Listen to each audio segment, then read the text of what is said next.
La Masia, located on the left side of Aristides Street in Barcelona, Spain, is a place that has attracted global attention and serves as the starting point for countless young dreams. That it has produced many football superstars, the most famous of whom is Messi. At 8 this moment, a young man is angrily shouting at the entrance of the training camp. Today you ignore me.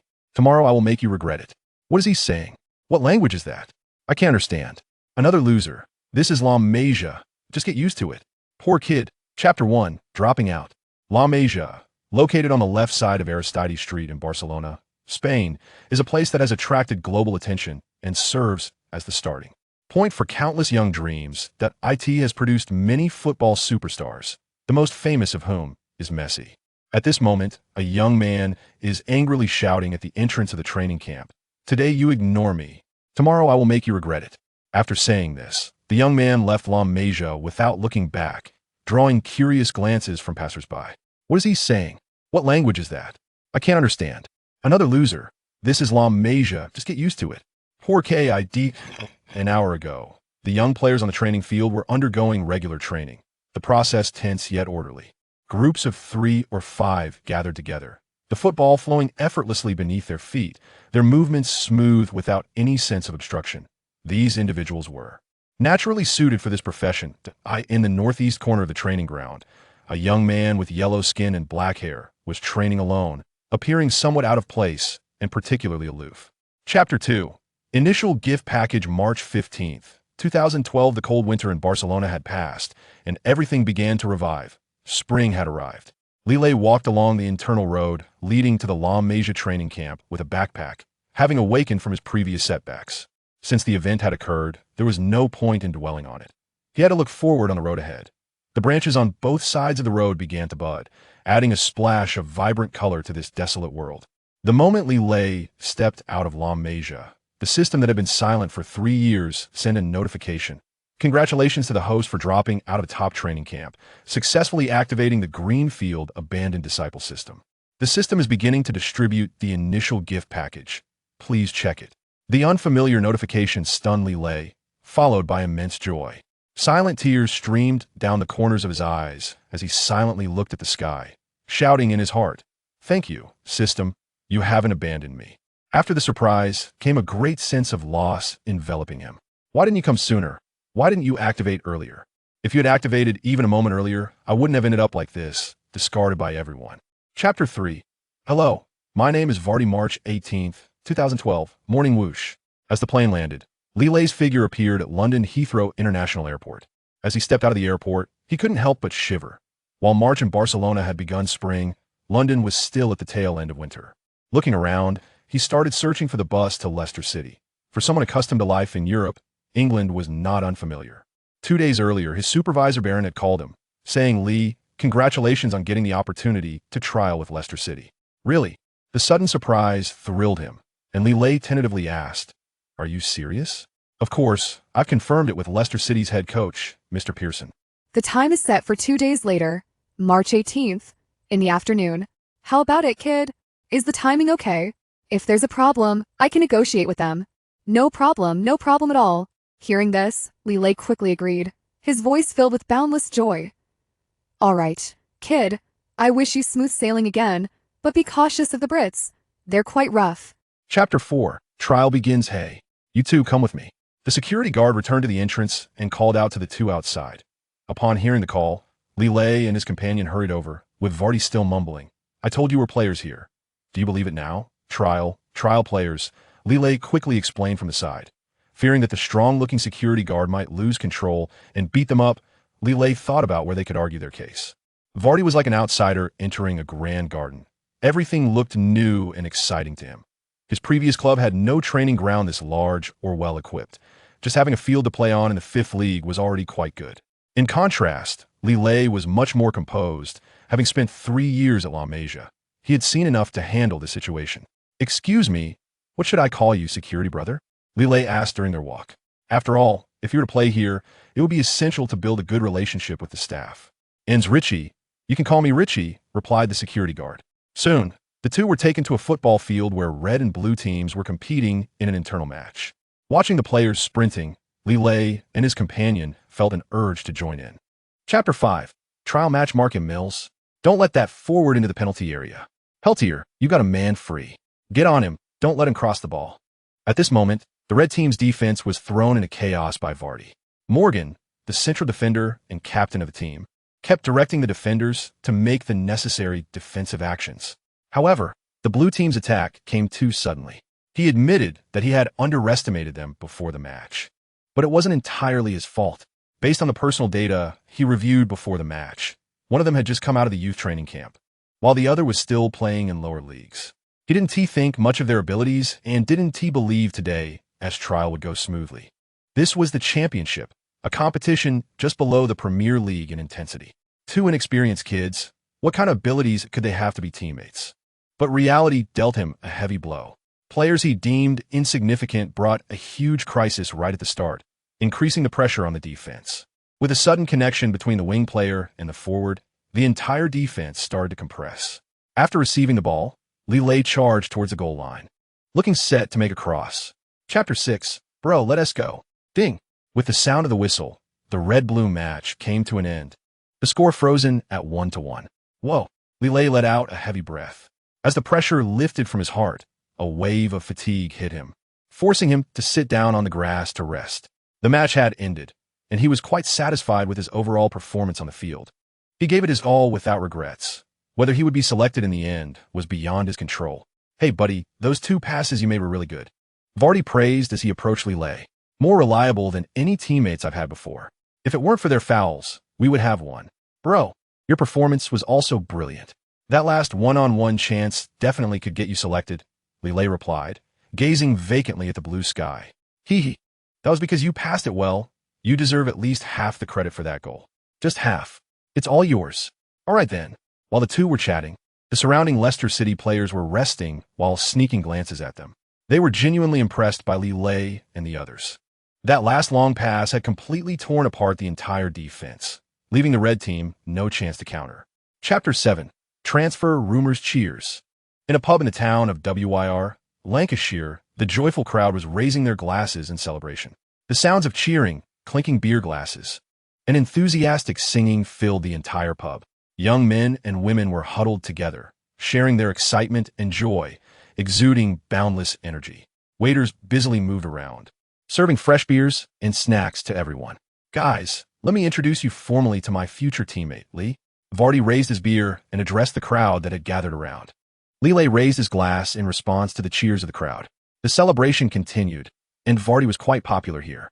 As for his departure, the townsfolk were supportive, feeling honored to have a star player emerge from their town. Bro, you're quite the celebrity here. Big star. Lille joked. Huh, of course. I love this feeling of being the center of attention. It's my motivation for not giving up on football, Vardy said grandly. You will achieve your dream of becoming a star, even superstar. Chapter 8. Reporting in July 1st, 2012. Morning the scorching sun beat down on the earth as Leicester City players began gathering at the training base. Fans had already gathered around the training facility, and the blazing sun could not dampen their enthusiasm. Lille walked passionately towards the training base, but his arrival did not cause a stir. Despite previous media reports and fan opposition, he was still a newcomer here. Various luxury cars occasionally passed by him, making him envious. He thought to himself that he would also become a rich person in the future. However, he wasn't the only one walking to the training base. There were others in similar situations as him. Good morning, Reach. Lille greeted the security guard as he passed the entrance. Little guy, I recognized you. You better perform well, or I might become your first fan, Reach said with a grin, seemingly in a good mood.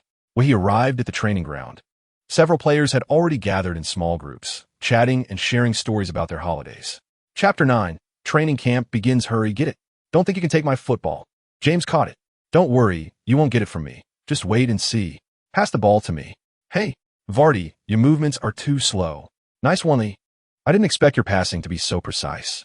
On the field, 5 or 6 people formed a circle, with 1 or 2 running around, try to grab the football from under their feet. Due to varying skill levels, players in the circle occasionally intercepted the moving ball. This led to frequent changes in the players in the circle, and the atmosphere on the training ground grew more intense. The afternoon training mainly focused on a game of stealing the circle, which helped new players quickly integrate into the team. This game-style training posed no difficulty for Lille. At La Masia, this would be considered a leisure activity, let alone for Lille, who had maxed out his passing attributes. Passing and receiving the ball had become second nature. If it were any other training session, he might feel a bit down, as those were not his strengths. But with such an absolute advantage, how could he not give his all, hoping to leave a good impression on the coaching staff and his teammates? Chapter 10. Warm-up match. Lille looked at Vardy's sincere expression and angrily thought, no wonder people succeed. They still want to train harder. If such effort doesn't yield good results, that would be truly unfair. All right, no problem, Lille agreed. Great, Lee. You might not know how comfortable it is to receive your passes. Every time I get a pass from you, I feel like the ball is destined to go in. Seeing Lille agree to his request, Vardy excitedly shared his feelings. Hey, guys, count me in, Captain Morgan said, noticing their interaction. Perfect. You guys still need a defensive player. This will make it feel more realistic. What do you think? Of course, no problem. Thus, the trio of players training extra appeared on the field. The head coach in the administrative building watched everything from the window, pondering his thoughts. Pearson looked out the window for a while, then turned and walked to his desk, picked up the phone on it, and made a call.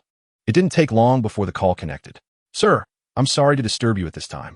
There is something I need to seek your approval on. Chapter 11. The importance is vastly different due to Lille's increased speed. He was able to quickly push the ball to the opponent's baseline. He returned the ball, executing a standard inverted triangle pass. Rapidly following up, Vardy lifted his foot and shot fiercely. The ball went straight to the far corner, 0-1. Roar. Vardy, who scored, quickly ran towards Lille to celebrate the goal with him. Lee, thank you for the assist. Make sure to pass to me more in the next match. Although there were no spectators around, it did not hinder their joy after scoring. At the moment the ball went in, the Leicester City bench was equally delighted, cheering in celebration. They had witnessed the performances of Lille and Vardy on the field, and this brilliant combination brought them unexpected results. Head coach Pearson was also very pleased. Whether it was the midfield substitution this time or his initial decision to stick to his guns and bring in Lille and Vardy. After the celebration, the interrupted match resumed. Once Lille calmed his excited emotions, he continued to fully immerse himself in the game. Due to his outstanding performance, the Napoli players clearly paid special attention to him.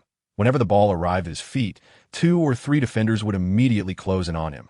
Chapter 12. The importance of green leaves. On August 5th, 2012, Lille and his team Leicester City welcomed their last warm-up match before the season began.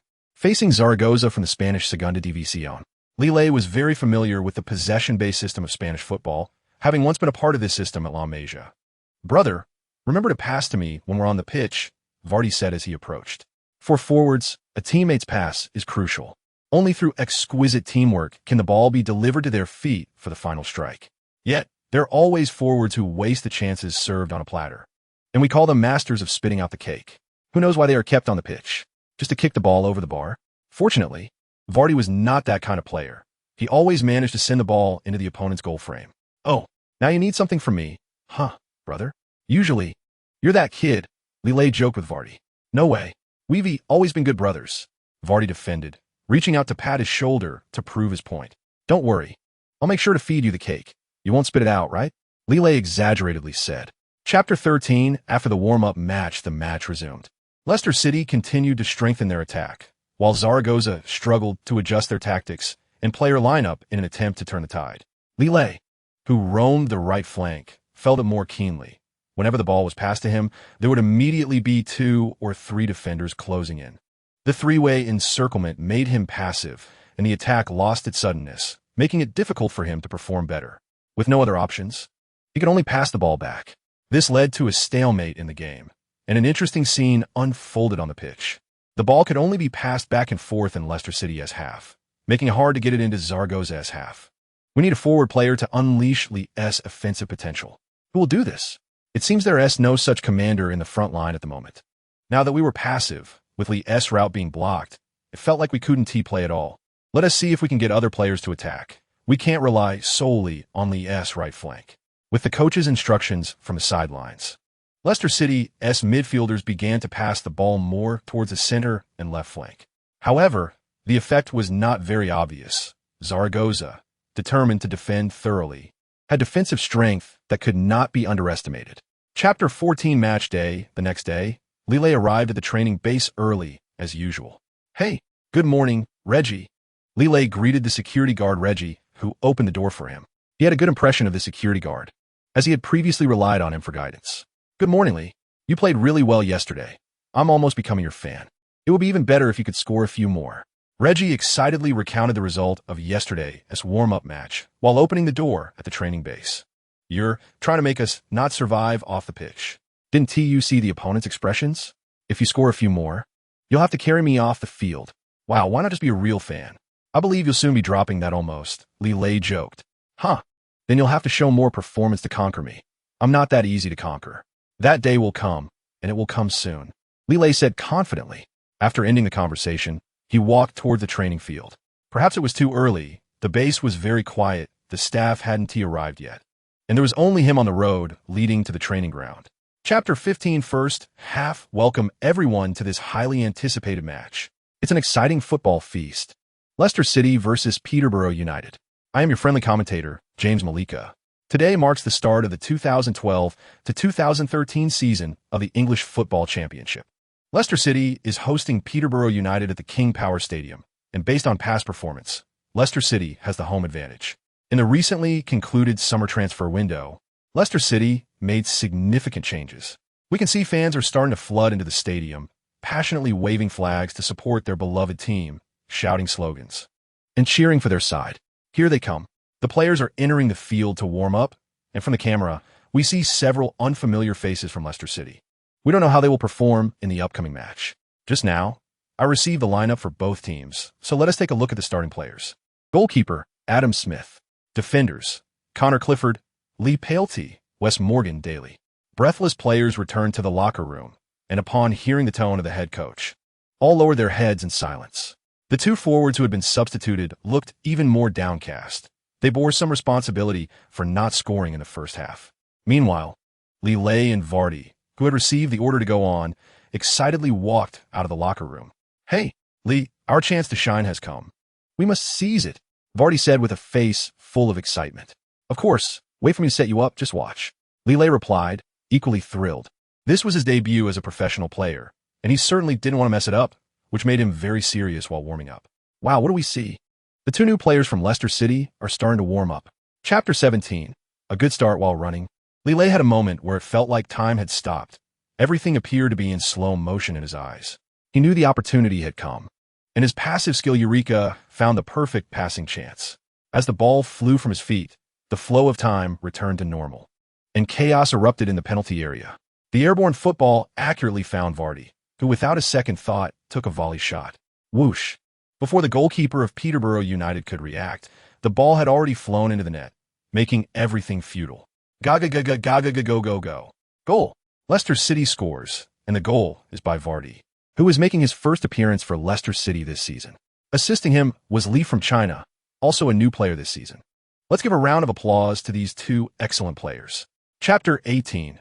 Post-match, the match ended, and Leicester City ultimately defeated Peterborough United 2-0 at home, taking all 3 points. As the referee blew the final whistle, Lillet stood on the field, panting alongside his teammates, enjoying the cheers of the fans. This was their moment, while the players from Peterborough United could only leave quietly, appearing somewhat dejected. "Lee, thank you for your assist. Without you, I wouldn't be where I am now."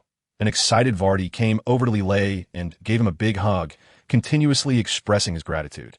"It's nothing. I should thank you for not wasting the opportunity, letting me rack up 2 assists, Lillet replied happily. While the two were praising each other, Captain Morgan walked over to them. "Well done, boys. Our 2 big contributors. Come on, it's time to gather." Morgan, standing between the two, excitedly put his arms around their shoulders. Under the captain's leadership, Leicester City players gathered together to express their gratitude to the fans in the stands. The surrounding fans also gave enthusiastic applause. Although the first half was somewhat dull, the 2-0 victory still left them very satisfied. Chapter 19. Recovery. Congratulations to the host for becoming a professional player and completing the debut task, rewarding 20 free attribute points, followed by a skill draw. Looking at the rewards sent by the system, Lillet thought, wow, not bad. At this moment, he had long lost the excitement he felt when he first activated the system, but the system's help saved him a lot of trouble, at least giving him a chance to compete with those extraordinarily talented players. System, draw the reward. Congratulations to the host. You have obtained the passive skill Bronze Skin and Iron Bones, reducing injury probability by 80. I've struck gold. This skill is quite practical, Lilei thought happily. It is known that the biggest enemy of professional players is injuries. Just like that tackle earlier today, a slight misstep could jeopardize the entire season, or even affect their career. Moreover, this skill could also be used in physical confrontations on the field, giving him a certain advantage. Name, Lilei. Position, forward. Profession, professional football player for Leicester City. Stamina, 75. Speed, 93. Strength, 64. Shooting, 61. Passing, 100. Dribbling, 68. Defense, 62. Passive skills, Eureka, Bronze Skin, and Iron Bones.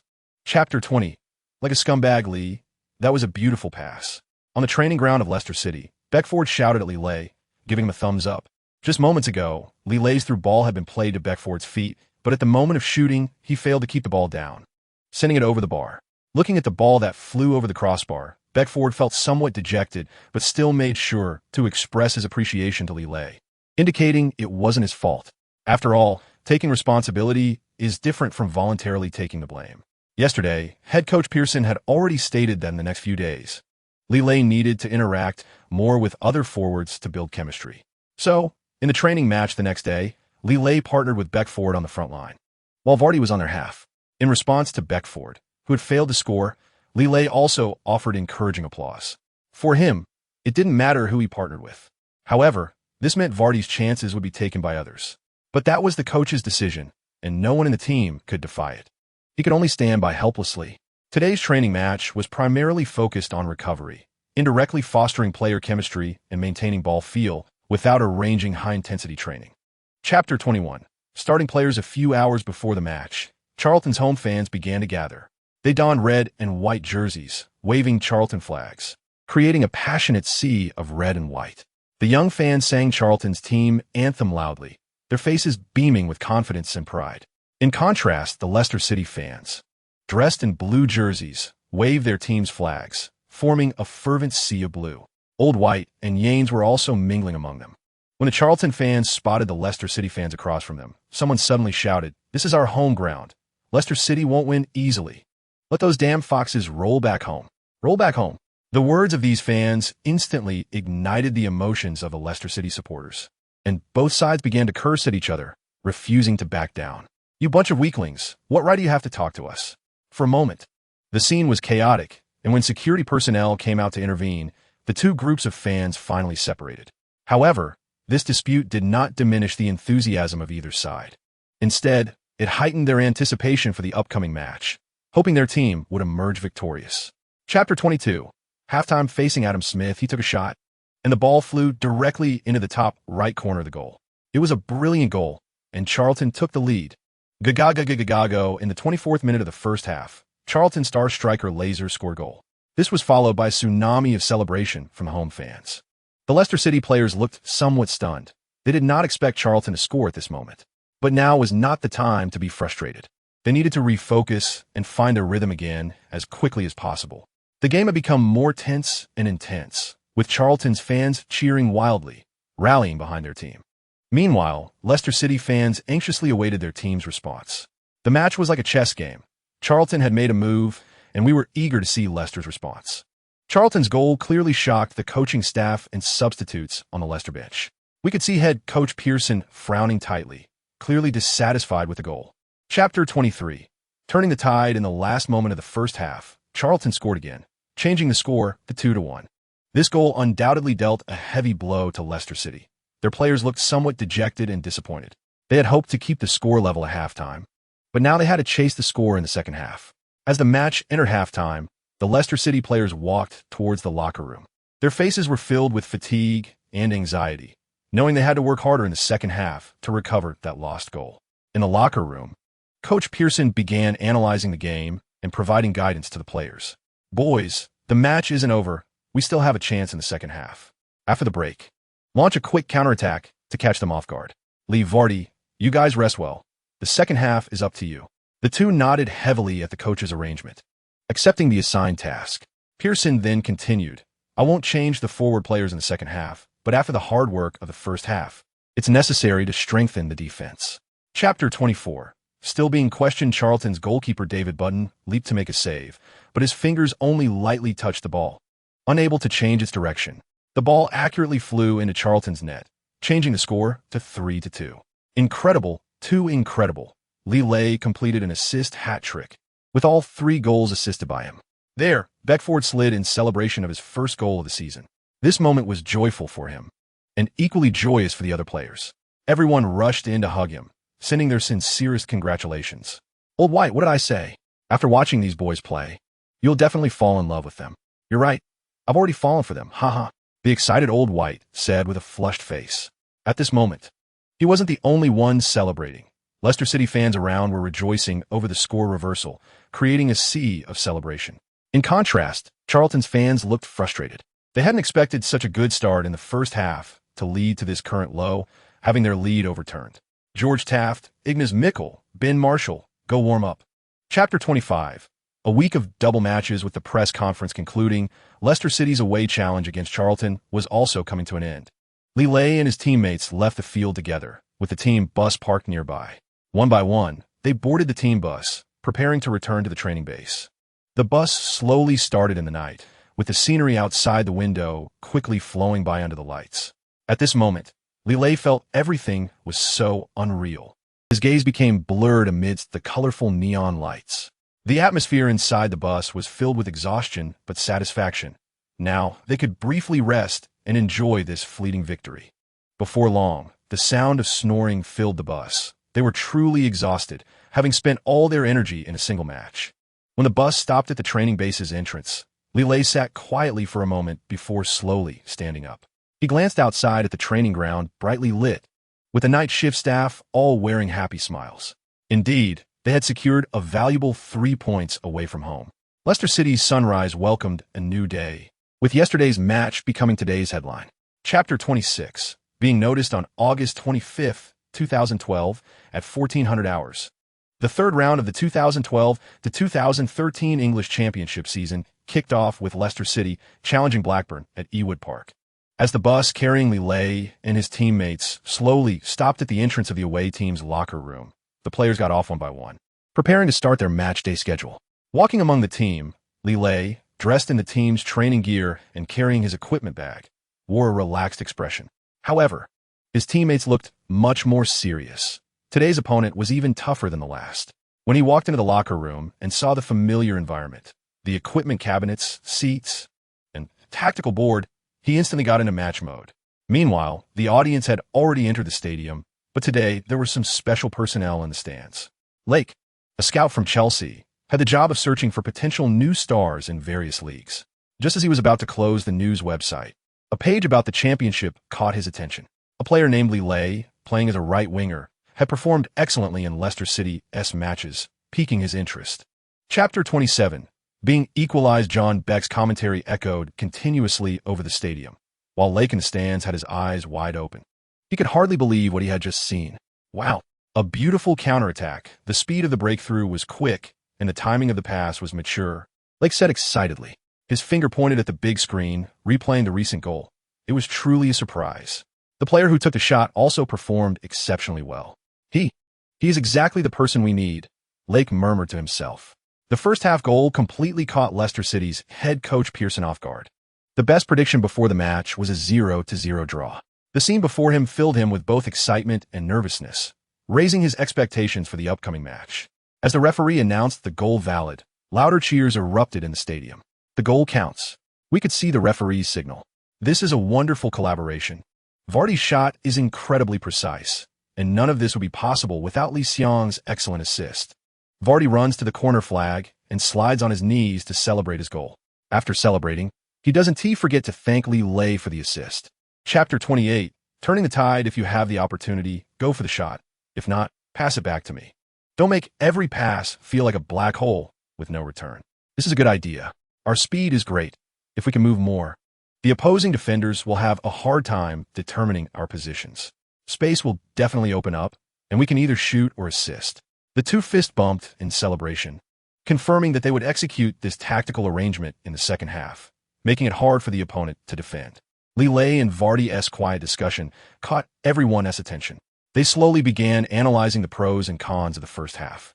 Captain Morgan was the first to stand up, pointing out that his mistake in the first half led to the opponent's goal, and he promised that he would not let the goal be breached again in the second half. The fullbacks also discussed the need to closely mark Robinson from Blackburn on the left flank, ensuring that this fast opponent wouldn't T-score again, and came up with several tactical suggestions. Scouts from various major clubs watching the game were thoroughly enjoying it, especially impressed by the performance of Leicester City's new signing Lee Lay and Vardy. This young man, Lee Lay, is too sharp. He opened the game in the first half. Speed, dribbling, physicality, he excels in every aspect. Chapter 29. Draw after Blackburn took the lead again. Leicester City fans were filled with anxiety. Are we going to lose this time? The team seems utterly powerless. Watching their team being tightly controlled by the opponent, they could not organize an effective attack. In the stands, Leicester City fans began to express their dissatisfaction with boos. Many stood up, raising their fists to show their anger at the team's performance. What are you doing? How can our players keep conceding goals? So useless. Our team is completely dominated by the opponent. More fans joined in the chorus of boos and shouts, filling the home stands with a sense of frustration. On the coach's bench, Pearson and the assistant coach furrowed their brows. They continuously took notes and discussed, trying to find a tactic to break the deadlock. We must enhance the attacking power of the front line. We need to score now. We need to substitute immediately to strengthen our attack and give the forwards more support. The team is already behind. We can't defend like this anymore.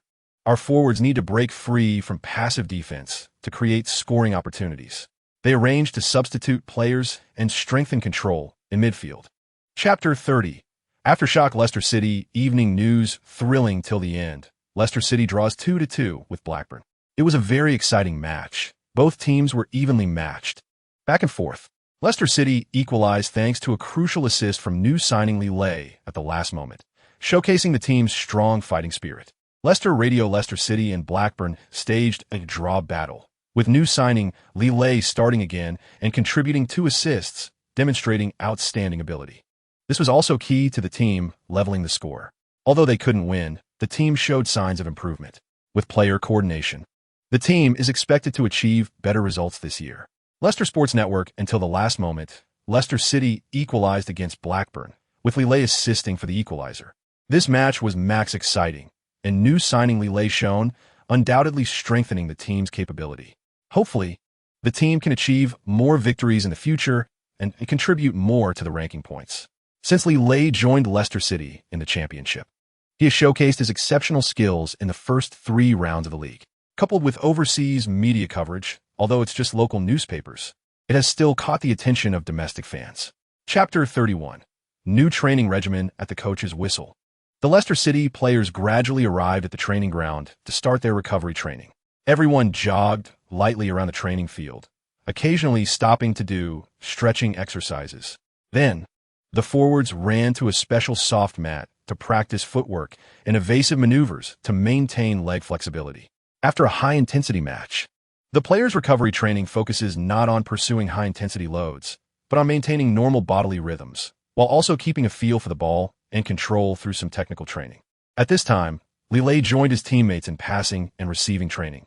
The pace was slow, but he still tried to maintain ball control and accuracy, paying attention to coordination with his teammates. This helps him maintain control over the ball, allowing for better synergy on the real field. The team doctor also came to the sidelines, ready with ice packs and towels to provide simple therapy for the players. The training intensity was light, and the atmosphere was relaxed and enjoyable. After completing the training, everyone did moderate stretching exercises, both to relax the muscles and aid in recovery. In terms of diet, the coach and nutritionist provided some high-protein foods. Chapter 32. Precision guidance. This is just the beginning. It's still early, Lee Lay thought to himself. He knew that to achieve results in this tedious strength training, he must be patient and persist every second. Every time he added weight, every time his muscles trembled to the limit, it was a test of his willpower. Lee Lay gritted his teeth, sweating profusely, and continued. The next day, Lee Lay arrived at the training ground looking exhausted, his muscles still aching from the high-intensity strength training the day before. Vardy approached him with a smile and said, "Hey, brother, what happened to you?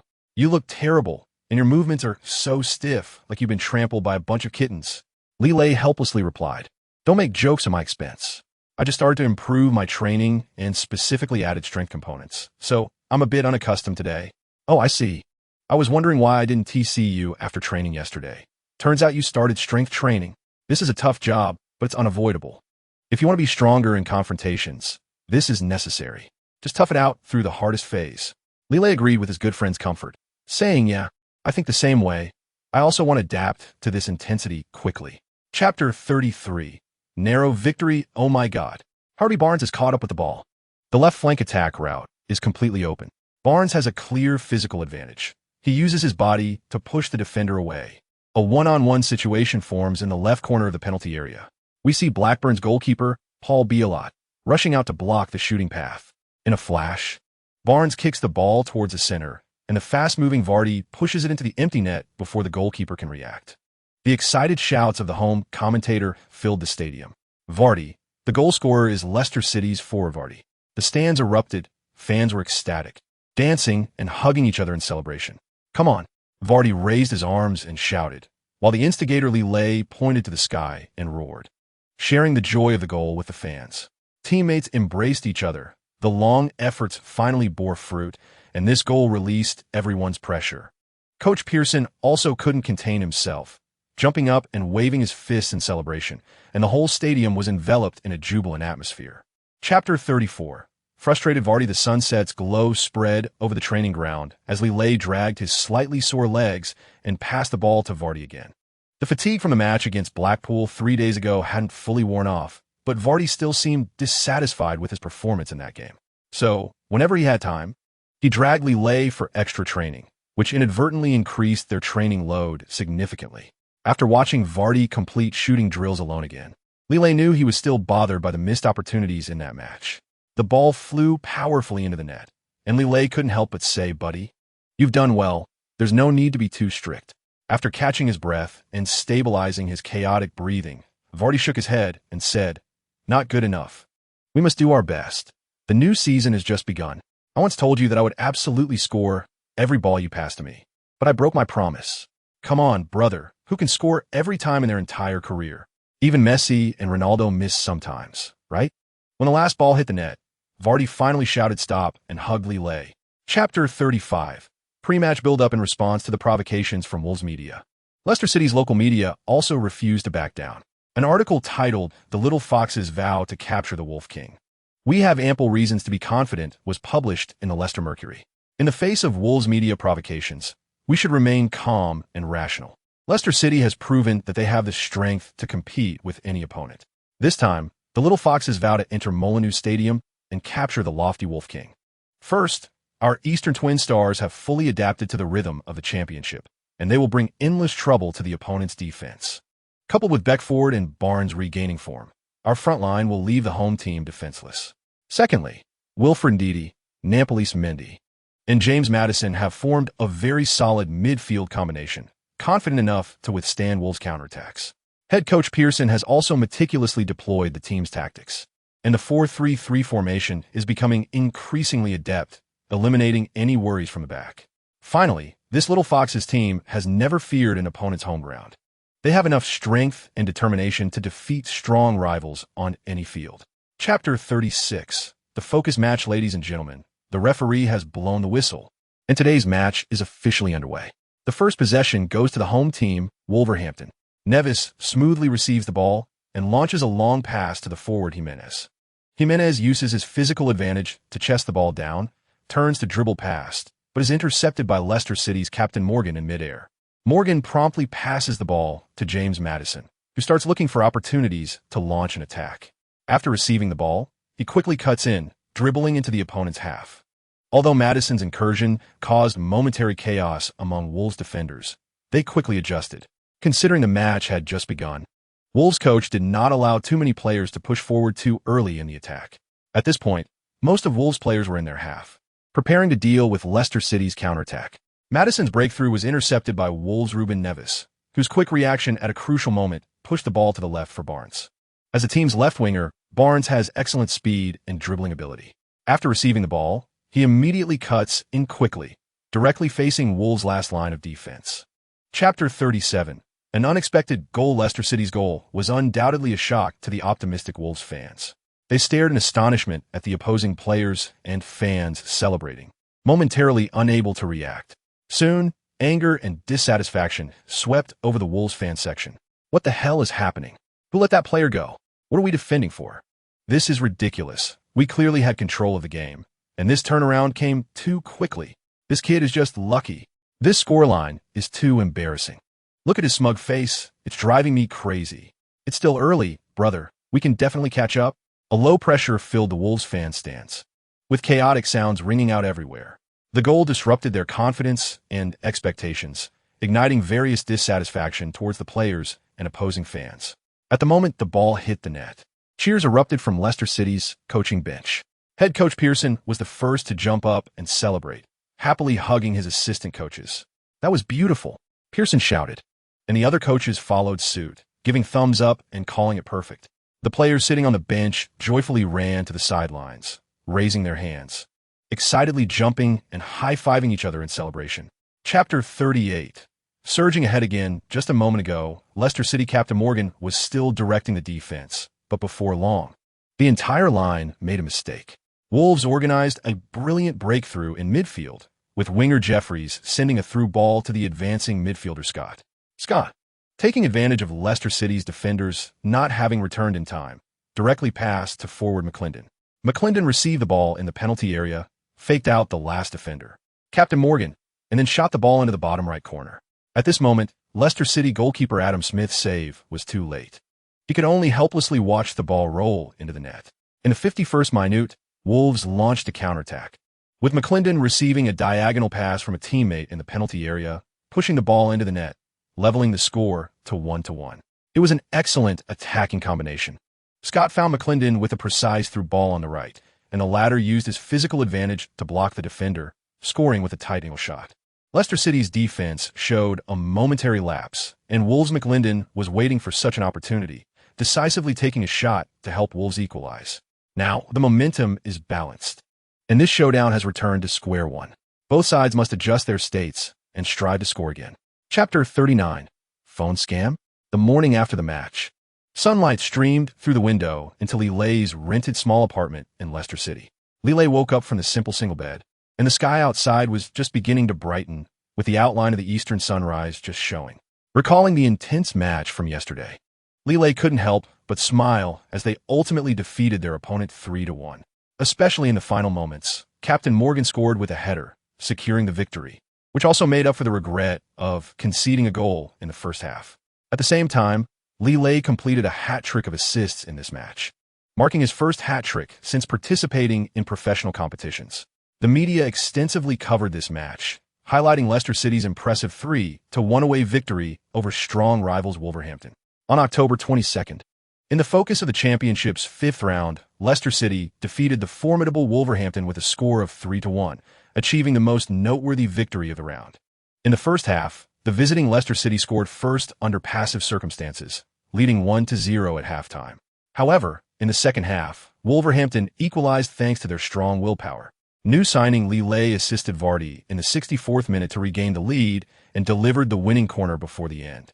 Chapter 40. The agent during afternoon training. Head coach Pearson approached Lilé, patted his shoulder, and said, "Hey Lilé, you need to find an agent now. Have your agent come to the team tomorrow. We need to negotiate your new contract." Lilé, wiping the sweat off his face, was somewhat surprised and said, "New contract? I don't have an agent yet." "Is that so?" Pearson pondered and replied, "Then hurry up and find one. You've really been on fire lately, and we need to renegotiate your contract tomorrow." "Okay, coach, go ahead. This is important for your career," Pearson encouraged. After hearing the coach's instructions, Lilé walked onto the training field with a worried expression. At that moment, teammate Vardy came over, patted his shoulder, and asked, "Bro, what's wrong? What did the coach want to talk to you about?" Lilé sighed and said, "I might need to re-sign my contract, but I don't have an agent right now." "Huh, that's simple," Vardy said casually. "How about I introduce my agent to you?" Lilé hesitated and replied, "Not really. I think for something as important as signing, it's better to find a more professional and experienced agent to negotiate." Chapter 41. The leader of the club stated that player appearances are decided by the head coach, but will give Lilé more opportunities. Ultimately, it was a salary issue.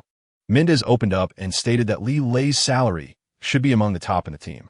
The club was cautious, proposing a moderate increase, but wanted to see Li Lei's performance. Both sides discussed and communicated extensively regarding the terms of Li Lei's new contract. After multiple rounds of discussions and negotiations, both parties reached a consensus on the duration of the new contract, signing a 2-year deal that would give Li Lei ample time to grow. Regarding the buyout clause, Mendes agreed to raise it to 10 million euros. This meant that if Li Lei chose to leave after the season, his transfer fee would not be less than 10 million euros. This was undoubtedly a favorable contract clause for Leicester City.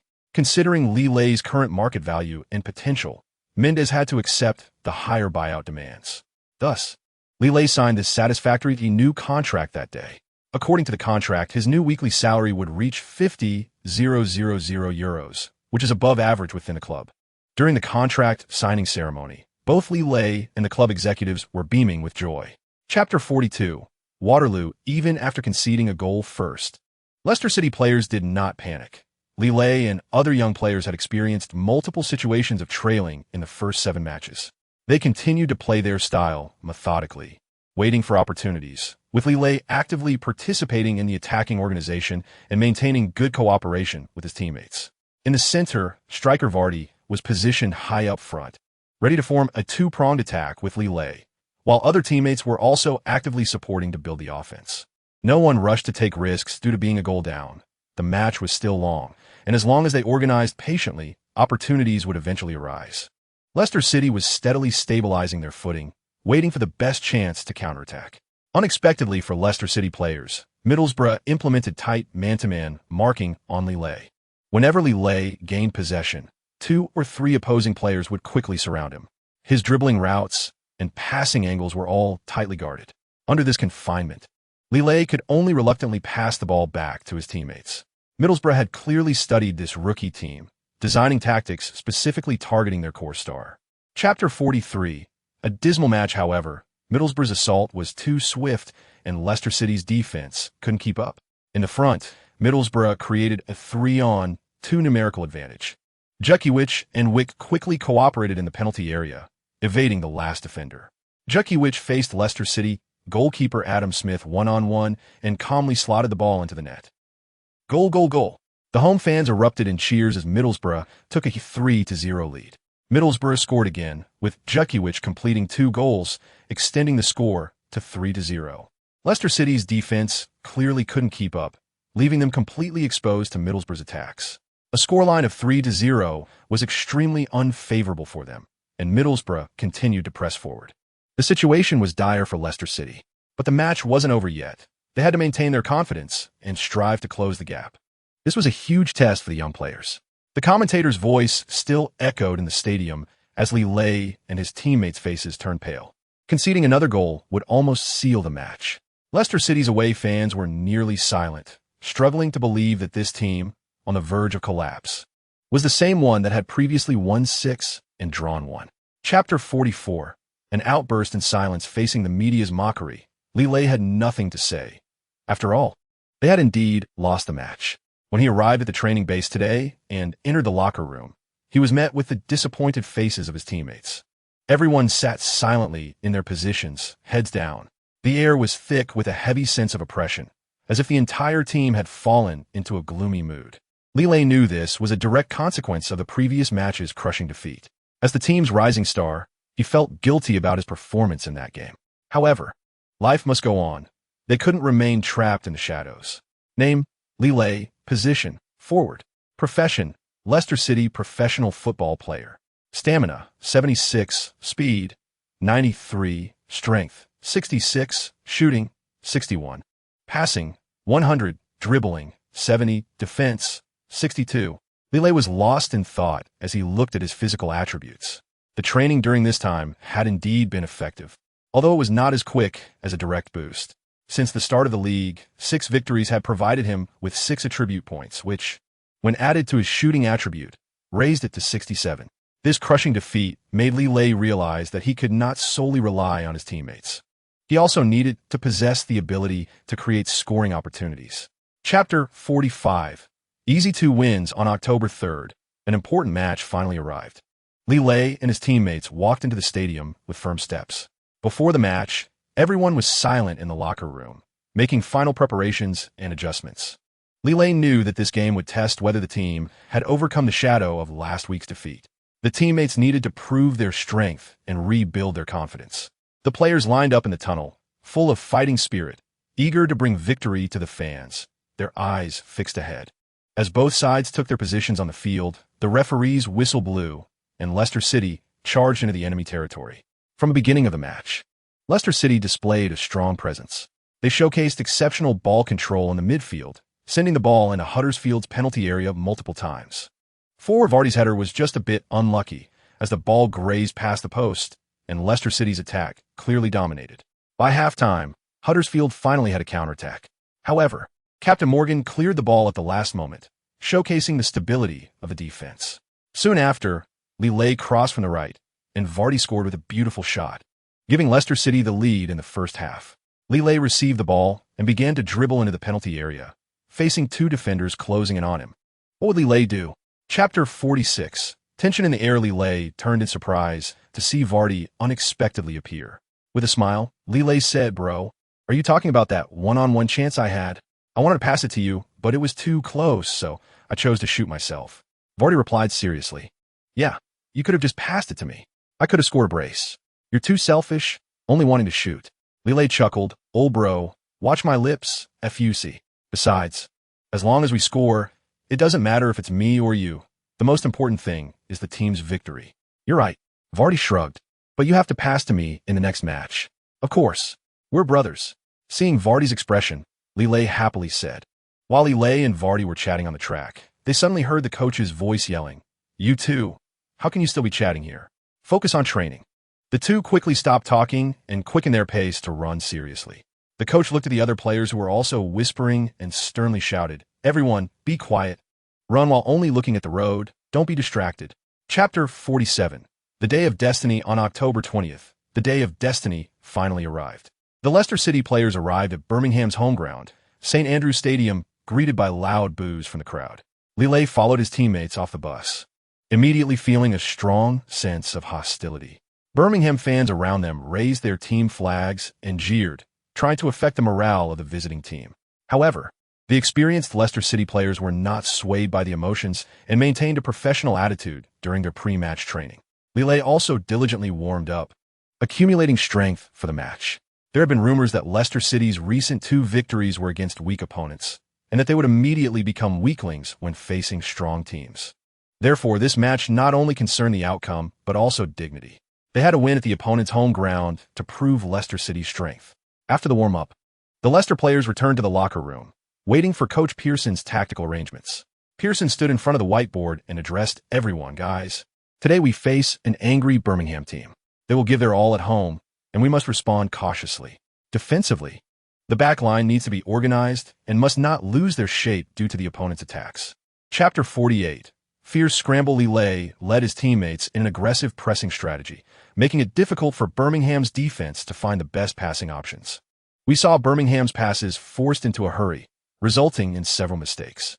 This was exactly the proactive tactic demanded by Leicester's coach. They had to limit Birmingham's ball control through high-intensity pressing.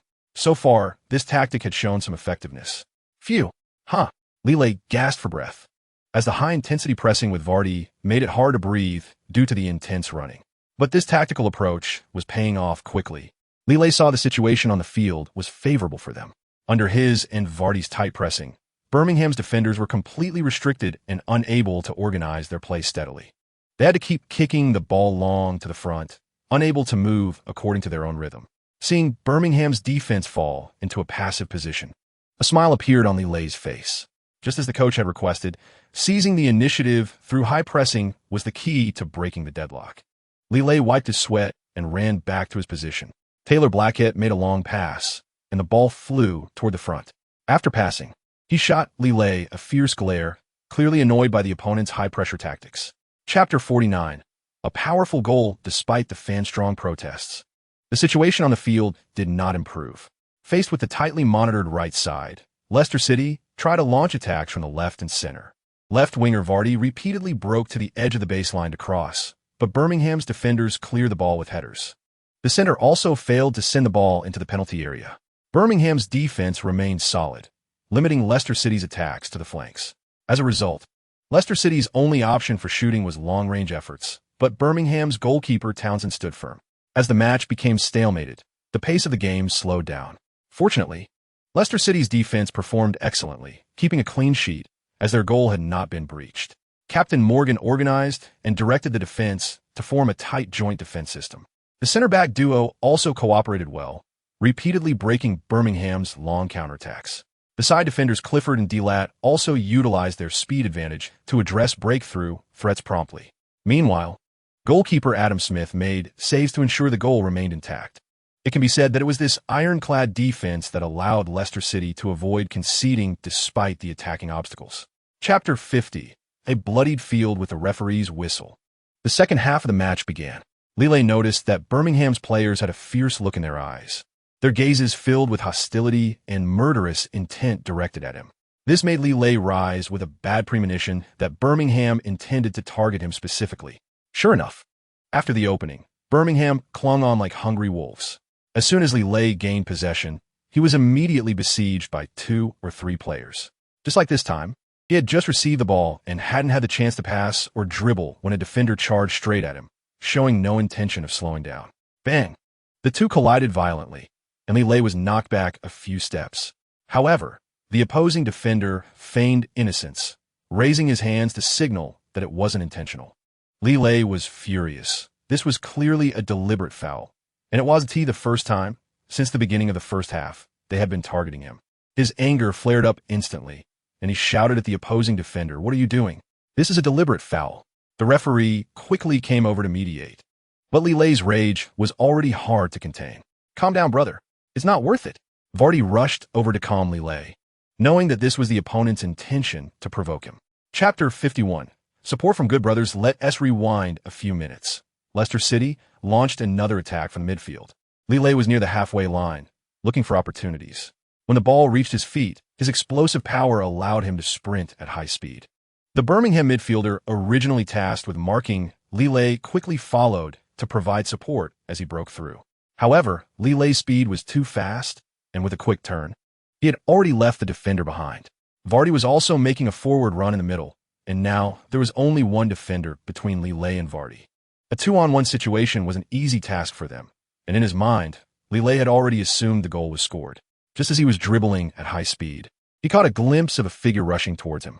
When Blackett saw Lille breaking through from his defensive position again, his inner fury ignited instantly. As Lille dodged past him, Blackett, unable to contain his anger, lunged fiercely at Lille's calf. Before Lille could react, he felt a heavy blow to his leg, causing his body to lose balance.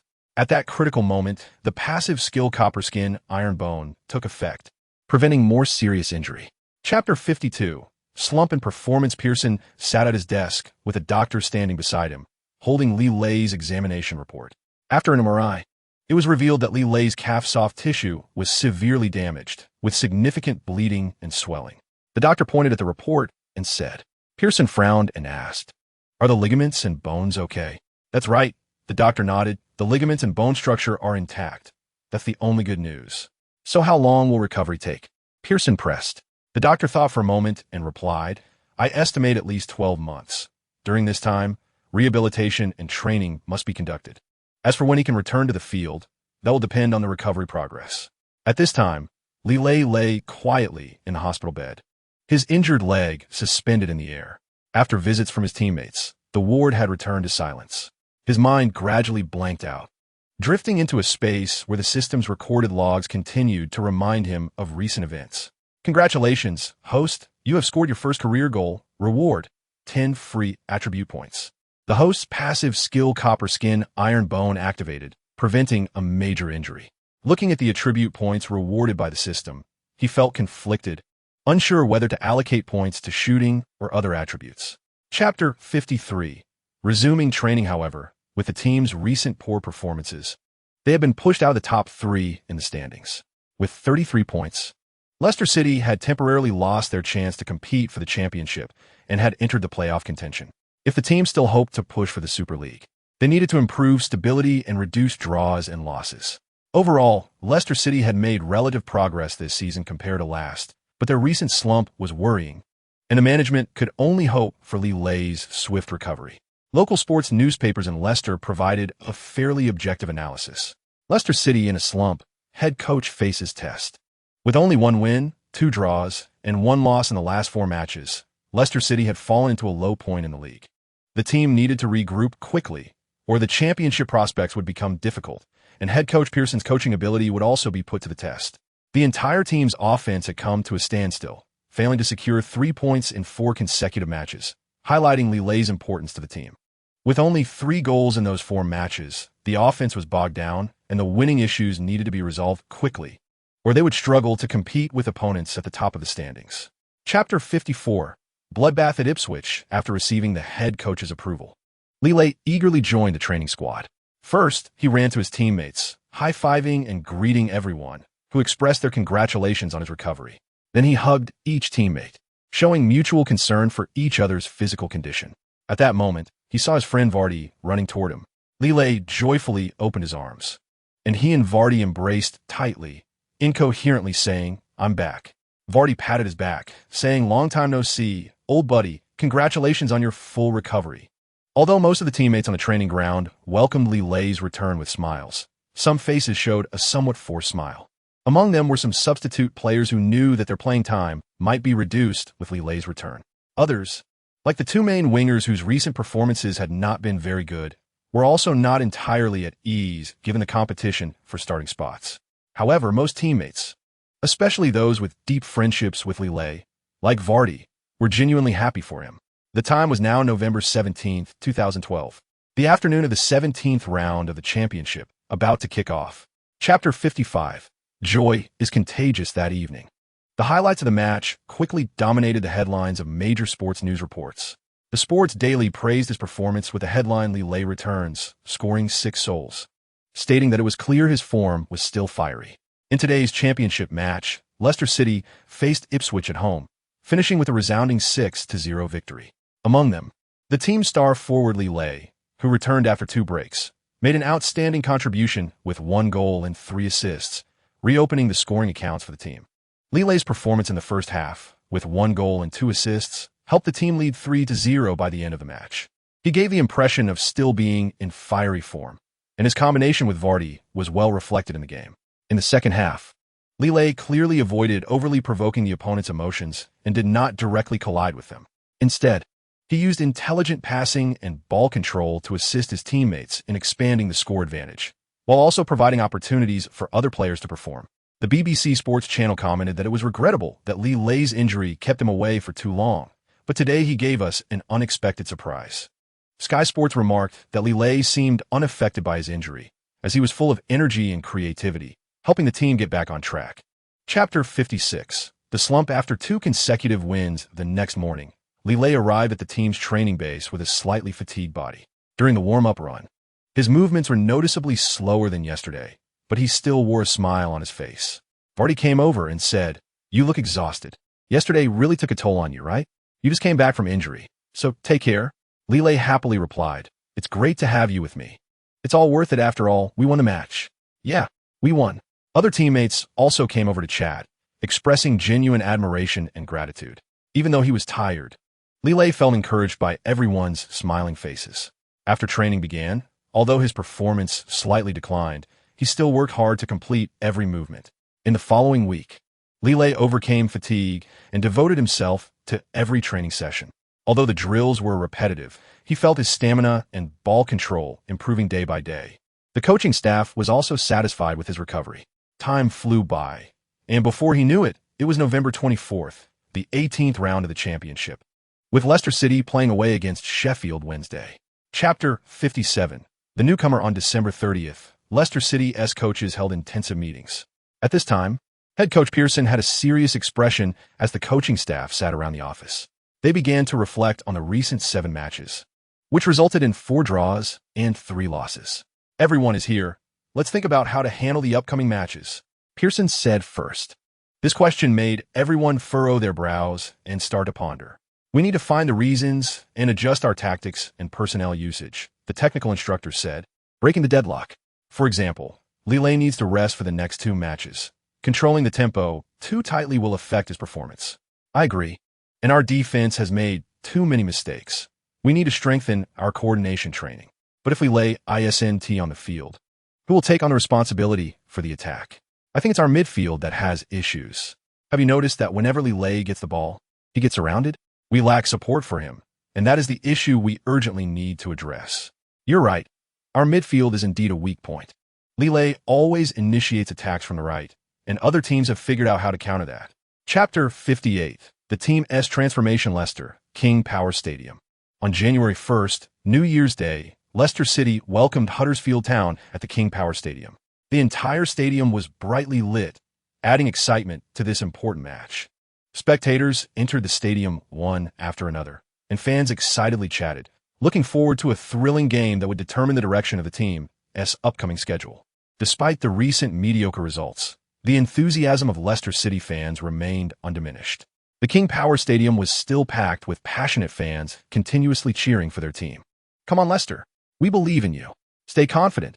We will get back on track. Leicester is our pride. We will always support you. The cheers of the fans filled the King Power Stadium with energy. They watched intently as the Foxes launched continuous attacks, trying to break through the opponent's defense.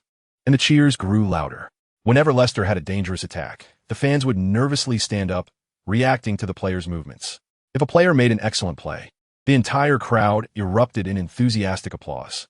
Chapter 59. A big win after Lingard joined. He mainly focused on organizing the play, which gave Lillet more room to showcase his skills.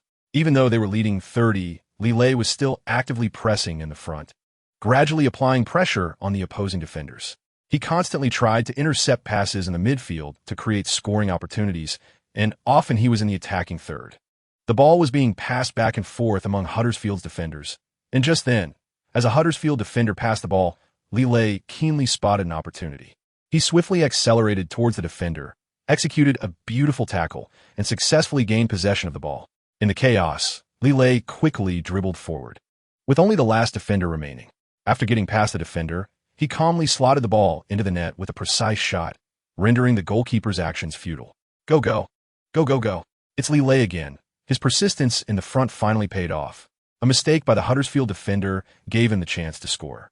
Let us give him a round of applause. At this moment, Lillet spread his arms wide, as if embracing the cheering fans. Chapter 60. 2 consecutive wins after the final whistle. Lillet was still on the field, catching his breath and savoring the victory. Although they were playing away, the Leicester City fans who traveled with the team continuously cheered for them. His gaze turned to the scoreboard, which brightly displayed 0-4, clearly indicating Leicester's strength today. Looking at this scene, Lillet wore a satisfied smile. He loved victory and enjoyed the feeling of winning. At this moment, Lingard and Vardy came over to high-five him in celebration. Lingard and Vardy ran over to the exhausted but smiling Lillet and gave him a big hug. We did it, Lingard exclaimed excitedly. Your amazing performance was fantastic. Without you, I couldn't have scored. Vardy patted Lillet and Lingard on the back and said, this result is the outcome of our 3-person teamwork and entire team's effort. Lillet smiled and replied, that dribbling and shooting was all thanks to Lingard's assist. Otherwise, how could I have had the chance to shoot? In any case, scoring 4 goals away is undoubtedly the biggest blessing of the day, Vardy summarized. Chapter 61. The revenge match. The entire Leicester City was shrouded in an indescribable heavy atmosphere. Especially in the area surrounding the King Power Stadium, fans gathered in the streets, all wearing anxious expressions. Leicester City fans along the street quietly watched the Middlesbrough team bus slowly passing by on the main road. The usual hustle and bustle of daily life was replaced by a pervasive sense of seriousness and tension. They knew full well that today's match was extremely important, and they could only let their performance speak for itself. As the match time approached, organized groups began to let fans enter the King Power Stadium to find their seats. Inside the stadium, live commentator James Malacca had taken his seat to begin the pre-match sports broadcast. He started by reviewing Leicester City's recent situation and the fans' expectations before turning to analyze their opponent, Middlesbrough. Friends, welcome to the match between Leicester City and Middlesbrough. Today, Leicester City faces a significant test. In the last 2 matches, the performance has been outstanding, showcasing the breakthrough ability of players like Lillet.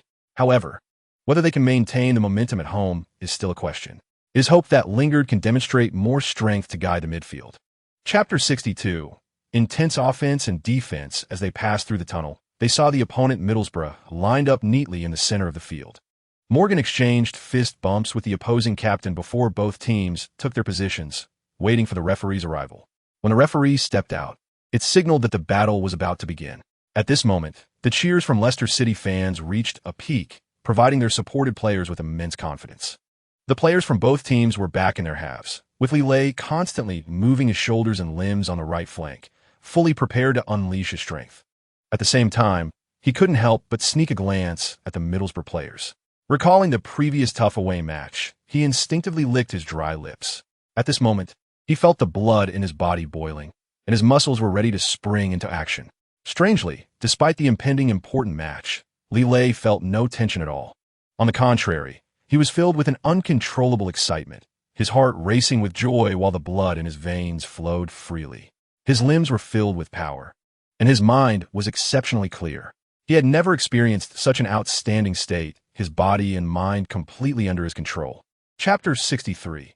Formation change. Lille noticed that Vardy was very unhappy about not scoring. So he approached him and jokingly said, "Brother, did you have too much fun last night? Why do you look so tired? Get lost." "I'm not tired at all. It's just one missed shot," Vardy retorted, looking displeased. "Huh, don't worry. I'll set you up for a goal today. Shoot as much as you want. That's what brothers are for. I got your back." From the beginning of the match, the offensive and defensive transitions were exceptionally intense. Both teams started fiercely battling for possession in the midfield. Middlesbrough launched several powerful attacks right from the start, but Leicester City's defense held firm. Subsequently, Leicester City began to push forward through quick passes and ball control, with Lille, Vardy, and Lingard working together to create scoring opportunities, although they always seemed to lack a bit of luck. However, Middlesbrough did not back down and continued their high-intensity attacks, coming close to scoring multiple times. The constant changes in offense and defense kept both sets of fans on edge. Chapter 64. A golden goal on January 20th. It was an ordinary morning. Lille opened his eyes to the familiar sight of a single bed. Today, he unusually allowed himself to sleep in a bit longer. After waking up, his heart was still immersed in the echoes of yesterday's match, where Leicester City triumphed over Middlesbrough thanks to his goal. That goal came in a peculiar yet brilliant fashion, like an invaluable treasure that gifted the team 3 points. Others may not know, but he was well aware. In reality, that goal was not a standard shot, but rather a somewhat ambiguous pass. At the moment he struck the ball, the system triggered the skill of tacit understanding, resulting in that bizarre yet magical goal. Looking back now, it still felt incredible yet somehow natural. Remembering the passionate fans and the hugs from his teammates, he couldn't suppress the smile that appeared on his face. There was still more than a week until Leicester City's next league match on February 1st. This rare break in the championship schedule provided the team with valuable rest time, despite not having an official winter break. Chapter 65. Shouting out the goal, head coach Pearson was very clear that every upcoming match in the championship was crucial, and none could be taken lightly. The team was currently in an upward trajectory and needed to maintain a higher intensity to achieve their promotion dreams. Leicester City was fully preparing for the next league match, with players intensively practicing their fitness and skills at the training base to stay in top form. Meanwhile, following their previous 3 consecutive victories, discussions among fans online reignited. When the team's performance was poor, the forum topics would decrease. But recent victories injected new energy into the discussions. Fans looked forward to witnessing Lille's incredible skills again at the King Power Stadium this weekend. Why do I feel like I've seen more Leicester City jerseys on the streets lately? The support is growing so fast. I bought too many jerseys. Friends, please take some. Giving them as gifts is the most impressive. Who do we play next? Can we keep the winning streak going? On February 1st, 2013, in the 29th round of the league, Leicester City faced Wolverhampton. The 3-point from the last match against Middlesbrough significantly improved Leicester City's position in the standings. Chapter 66. The lone newcomer so far. 30 rounds of the championship have been played. In the past 30 rounds, Leicester City achieved a record of 16 wins, 6 draws, and 8 losses. With these 16 victories and 6 draws, Leicester City accumulated a total of 54 points after 30 rounds, currently ranking 6th in the standings. Upon closer inspection of the standings, we can see that the top 5 teams above Leicester City are Crystal Palace, Brighton, Middlesbrough, Hull City, and Cardiff City. Contrary to preseason expectations, Hull City and Cardiff City occupy the first and second positions on the table, with points closely matched. making it hard for anyone to predict this situation. Middlesbrough, in third place, puts strong pressure on them with consistent performance, determined to challenge for promotion to the Premier League again. In contrast, Brighton has quietly risen to fourth place, which is also surprising. Crystal Palace and Leicester City follow closely behind. With 10 rounds of the championship still to play, the results of each match could lead to changes in the rankings. Chapter 67. Tactical changes. As the original starting forward, Vardy felt abandoned by the world these days. He approached Lille with a dissatisfied expression, his tone carrying a hint of grievance, saying, "Lee, ever since that big guy came, it seems like you've abandoned me." Lille understood Vardy's feelings well and comforted him. "Don't think like that. Harry's arrival doesn't mean you're unimportant. Your skills are still vital for the team. We need various types of forwards to be more challenging to deal with. You and Harry will work well together." "Yeah, I hope so." Vardy sighed, feeling the pressure from a newcomer's excellent performance. On March 2nd, in the 35th round of the championship, Leicester City faced Ipswich Town away. Head coach Pearson made no adjustments to the starting lineup, continuing to trust the veteran players. This time, Harry Kane came to the stadium as a substitute. As the newest addition to the team, it must be extremely exciting for Kane to have the opportunity to participate in an official match for the first time. Whether starting or coming off the bench, he will give his all for the team. Currently, Ipswich is lingering in the mid-table of the standings, having moved away from the relegation zone. Chapter 68. New tactics show results. As the second half began, Leicester City immediately changed their tactics. Harry Kane used his physical advantage to establish himself in the Ipswich penalty area, becoming the only remaining pillar.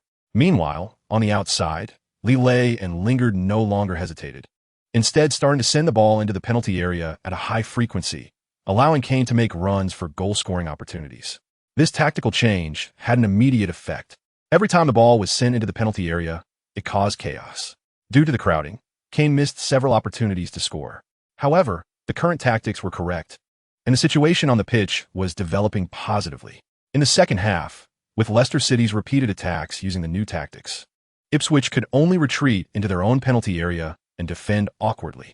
At this point, Lille received the ball from the wing, observed the situation briefly, and then sprinted inward to break through. His successful breakthrough attracted two defenders, showcasing his excellent vision and passing ability. Just as the two defenders rushed in to intercept him, Lille quickly scanned the surroundings to assess the situation in the penalty area. Chapter 69. Pre-match determination in an apartment in Leicester. Old White was intently watching the sports news on television.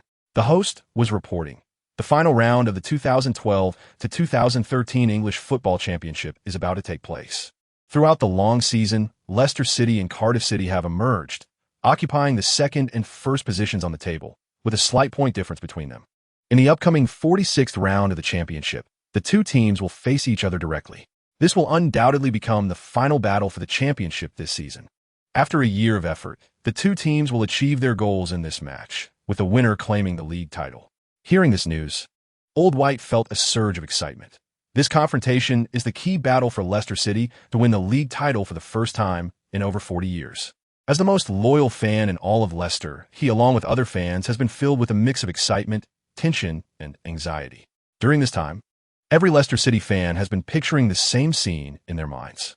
They imagine themselves, along with fans from all over the city, waving team flags and armbands, cheering and rushing toward the stadium. Chapter 70. The finals begin after 2 hours of tactical training, on the way back to the locker room for a break. Lille couldn't help but approach Vardy and said, "Hey bro, are you nervous? You don't seem nervous at all on such an important day." Lille looked at Vardy with hopeful eyes, thinking, "You're the star player. It's all up to you tomorrow." "How can I not be nervous?" "I'm very nervous." "Okay. Tomorrow we will determine the champion, which is a rare opportunity for each of us. Do you remember how long I struggled in the 5th division? At that time, I always felt I could never catch up to the top league. Now, finally on the day of the finals, the championship is just one match away from me. How can I not understand its weight? Trust me, tomorrow I will play a level I've never reached before and won't let any opportunity slip by. This is not just for myself, but also for the team and the fans. How can I allow it to slip away so easily?" On the other side, at Cardiff City's training base, head coach John and his players were focused on reviewing Leicester City's recent match footage. Here, and here. He pointed out some key points with a pen. Chapter 71. A sudden strike. Have you noticed that Leicester City has made some tactical adjustments today? The most obvious change is placing Harry Kane at the forefront, replacing the previous forward, Vardy. This indicates the coach intends to utilize Kane's all-around capabilities as the core of their attack, and they have abandoned the familiar 4-3-3 formation to switch to 4-2-3-1, which is quite a significant change. This adjustment surprised me. 4-3-3 has been Leicester City's standard system for the entire season. I wonder if this change will take Cardiff City by surprise, or if it gives them an opportunity. On the other side, Cardiff City's formation remains stable, sticking to their usual 4-3-3 and deploying heavy reinforcement in midfield. In this match, we can focus on the midfield position. It seems both teams want to fight for control of the midfield. Lingard stood at the center circle to kick off, and Leicester City initiated the attack first. The ball flew quickly to the right wing, and Lille immediately rushed forward. Although his position was slightly behind compared to usual, this allowed him to effectively shield Lingard while being ready to break through. Accompanied by the rising cheers of the fans, the other Leicester City players quickly surged forward, clearly aiming to apply pressure on their opponents first. Chapter 72. A Lone Journey. Hey, family and friends. Can you guess where I am right now? On May 4th. Gao Yi's image appeared on the live stream on his phone. That's right, it's the King Power Stadium. Tonight, I will witness Lille winning the championship. Gao Yi raised his phone excitedly while standing beside the stadium. Tonight, I will cheer for Leicester City. Cheers erupted from the crowd, and passing fans gathered around him when they saw him holding his phone. Leicester City will definitely be crowned tonight. Leicester City is invincible. Long live Leicester City. After sharing Lille's latest updates for the past 6 months, Gao Yi gained some fame among fans in his home country. For this championship-deciding match, he decided to come to King Power Stadium to watch in person. At this moment, through Gao Yi's live stream, fans back home were feeling the enthusiasm of the event. However, they looked down on his decision to abandon his friends and go alone to watch the match, and they were all mocking him in the live chat. Gao Yi, you traitor. It's so selfish to leave your friends and come to the stadium alone. Through the screen, they could feel the excitement and passion in the stadium, envious of Gao Yi being there in person, but also thinking it must be too lonely to be there alone. Chapter 73. A furious shot. That was just luck. The match isn't over. Everyone can't let their guard down. I don't need your compliments and don't care about any personal heroism. We can only win if we unite as one. The match was not even halfway through, and you were celebrating as if you had already won the championship. This is looking for excuses to fail. I don't care what happened just now. Right now, give me your all. Each of us needs to fight with all our strength for the team's victory. If we lose the match, you will regret it for a lifetime. If you don't want to go home feeling miserable, then get it together. Lille's words left the Leicester City players feeling ashamed, and Captain Morgan was the first to respond to his call, saying, "Lee is right. Everyone get your spirits up." This sudden ambush felt like a huge thorn deeply embedded in the hearts of the Leicester City players, turning their originally joyful mood into despair. However, they quickly transformed that frustration into a passionate desire to attack. The Leicester City players surged forward like buffaloes, launching a frenzied counterattack against Cardiff City, as they charged into the opponent's half, competing fiercely for the ball. Chapter 74. Tactical arrangement at halftime. Ladies and gentlemen, the first half of the match was so thrilling that it nearly gave me an internal injury. Please allow me to take a bathroom break during this halftime interval. Gao excitedly said to the live broadcast camera, "I was so captivated by this match that I was glued to my seat." The excitement is on par with the World Cup final. Both sides are evenly matched, exchanging attacks and defenses, especially Lille's goal, which gave me goosebumps. This match is worth every penny. I'm so pumped up, I'm sweating cold sweat. After finishing his remarks, Gao Yi made a V sign to the camera and jogged off with excitement. His abrupt departure did not sit well with the audience, clearly provoking public outrage. Domestic fans flooded the live chat with complaints.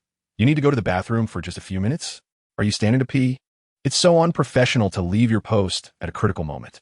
This is just torturing the fans. The halftime break is only 15 minutes. Come on, can you hold it a bit longer? I can't stand it. Leaving the live broadcast to go to the bathroom during a key moment means missing out on exciting moments.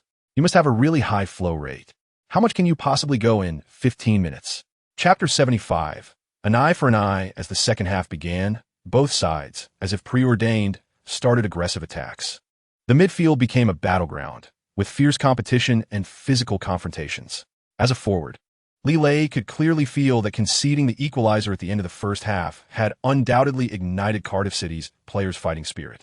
Their momentum was strong, and they were more actively engaged in the contest.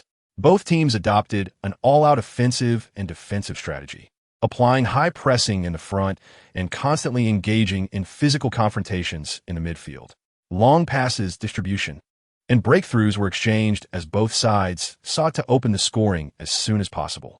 At this moment, both teams were locked in a fierce struggle like two bulls. Whoever scored first would gain a significant psychological advantage over the opponent. Seeing this, Li Lei actively dropped back to the midfield to call for the ball, shouting, "Hey, Lingard, over here." Once he gained possession, Li Lei quickly changed direction and dribbled in. Leicester City launched an attack from the right, and Li Lei broke through. Just as the opponent's defender approached to intercept, Li Lei's teammate Keane surged in from behind, providing timely support.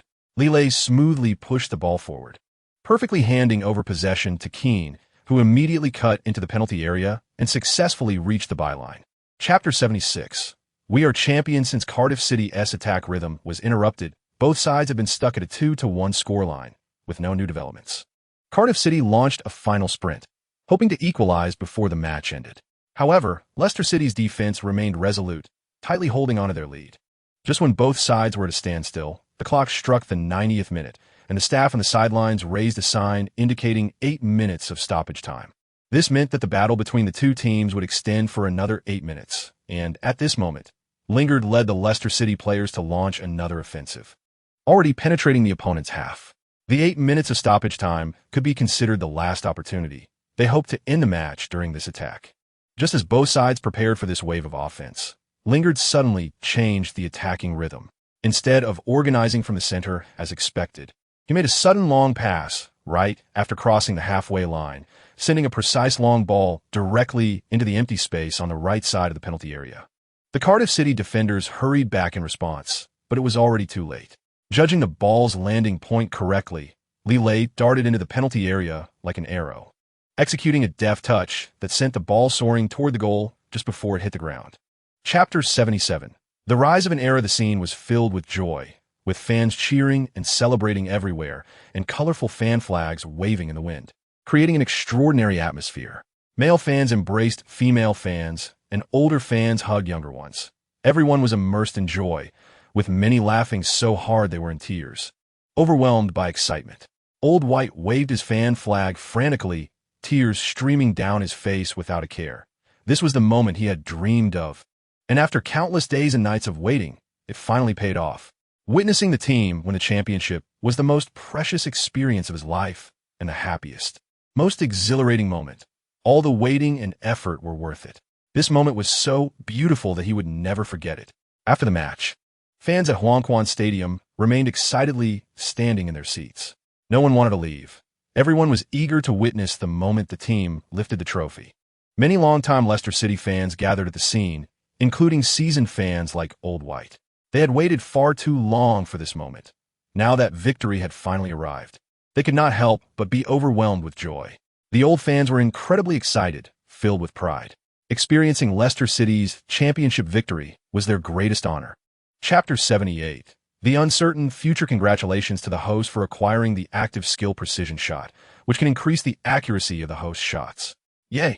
Finally, I have an active skill, Li Lei exclaimed excitedly upon seeing the skill. Just as Li Lei was still immersed in the joy of winning the championship, his agent Jorge Mendes had already arrived in London. In a villa, he faced Chelsea's new head coach Mourinho and said, "Mario, congratulations on coming back to Chelsea. Look at this, I think you will like this Chinese kid." As he spoke, Mendes handed Li Lei's information to Mourinho. "I knew you were up to no good." Mourinho joked as he smiled and took the information, examining it carefully. "Wow, Jorge, you really struck gold. I've been keeping an eye on this kid too." Chelsea scouts submitted his information during the winter break. But you know how it was for Chelsea back then? It was just okay. After saying this, Mourinho shrugged his shoulders. "Of course. That's why I brought it to you personally."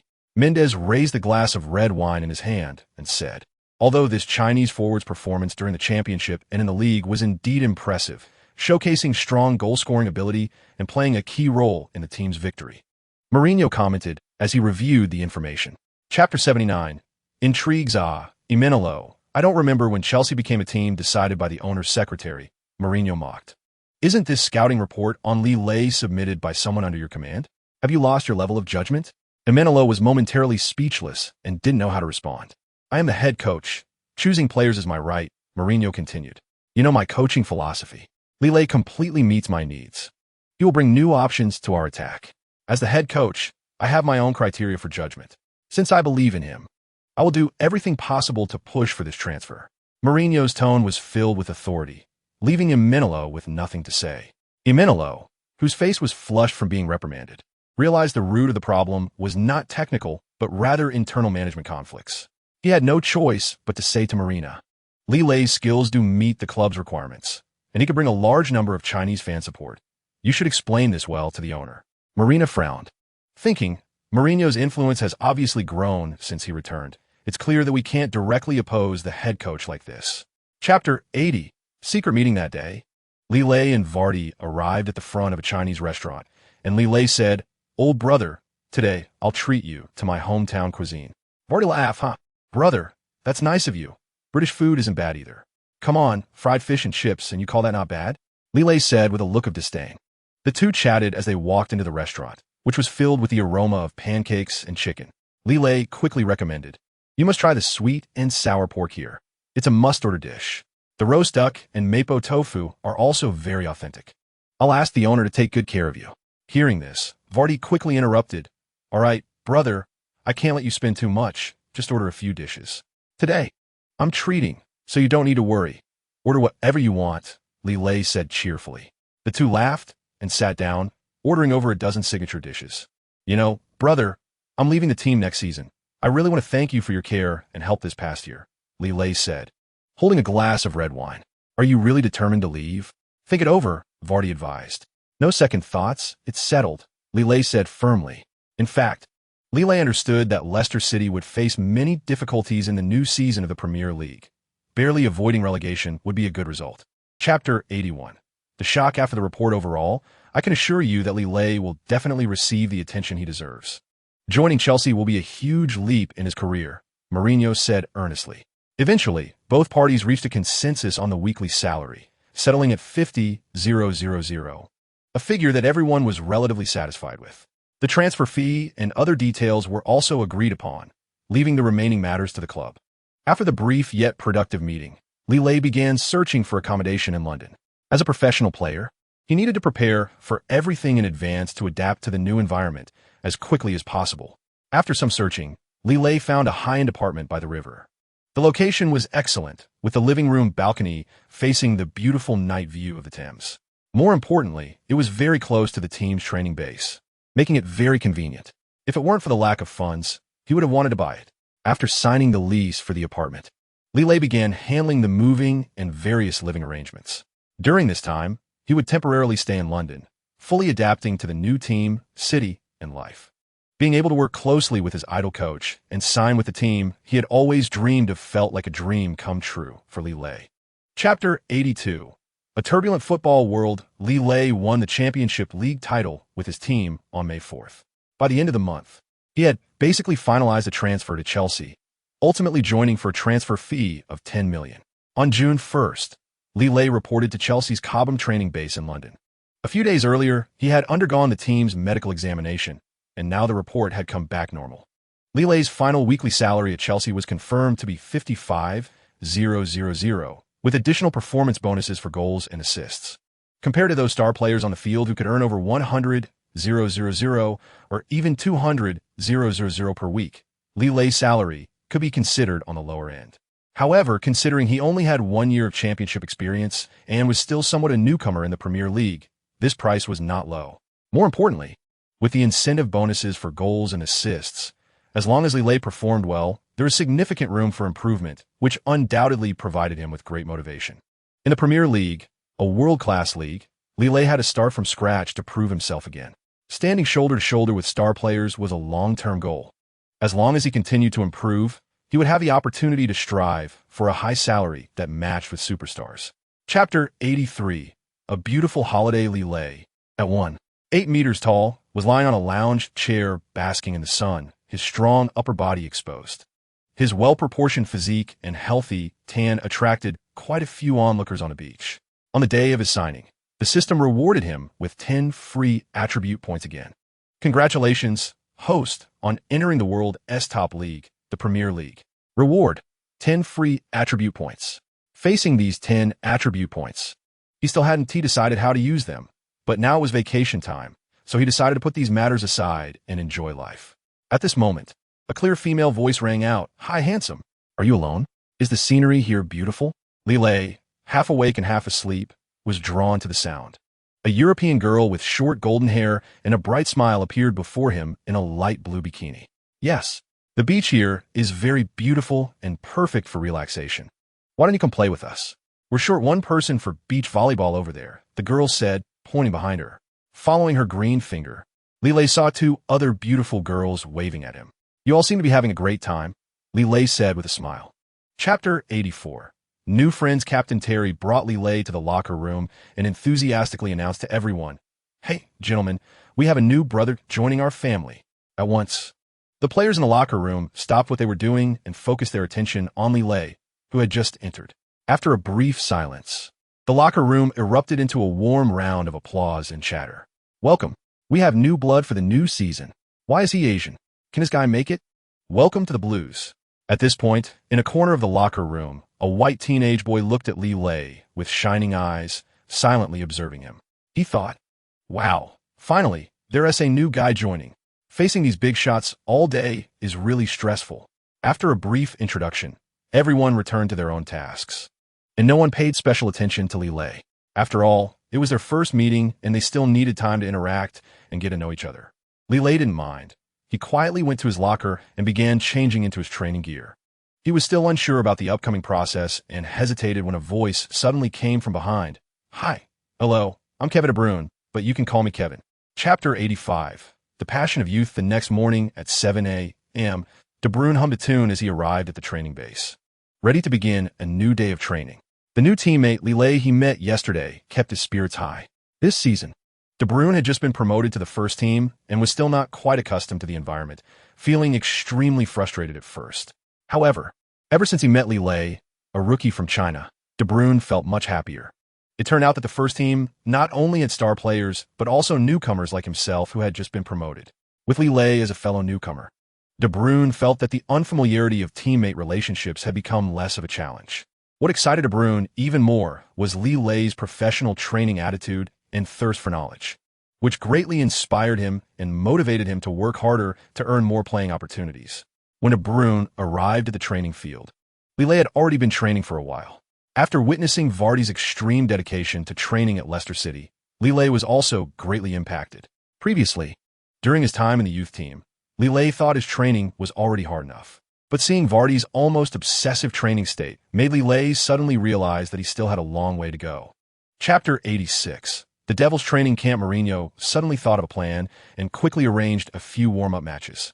Through competition, he could better identify the team's issues and make timely adjustments, which would also enhance the understanding and cooperation among players. Imenolo replied, "Okay, Mario, I'll contact the opposing teams right away to arrange the warm-up matches." After speaking, the two headed to the training field. Mourinho surveyed the players' training, and his gaze became firm and focused. He saw the new addition, Lilei, and De Bruyne engaged in one-on-one practice, and their youthful determination and potential pleased him. Mourinho was not a coach who stuck to old methods. On the contrary, he provided young players with reasonable opportunities, which was an important part of player development. Lilei and De Bruyne were beneficiaries of this. He would arrange for them to start in warm-up matches, cup matches, and even play the full 90 minutes to enrich their experience. Whether they could seize the opportunity depended entirely on their own efforts. However, from his observations during training, Mourinho saw that both young men had considerable strength and potential. Providing opportunities was essential for rapid growth, and this was also his coaching philosophy.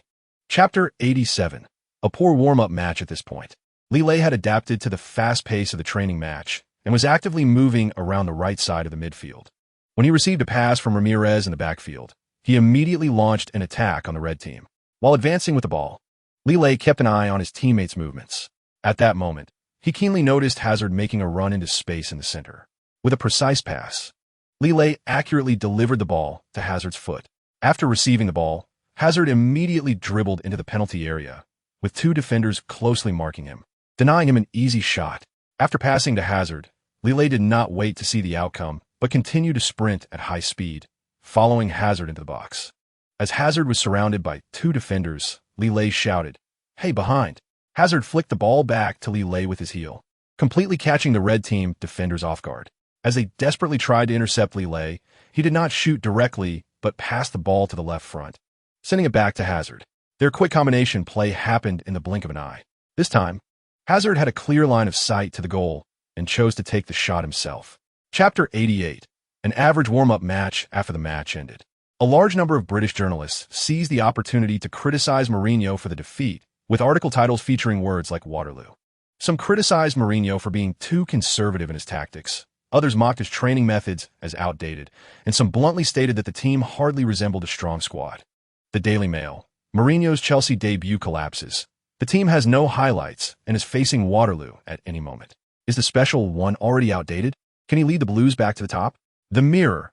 A heavy defeat to a championship team. Mourinho's Chelsea seems to have taken a wrong step. With weak defense and ineffective attack, a huge gap from top teams, Mourinho's training seems to have little effect. The Sun. The London Blues opening match unfortunately faced Waterloo. The players' performance was subpar, hardly resembling a top team. Mourinho's arrival seems to have failed to bring improvement. The Daily Star. Chelsea's warm-up match was a complete loss to a championship team. The defense was irresponsible, the attack was sluggish, and the midfield lost control. Mourinho's coaching showed ineptitude in his debut and faced scrutiny. The article published in The Sun was particularly scathing in its ridicule. Chapter 89. The first victory that had nothing to do with me on August 18th. Lille followed the team to Stamford Bridge to prepare for the match against Hull City. For him, this was his first official match here. Everything felt fresh and exciting. Sitting on the bus, Lille excitedly looked out the window as the scenery changed repeatedly. This route, which he would become very familiar with in the future, felt so different today. Entering the locker room, Lille gently ran his hand over his blue jersey, which was embroidered with his name and number. He could hardly wait to don a uniform and serve the Chelsea team.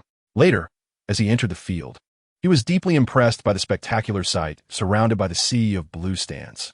Tens of thousands of Chelsea fans shouted loudly, and the atmosphere was electric. This debut was idealistic for the newly promoted Hull City, but reality struck them hard. In the end, they lost 0-2 to Chelsea, which was undoubtedly a crushing defeat. Sitting on the bench, Lille anxiously stared at the scoreboard, hoping the head coach would send him onto the field. With the team 2 goals down, they urgently needed new blood to bring vitality to the attack, and this was a great opportunity to showcase his value. However, when the final whistle blew, Lille still did not get the chance to play. Chapter 90. The second round highlight match. De Bruyne quietly said to Lille, "Hey, did you see the online exchange between the head coach and Manchester United? It's so exciting." He glanced around, fearing others might overhear. Lille also lowered his voice and replied, "I saw it. Both coaches have really torn into each other. But this might also be a way to increase the emotional stakes of the match." De Bruyne nodded and said, "Yeah, everyone has their own tactical considerations. But I really didn't expect Mourinho to play this card. He usually seems so refined." Lille smiled and said, "Doesn't this show that the head coach is a person of many layers? He can change his personality on and off the field. But for us players, it's also a form of motivation and encouragement." Did you give a thumbs up? No. What about you? Neither. Then what are we waiting for? Hurry up. The disturbances online cannot affect Lille and their training. On August 27th, compared to De Bruyne, Lille was once again selected for the 18-man squad. Being included in the squad gave Lille renewed hope. When he arrived at the legendary Old Trafford, there was a surging wave of red outside the stadium. Chapter 91. Premier League debut. However, in this highly anticipated match, the score remained 0-0 before the end of the first half, which left the audience somewhat disappointed, as there was no attacking battle that they had been looking forward to. Both teams' attacks were unsatisfactory, with players being overly cautious and no one daring to attempt breakthroughs. In contrast, both teams' defenses were quite impressive. Led by Captain Terry, Chelsea's entire defensive line was solid, while Manchester United's defense was also star-studded. The rhythm of the first half fell into a stalemate, with attacking methods being firmly controlled and few exciting moments to be seen. This negative play greatly diminished the match's appeal, and the fans in the stands gradually lost enthusiasm, even expressing some impatience with boos. No one wanted to see the same pace of play in the second half, as the fans' patience was wearing thin. With the first half nearing its end and the score unchanged, Mourinho frowned, standing on the sidelines with his arms crossed and a serious face. He watched the field and occasionally issued instructions to the players. However, the effect was not obvious. The team's offensive lacked creativity and breakthroughs, and his tactical guidance was not well executed. Chapter 92. Clever combination from the stands, even though the first half ended in a 0-0 tie. The atmosphere on the field became intense as the second half began. When the referee blew the whistle, the football bounced from the center circle, and the red and blue teams began to contest possession of the ball, wearing the number 18 jersey. Lille took advantage of his speed and accelerated to shake off the opponent's midfield entanglement. Lille's sudden attack caught the opponent off guard, forcing Manchester United's midfield to retreat, and soon someone came forward to interfere with his advance. While dribbling, he kept an eye on his surroundings, noticing that Manchester United players were about to encircle him. At this critical moment, Lille made a precise pass to send the ball to Ramirez on the right. Ramirez, with his excellent skills, faked out the last defender and rapidly advanced toward the penalty area. This time, a goal seemed inevitable. However, just as Ramirez was about to enter the penalty area, Manchester United defender Karim Baba blocked him at the edge of the box with his body. As a result, Ramirez lost his balance and stumbled to the ground. Baba's rough interception was clearly a foul, but taking advantage of the home field, the referee did not show a card, only awarding Chelsea a free kick. Chapter 93. Dream at Old Trafford. Facing a deficit, Manchester United began a frantic counterattack. Goalkeeper Cech made a powerful throw to defender Gabriel Bernardo. The ball quickly exchanged hands among Manchester United defenders as they attempted to organize a counterattack. However, as they advanced to the flank area of their half, Chelsea's front players began to apply high pressure. The midfield battle gradually fell into a stalemate, with Lille, Hazard, and Torres fiercely contesting possession against Manchester United's midfield. Both sides exchanged blows in a tug-of-war for midfield control. After several entanglements, Manchester United finally managed to maintain possession near the center circle thanks to their physical advantage. The ball stumbled to the feet of Lorilla, the core of Manchester United's attack. Maintaining possession was crucial for them, as he needed to seize this opportunity to deliver a lethal pass to the front line. However, Chelsea's players quickly closed in, leaving Lorilla no space to operate. Faced with Chelsea's airtight pressure, Lorilla was forced to pass back again, attempting to create space through short passes. But Chelsea's players closely marked their opponents, leaving Manchester United with no passing lanes. Lorilla had to change tactics and attempt to switch the play dramatically from the right to the left side. Chapter 94. Fans' excitement is beyond words. Chinese fans watched the entire process of Chelsea defeating Manchester United 1-0 away through live television broadcasts. When the final whistle blew, fans in the country erupted into cheers. No one expected that Lille's Premier League debut would result in an assist, helping the team end Manchester United's winning streak and achieve a perfect start. Fans expressed their excitement online, posting on social media to share their joy and pride. Lille is amazing, assisting in his debut. As a Chinese player, winning at Old Trafford in his debut shows Lille's talent. Chelsea's hopes of winning the championship have increased again. Go Lille! Chinese fans are supporting you. I watched Lille's debut live. That assist was incredible.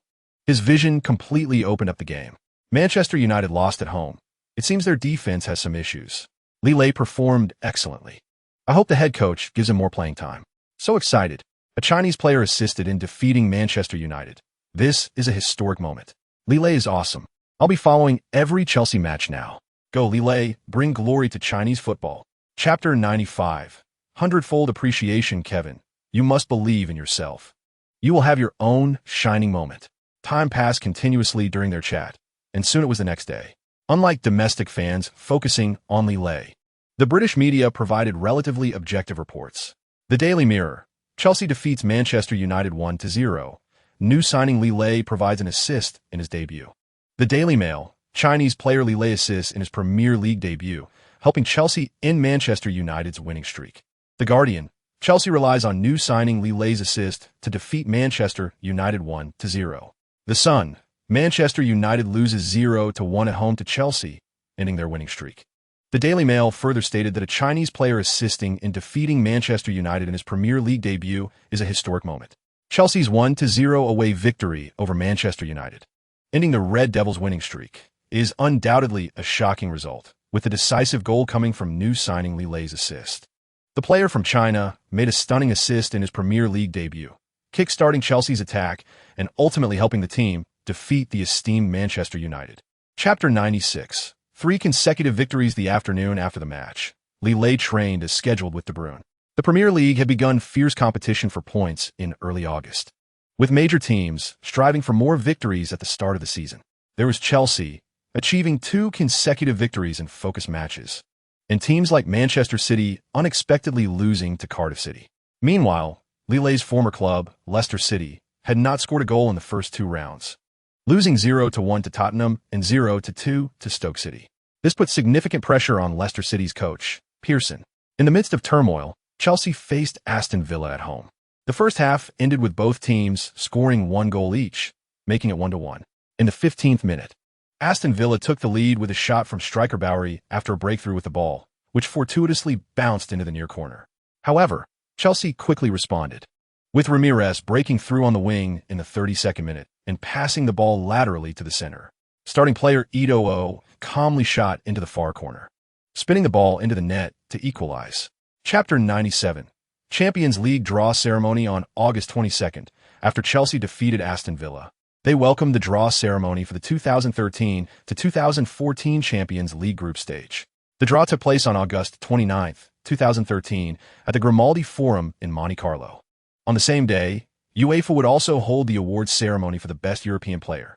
Last year, Chelsea's performance in the Champions League was indeed poor, as they were eliminated in the group stage, which still lingers in memory. This year, the club's management decided to appoint Mourinho, hoping he could lead the team to redeem themselves and reclaim their lost Champions League glory. For Chelsea players and fans, this year's Champions League journey held great significance. They surely remember the painful exit from last year, and they have long awaited this tournament, seeing it as a chance for a comeback. That evening, Mourinho attended the Champions League draw ceremony with team captain Terry. While new signings Li Lei and De Bruyne had not yet had the opportunity to participate in such a significant event, the two watched enviously from their TV screens, gazing at the coach and captain in front of the cameras. What an honorable moment it is to stand on UEFA's highest podium and receive the attention of fans from around the world. Chapter 98. An unexpected Champions League debut at Stamford Bridge in the match between Chelsea and Basel. The score was 2-0 in favor of the visitors, Basel. In the 70th minute, Mourinho stood on the sidelines, arms crossed, gazing deeply at the pitch. This was completely different from his pre-match expectations.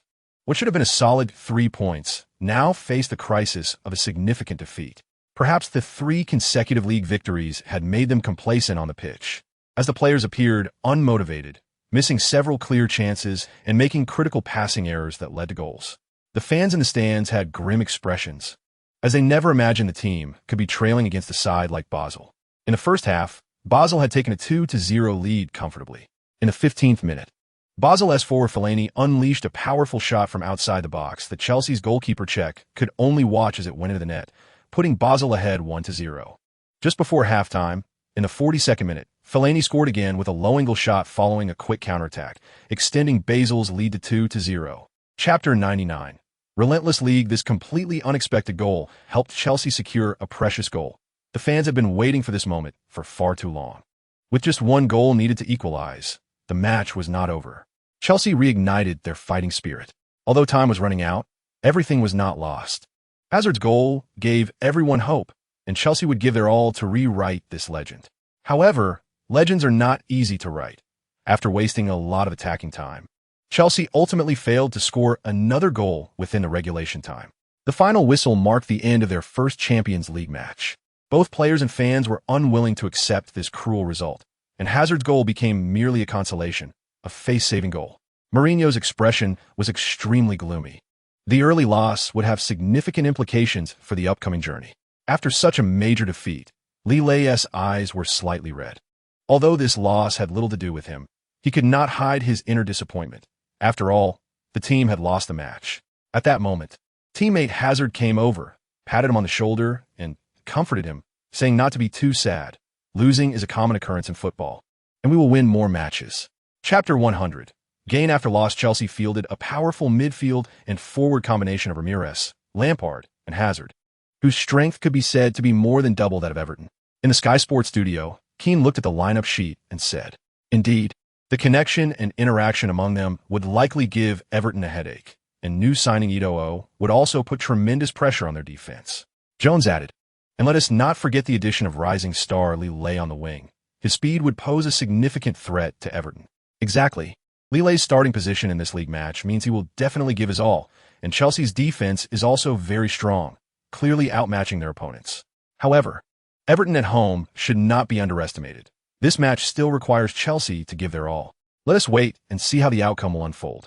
In the studio, fans saw both teams entering the field and preparing to kick off, immediately quieting down and focusing intently on the screen. It's starting, I'm so nervous. SSSH. Quiet. The match has begun. Terry lost the coin toss, and Everton gained the kickoff. Come on, Chelsea, play steadily. Chapter 101.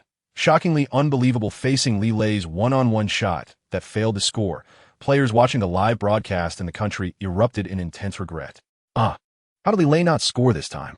What a pity. Such a one-on-one should result in a goal. It's okay. Lille's response was already quite good. He will definitely score later. The shot was too straight and was just blocked by the goalkeeper. Then, after Lille provided a brilliant assist, the fans' comments immediately reversed. The goal happened too quickly. 1 second they were criticizing the missed one-on-one, and the next second Lille assisted his teammate to score. Wow, the missed one-on-one was for this beautiful assist. How wonderful. Shocked. Mom, why am I watching the game on my knees? Lille's reaction and pass were truly invincible, perfectly connecting with Eto'o's shot. Assists are also goals. This combination was so smooth that it directly opened the scoring. After Eto'o scored, he couldn't help but slide on his knees in celebration towards the fans. Well done. Lille was also the first to run over and celebrate with him. The two established a connection early in the match, which was very worthy of celebration. Chapter 102. For consecutive wins, the referee blew the whistle, and the second half officially began, with Chelsea gaining possession from the center circle. Hazard passed the ball to Skirl, and Chelsea patiently began to organize their attack in their half, gradually passing the ball to waste time. Everton players were forced to push up their defensive line, attempting to press Chelsea for possession. However, the Blues players worked well together, continuously exchanging passes and successfully dismantling Everton's formation. Although Everton players realized that Chelsea was consuming time, they were helpless against the opponent's stable ball control. Head coach Mourinho was directing everyone from the sidelines to maintain their formation and patiently wait for counterattack opportunities. If Everton pressed forward, they would immediately launch a fast break. As expected, under time pressure, Everton began to advance, pushing their defense line close to the midfield circle. In the 56th minute, the situation unfolded just as Mourinho had anticipated. At this moment, Lille received the ball on the right flank, glanced left, and then delivered a precise long pass with the outside of his foot to Lampard on the left side. Chelsea's fast break was thus initiated. Everton's defenders were still in their positions, completely unaware that the ball had already switched to the opposite side. Chapter 103. Toilet paper in the face of Chelsea's 4 consecutive league victories, which starkly contrasted with their performances in the Champions League, British media were quick to comment. The Daily Telegraph noted that Chelsea's away victory over Everton put them at the top of the league standings. However, compared to this, their first loss in the Champions League group stage raised serious concerns about their advancement. The Guardian remarked that while Chelsea could display formidable strength against league rivals, they faltered and made mistakes in European competitions, leaving many puzzled. Mourinho must quickly adjust to ensure the team performs at the expected level in the Champions League. The Daily Mirror pointed out that for the past 2 years, the Champions League had been a thorn in Chelsea's side, with repeated failures on this stage. Their performance in the new season's Champions League remained worrying.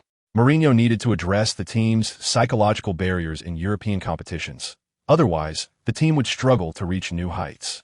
These reports were relatively mild, but the Sun's commentary was filled with sharp and caustic criticism, stating that Chelsea's defeat in the Champions League was evidence that Mourinho's tactics had long become outdated.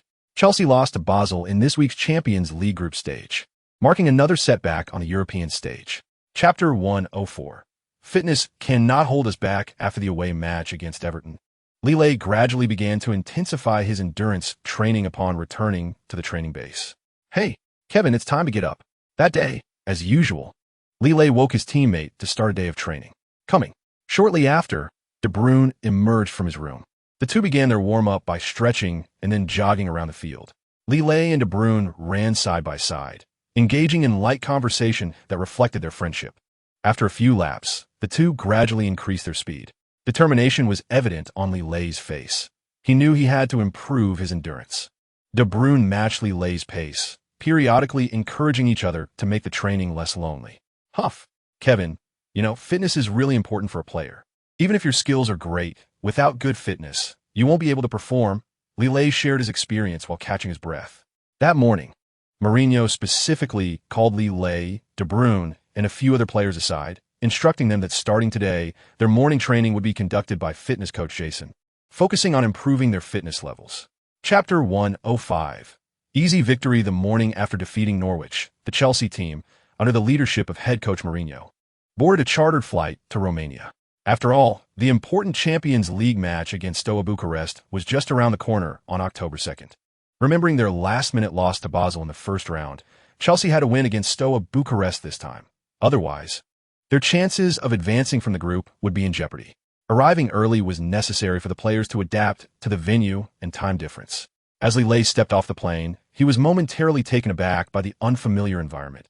It was his first time in Romania. Let's go. What are you dawdling for? Captain Terry reminded him as he passed by. Okay, Captain. After this brief moment, Lille followed his teammates onto the bus that came to pick them up.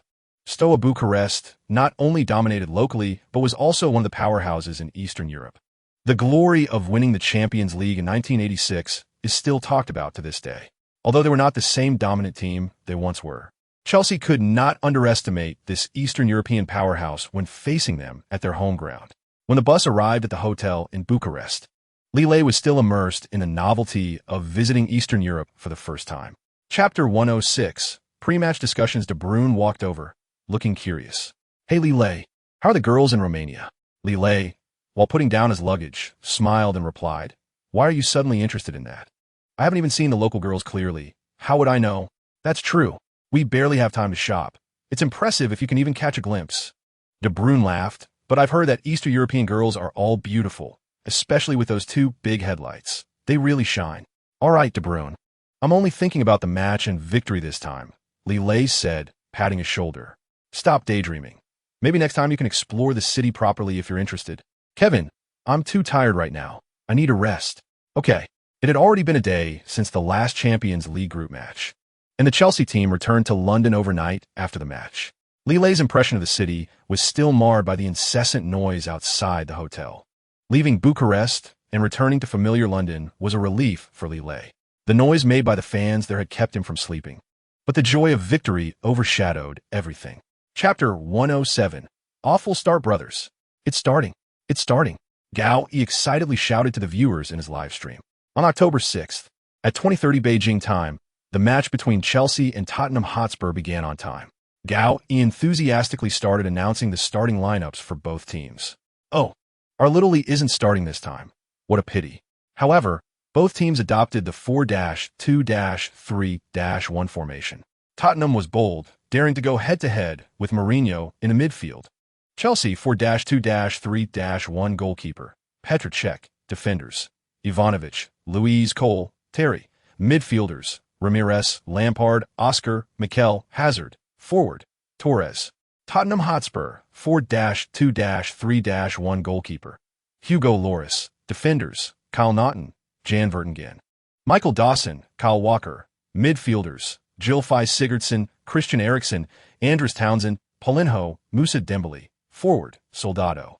We can see that both team starting players are powerful and luxurious lineups with no holds barred. Chapter 108. Come on, Little Lee. At halftime, the score was 1-0 in favor of Tottenham, which thrilled their fans, leading to a lively celebration in the stands. Their faces beamed with joy as they waved team flags and danced in celebration. Some fans were so excited that during halftime, they started a wave in the stands. This made the Chelsea fans sitting opposite in the home stand furious, wishing they could rush onto the field and teach the Spurs fans a lesson. The Chelsea supporters looked grim, but could only anxiously wait for the second half to fight back. The atmosphere of this London derby had already reached a fever pitch, and the fan rivalry heated up along with the match, indicating that the second half would feature even more intense confrontations. "Hey, guys, our little Lee is coming on." Gao, he shouted excitedly to the fans in the live broadcast. "Attention everyone, our little Lee has finally made his appearance." Lillet is about to come on as a substitute in the second half. With Lillet's entry, there was quite a commotion in Gao Yi's live broadcast room. "Yes, it's finally our little Lee's turn. With him on the field, we can definitely turn the score around." Go. Chapter 109. The Yellow Card Battle. This is the derby. At this moment, the referee issued another yellow card, but the scene on the field was already in chaos. The match was completely out of control, with both defenses being overly aggressive and the front lines choosing to retaliate too sensitively. Lillet looked at the extra time sign lit up on the sidelines, knowing that a great opportunity was right in front of him. The score was 1-1, with 5 minutes of extra time and the outcome still undecided. As the midfield core, he had to step up at this moment to fight for victory for the team.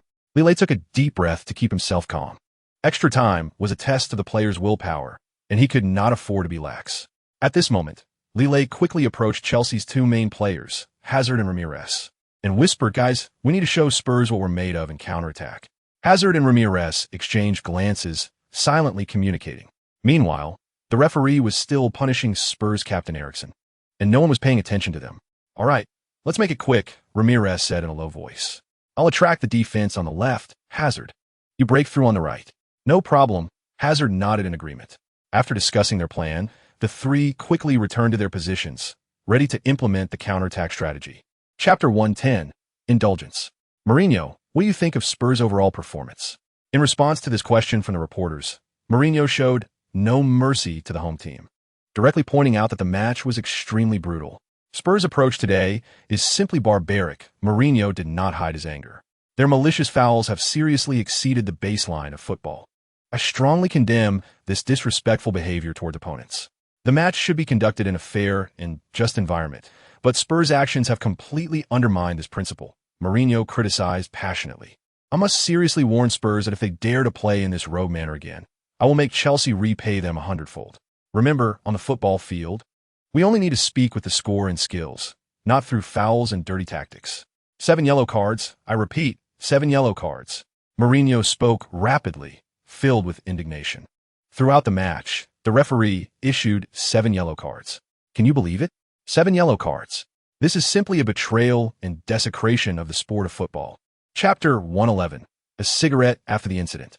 However, what he didn't expect was that when he arrived at the training ground, none of the big brothers from last night were there, and for a moment, Lillet felt a bit flustered. When Lillet arrived at the training base, he noticed that the atmosphere was a bit off. The usually noisy locker room was surprisingly quiet at this moment. "Hey Kevin, why are you the only one here?"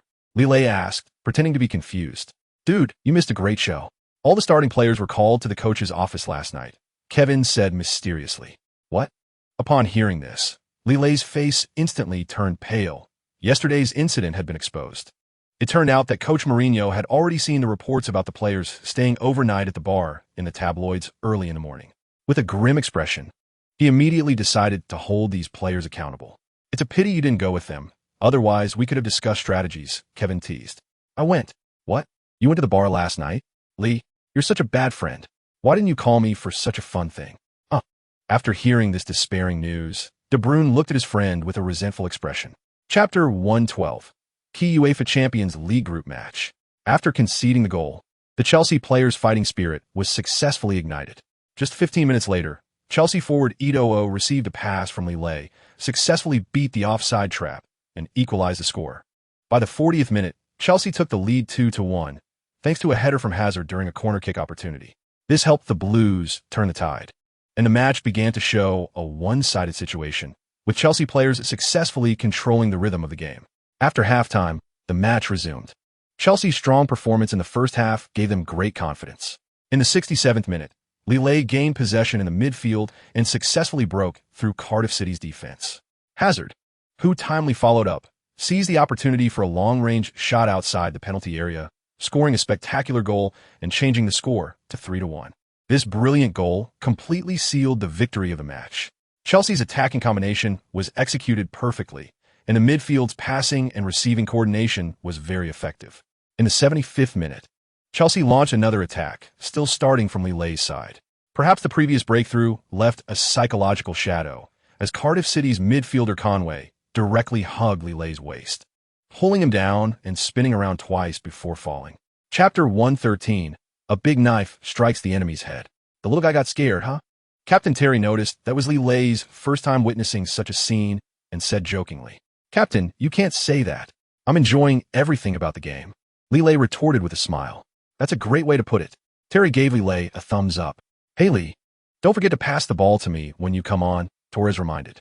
"Don't worry, bro," Lille replied readily. Feeling the concern from his teammates warmed Lille's heart. As the youngest on the team, everyone took good care of him. As the match officially began, the fans in the stands grew more and more enthusiastic, and the cheers in the stadium rose to a new level. This hasn't even reached the historical highest decibel record. The atmosphere here is truly terrifying, Lille thought to himself. "Stop being distracted. It's time to get on the field. Everyone get ready. Go, go, go." Captain Terry reminded everyone. Under Terry's call, Lille and the other Chelsea players lined up and walked from the players' tunnel onto the pitch. Dressed in blue jerseys, they looked like a group of hawks about to pounce on their prey under this high pressure.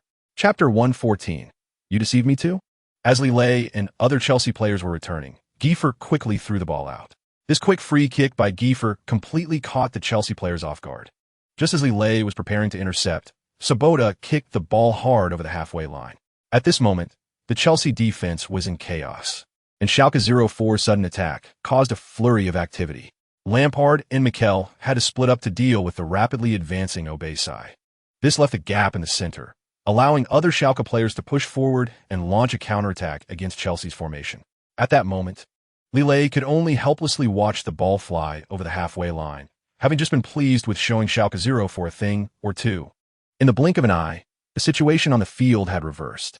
Under Schalke 04's rapid counterattack, Chelsea's defense became tense, but fortunately, Captain Terry remained calm and adjusted the defensive formation in time, just as Obesai was quickly penetrating the penalty area with the ball.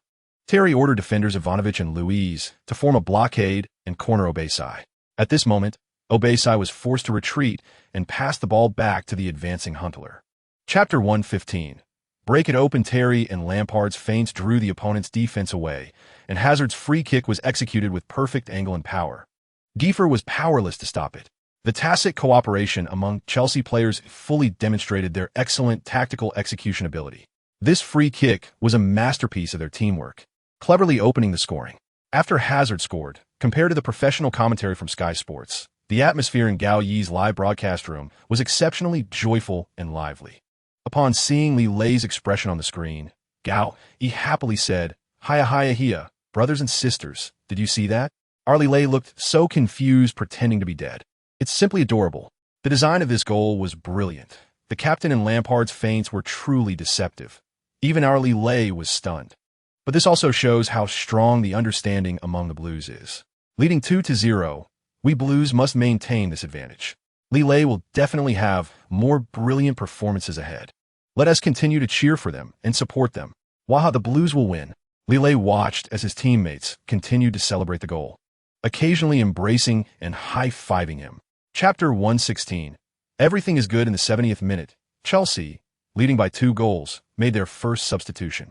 Mourinho replaced Lille with Oscar to strengthen control in the midfield. As he walked to the sidelines, Lille sat on the bench, panting, but he felt very satisfied at that moment. Although he couldn't play the full match yet, his performance was still outstanding. He directly created the first goal with a free kick and provided a crucial assist for Torres' spectacular overhead kick for the second goal. Despite some ups and downs in the first half, Lille ultimately proved his strength, directly participating in 2 goals. Looking at his teammates still battling on the field, Lille felt envious and thought he needed to work on his stamina. Currently, his fitness could only support him for about 2/3 of the match. As the game approached its end, Schalke 04, trailing by 2 goals, began to make frequent substitutions, using all 3 substitution slots. Schalke 04 substitutions were clearly aimed at strengthening their attacking front, as their coach tried to catch up on the score. However, this instead gave Chelsea an opportunity to counterattack. Chapter 117. Facing the challenge from Manchester City after the Champions League group stage, Chelsea quickly faced Manchester City in the league. This season, Manchester City's start was not ideal. They had only achieved 5 wins, 2 draws, and 1 loss in their first 8 matches, accumulating 17 points and sitting 4th, clearly below expectations. In contrast, Chelsea had a much more explosive start, achieving 8 consecutive victories and 24 points, placing them at the top. The two teams were evenly matched, and with Chelsea playing at home, they had full confidence and opportunity to win this crucial battle. However, for Manchester City to return to the top of the table, they must defeat the Blues. Chelsea also attached great importance to this match, seeing it as a touchstone for their pursuit of the best coach title. All of this was just the league performance. From a European competition perspective, Chelsea and Manchester City faced different situations. Chelsea had steadily secured their advancement in the Champions League group stage through away matches, while Manchester City's group was highly competitive, with every match being a tough battle. In the previous round, Manchester City had just returned from Moscow and still had to face strong teams like Bayern Munich. The frequent heavy battles consumed too much of their stamina. This undoubtedly increased their difficulty in winning this matchup. Chapter 118. First goal after joining the Premier League, as Torres scored from a free kick, the Sky Sports broadcast room erupted with Keane's classic goal roar. Torres executed a beautiful free kick that blasted through Manchester City's goal, giving Chelsea their first goal, which was a headache for Manchester City as they had to quickly organize an effective counterattack. The moment Torres stood over the ball, I knew there was a high probability he would score. His free kick technique is indeed top-notch, and Chelsea's morale was high at this point, ready to strike. Torres did not disappoint, perfectly executing the shot into the top left corner of the goal. It was a spectacular free kick that the goalkeeper had no chance to intercept. Manchester City now had to be careful and cautious, avoiding mistakes caused by urgency. Guys, quickly adjust your state. After Torres's free kick goal, the game returned to a stalemate, with Manchester City starting to stabilize their defense, while Chelsea was not in a hurry to extend their lead. Both sides were actively adjusting to regain balance, and the score remained 1-0 until halftime. At this time, the atmosphere in Manchester City's locker room was tense. Chapter 119. Injury wave hits roar. The ball is in. Woo! I'm so excited. He jumped up in the live broadcast room after seeing Lille score, and the comments flooded the screen. God is amazing. The savior has arrived. Go Lille. Chelsea finally scored. Old High, can you calm down? Your saliva is about to drip onto the keyboard. Lille is truly invincible. He is Chelsea's Cristiano Ronaldo. He was so excited he danced around, completely unable to control his emotions, causing the live broadcast image to shake. Friends, our Lille is too strong. This goal was spectacular. That feint and that lob were perfect. I'm already stunned. On the field, when the ball hit the back of the net, Lille finally breathed a sigh of relief, all the pressure released, turning over and lying on his back. Surrounded by the enthusiastic cheers of fans, the fragrance of the grass wafted up, and the lights from the stadium's ceiling shone on his face, incredibly dazzling. At this moment, Lille felt an unprecedented sense of relaxation and enjoyment. All the hardships became worthwhile. He finally proved himself, completing the transformation from an Eastern player to a top league player. Chapter 120. Rotation. Hey, Jason, once these key players return to the team, make sure to arrange for them to have a physical examination, Mourinho said to his assistant after reviewing the list. Yes, sir. Also, has a report on the players we plan to acquire during the winter transfer window been submitted?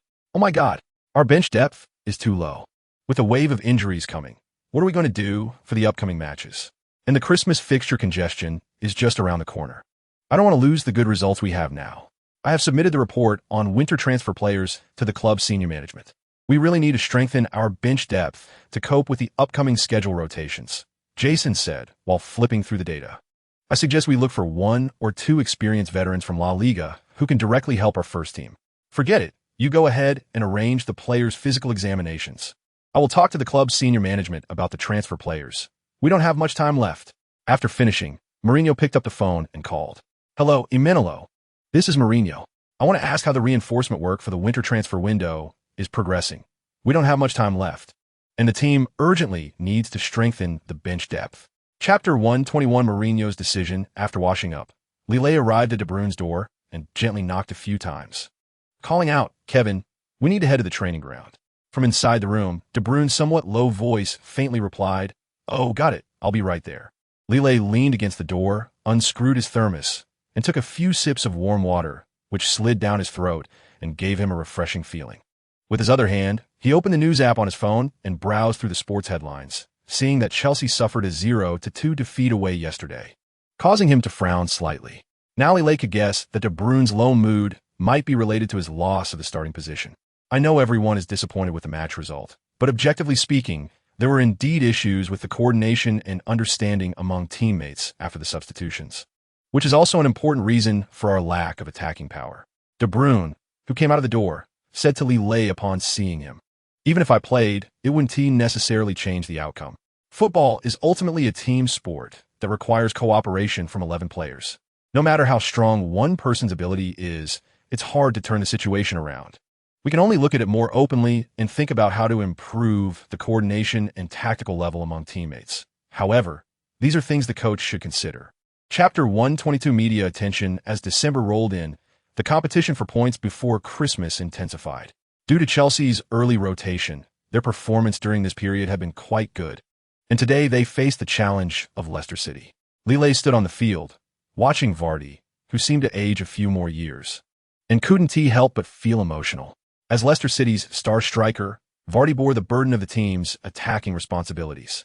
What made it even harder for Vardy to bear was that after the departure of young players like Lille, the attacking line seemed empty and thin. This heavy pressure made Vardy frown, and his face was full of fatigue. Lille could hardly recognize the once dashing senior. It seemed like his brother had to endure a bit longer. His moment of glory had not yet arrived, Lille thought. Chelsea 4-2-3-1. Forwards, Torres. Midfielders, Hazard, Lille. Mata, Ramirez. Eschen. Defenders, Ivanovic, Luiz, Terry. Azpilicueta goalkeeper. Check, dear fans, Chelsea still adopts a formation of 4 defenders, 2 defensive midfielders, 3 midfielders, and 1 forward today, with no significant changes. The focus we need to watch is whether new signing Lille will hold back against his old club Leicester City. Chapter 123 Hard work pays off. At 7 in the morning, at Chelsea's training base, Lille was already out of breath, his sweat soaking his training outfit.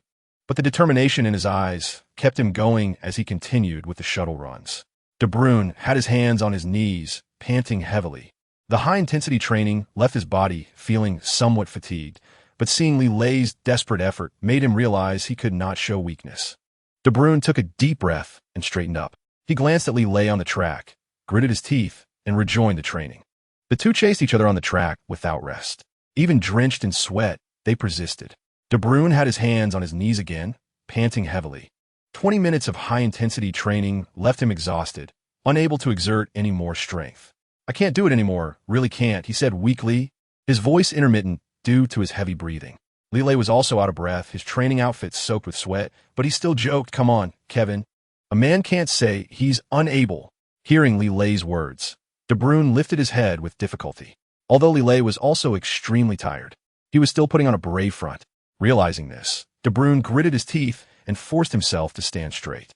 Chapter 124 Intense offense and defense. When the two head coaches shook hands, Mourinho kindly asked, "Hi, Professor. How have you been lately?" Wenger also smiled and replied, "I'm doing well. After so many years of coaching, my health hasn't been a big issue. By the way, that Chinese player you brought in this year is quite good." "Yes, Lee is a very promising player with refined skills and good awareness. He has a bright future ahead." Mourinho nodded in approval. "Huh. It seems Chelsea has cultivated another dark horse. But today at the Emirates Stadium, my players won to go easy," Wenger said jokingly. "Then let us have a good match. We won't hold back either." Mourinho laughed heartily as they said their goodbyes. The two head coaches finished their handshake and returned to their technical areas. We see both head coaches smiling during their handshake. They seem very happy, the Sky Sports anchor Keane casually introduced. Keane was right, although today was a derby match. Chelsea and Arsenal have always had a good relationship, the commentator Jones agreed. Indeed, whether it was Wenger or Mourinho, this pair of old friends could command fierce competition on the field and still shake hands and smile off the field. This reflects the respect and fair competition emphasized by sportsmanship. Keane interjected and continued analyzing. Chapter 125 Perfect arc compared to the first half. The intensity of the match suddenly escalated at the beginning of the second half, and the level of confrontation between the two teams noticeably intensified. Lille, active on the flanks, received a pass from Ramirez and immediately used his speed advantage to break through Arsenal's right defense. Chelsea's sudden attack disrupted Arsenal's rhythm, causing their defense to fall into disarray. Just as Lille was about to penetrate the penalty area, he was suddenly pulled back by Rosicky, who was following him from behind, stopping his further breakthrough. The referee saw it clearly and immediately issued a yellow card to Rosicky, warning him. This was the first yellow card of the match. Lille fell to the ground, and the team doctor quickly came over to check. After confirming he was not seriously injured, he stood up again. The competition between the two sides escalated once more, and the atmosphere on the field was charged with tension. Any detail could become a turning point. Lille rubbed his bruised arm, his eyes filled with determination once again. As long as there was an open space, he would definitely create opportunities for Chelsea. Lille approached the free kick spot, checked the angle, and found it very suitable for a direct shot. He then found Captain Terry and said seriously, "Captain, let me take this free kick." Chapter 126. Devil schedule at the post-match press conference. Both head coaches appeared. Mourinho walked onto the stage with a smile, and the media reporters below gave him a warm round of applause. It was a very difficult match, but the players showed great fighting spirit. "This is a victory to be proud of," Mourinho said happily. This made Wenger's expression noticeably gloomy. After all, losing at home was difficult to accept. "We gave our all, but losing this battle is regrettable. Chelsea was better today, and we will rise again," Wenger simply stated. "Mr. Mourinho, how do you evaluate this victory?" someone asked during the subsequent press Q&A. "This victory belongs to the whole team. Everyone performed excellently, especially Lille. His free kick brought us victory. Mr. Wenger, what does this defeat mean for you?" "We put in the effort, but Chelsea is strong. This defeat will make us realize that we have a long way to go." On December 26th, Chelsea welcomed the 18th round of the league against Swansea at home. 2 days after this heavyweight clash, Mourinho continued to adopt a rotation lineup to face the challenge. Chapter 127. Rapid breakthrough as the new year approached. The major European leagues entered their winter break, but the Premier League did not have this arrangement. As the most successfully promoted league globally, the cancellation of the winter break was an inevitable result driven by capital. However, more matches undoubtedly increased the exposure of the Premier League, but it burdened the players of various teams. Although Chelsea had recently faced frequent injuries, Liverpool was not in a much better position. Their star player Gerrard and core forward Sturridge were both absent due to injury for this clash. The congested schedule was exhausting the players' stamina, and injury problems highlighted the difficulties of sports injuries. The absence of a winter break also meant that Premier League players had less personal time and increased pressure, which is why some big teams collapsed during this period. Driven by capital, the Premier League continues to expand, achieving commercial goals while depleting the players' value. The Premier League needs to consider the rights of players to balance commercial and player development. In the locker room before the match, Mourinho instructed Terry seriously, "Terry, your defense must closely mark Suarez and also keep an eye on Sterling on the wings." Chapter 128. Counterattack after being provoked. Chelsea has encountered a strong opponent. Just 6 minutes into the match, Liverpool scored, with the goal coming from Martin Skrtel. Sky Sports commentator Jones excitedly said, "This goal was unexpected for everyone. Liverpool executed their free kick tactic excellently, and Chelsea's defense made a mistake, allowing Skrtel to easily head the ball into the net."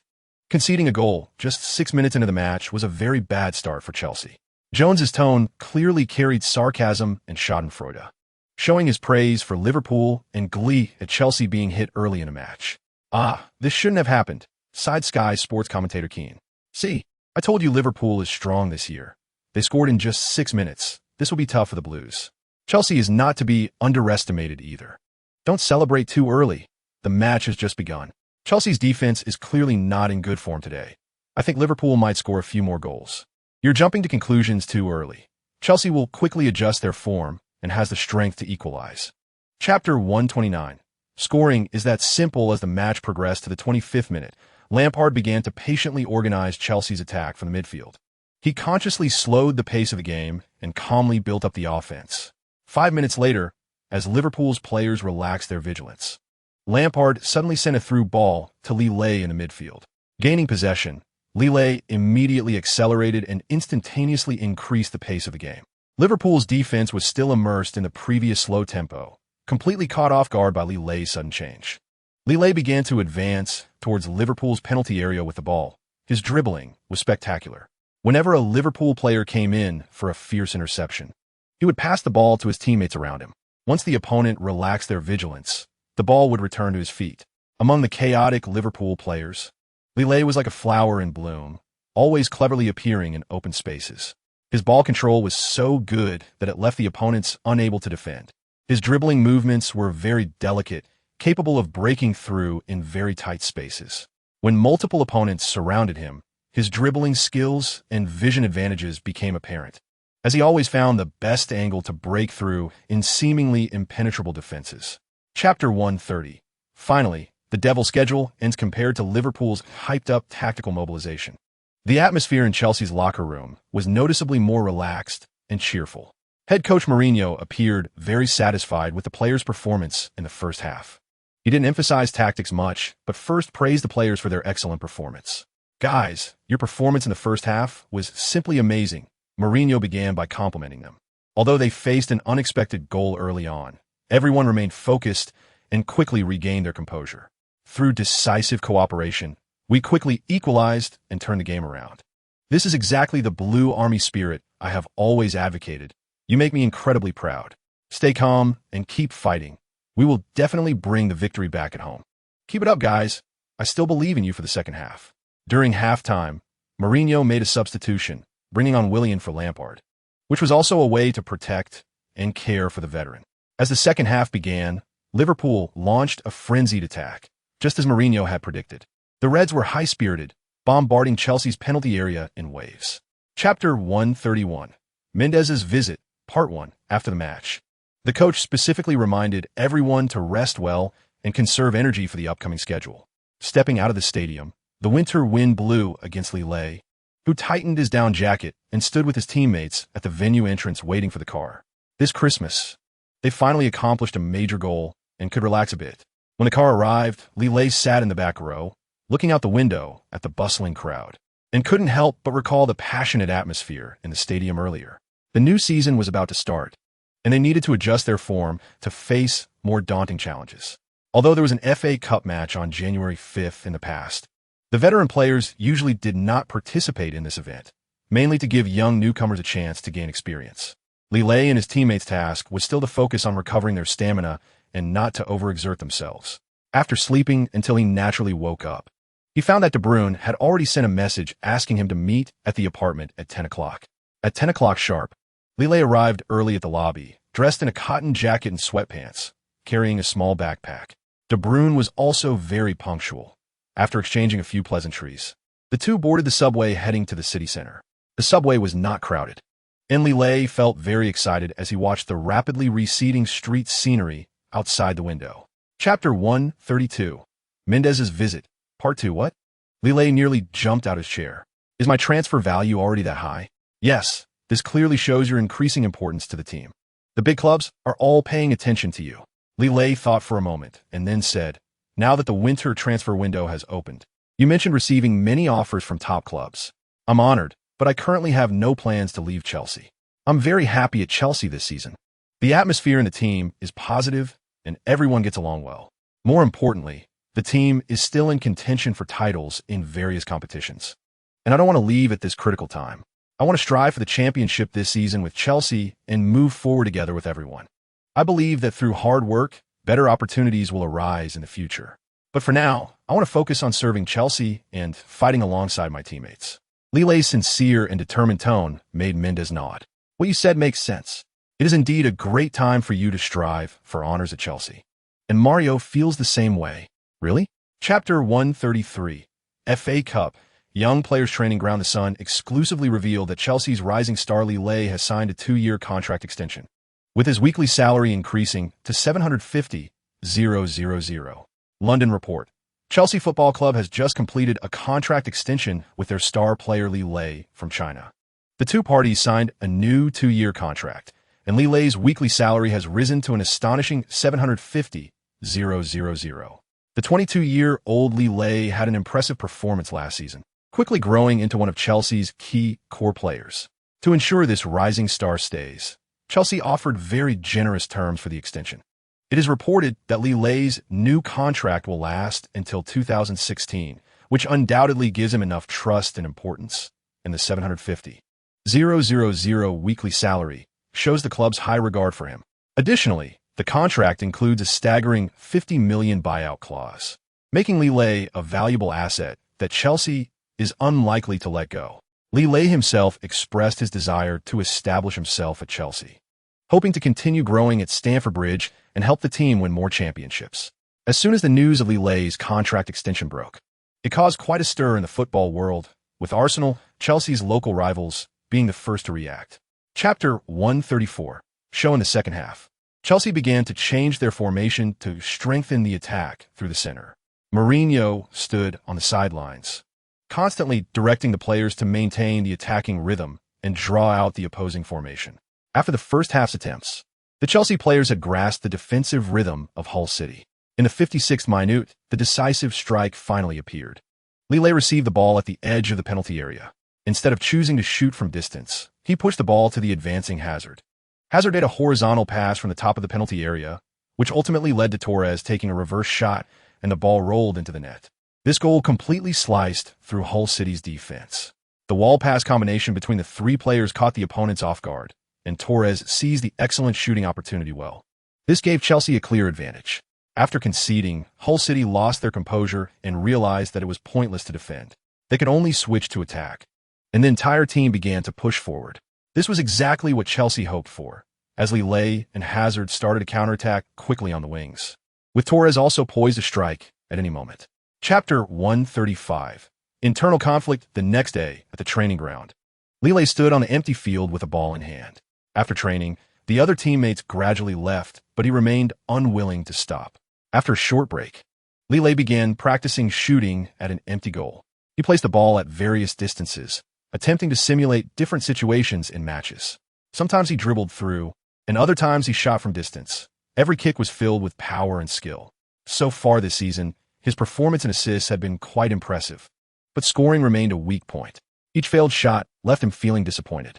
The joy of scoring is unique in the world, which is why he refused to give up. Sweat soaked his shirt as Lelay continued to train tirelessly. When the sun finally set, he scored the last shot into the net, revealing a satisfied smile on his face. De Bruyne walked into the field and saw Lelay still practicing shooting at the empty goal. "Hey, brother, we should head back," De Bruyne said after finishing his extra training. "Let's go." Lelay put down the ball and tidied up the field with De Bruyne. In the locker room, De Bruyne's curiosity finally got the better of him. "Lee, you're an attacking midfielder. Why are you practicing shooting?" Chapter 136. Confronting the Red Devils as more and more players left the team, it caught the attention of Lelay and De Bruyne. The two were changing out of their dirty training kits in the locker room and discussing the recent player departures. "I heard Kakata and the others have been sold. What's the club trying to do?" Lelay frowned. "It's really strange. It's like a major overhaul." De Bruyne also felt puzzled. "We don't even have enough substitutes now. There must be something going on between the higher-ups and Mourinho," Lelay analyzed. "Otherwise, the transfers wouldn't be so chaotic." "You have a point," De Bruyne nodded. "Mourinho has a strong personality, and he might not align with the club's philosophy. This means we're going to have a tough second half of the season," Lelay said worriedly. "But you might have more playing opportunities." On January 20th, light rain fell in London. Despite the poor weather, it did not dampen the enthusiasm of the fans. Stamford Bridge was filled with the sounds of horns and songs. In the 22nd round of the league, Chelsea faced Manchester United in a key Premier League match, which was about to kick off in the next few minutes. The main focus today was whether the Red Devils could rebound under Chelsea's pressure. Chapter 137. Momentum by the 15th minute. Chelsea decided to launch an attack from the left side, with Lampard attempting a breakthrough while Hazard supported him. The two gradually pressured Manchester United's left defense in a relaxed manner. This forced Manchester United's entire defensive line to tilt left to cope with Chelsea's pressure, gradually forming a numerical advantage to seize the ball. However, Chelsea's attack ended without success. Just as Manchester United's defense was about to complete the encirclement, Lampard suddenly made a long pass that quickly crossed the ball to the right side, accurately finding Lelay. This unexpected switch caught the Manchester United defenders off guard. Lelay, who was moving on the right side, received the ball and quickly charged towards Manchester United's penalty area. Manchester United's right midfielder Michael Carrick desperately tried to track back to disrupt Lelay's attack, but he was clearly outpaced. Even attempting to foul to stop Lille's attacking rhythm proved to be difficult. Lille successfully arrived at the edge of Manchester United's penalty area, thanks to a speed advantage. However, Manchester United's right-back Patrice Evra also tracked back in time, maintaining a distance from Lille while calmly blocking his shooting angle. Chapter 138, Scoring Twice. Manchester United's fierce counterattack did not cause Chelsea to panic. After this foul, they gradually stabilized their rhythm, relying on a tightly organized defense to deal with Manchester United's attacks. Even though they were temporarily suppressed, Chelsea's players showed strong composure, not allowing any cracks in their defense. They accurately judged the opponent's passing routes and dissipated Manchester United's offensive threats through timely blocks and tackles. Conversely, once they regained possession, Chelsea would quickly organize a counterattack, launching rapid assaults when Manchester United's defense was unstable. Although they spent most of the time pressed in their own half, Chelsea did not retreat. They were unafraid of this high-pressure rhythm and were always waiting for the opportunity to counterattack. Time passed in the duel between the two sides, but the score remained 1-0. In the Sky Sports commentary booth, commentators Keane and Jones were continuously analyzing the match. Manchester United, trailing behind, launched a strong counterattack. But Chelsea's defense was tenacious and did not show too many flaws. Yes, Chelsea's defense was well organized and compact, while Manchester United's attacks were fierce. They struggled to change the score.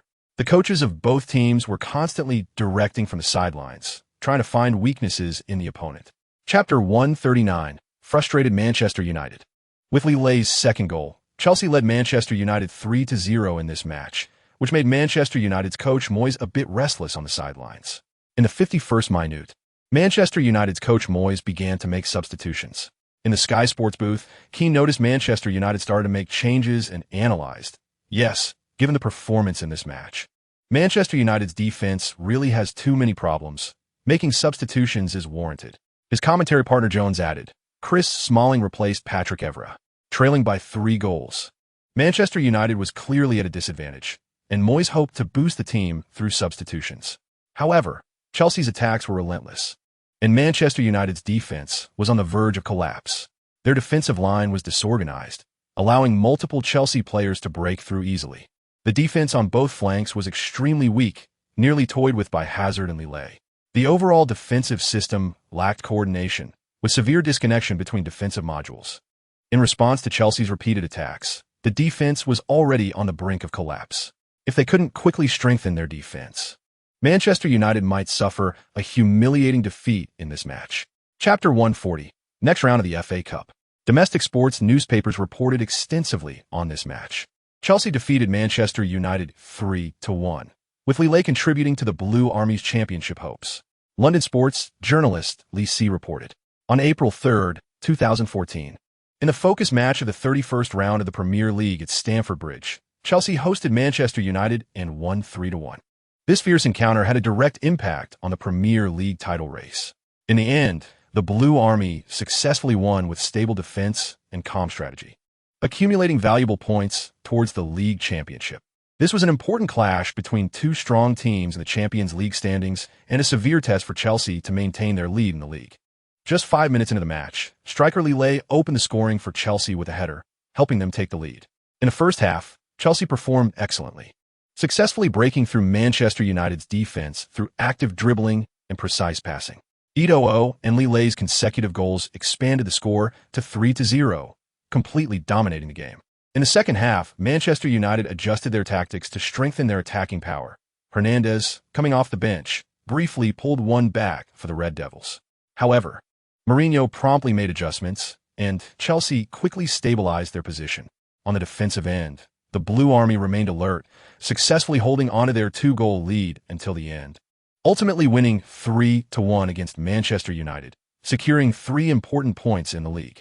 Chapter 141, The Tough Hammers. With the winter break over, the Premier League has already passed half a season. Entering February, London was drizzly and the temperature gradually rose. In the recently concluded winter transfer window, many teams in the league made personnel reinforcements, trying to strengthen their capabilities and improve their standings. Teams struggling in the relegation zone also hoped to leverage new signings to fight for survival. They began to fight hard, striving for victory in every match. In contrast, Chelsea faced a heavier schedule. They not only needed to maintain their league ranking, but also aim for good results in the Champions League and FA Cup. Coach Mourinho continued to implement a rotation strategy to allow players to adjust their rest and maintain their form during the high-density matches. At the training base in Cobham, Mourinho was discussing new rotation plans with the players. He needed to use the squad and personnel wisely to cope with the busy league schedule while also taking care of cup competition goals. With his hands on the tactical board, Mourinho looked at the players before him, all of whom were brimming with fighting spirit, ready to face new challenges. Guys, our biggest challenge in the new year is to manage our stamina while competing on 3 fronts, Mourinho said while pointing at the tactical board. So we must continue with the rotation strategy to ensure everyone can rest appropriately. Chapter 142, New Year's Blessings. After the match, players from both sides shook hands as a courtesy, bringing an end to this lackluster London derby. After this match, there was no change in the top 3 of the Premier League standings. Chelsea continued to lead the table with 19 wins, 3 draws, and 1 loss, accumulating 60 points. Close behind were Manchester City, currently on 54 points, trailing by 6 points in second place. Liverpool ranked 3rd with 50 points, with a 10-point gap to Chelsea. West Ham United, with this valuable away draw, temporarily escaped the relegation zone, ranking 15th. Although Chelsea's match against West Ham ended in a draw, their lead in points was significant, firmly holding the top position. Both Manchester City and Liverpool hoped to overtake Chelsea during this period, making the points race more intense. However, to make a comeback, they had to maintain their winning streak first. 4 days later, on February 4th, in the 24th round of the league, an important top-level battle was set to take place in Manchester. The top-ranked Chelsea would challenge second-ranked Manchester City away, undoubtedly a crucial clash in the title race. Chapter 143, The Showdown at the Top. On February 4th, in the 24th round of the Premier League. On this day, Chelsea's bus rumbled into Manchester, arriving at the home ground of their biggest direct competitors, the Etihad Stadium. In this match, they would challenge their biggest rivals for the title, making this showdown critical for both teams' championship prospects. Just after the new year, Chelsea's players had already put the festive atmosphere behind them and re-entered a highly focused state of preparation. Lille followed the team to this place, feeling the intense atmosphere. When the halftime whistle blew, the first half of the clash ended in a 0-0 draw. This title showdown between Chelsea and Manchester City was locked in a stalemate, with both sides failing to score in the first half. The two teams are evenly matched, but both are doing their utmost to seize opportunities. However, they lack composure in front of the goal and have missed several good chances. At the start of the second half, Lille stirred the home fans into a frenzy. They were truly taken aback by this Chinese player. He unleashed a powerful long-range shot from outside the penalty area that rocketed towards Manchester City's goal like a cannonball, but was expertly saved by the impressive goalkeeper Joe Hart, who leaped to thwart the threat. Chapter 144, Double kill against Manchester City. This shot was so powerful that Manchester City's goalkeeper Joe Hart couldn't react in time. By the time he did, the ball had already found the back of the net. When Lille's volley hit the net, the Chelsea fans who had traveled to Manchester erupted into enthusiastic cheers. The Chelsea fans in the North Stand jumped up, embraced each other, and were teary-eyed with excitement. They had waited so long for this moment. And it finally came when Lille opened the scoring for Chelsea. The fans chanted, their voices filled with joy and gratitude.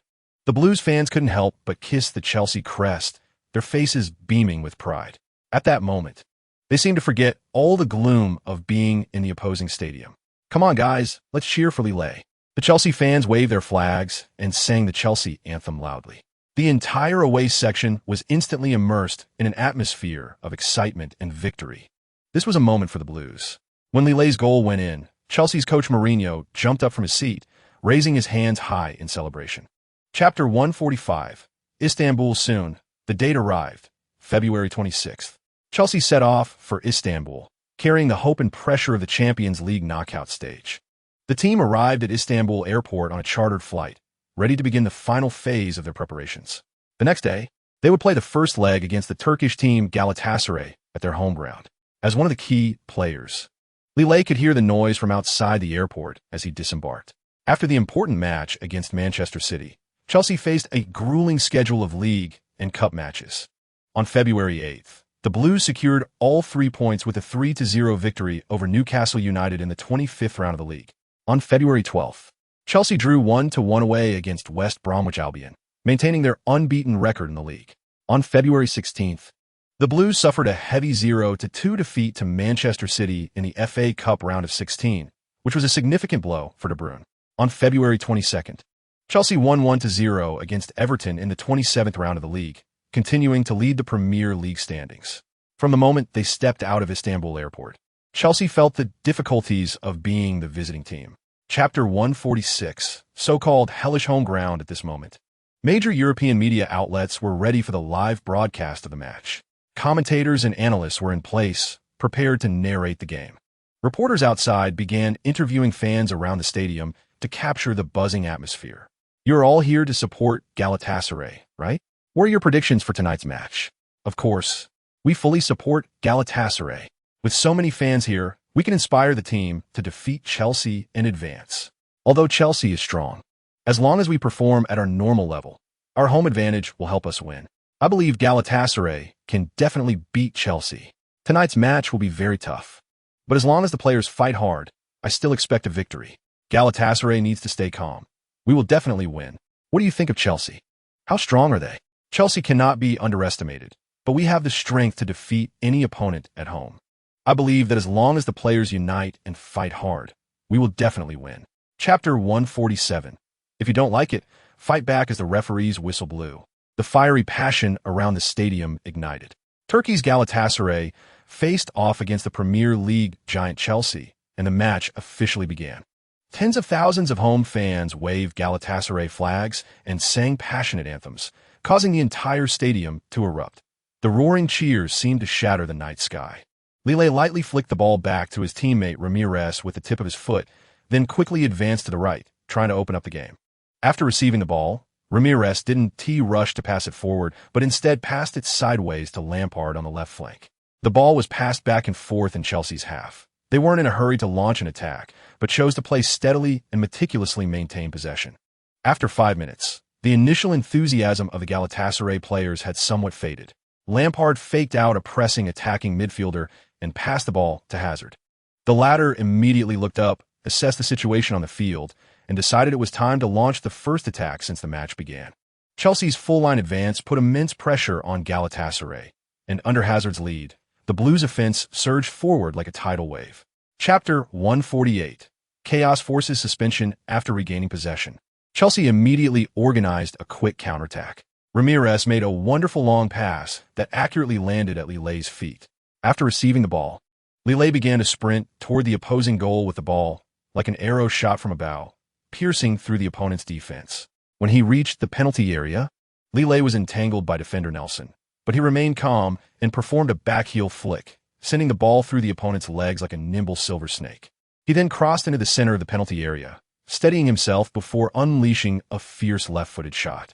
The ball whistled like a cannonball, and Galatasaray's goalkeeper Fernando Muslera made a desperate dive, but could only graze the edge of the ball as it flew into the net. Chelsea took the lead. Goal. Lille's goal was stunning, a breathtaking shot. Little Lee's left foot was so sharp that the goalkeeper had no chance. Commentators and fans alike saw this as a testament to Chelsea's immense strength. Pressured like a cornered beast, they delivered a deadly counterattack in response. Lille's dribbling and shooting technique were textbook examples. The brilliance of this goal was on par with Messi or Ronaldo's one-on-one situations. Chapter 149. Venting after concluding their away trip in Istanbul, Lille and the entire Chelsea team took a chartered flight out of this crazy city overnight. Coach Mourinho was somewhat satisfied with a 1-1 away score. Considering the extremely challenging game environment, maintaining an unbeaten record was no small feat next. Chelsea aimed to show their opponents a thing or two at home. From an overall strength perspective, the Blues were clearly stronger than Galatasaray.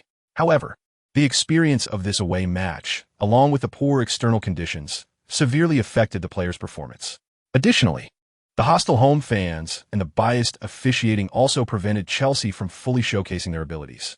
After returning to their familiar home ground, the players were undoubtedly harboring this frustration, ready to adjust their state and prepare for the next match with full effort. In their home ground, Chelsea is confident that they can crush their opponents with full strength and seek revenge for the unfair away match. Lille got off the plane late at night, feeling exhausted as he dragged his body onto the bus back to the training base. under the dim lights inside the bus.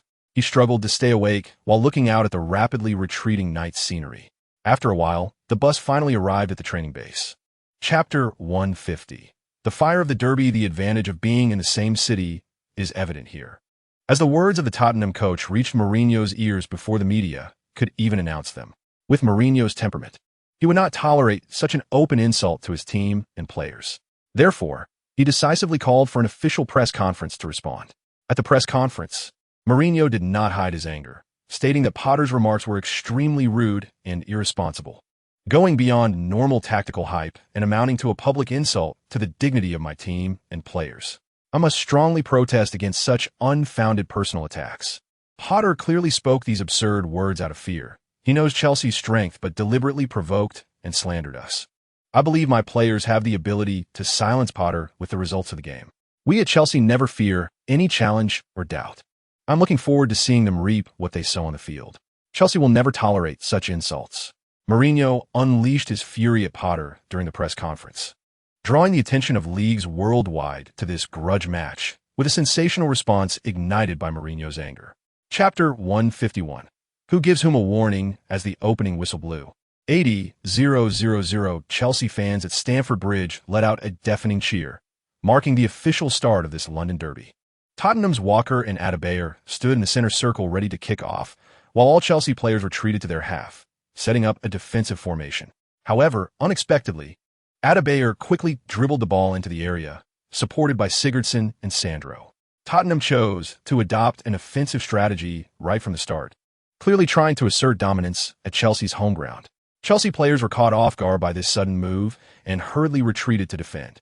Lille and his teammates also had to quickly fall back to respond to Tottenham's attack. After the match began, both sides quickly engaged in fierce ball disputes and confrontations near the center circle, with the cheers from the audience in the stands rising. Facing Tottenham's sudden attack, Chelsea's defenders were already on high alert. As the Tottenham midfielder dribbled into the flank area of the Blues, the duo of Ramirez and Lampard quickly moved in to intercept. At this moment, Tottenham's forwards were completely restrained by Terry and others, unable to get any shooting opportunities. Chapter 152. A resounding victory with a halftime whistle. The first half officially ended. In the Sky Sports studio, Keane and Jones provided commentary on the first half of both teams. It was a very exciting first half. Both strong teams went back and forth with intense competition. Tottenham started with an aggressive offense, but was quickly suppressed by Chelsea, who then controlled the game and pressured Tottenham's goal multiple times. Jones commented, "Chelsea indeed controlled the situation, but Tottenham did not simply let the ball go. Their counterattack was also quite strong. Lampard's tactical foul can be said to have saved a major crisis. Otherwise, Tottenham might have scored." Keane added, "Both sides played hard but failed to score. The Blues' active offense was a highlight. We expect them to take the lead in the second half." Jones remarked, "Tottenham will certainly not give up. I believe the result of the second half is still uncertain. However, Chelsea has the home advantage, which may lead to a victory. Let's wait and see." As the whistle blew, Lille followed his teammates toward the locker room, greeted by the enthusiastic cheers of home fans, who waved back at them. Upon entering the locker room, head coach Mourinho immediately began to deploy tactics for the second half. Chapter 153. UEFA Champions League Round of 16. Second leg. The 4-0 score shocked the Premier League media. This was Chelsea's second significant victory over one of the Big Six teams, following their double defeat of Manchester City. As the league entered its final stages, it seemed that no team could stop Chelsea from winning the championship. Major media outlets reported on the Blues' resounding victory. Daily Mail, Chelsea 4-0 crushes Tottenham. Lille's powerful performance brings Chelsea closer to the title. The Premier League leader, Chelsea, faced Tottenham at home today, ultimately winning 4-0, with Lille leading the charge for the Blues. This match undoubtedly secured the Blues' championship position, leaving fans eager for their impressive performances in the remaining matches. Lille, as the core of this victory, caused many problems for Tottenham in the first half with his breakthroughs and further contributed to the frontline organization in the second half, providing a key assist. This newcomer to Chelsea this season has completely met the expectations of the coach and fans, making him a candidate for MVP of the championship. Chelsea's precise investments in the summer transfer market, including the arrivals of Lille and other new players, significantly enhanced the team's strength. The double defeats of Tottenham and Manchester City prove that this Blues team is the strongest Chelsea ever, Unless a miracle happens, they are currently an unbeatable championship team. Chapter 154. Momentum before the second leg of the UEFA Champions League round of 16.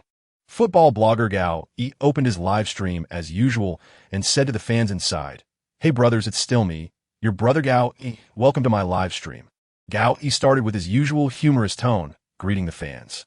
"Brothers, tonight's match is very important for our Lille. This is the UEFA Champions League knockout stage. We need our little Lee to shine on the international stage again.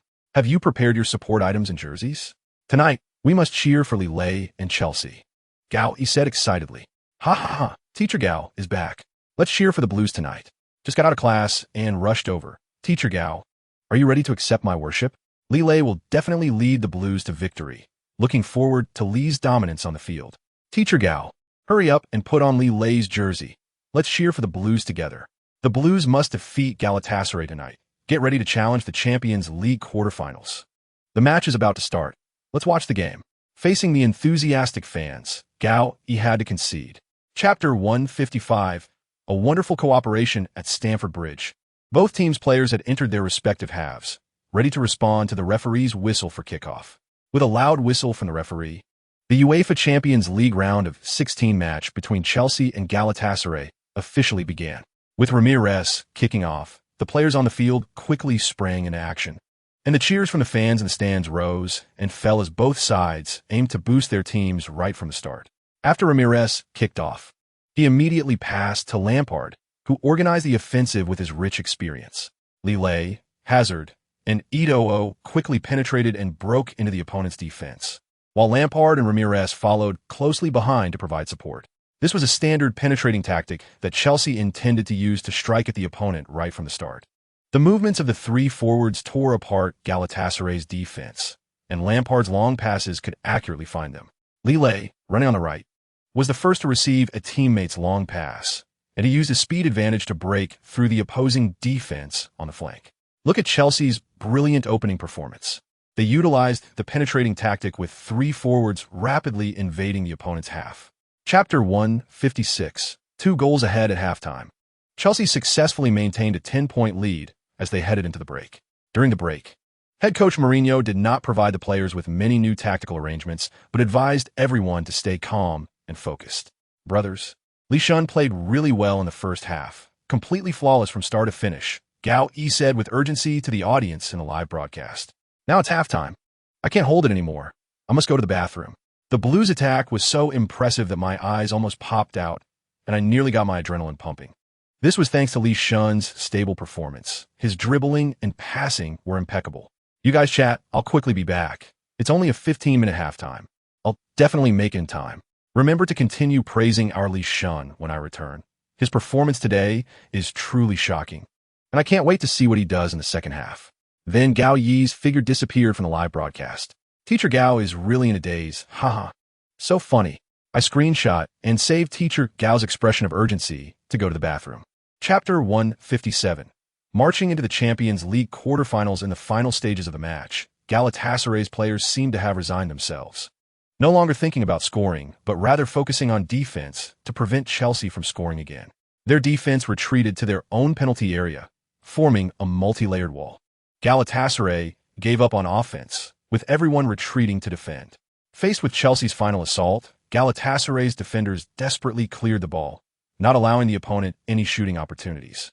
Even when Chelsea's forwards found a breakthrough, it was difficult to find a shooting angle amidst the dense defense, and Galatasaray exerted all their efforts to hold the line, no longer having any intention of counterattacking.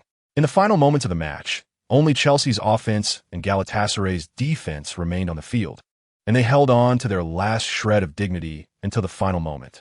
In the 90th minute, the staff on the sidelines raised a sign indicating 3 minutes of stoppage time.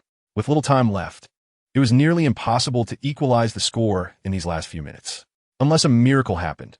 But throughout the match, Galatasaray had been unable to score against Chelsea for 90 minutes, and the probability of turning the game around at the last moment was negligible. Galatasaray's players and coaching staff understood the gap in strength with Chelsea, making it clear that it was difficult for them to reverse the score. Chapter 158. Strong competitors after tonight's match. Some were joyful while others were sorrowful. This round of the Champions League round of 16 was a mix of joy and concern for Premier League teams. The other matches did not bode well for Premier League teams. Manchester City, after losing 0-2 to Barcelona in the first leg, lost again 1-2 in the second leg, eliminated with an aggregate score of 1-4. Arsenal managed to draw 1-1 against Bayern Munich away, but their poor performance in the first leg led to a final aggregate loss of 1-3 to Bayern, stopping at the round of 16. In comparison, Manchester United performed the best.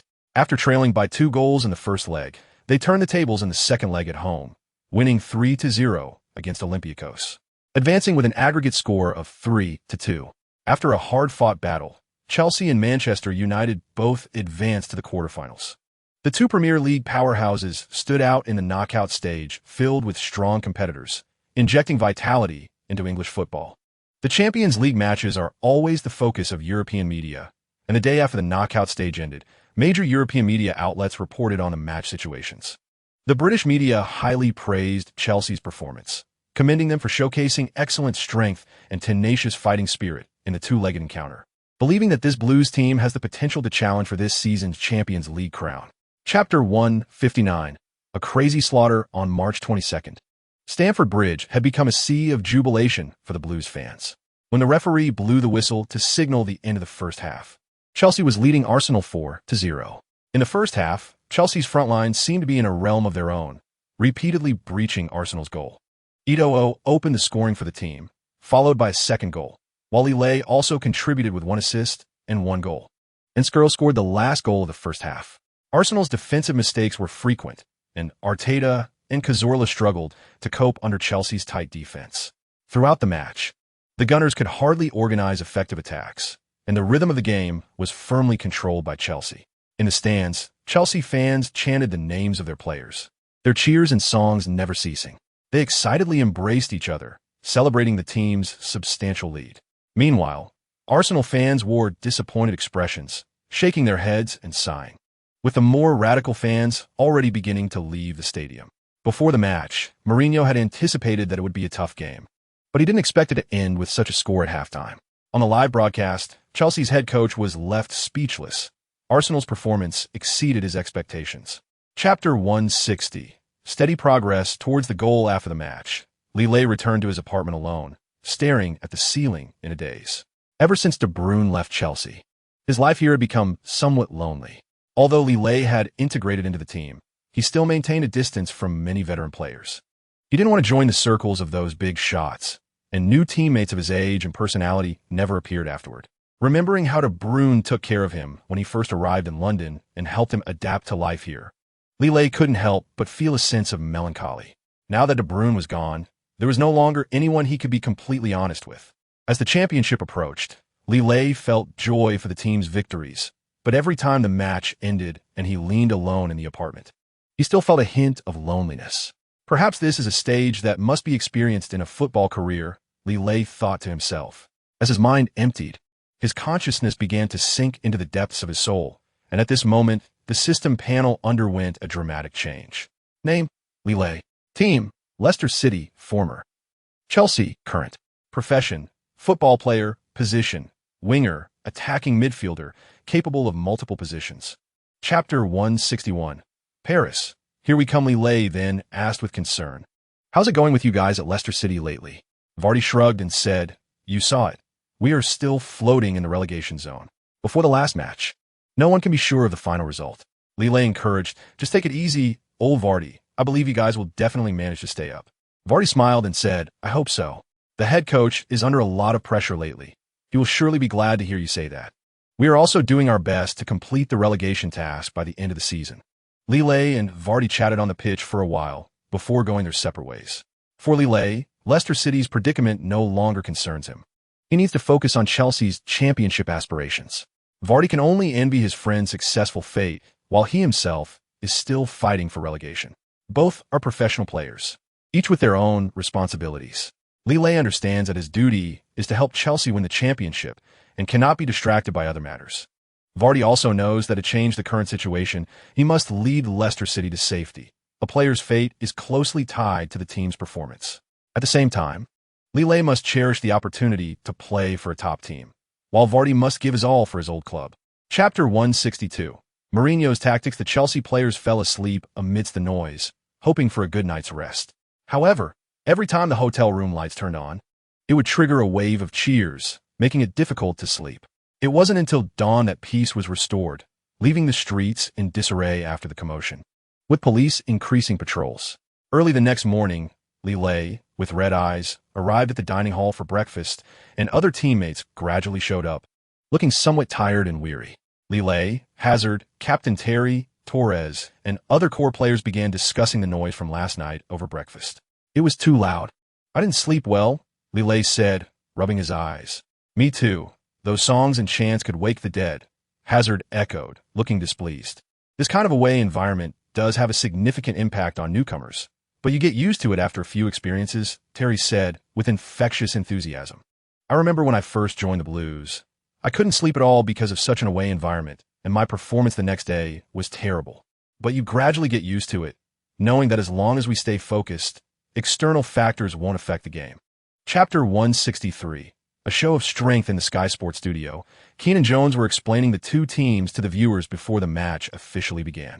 Welcome, everyone, to tonight's Champions League clash between Paris Saint-Germain and Chelsea, Keane said excitedly.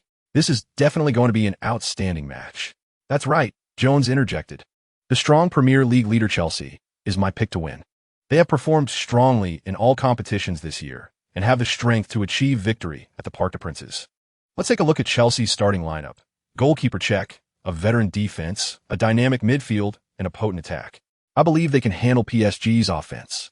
PSG is also star-studded, especially the combination of Neymar and Mbappe, which is incredibly powerful. However, under Mourinho's guidance, I believe Chelsea is fully capable of winning here. They are ready. Let's wait and see what surprises the Blues can create tonight. The same situation was happening in Paris, where the commentators on their live broadcast were also introducing PSG's situation. Chapter 164. Getting excited as the match reached the 18th minute. PSG's players began to adapt to Chelsea's rhythm and started to have their own ideas. Wing player Cavani, in conjunction with the midfielders, gradually advanced towards Chelsea's penalty area. Just as he was about to cut in, Azpilicueta made a swift stop that knocked Cavani down and intercepted the ball. This move was somewhat rough and nearly a foul.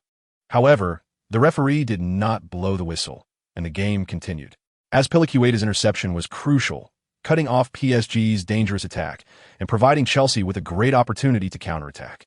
After the interception, he immediately launched a long pass that soared high into PSG's penalty area. At this moment, Chelsea's midfield and forward players sprang into action, especially Lille, who quickly chased after the ball on the right flank. As the ball began to descend, it fell perfectly at his feet. Lille's timing and speed were impeccable as he perfectly caught up with the long pass, gaining a one-on-one opportunity before PSG's defense could react. This attack broke the deadlock. No one expected Chelsea's transition to attack to be so rapid, catching PSG completely off guard. Gao, he was watching the match in the studio, interacting with online viewers. Chapter 165. Champions League quarterfinal first leg ends in the locker room. Lille leaned back in his chair, adjusting his breathing. The high intensity of the first half left the players looking somewhat fatigued. At this moment, head coach Mourinho stood in front of the tactical board and said to the team, "Gentlemen, I know everyone is tired, but PSG has also expended a lot of energy. I hope you can score an away goal in the second half. Even if we don't win, 2 away goals will give us an advantage. We must take the initiative and strive to score. There is still hope for victory tonight." Captain Terry also encouraged everyone. Mourinho nodded and began to lay out the second version of the tactical plan, and the players listened intently. In the Sky Sports studio, commentators Keane and guest Jones took advantage of the halftime break to review the first half of the match. The first half was truly exciting. Both teams were evenly matched. Exchanging blows, Keane said, Chelsea took the lead early, but PSG successfully countered and equalized. Chelsea became overly conservative and defensive after taking the lead, allowing PSG to seize the initiative. Lavezzi's goal was entirely expected, Jones added. Chapter 166. The coach's crisis after the match. The entire Chelsea team left Paris without delay. Players, including Lille, coaches, and staff had all had enough of the noisy Parisian fans. The embarrassment of losing face here would be something they would seek to reclaim in the next match back in London. Lille sat on the plane, looking through the small window at the night view of Paris, quietly thinking to himself. This away defeat was indeed a heavy blow for the Blues. But the taunt from their rivals would only make them more eager to return home and showcase their true strength for the glory of the team. Over an hour later, the plane landed smoothly at London Airport. As they exited the boarding bridge, British media reporters who had been waiting rushed in. Compared to the scene of fans sending them off before departure, Chelsea's players now looked somewhat disheveled. Facing the probing questions from reporters, all the players chose to avoid them and hurriedly left the airport under the escort of security personnel. At this moment, no one knew better than the Chelsea players themselves how poor their performance had been away from home. After a tough battle, the players just wanted to quickly return to the training base to reflect and adjust their state, preparing for the next crucial match. Chapter 167. Blame and deflect. Marina's words were very harsh and sharp, and her attitude was equally strong, which made Mourinho's expression very grim as he realized the situation was becoming precarious. I do bear some responsibility for the current situation of the team, but it's not entirely my fault, right? Mourinho turned to Abramovich and said, "Didn't I submit a winter transfer list before the winter break? Were the players sent to me reasonable? I had already explained the risks of this winter window to you.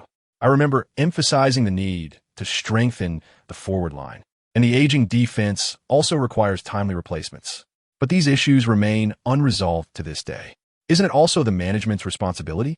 Now that I'm being blamed for tactics and training, I have to ask, what tactics can I implement with an inadequate list of players? Without quality players, how can the team possibly be in peak condition?" Mourinho's tone became more assertive as he refused to take all the blame. His series of questions left Chelsea's higher-ups struggling to respond, and Abramovich had to smooth things over, saying, "I know there's no need to investigate who is at fault. The team has been underperforming lately, and we just want to clarify the situation. Don't be so angry."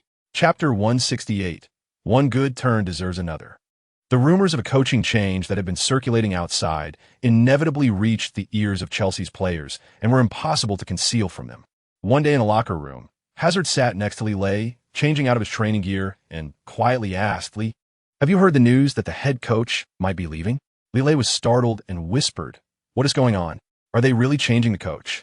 Hazard nodded and said, "The media has been making a big fuss about it these past few days, but we don't know the specifics.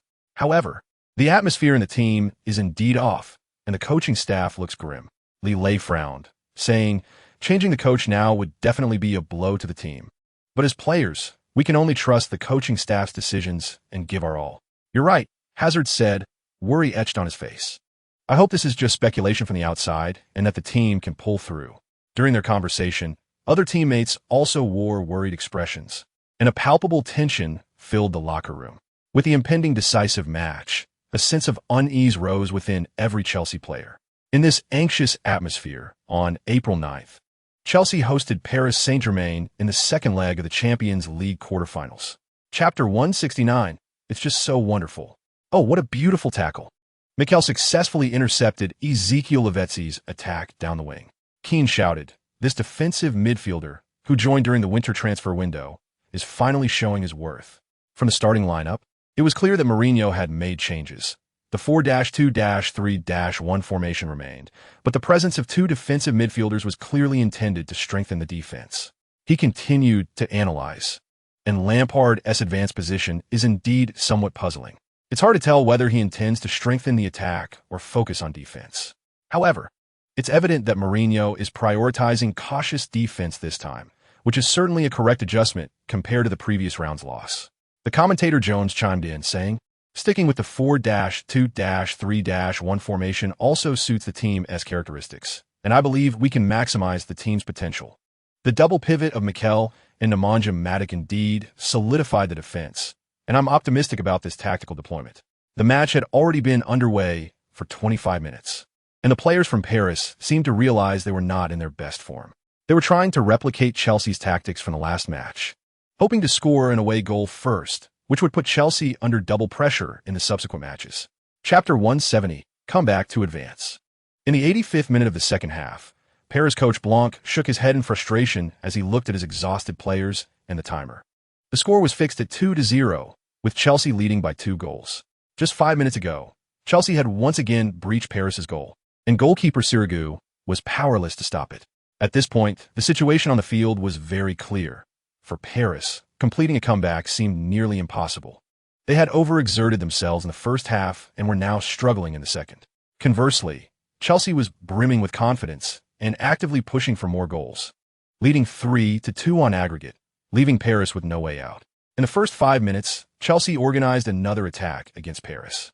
Lampard drove the ball forward through the center and accurately passed to the rapidly advancing Lille as he entered the penalty area. Lille drew in 4 Paris defenders, including the goalkeeper, as he entered the box.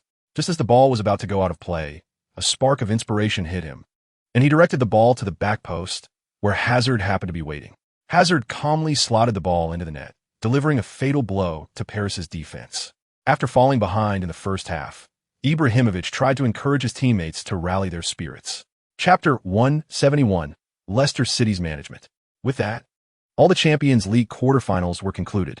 The other 3 teams advancing to the semifinals were Atletico Madrid, which eliminated Barcelona with a total score of 2-1, Bayern Munich, which defeated Manchester United with a total score of 4-2, and Real Madrid, which triumphed over Borussia Dortmund with a score of 3-2. Chelsea's semi-final opponent would be Atletico Madrid, and these 4 top European clubs would engage in a fierce battle in the semi-finals for the last 2 spots in the finals.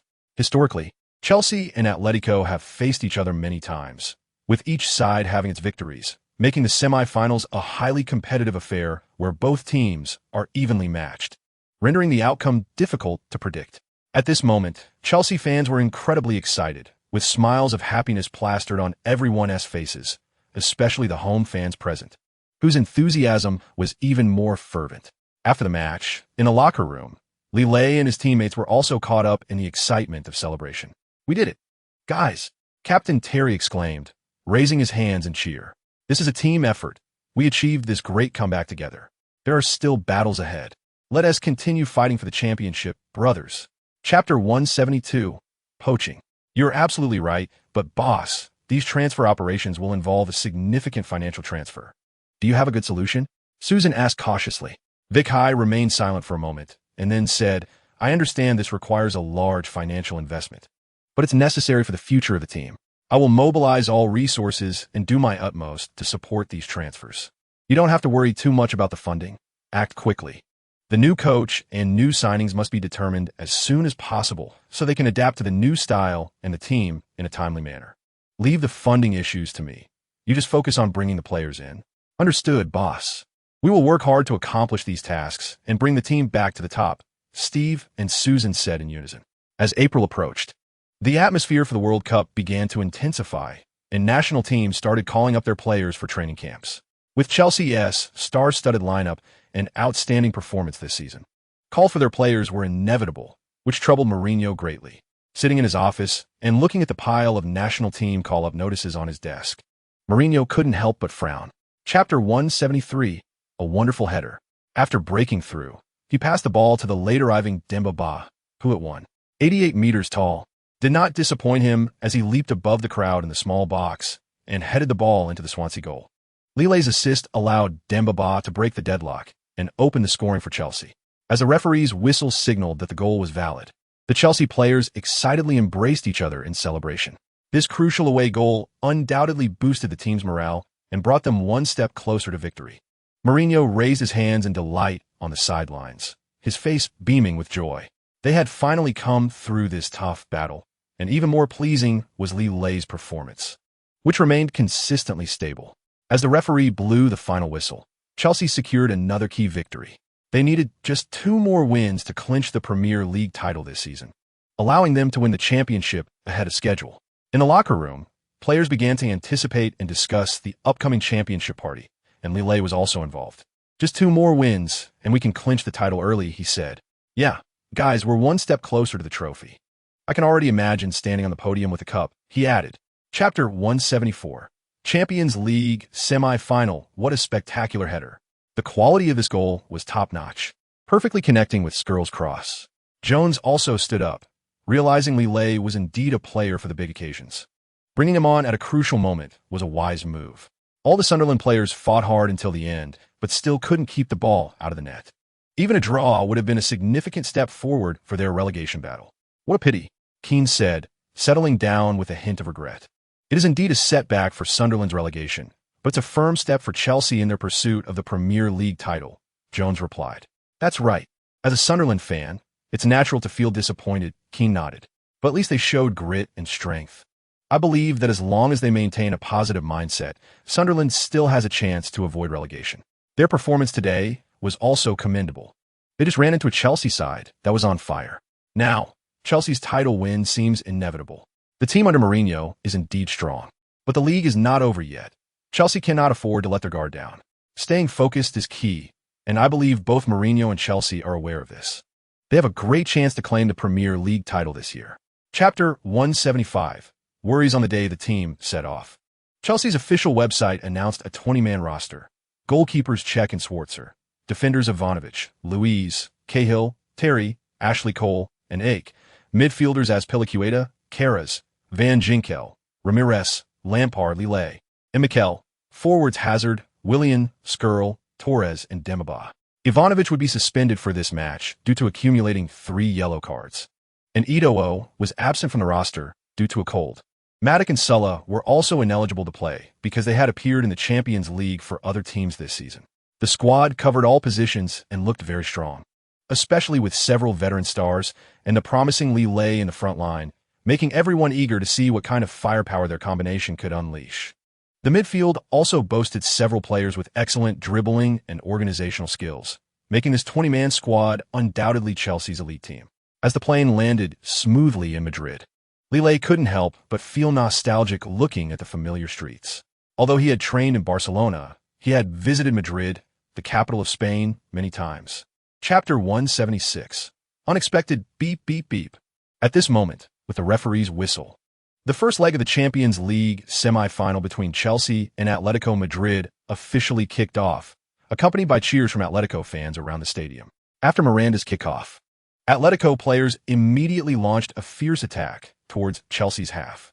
Seeing Thiago receive the ball ahead, Lille hurriedly moved forward to apply pressure, intending to stick close to Thiago.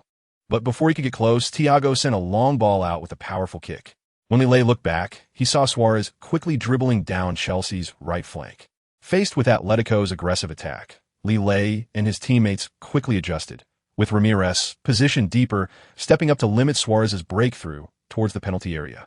Just as the ball was about to be taken out of play, Suarez had no choice but to send a high cross. However, Chelsea defender Luiz timely blocked Suarez's passing lane, making the cross of poor quality, which was easily caught by goalkeeper Cech. Atletico's sudden attack indeed put some pressure on Chelsea. But at this moment, the players on the pitch for the Blues were not to be underestimated. Chapter 177. Still unexpected, just when everyone thought Atletico would completely dominate Chelsea and eventually win, another surprise occurred. At this moment, Lille, who was actively participating in the defense against Atletico, felt quite unwilling while scanning the field. Defense was not his strong suit. All his advantages lay in the attacking end. As the first half wound down, both sides were still deadlocked, which was not the outcome Lille had hoped for. After a tackle, Lille, positioned on the flank, shouted to team Captain Terry, "Captain here." This call not only caught Terry's attention, but also that of Torres in the center and Hazard on the left. But looked over as well. The two seemed to immediately react and charge towards Atletico's territory. Their synchronized movement caught the Atletico defenders, who had pushed forward into the midfield, off guard as they didn't know whom to defend against. Just as the three of them took off, the ball at Terry's feet flew towards the flank. The ball landed precisely at Lille's feet, prompting him to sprint down the sideline. Meanwhile, the feints by Torres and Hazard successfully drew the attention of other defenders. Jimenez, who was tracking back, moved in small steps while keeping an eye on the Asian player in front of him, thinking to himself that if the enemy didn't move, he wouldn't either. It was best to force him to the sideline. Chapter 178. No rest at that moment. Lille excitedly stood up from the bench and rushed onto the pitch to celebrate this hard-earned victory with his teammates. Meanwhile, disappointed Atletico players and home fans began to exit. This moment belonged to all Chelsea players and the traveling fans. Excited, Lille ran over to embrace and congratulate Terry and Hazard before high-fiving every teammate in celebration.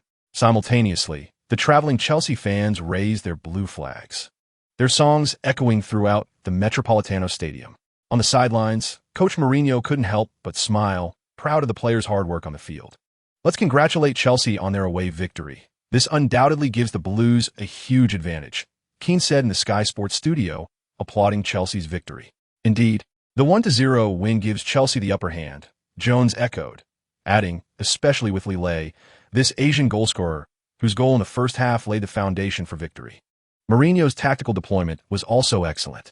Chelsea cannot underestimate Atletico Madrid, who possess great strength and will not easily admit defeat. Keane reminded that in the next match, they will go all out in hopes of completing a comeback at home, so Chelsea must remain highly focused and well prepared to ensure qualification. Chapter 179. The fateful showdown the next day. Mourinho woke up naturally after a long night of traveling, and by the time he awoke, it was already noon. He had given the players a day off, but he himself had no time to rest as there were many matters awaiting his attention at the club. After a simple lunch, Mourinho arrived punctually at the training base's office, where the coaching staff was already waiting for him. "How did the gentlemen rest?" Mourinho said cheerfully. The assistant coach replied, "Thank you for giving us time to rest. Everyone had a good sleep at home and is in great shape." Mourinho nodded and said, "Very good. This crucial victory is important for the team's confidence. But we cannot dwell on the joy of victory. There are tougher tasks ahead." He opened his laptop to pull up video data on their next opponent, Liverpool. "Let's start deploying strategies against Liverpool. This will also be a hard-fought battle." The coaching staff quickly got into the groove, gathering around Mourinho to discuss pre-match preparations. "Let's first talk about Cech's injury. This directly determines how we respond in the upcoming matches," Mourinho began. Chapter 180. The save before the goal line. Dear viewers, welcome to the Sky Sports Live studio, where the upcoming match features Chelsea challenging Liverpool away.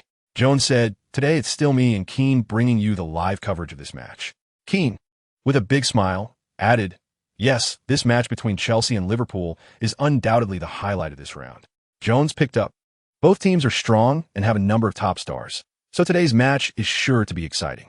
In third-person narrative, "All right, the director has passed us the starting lineups for both teams today. Liverpool 4-3-3, goalkeeper, Simon Mignolet defenders, John Flanagan, Mamadou Sakho, Martin Skrtel, Glenn Johnson midfielders, Joe Allen, Steven Gerrard, Lucas Leiva forwards, Philippe Coutinho, Luis Suarez, Raheem Sterling Chelsea, 4-2-3-1, goalkeeper, Mark Schwarzer defenders, Cesar Azpilicueta, Branislav Ivanovic, Thomas Kalus. Ashley Cole, Chapter 181.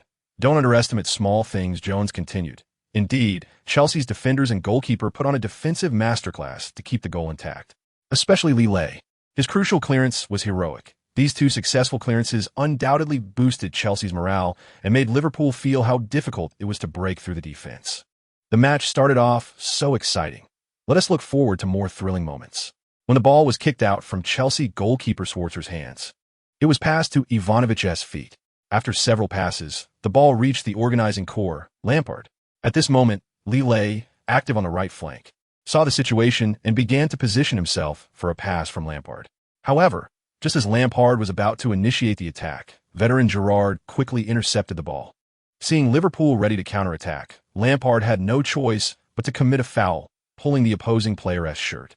The referee immediately blew the whistle to stop the game.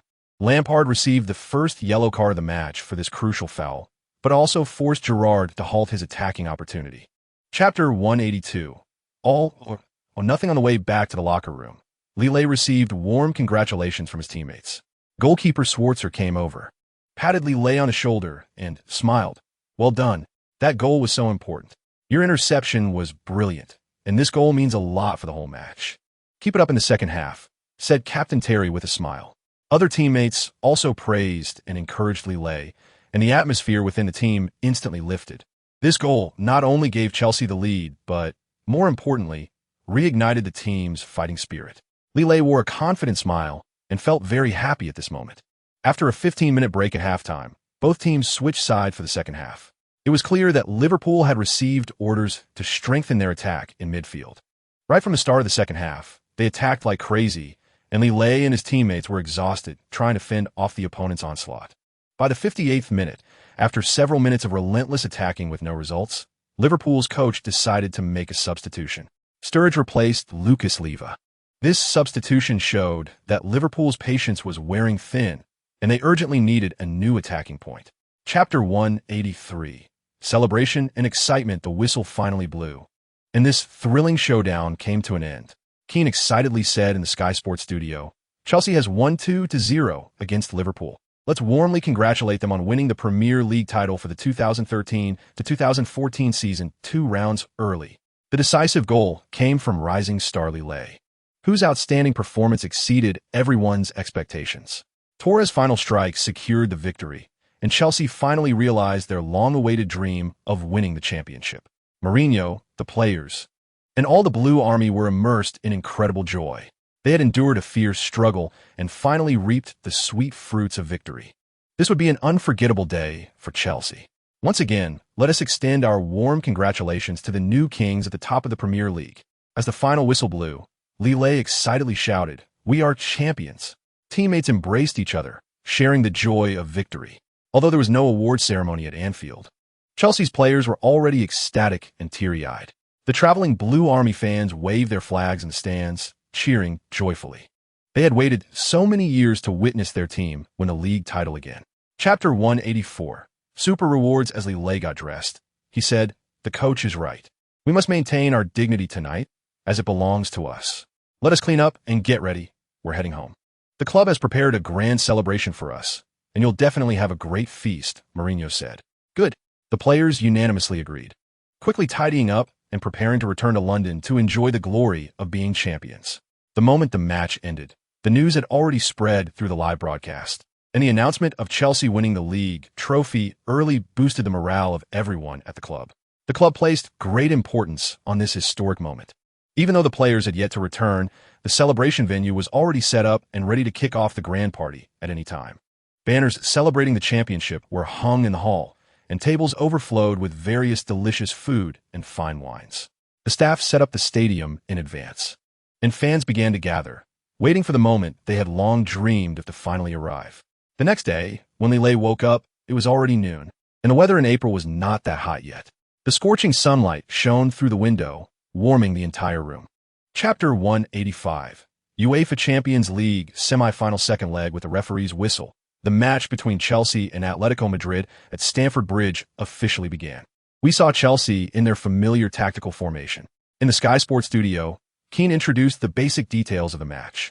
Chelsea, 4-2-3-1. Goalkeeper, Mark Schwarzer. Defenders, Branislav Ivanovic, Gary Cahill, John Terry, Ashley Cole. Defensive midfielders, David Luiz, Ramirez. Midfielders, Cesar Azpilicueta, Lille, Eden Hazard. Forward, Fernando Torres. Atletico Madrid, 4-3-3.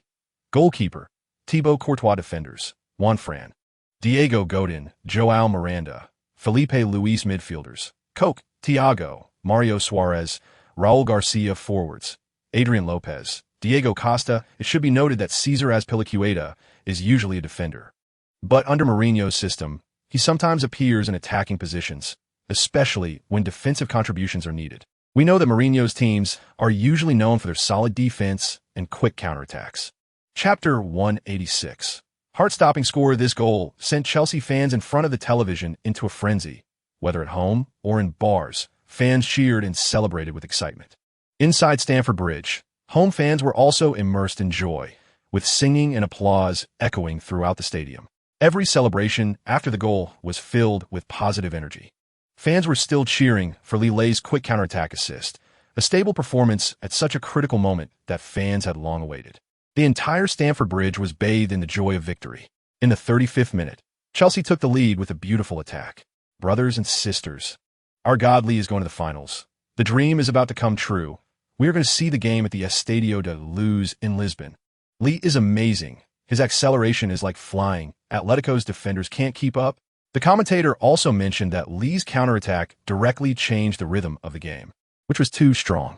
Thank you, Lee. This goal is so important. It directly helped the team score again. After a wave of momentum, I feel Chelsea is already stable. Let us keep pushing the second half. The championship is in sight, and with continued effort, Chelsea can definitely achieve a double crown. Chapter 187. Lisbon. Here I come. Lille gasped heavily, and across from him, Atletico player Raul Garcia was also panting. The match had reached the 85th minute, with the score tied at 2-2, but Chelsea led 3-2 on aggregate. The 28-year-old Garcia, who had just come on, was out of breath from being chased by Lille. Thinking to himself, who is this guy? He can run too well. The two had just engaged in a chase, and Lillet stuck to Garcia like a shadow. The latter couldn't shake him off and could only knock the ball back to his defense. This shadow-like positioning and marking ability was something Garcia had never seen before. He knew that this Chinese player was no ordinary opponent. Since Lillet equalized the score, Coach Mourinho had assigned him an important task to closely mark Atletico's newly substituted Garcia, following him wherever he went. This would be his primary task in the coming minutes.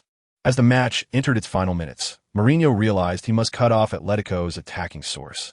Garcia was skilled, and he needed someone to mark him closely. Although Lillet's defensive skills were a bit lacking, his speed compensated for this flaw. Chapter 188. Mendes wins big compared to Chelsea. Real Madrid had easily defeated their opponent 5-0 a day earlier, securing a spot in the Champions League final. Now Chelsea had also defeated Atletico Madrid 3-2 on aggregate after two fierce battles, advancing to the final. This would be a century-old showdown between England and Spain. Real Madrid had lifted the Champions League trophy 13 times and were regulars in the competition. Chelsea, having won their first Champions League title in 2012, had been waiting for another championship moment, and now, a year later, they had finally reached the final again. Both teams were strong and evenly matched, with each having a chance to fulfill their dreams in the final. This final would see Lillet directly challenge Real Madrid's star-studded team led by Cristiano Ronaldo. The two were represented by the same Mendes agency, making it a clash of teammates. Mendes' agency was now the darling of European football, with club presidents vying to host him as a guest of honor. Yet he had to navigate the complexities of helping Ronaldo achieve his fifth Champions League title and complete his double crown dream, while also assisting Lillet in achieving his personal ambition of winning his first title. This was a double test for him, but regardless of the outcome, Mendes would emerge as the biggest winner. Chapter 189. Lifting the trophy after 90 minutes of fierce battle. The match between Chelsea and Norwich entered its final moments, with both sides tied at 1-1. In this match, Norwich gave their all and finally secured a valuable point before the end of the season. Chelsea's main players were all rested in preparation for the upcoming Champions League final, and Mourinho sent out a full substitute lineup to compete. Although they ended up with just a draw, the players and fans did not mind. As the referee blew the final whistle, Norwich players began to leave the field slowly, while Chelsea staff quickly took action to set up the awards ceremony at Stamford Bridge. This draw further solidified Chelsea's position at the top of the standings, having already ensured the league championship. According to league regulations, the championship trophy presentation should have taken place after Chelsea's last round of victories, but for various reasons, the ceremony was postponed until after this home match. At this point, Chelsea fans were already ecstatic. They could finally witness their players lift the championship trophy of the season at home. We saw that Chelsea's staff had moved the podium to the center of the field, and everything was ready for the Chelsea players to come out and receive the championship trophy. Chapter 190. Lisbon, here I come as time went by. Chelsea welcomed the final round of the Premier League. On May 11th, in the last round of the Premier League, Chelsea faced Cardiff City away. This time, Mourinho again sent out a full substitute lineup, and main players like Lillet were not on the starting list. However, the result was predictable. Chelsea lost 1-2 to Cardiff City away. But the result of this match had no substantial impact. Chelsea had already secured the championship, and Cardiff City had long been confirmed for relegation. This final round of the league was merely a formality and held little significance for both sides, while Chelsea's focus was on preparing for the Champions League. Although losing to Cardiff City was somewhat disappointing, Chelsea fans' minds were already filled with thoughts of the upcoming Champions League final. The showdown with Real Madrid was the climax and highlight of the season. Meanwhile, the final round of the La Liga also concluded. Although Real Madrid defeated Espanyol 3-1, they still ranked third with 87 points, trailing champions Atletico Madrid by 3 points. Barcelona finished second, ahead of Real Madrid on goal difference. This season, Real Madrid suffered consecutive defeats in domestic league matches and missed out on the league title. Chapter 191. Final day on the morning of May 24th, Lillet woke up on time from his sleep. The familiar hotel suite was no longer strange to him. After a few days of adjustment, it had become a temporary home. Energized, Lillet began his morning routine. Judging by his refreshed state, it was clear he had a good night's sleep in preparation for today's match. After finishing his routine, Lillet went to the window, pulled back the curtains, and looked outside. The sunlight in Lisbon filled the room warmly. This beautiful city was enveloped in the joyous atmosphere of the Champions League today. The hotel security was well managed, with no fans coming to disturb the players, providing a comfortable and quiet resting environment. As Lille stepped out of his room, he coincidentally ran into Hazard, who was also heading for breakfast. "Good morning, brother. How did you sleep last night?" Lille greeted Hazard. "Morning, Lee. I slept well and feel good." Hazard smiled. "Are you ready for today's battle against Real Madrid?" "I can't wait." Lille's eyes sparkled with excitement. "Today will definitely be a tough match, but I believe we can defeat Real Madrid and lift the trophy." Chapter 192. No retreat after dark. With a knock on the door from the staff, Lille, lying on the bed, opened his eyes, seemingly a flash of cold light piercing the night. The Chelsea players silently emerged from their respective rooms. At this moment, no one was loud. Their silence resembled an army about to march into battle. A strange pressure began to spread, making the hotel staff momentarily hesitant to look directly. Mourinho walked at the front with a calm smile. This composed man was plotting a strategy to defeat Real Madrid. Lille and Hazard stood side by side, both filled with determination and passion, while other teammates were equally silent, ready for a decisive battle. Everyone silently boarded the bus waiting in front of the hotel, and with the roar of the engine, the bus carrying Chelsea's dreams headed towards the Estadio de Luz. Meanwhile, the Real Madrid bus was also en route to the final venue. As the Chelsea bus arrived at the destination, cheers erupted around them as the players stepped off, with fans being held back by security personnel. Thousands of fans waved blue flags and posters, warmly welcoming their arrival. Chapter 193. Struggle. Lille, with the ball, darted down the sideline like an arrow, pursued closely by Real Madrid defender Carvajal, who was like a relentless shadow. Lille's footwork was lively and fluid, and Carvajal could only cautiously defend, not daring to make a rash move for fear of letting him break through. The two of them were like blue and white streaks, closing in on the baseline. While running, Lille dribbled rapidly, hoping to find an opening for a cross to create a threat. However, Carvajal defended tightly, his approach a textbook example, not giving Lille any opportunity. When they reached the baseline, Lille could only quickly turn and awkwardly find an angle for a cross. The result was not ideal. Eto'o barely reached the ball, but his shot was saved by Casillas. In the 5th minute, Real Madrid launched another attack, again breaking through from Bale's side. In the opening minutes, Chelsea is not overly conservative. The young players are fighting hard, commentator Keane passionately remarked. Yes, we can see Mourinho's tactical arrangement before the match. But Real Madrid's counterattacks are also sharp. Jones interjected as Bale found another breakthrough on the wing. Chapter 194. In critical moments, it's me in the 24th minute. Ramirez's cross was intercepted by the advancing Real Madrid winger Bale. Chelsea's center backs Azpilicueta and Luiz rushed to double-team him.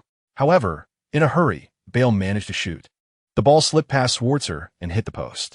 "Oh no, Bale's shot was too unfortunate, it missed," the Spanish commentator lamented. Chelsea's defensive error nearly allowed Real Madrid to score the first goal. It was so close. The Real Madrid fans on site looked disappointed and regretful. How could Bale's shot miss? What a pity. That was a 100-goal opportunity. Chelsea's goalkeeper couldn't react in time. It was like serving the ball on a platter.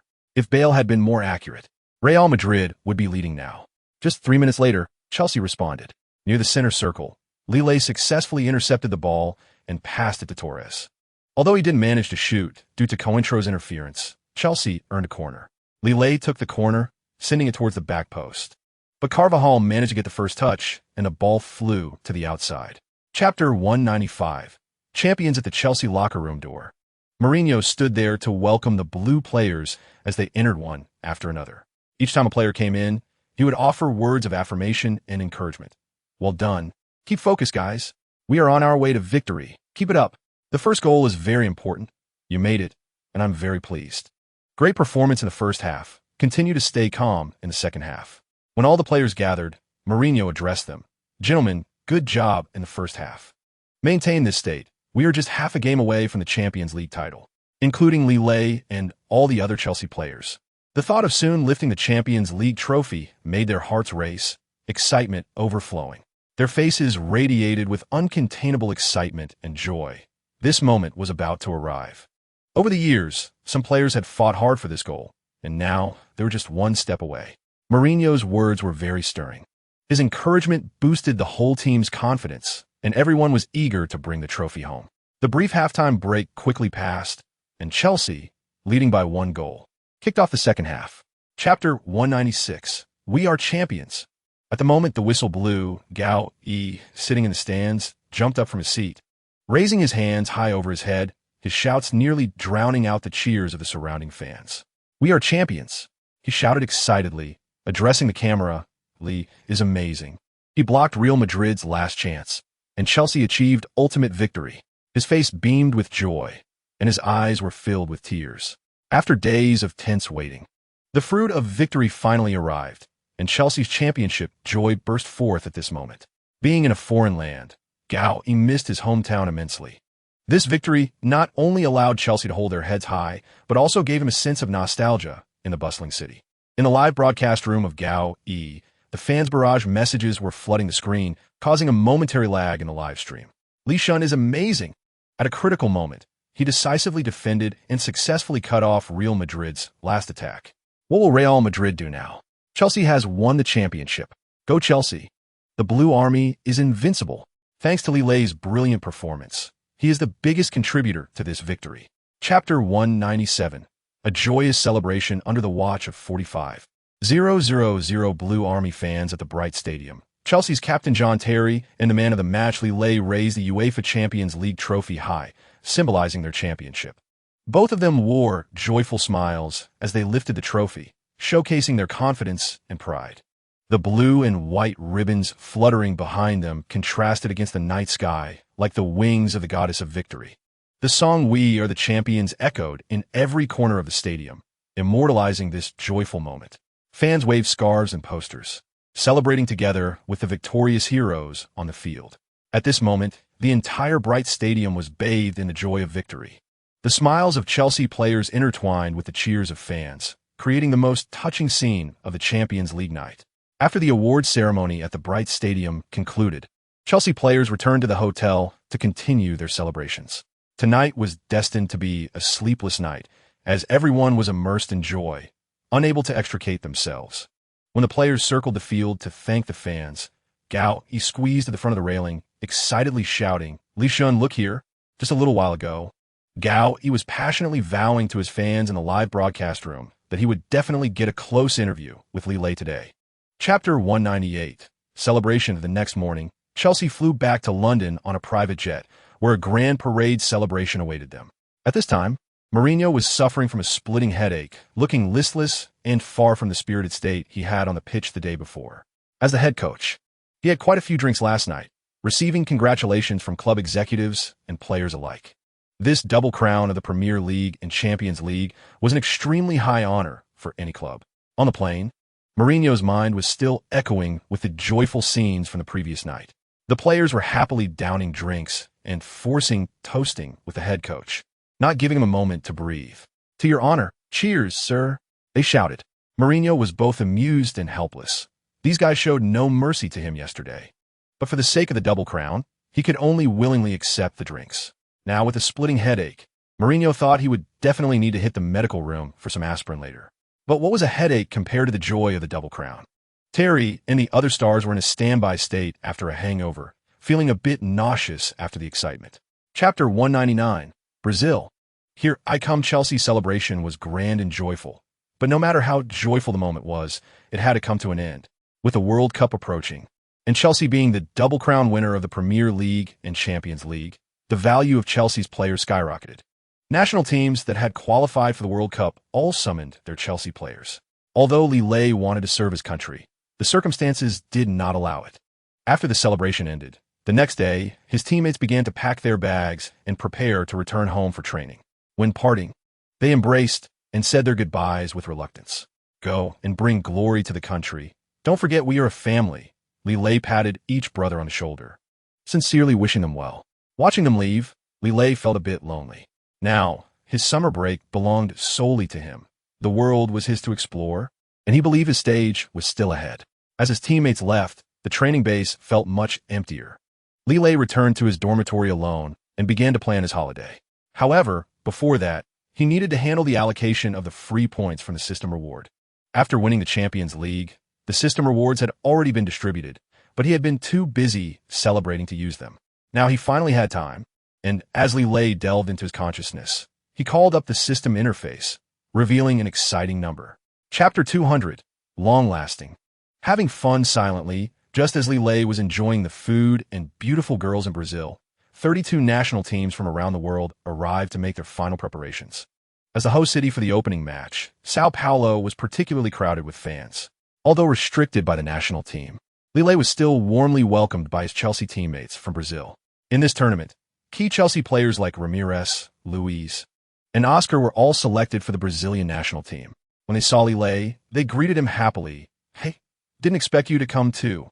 "Yeah, I specifically came here to see you in the championship." Lei smiled and high-fived them. "With you cheering for us, we won't let you down," they joked, becoming as close as family. After dark, they specially took Lei to the Dej nightclub in Sao Paulo to let him experience the charm of Brazilian nightlife. The nightclub was filled with psychedelic lights and dynamic music, with men and women swaying their bodies on the dance floor, enjoying the night's revelry. Lei's teammates immediately joined the dance crowd with local beauties in hot bikinis. Lei was also pulled into the dance floor, swaying happily under everyone's encouragement. "Come on, Lee, shake it." Everyone cheered amidst the music. Chapter 201. Opening match. Lei's commentary appearance on the Sports Channel live broadcast immediately caused a sensation among domestic fans. Many fans excitedly posted alerts on various live streaming platforms. "Go watch the Sports Channel. Li Shun is commenting there." Gao Yi, who was live streaming at the time, was baffled by this sudden news. "Everyone is saying to watch the Sports Channel. What's going on?" A fan in the live stream quickly replied, "Old Gao, Li Shun is appearing as a guest commentator on the Sports Channel. This is too unexpected." "What? Li Shun?" Gao Yi's eyes widened. "This is too sudden. When did Li Shun go to be a commentator?" "Wow, the ratings tonight are definitely going to explode. Li Shun has so many fans. Who wouldn't want to watch?" The live stream became chaotic. All right, this operation is really fierce." Gao Yi laughed helplessly, "but I really want to see Li Shun's commentary skills. I have to go join the fun." Since Gao Yi live-streamed Lei's victory in the Champions League final, his position in the domestic football live-streaming niche has become increasingly solid. After returning from Lisbon, he immediately threw himself into the live broadcasts of the Brazil World Cup. Chapter 202. Work Matters OK. With the referee Nishimura Yuichi blowing the final whistle, Brazil has defeated Croatia with a score of 3-1. Achieving victory in their first match and getting off to a great start, Teacher Huang's voice reached fans' ears in front of the television. Throughout the match, we could see that Brazil's overall strength was indeed superior to that of Croatia, Lei continued. However, Brazil also made mistakes, such as Marcelo's own goal in the 8th minute. Fortunately, Neymar helped the team equalize in the 28th minute. A crucial moment came in the 68th minute when Neymar won a controversial penalty that helped Brazil take the lead. In stoppage time, in the 91st minute, Oscar widened the advantage. Although they secured a victory, Brazil's performance indicated that their defense still needs to improve in stability. From Croatia's perspective, they also demonstrated strong capabilities and a tenacious fighting spirit. Winning the first match is certainly important, but both teams still have significant room for improvement. This match showcased the high standards and endless possibilities of the World Cup. Let us look forward to more exciting matchups ahead. Chapter 203. Welfare. The progress of the Brazil World Cup continues, with dark horses emerging and star strikers appearing frequently. After fierce battles, the round of 16 has been established. Germany, Argentina, the Netherlands, Brazil, Colombia, Belgium, France, Costa Rica, Chile, Mexico, Switzerland, Uruguay, Greece, Algeria, the United States, and Nigeria. These teams will engage in intense competition in the knockout stage, all aiming for the ultimate goal, the World Cup trophy. Among them, the strong teams such as Germany, Argentina, the Netherlands, and Brazil should not be underestimated. Colombia and Costa Rica have become the dark horses of this tournament, making it to the round of 16, which is impressive. North American teams like Mexico and the United States also demonstrated solid strength. On this day, Lei arrived at a beach in Rio de Janeiro as scheduled to shoot an advertisement for Coca-Cola. The beach had been booked exclusively by Coca-Cola, and a team of directors was adjusting the equipment. Today, Lei would partner with Brazilian supermodel Sandra. Upon arriving at the scene, Lei saw the staff setting up a large Coca-Cola logo in the center of the area. "Mr. Lee, you arrived just in time. We're about to start shooting." A staff member greeted him. Chapter 204. Urgency. That night, Sandra stayed at the hotel where Lillet was lodging, leaving only at dawn. The next morning, the hotel front desk received a complaint from a guest. "I want to formally complain that your hotel has terrible soundproofing," the guest angrily said. "I could hear the cat sounds from the next room all night. It's simply disturbing. I demand compensation." The front desk receptionist awkwardly replied, "We are very sorry you had this experience. We will check the soundproofing facilities and handle the matter. With this quality of accommodation, I will criticize you to the management and online," the guest shouted as they left. The receptionist shook their head helplessly, thinking about how much fun Mr. They must have had in the next room to create such loud noises. After that, for some time, every time the front desk receptionist saw Lillet, their gaze became somewhat unusual, leaving Lillet feeling a bit perplexed. Could it be that my charm has become so great that people can't even look at me? Lillet thought narcissistically. However, he was too lazy to delve deeper and continued to enjoy his vacation. Meanwhile, the World Cup had entered the quarterfinals, with the advancing teams being France, Germany, Brazil, Colombia, Argentina, Belgium, the Netherlands, and Costa Rica. Chapter 205, World Cup semifinals on July 6th, with the Netherlands defeating Costa Rica. The semifinal teams of this World Cup were established: Brazil, Germany, Argentina, and the Netherlands.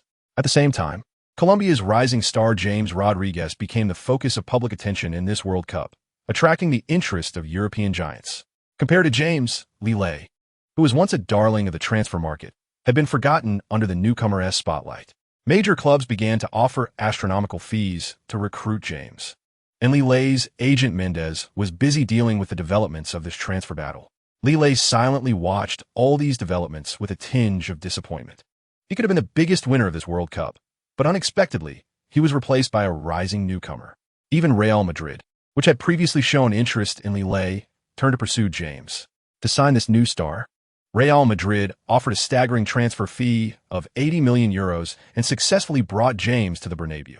This news struck Lillet like a bolt from the blue, causing his heart to sink completely. The club that once seemed most likely to become his new home no longer needed him. Chapter 206. The hot transfer market. As time passed, the competition between Leicester City and Chelsea for Lillet intensified. Before the World Cup concluded, both sides finally reached a consensus on the transfer fee. Leicester City successfully brought Lillet back to the King Power Stadium for 50 million euros, which was equivalent to the buyout clause in his contract with Chelsea. So far, Lillet's transfer fee in this transfer market ranks second, only behind James, who had just joined Real Madrid. The signing ceremony would be held at the King Power Stadium after the World Cup, which would also boost the confidence of fans for the upcoming Premier League season. On July 13th, the final of the Brazil World Cup took place at the Maracana Stadium in Rio de Janeiro. The match was between Germany and Argentina. This was Germany's 8th appearance in a World Cup final, while Argentina had not reached the final since 1990. Several of Lillet's Chelsea teammates, such as Ramirez from Brazil and Hazard and De Bruyne from Belgium, had been eliminated earlier. This match was undoubtedly a clash between the South American powerhouse Argentina and the European giant Germany. A tense atmosphere filled the Maracana Stadium. Chapter 207. Twin stars. That day, Lillet drove his newly purchased sports car to the familiar Seagrave training base. Facing this memorable place, he couldn't help but feel a surge of emotions. He recalled the scene when he and Vardy came here for a trial years ago. Time had passed, and fate had played its hand, and they had now become the twin stars of the team. "Hey, Reggie, open the door," Lillet waved at the security guard at the entrance. "Wow, our big star is back." Security guard Reggie responded with a beaming smile upon seeing Lillet. Lillet smiled as he drove into the training base, looking around. Everything here felt so familiar to him. Lillet had already bought a new house in Leicester City and settled in before reporting to training. As soon as he entered the training base, Captain Wes Morgan was already waiting inside. "Hey, Captain, we meet again." Lillet greeted Morgan cheerfully. "Yeah, last season you made us suffer. I didn't know you would be so ruthless," Morgan teased. "Captain, you know me. As a professional player once on the field, even the king can't help it. If I can't beat you, I might as well join you," Lillet replied with a smile. Chapter 208. New environment. New teammates. The Guardian. Leicester City has gathered the other star they lost, bringing back the twin stars to the Premier League.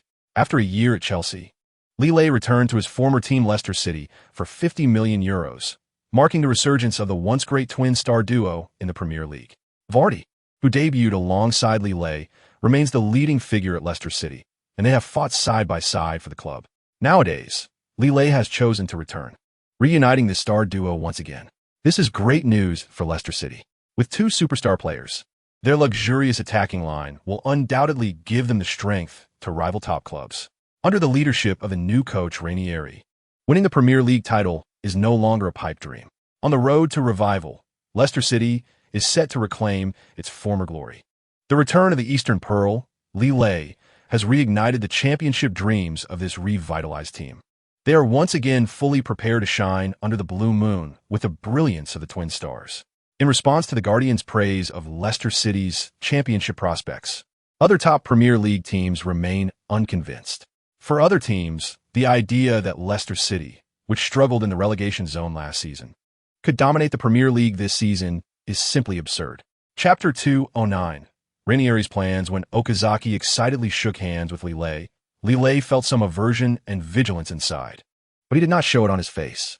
Lille understood that someone like Okazaki, who comes from a relatively comfortable background, may appear very respectful on the surface, but often harbors a strong competitive spirit, aiming to surpass you. They will always act very submissively until they surpass you, at which point a different side will emerge. However, for Lille, no matter how discontent Okazaki may feel, he can only endure it. This is because Lille's position in the team is unshakable by newcomers like Okazaki. Being seen as Lille's substitute, Okazaki will find it very difficult to secure a starting position in the foreseeable future. Therefore, Lille does not take Okazaki's hypocritical flattery to heart and will not give him any opportunity to showcase himself, directly suppressing him like an ant. Through the introduction of Captain Morgan, Lille quickly bonded with his teammates and became familiar with them. Among these new teammates, two players caught Lille's special attention. One is midfielder Canty, a young player brought in by head coach Ranieri from League One Clubkin this year, known to be a future Iron Gate. Chapter 210. A bowl of chicken soup, bro. Take it easy. We all see your effort. You'll prove yourself on the field. Just as Vardy was feeling uncertain, Captain Morgan came over, put his arm around his shoulder, and encouraged him. You've been a key player for the team this year, saving us multiple times. Even with Lille's return, your position and value won't be replaced. In the new season, we will need the contribution of every outstanding player. You and Lille will be the dual cores of the team. I believe that's the coach's plan too. Relax, bro. You'll have the chance to shine on the field. Morgan's encouragement lifted Vardy's spirits. At that moment, he realized he shouldn't feel inferior or discouraged because of Lille's return. Everyone has their own role. As long as he performs well, he can help the team achieve victory and glory. Thanks, bro, you're right. I'll give it my all in the new season, Vardy said firmly. Seeing Vardy regain his confidence, Captain Morgan couldn't help but smile. Now 31 years old, he is considered a veteran in the high-intensity Premier League. He just hopes to achieve a satisfactory result before announcing his retirement, as a testament to his lifelong love for football. Chapter 211. Turning the tide. On July 25th, Leicester City played their second warm-up match of the Premier League season, facing the League Two team Mansfield away. However, this time Leicester City did not have the same smooth experience as in the first warm-up match, ultimately ending in a 1-1 draw with their opponent. Throughout the match, the team lacked organization and a sharp attacking edge, and there was not much cooperation among the players. As the start of the league approached, the team needed to quickly find their form and enhance team cohesion. However, after watching both warm-up matches from the stands, Lille gradually began to notice some insights. From observing the two warm-up matches, Lille started to discern the tactical style and characteristics employed by Ranieri. Firstly, Ranieri adopted a traditional 4-4-2 formation, which is overly conservative compared to the 4-2-3-1 attacking and defending strategy currently favored by Premier League teams. Secondly, the team did not emphasize ball possession, but instead focused on high pressing to regain possession quickly for counterattacks. This requires players to have strong physical stamina to sustain high-intensity pressure throughout the match, highlighting the advantages of a younger team. However, the cooperation and understanding among the players still need to be honed in training. Their current performance is really too poor. Chapter 212. A familiar feeling after scoring. Vardy excitedly ran towards Lille, and the two jump high to embrace each other in celebration. At the moment Vardy scored with Lille's precise through-pass assist, a familiar feeling surged in his heart. This was the tacit cooperation with his old partner. A year ago, they had practiced this seamless connection countless times on this very field, achieving perfect one-touch passing and shooting. Time has passed, and they have shared many victories together. Now, reunited with his old partner at Leicester City, that tacit understanding seemed as if it had never left. With Lille, his most trusted teammate, Vardy's heart overflowed with a long-lost joy. This was not only the joy of scoring, but also the joy of rediscovering himself. This brilliant cooperative goal not only brought Leicester City back into the game, but also made the newly joined players look at Lille with newfound respect. The effect of having Lille on the field versus not having him is entirely different, even if they were unwilling to admit it. Everyone's expressions after the goal were filled with joy. This is the charm of a superstar. Captain Morgan in the defense also wore a long-lost smile. Once upon a time, the tacit cooperation between Lille and Vardy led Leicester City through difficulties and ultimately wrote a legendary chapter of championship victory. Chapter 213. First match against Sunderland. As August arrived, the smoke from the recently concluded World Cup celebration had not yet cleared, and the flames of the new Premier League season were about to reignite. On August 1st, after finishing a warm-up match against Birmingham, the entire Leicester City team immediately returned to the club's training base to prepare for the first round of the league. Although the consecutive warm-up matches allowed the players to establish some level of understanding, they inevitably felt fatigued. Therefore, after discussions among the coaching staff, head coach Ranieri decided to give the players a 2-day break to fully adjust their condition. During training 2 days later, Lille found that everyone had recovered well, and the training ground was filled with vitality and a desire to win. Everyone was eager for a good start to the new journey. Where did you go to have fun these past 2 days? Lille teased Vardy while training. Where would I go alone? Of course, I stayed home to rest well. Vardy casually replied. Come on, you're not young anymore. Hurry up and find a girlfriend and settle down. Staying home all the time isn't good, Lille exaggeratedly said. Forget it, you, the heartbreaker who spends all day in nightclubs. Your news is about to get a column in the Sun. How dare you say that to me? Vardy retorted without mercy. Chapter 214. A perfect start. We see the players from both teams entering one after another from the tunnel. The commentary guest said, while looking at the live broadcast camera, the camera sweeps across the faces of the players, and the home fans erupt in enthusiastic cheers for their own. The atmosphere at the stadium gradually rises with waves of applause. At this moment, a young man in a number 10 jersey slowly walks into view, no more than 20 years old, with a sunny smile on his face. The camera focuses on him for a full 2 minutes as the home fans go wild at the sight of him, turning the entire King Power Stadium into his personal arena. He is Lille, the pride of this city and the savior of the team. His goals have saved the team countless times, and his brilliant performances have brightened this field. Now, with the hero's return, the fans are excited. Lille will surely lead the team back to the top. At this moment, everyone feels a deep sense of revival and hope for the new season. The fans' frenzied cheers for Lille sweep across the entire stadium like a tsunami. No Leicester City fan can remain calm upon seeing the name Lille. He is the pride of this city, returning to his homeland, which is simply exhilarating. Chapter 215. Crazy play. Wow, Leicester City's counterattack is incredibly sharp, completely unexpected by Sunderland. This hardly resembles a relegation-threatened team. It seems Lille has made a significant impact on Leicester City. In the Sky Sports studio, Keane can't help but exclaim after witnessing this brilliant counterattack. Indeed, this counterattack can be described as textbook, he says. From Kante's steal to Lille's breakthrough. It took only a few seconds. Lille's speed is too fast for the midfielders to recover. Moreover, his cooperation with Vardy is fantastic, as he passes the ball to his teammate in the best position at a crucial moment. Jones adds, however, Vardy remained very calm when handling this one-on-one chance. This stable ability to seize opportunities proves he is a high-level forward. Leicester City's goal fully demonstrates their strength in quick counterattacks.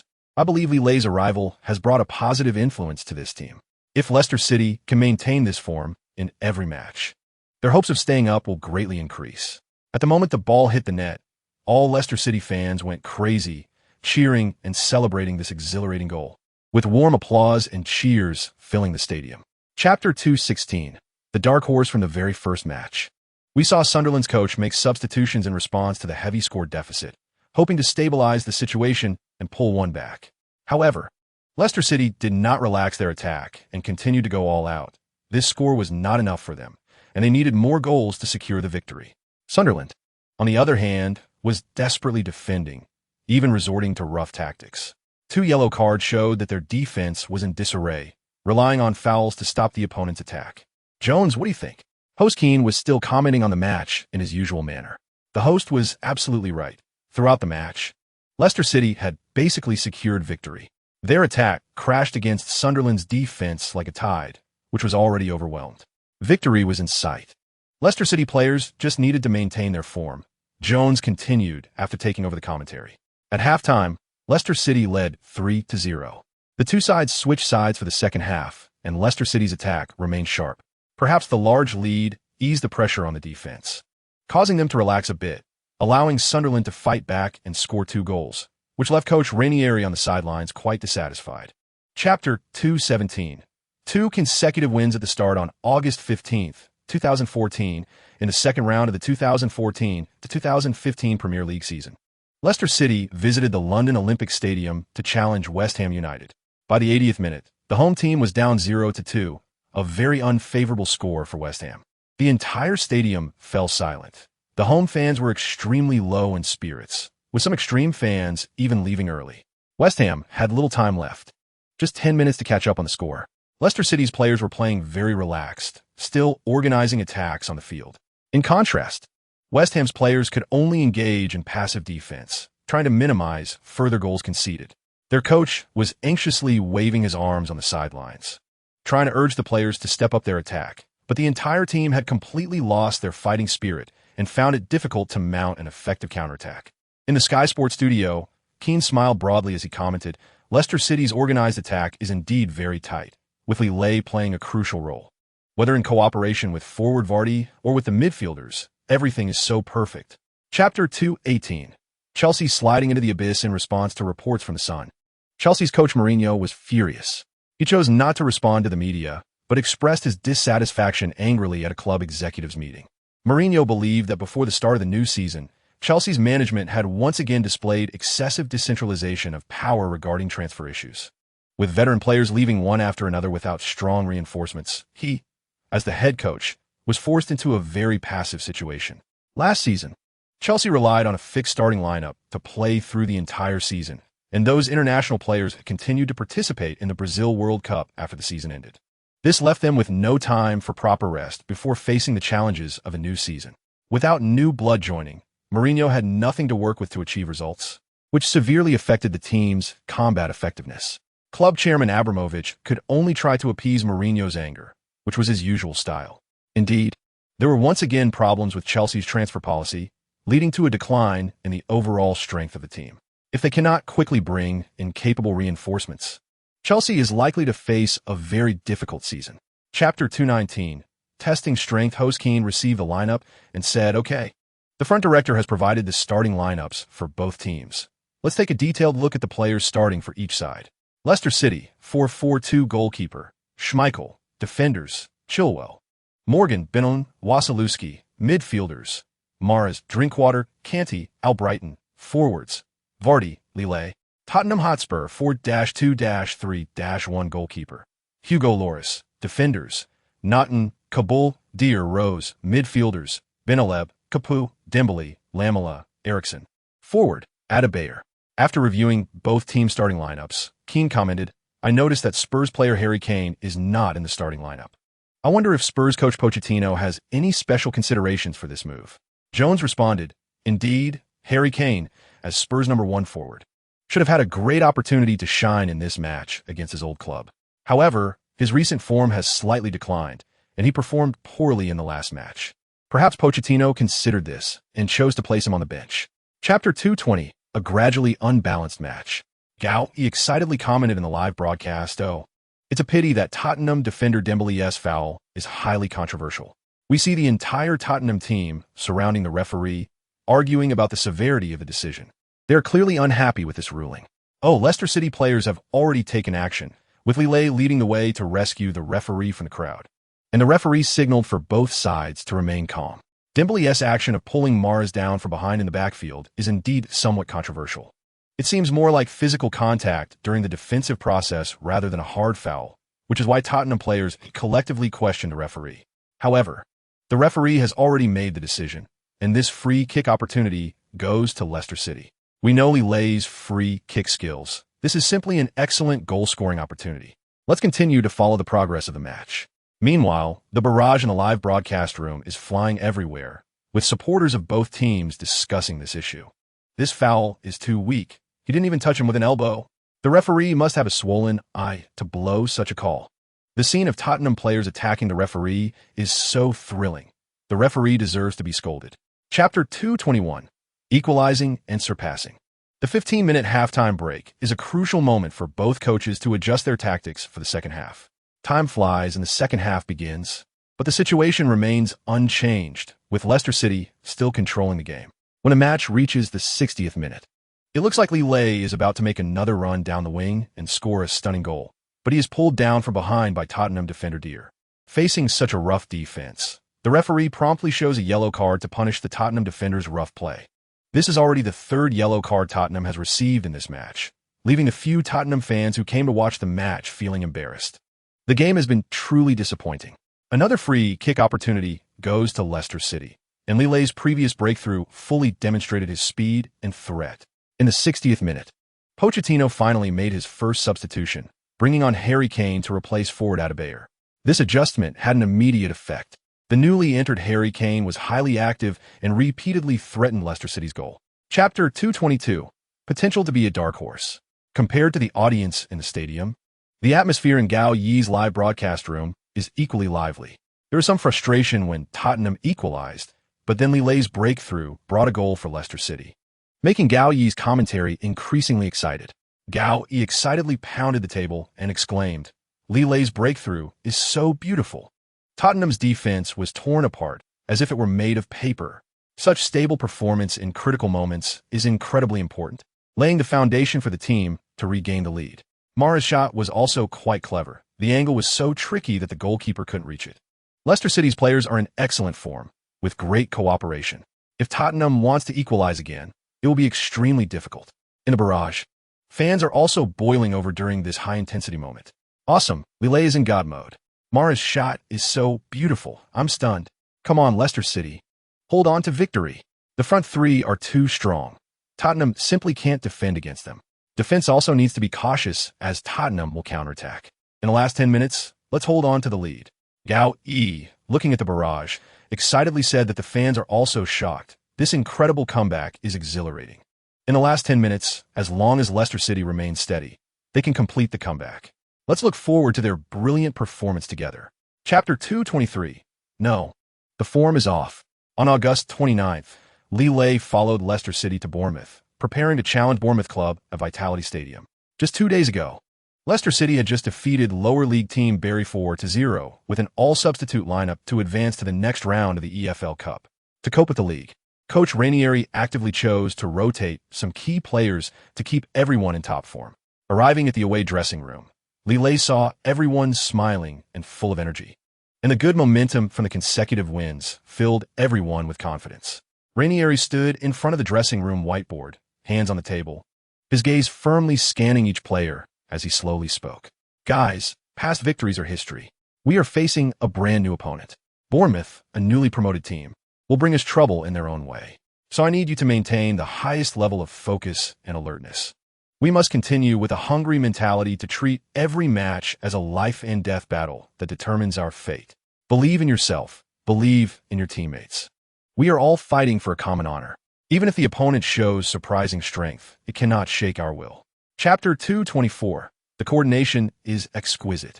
In the remaining time, Leicester City gave up their obsession with ball possession and instead strengthened their defense. This tactical change left Bournemouth players somewhat at a loss. They intended to continue steadily and wait for counterattack opportunities. Now, the opponent has simply given up possession, catching them off guard. When the final whistle blew, Leicester City went into the dressing room trailing by 1 goal, and the passive situation in the first half cost them dearly.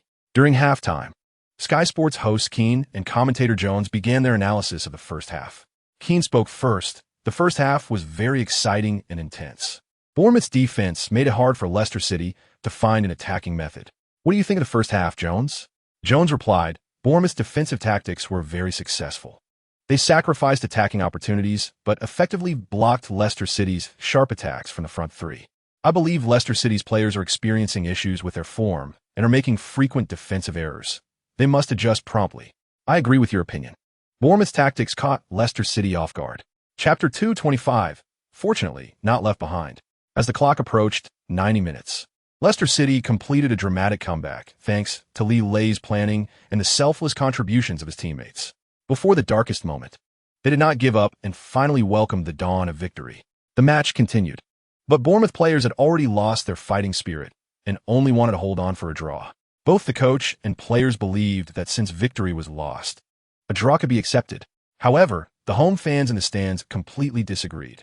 They came to support the team and wanted to see a resounding victory, not the timid team they were witnessing. Don't stop. We need more goals to energize the team for another battle and another victory. Fans shouted slogans in an attempt to inspire the team's fighting spirit. But Bournemouth players had already lost their ambition, and their passing was no longer threatening. They just wanted to quickly end this awkward match. Lee noticed the cheers from the stands and understood the fans' feelings. He began to direct his teammates to speed up the pace and launch a new attack in the opponent's half. They could not afford to slow down at a critical moment. They had to fight for victory for the fans. Chapter 226, a great opportunity to compete for the top spot for a professional player. Life during the league season is monotonous. To ensure economic income and financial stability, they have only two options: either train or participate in matches, with no other alternatives. September 13th marked the match day of the 5th round of the Premier League. On this day, Leicester City hosted Aston Villa. For Lee and his teammates, the weekly match day was an opportunity to break the monotony of life. Battling strong opponents on the field, showcasing team cohesion and individual skills is the most exciting part of a professional player's career. At this moment, Lee was fully prepared, waiting for the referee's whistle to start the game. For any true professional player, match day is both an opportunity for self-fulfillment and a necessary path to earn income. The packed crowd and noisy atmosphere undoubtedly made this day different from other dull and quiet days.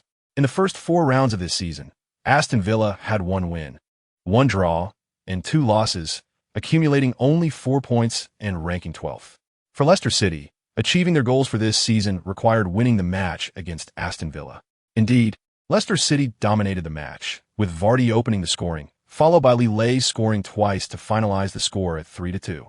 Chapter 227, leaky defense in recent rounds. Leicester City's defense has clearly had problems. Any opponent could easily break through like a sieve. This match against Stoke City was no exception. Just 13 minutes into the game, Stoke City's forward Bojan Krkic successfully breached Leicester City's goal. This undoubtedly doused Leicester City with a cold bucket of water. It was a heavy blow. Facing a bottom-ranked opponent, they were full of confidence, but unexpectedly conceded the first goal on the opponent's home turf. Leicester City's defense needed to be taken seriously. Conceding multiple goals over several rounds highlighted the severity of the issue. If not adjusted in time, the consequences would be dire. Lee shook his head as he watched the defenders constantly falter. As the core of the midfield and attack, defense was not his strong suit, making it difficult for him to provide specific guidance to the backline. At this point, he could only do his best to organize attacks and strive to score to turn the tide. On the sidelines, head coach Ranieri was loudly questioning and criticizing captain Wes Morgan because this weak defense was entirely the responsibility of the backline and the captain. As the team leader, Morgan had to improve defensive requirements and discipline. Ranieri, with an angry expression, said, "Morgan, what is this weak defense? As captain, you must take responsibility for it. Our defense is like a sieve with holes. Even the bottom team can score easily. Is this the attitude you should have?" Chapter 228, equalized in his live stream. Gowie said helplessly, "Leicester City's defense is really too poor. They haven't kept a clean sheet since the start of the season." Such a defense undoubtedly added immense pressure on Lee and the forwards. To be honest, I'm starting to worry that coming to Leicester City might be a wrong choice for Lee. The pressure here is too great for him. With no guarantee from the defense, the attack relies solely on him. But on the other hand, it is precisely this high-intensity challenge and immense pressure that can help Lee grow continuously. It depends on whether he can face the challenge with the right mentality today and lead the team to a comeback to prove that he is indeed a top star. I believe Lee can turn the situation around. He has never disappointed the fans. Let S continue to support him and witness his glorious chapter. Facing Gao Yi's livestream, fans in the comments were even more merciless. This defense is really disappointing. The back line is like a sieve. Stop talking. Just look at how Li Shun saves the day. I believe in Li Shun. He will definitely lead the team to a comeback. Chapter 229, Pressure from 6 consecutive wins goal. In the 81st minute, Li Lei's goal allowed Leicester City to take the lead. So let us congratulate Li Lei and Leicester City. This brilliant individual performance overshadowed the opponent and reaffirmed Li Lei's football intelligence and personal skills. He capitalized on the confusion caused by the opponent's substitutions and decisively scored the winning goal. Leicester City now led 3-2, demonstrating the strength of a top league team's stable core. More importantly, they showed tenacity and rallied from a slump. Gao Yi, facing the live camera, excitedly said, "Wow, this second half is completely Li Shun's personal show. Brothers, I don't know how you feel about this, but I am completely stunned." Trailing 0-2 in the first half. After Ranieri made substitutions, Li Shun completely entered God mode. First, he scored a stunning long-range shot to boost morale, and then provided a crucial assist. Finally, that feint that tricked the goalkeeper and the shot directly proved his extraordinary football intelligence and personal skills. This is completely in line with his solitary quest for victory playing style, turning the score around single-handedly. Chapter 230, Birthday Party. At this moment, the most anxious person was undoubtedly Manchester City coach Pellegrini. In Manchester City's office, Pellegrini frowned, anxiously pacing back and forth in the locker room. Manchester City unexpectedly lost 0-1 to West Ham United in this round of the Premier League. This defeat directly caused the team to drop from first place in the standings, losing the top spot to the relatively unknown Leicester City. This was like a bolt from the blue for Pellegrini and Manchester City. They could have comfortably sat at the top of the standings, but instead lost their balance at a critical moment. For this ambitious coach and top team, this was an absolute disgrace.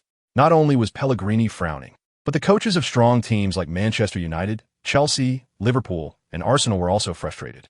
They had thought they could easily suppress the rising Leicester City, but unexpectedly, the opponent could rise at this stage, catching everyone off guard. This sudden turn of events undoubtedly gave the top clubs a sharp slap in the face. They could only temporarily put away their arrogance, seriously reflect, and adjust to quickly get back on track and reclaim their rightful top position. Day after day of training made the players feel bored and monotonous.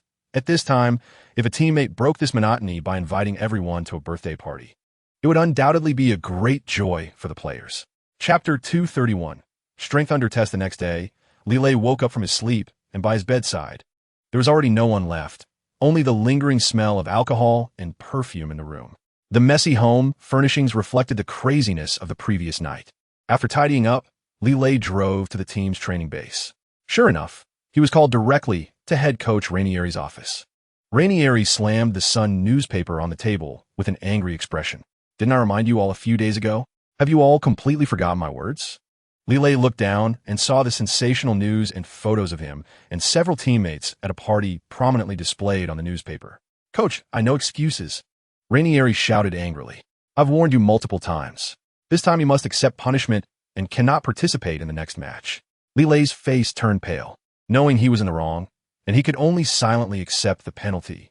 Ranieri glared at him and warned heavily, "I will not tolerate such reckless behavior. If you do it again, you can leave the team." Lille repeatedly agreed, knowing he had caused a big problem and must restrain himself to avoid disappointing the coach again, although he said that his body was always honest. Chapter 232, True colors revealed. When the referee blew the final whistle, Lille gasped for breath as he looked at the scoreboard. He had done his best, but the score of 5-2 was undeniable. This number was undoubtedly heartbreaking for him. Although he had sensed problems in the team's defense since the last round, he didn't expect the gap with the big teams to be so vast. After a fierce battle, Arsenal had scored 5 goals against them, which was hard for him to accept. At the start of the match, Leicester City had a decent start, despite Arsenal's tight defense. The trident centered around Lille frequently threatened the opponent's goal. In the 13th minute, Lille assisted Vardy to open the scoring, giving Leicester City the lead. But then Leicester's nightmare began. In just 20 minutes, Arsenal scored 2 goals to take the lead. In the 18th minute, Walcott equalized for Arsenal, and in the 33rd minute, Sanchez helped Arsenal complete the turnaround. These two goals undoubtedly dealt a heavy blow to Leicester City. The previously established defensive rhythm was completely disrupted, and they could no longer organize effective counterattacks. Arsenal's midfield organization and passing ability began to show overwhelming advantages, while Leicester City's defense exposed serious issues. Repeatedly losing position and completely unable to cope with Arsenal's rapid counterattacks. Chapter 2:33. Ranieri also has a headache, ladies and gentlemen. The match between Leicester City and Arsenal has ended with Leicester suffering a humiliating defeat of 5-2. This is undoubtedly a heavy blow to their 6 consecutive wins at the start of the season. In a live broadcast room, he was covering the match. Leicester City took the lead at the beginning, but quickly fell behind to Arsenal. After the halftime break, the situation worsened, with Arsenal scoring multiple goals and the final score being lopsided. This match fully exposed the gap between Leicester City and the big teams. Their defense simply could not withstand Arsenal's penetration and was easily dismantled. This was a wake-up call for Leicester City to achieve greater goals. They must strengthen their defense and improve their ability to withstand pressure, which will be a tough problem for Ranieri to solve. Meanwhile, the comments from fans in the live chat expressed even more disappointment. The nightmare of a match, the defense was simply torn apart. The gap is too obvious.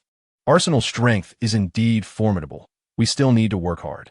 It's a bit painful to take the lead and then quickly fall behind. However, Lille's late goal was a highlight, proving that our front line still has strength. Chapter 2:34. Support from higher UPS in the office. Ranieri analyzed the team's current situation and developed tactical plans, while also reflecting on his true thoughts. The quality of the players on the team is currently like this. The strength of the front line is still decent with Vardy, Lille, and Mahrez, who have a powerful attacking combination. The problem lies in the defense, which clearly shows a lack of organizational ability when facing high-level opponents. This needs to be addressed from a tactical perspective. Against weaker teams, they can still use high-pressing defense, but when facing strong teams, they need to retract in time and adopt a steady and cautious strategy to minimize mistakes. At the same time, they need to strengthen the cooperation and cover between each line of defense to enhance overall pressure resistance. Of course, it is also necessary to reinforce the defense in terms of personnel. In the winter transfer window, I will look to bring in 1 or 2 experienced center backs. But large-scale signings could disrupt team chemistry, so caution is required.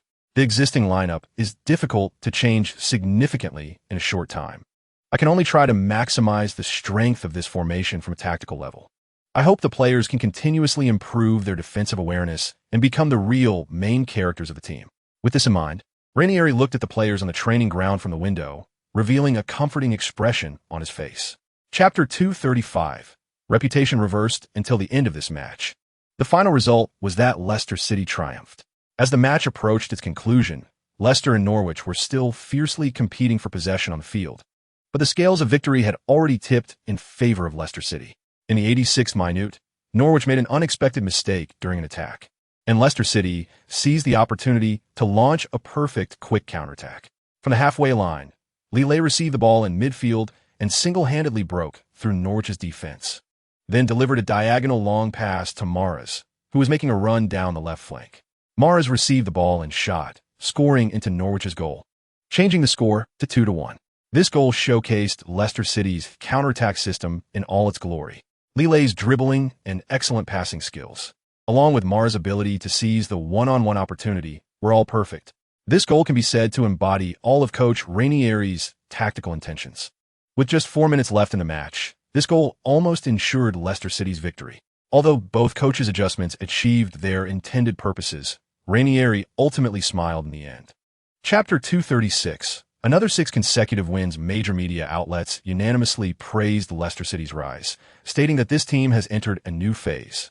Although only 8 rounds of the league have been played, Ranieri's remarks received high praise, as he, known as the Fixer, is the key figure leading the team to achieve new breakthroughs. The next morning, Lille arrived at the locker room where everyone was changing into training gear, preparing for a day of training. "Hey, did you guys see today's newspaper?" Vardy said, while changing clothes. The coach really dared to speak during the interview yesterday. "Yeah, I saw it too," Mahrez nodded. Ranieri publicly stated that he wants a challenge for the top 4. This is the first time the team has clearly expressed its ambition for the championship. In the past, we always aimed for relegation. But now we finally dare to challenge for top results, Kenny added. This shows the club's progress and transformation, and it reflects the coach's determination and courage. All right, the coach has given us new expectations, Lillet smiled and said. But we can't let our guard down. We must give our all in every match to achieve the coach's goals. Chapter 237. Pre-match tactical arrangements. Everything was ready at Leicester City's training base. The team's coach, Ranieri, had just announced the lineup for the match against Manchester United. The players listed in the lineup entered one after another, boarding the bus to King Power Stadium. At this time, Leicester City tickets were in high demand, with every match sold out. Especially today, facing the challenge from Manchester United. Fans had snatched up tickets days in advance. The team departed from the training base, heading towards the electrifying King Power Stadium, with players quietly preparing on the bus. Inside the stadium, as the players entered for warm-ups, the cheers from the fans grew louder. The atmosphere was electric, with fans on the stands and players on the field creating a vibrant scene. When the Manchester United players entered, a chorus of boos echoed throughout the stadium. Leicester City fans expressed their disdain for the opponents, filling the arena with hostility and a sense of confrontation. The Manchester United players, however, remained expressionless. They were already accustomed to this kind of away treatment, but it seemed that the noise from the fans today exceeded their expectations. As a team with a glorious history, Manchester United had thought they would only face such passionate provocation when playing against big clubs. Chapter 238. Seizing the initiative at the same time, in Manchester City's locker room. Head coach Van Gaal was doing the same thing, focusing more on the individual abilities of Leicester City players and warning against underestimating them. In Manchester United's locker room, Van Gaal was seriously laying out tactics, stating, "Guys, we absolutely cannot be complacent in today's match. Leicester City is no longer the Leicester City of the past. They have proven their strength over these 13 matches. Any team that has underestimated them has not benefited at all. So I need you to be proactive in your defense. Especially careful with Vardy and Lillet, as they are key to their success. Also, pay attention to your coordination with teammates. We cannot lose our positions in midfield. We must control the pace of the game and reduce passing errors. Offensively, Falcao and Van Persie must utilize their individual abilities and decisively seize opportunities at critical moments. We need to keep pressure on our defense. This will not be an easy match, but as long as we perform to our level and give it our all, we can defeat this strong opponent." Chapter 239. Breaking the offside trap. Opportunities are like water in a sponge. With a little squeeze, they can emerge. Faced with the missed attacking opportunity, Lillet and his teammates did not show significant disappointment, but instead re-engaged in the fierce contest against Manchester United. In the 24th minute, Leicester City once again initiated an attack near the midfield, with Lillet passing the ball to Mahrez in the center circle before immediately darting into Manchester United's defense. At this moment, Manchester United's defense and goalkeeper De Gea seemed somewhat disconnected, creating a gap in their defense.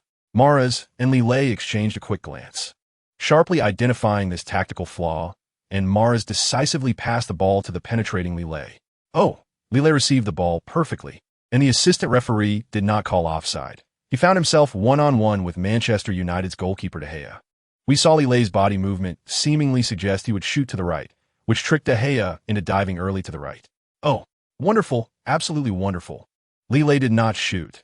Instead, he executed an astonishing feint that completely deceived De Gea, and he scored into an empty net. It was truly spectacular. Lillet's dribbling skills and shot judgment were vividly displayed in this goal, with De Gea completely misreading his intentions. Chapter 240. Continuing to lead the standings when the game resumed, Lillet in the midfield clearly felt the awakening of the Manchester United players. This was evident not only in their defense against him, but also in their offensive play, as the tempo of the game began to be controlled by Manchester United players. Something feels off. This is very wrong, Lillet thought to himself, while alarm bells rang in his mind. Through the aerial perspective of the cameras, fans watching the live broadcast also noticed this change. The strength of Manchester United was awakening. Under Van Gaal's motivation, they were regaining composure and displaying a more proactive attitude. Both sides entered a back-and-forth confrontation, and Lillet was tightly marked by 2 or 3 opponents, significantly reducing his chances of receiving the ball. Meanwhile, Manchester United players became more active and no longer reacted passively, but began to take control of the situation. This shift was extremely unfavorable for Leicester City. They had to find a way to break the deadlock, or it was only a matter of time before Manchester United's counterattack struck. In the Sky Sports studio, Keane and Jones, with a god's eye view, were discussing the unfolding scene. Keane noted, after halftime, Manchester United clearly looks revitalized, with both their defense and offense posing more threats. Jones agreed, yes, Van Gaal must have given effective reminders and encouragement during the break. Manchester United's current performance is completely different from their passive display in the first half. Chapter 241.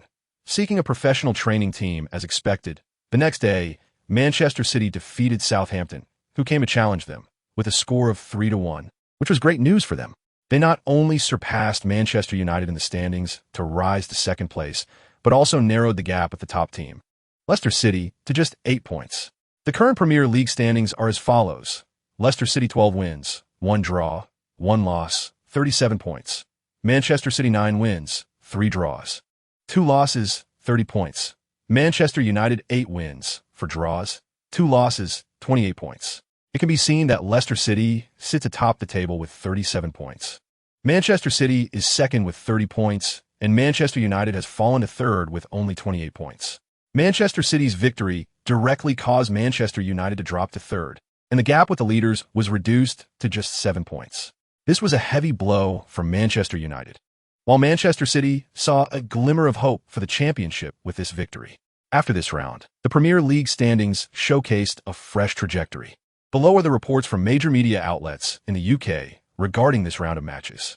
The Daily Mirror, Lille ends Leicester City's 11-match winning streak against Manchester United. Lille opened the scoring in this match, but a defensive error from Manchester United's backline led to their winning streak being halted. Chapter 242. Keeping a clean sheet name, Lille. Team, Leicester City, Championship 2012 to 2013 season. Chelsea, Premier League 2013 to 2014 season. Leicester City, Premier League 2014 to 2015 season. Profession, football player. Position, winger, attacking midfielder, wide midfielder, capable of multiple positions. Stamina, 100. Speed, 100. Strength, 100. Passing, 100. Dribbling, 100. Defense, 85. Passive skills, heartfelt connection, A. Tough as iron, S. Active skills, precise shot, A. Crossbody shot, S. Looking at the nearly perfect stats, Lille felt a stir in his heart. These figures already belong to the level of top players. In the previous 2 seasons in the championship, he had gradually grown into an all-around player capable of playing various positions such as winger, attacking midfielder, and wide midfielder. Now he possesses top-level stamina, speed, strength, passing, and dribbling skills. At the same time, his defensive abilities are steadily improving, and the 2S-level active skills add further value. The A-level passive skill, heartfelt connection, allows for high-level synergy and coordination with teammates, enabling accurate anticipation of their intentions for optimal cooperation. Chapter 243. New club historical record in contrast to the angry Swansea fans. Leicester City supporters were jubilant. Despite drawing with Manchester United in the last round, the team's unbeaten record continues, with a resounding 3-0 victory over Swansea. Leicester City has completed an impressive 7-match unbeaten streak, once again setting a new club record for the longest unbeaten run in history. Even more exciting is the fact that this unbeaten streak comes on the heels of a recent 6-game winning streak. As the league progresses, Lille and his teammates have already set multiple club records. In a short span, Leicester City has continuously broken their best winning and unbeaten records, showcasing the team's adaptability and improvement in the Premier League. Not only have they defeated several strong teams, but they have also managed to secure a draw against the powerhouse Manchester United. This is enough to prove that Leicester City now possesses the strength to compete with the top teams in the Premier League. Fans are thrilled that the team has established itself in the Premier League and is rising rapidly. In their view, Leicester City is currently in an unprecedented historical peak. Leicester City's performance this season has emerged as a surprise, drawing significant attention from various teams. Research reveals that the success of Leicester City hinges on 2 key figures: head coach Ranieri and star player Lille. Chapter 244. Envy and drooling facing the current league leaders Leicester City. Chelsea players are taking the situation very seriously. After 15 matches, Chelsea has only managed a dismal record of 3 wins, 3 draws, and 8 losses, dropping to 14th place, just 2 points above the relegation zone, and 18th placed Newcastle United. Captain Terry reminds his teammates, "Guys, we can't continue like this. Leicester City is no longer the same. We must focus on marking their star player Lille, who poses a significant threat. We need to adjust our mentality, regain our fighting spirit, and give it our all. We can't let the fans down anymore. Let's start by defeating Leicester City and rediscovering Chelsea's true form. We need to coordinate in defense and support each other in attack. However, Terry receives only a few perfunctory responses from his teammates, and the locker room falls silent again. As captain, Terry feels quite frustrated, reflecting inwardly indeed. Chelsea is no longer the championship team it was last year when we won the double. Chapter 245, just assisting for fun as Leicester City makes substitutions and the match continues. Chelsea players kindly concede possession to Leicester City. With Andy King on the pitch, Lille needs to readjust the game tempo to adapt to the team's changes. Facing Chelsea's passive play and defensive counterattack strategy, Lille is quite familiar. He knows that at this moment, he only needs to patiently probe for weaknesses in the opponent's defense, waiting for the right moment to deliver a decisive blow. Thus, Lille starts organizing his teammates to engage in active passing and coordination to stabilize possession. Meanwhile, he carefully observes Chelsea's defensive weaknesses, searching for opportunities to break through. Both teams concentrate their forces in midfield, engaging in a fierce battle while waiting for the chance to land a fatal blow on the opponent. In the 31st minute of the match, an unexpected incident occurs, this time involving Chelsea forward Hazard, who gets injured. Mourinho has no choice but to substitute him with Pedro. Just as Chelsea makes the substitution, Lille seizes the opportunity while the opponent is still adjusting. In the 34th minute, he brilliantly assists Vardy, who scores the opening goal for Leicester City. Chapter 246, taking Chelsea down the result of impatience is bound to be full of flaws. While Chelsea relentlessly intensifies their attack, it exposes vulnerabilities in their defense. Vardy's foul gives Chelsea a free kick opportunity in the midfield and flank area, taken by Fabregas, who joined this season. For Fabregas, this transfer was originally aimed at becoming a key player, not a substitute. However, Chelsea's fighting spirit this season is far from what it used to be, leaving him very disappointed. He feels a lot of resentment towards the team's decline and has many criticisms of Mourinho's tactical arrangements. Fabregas knows that even if Chelsea wins today, it cannot hide the seriousness of the problems. But for now, he can only do his best to execute the free kick and create a scoring opportunity for the team. When Fabregas joined Chelsea, there was speculation that he was there to replace either the sold Lille or Lampard. To make room for him, the club chose to sell these two key players. The media and fans are discussing whether Fabregas can fill the gap in the forward line.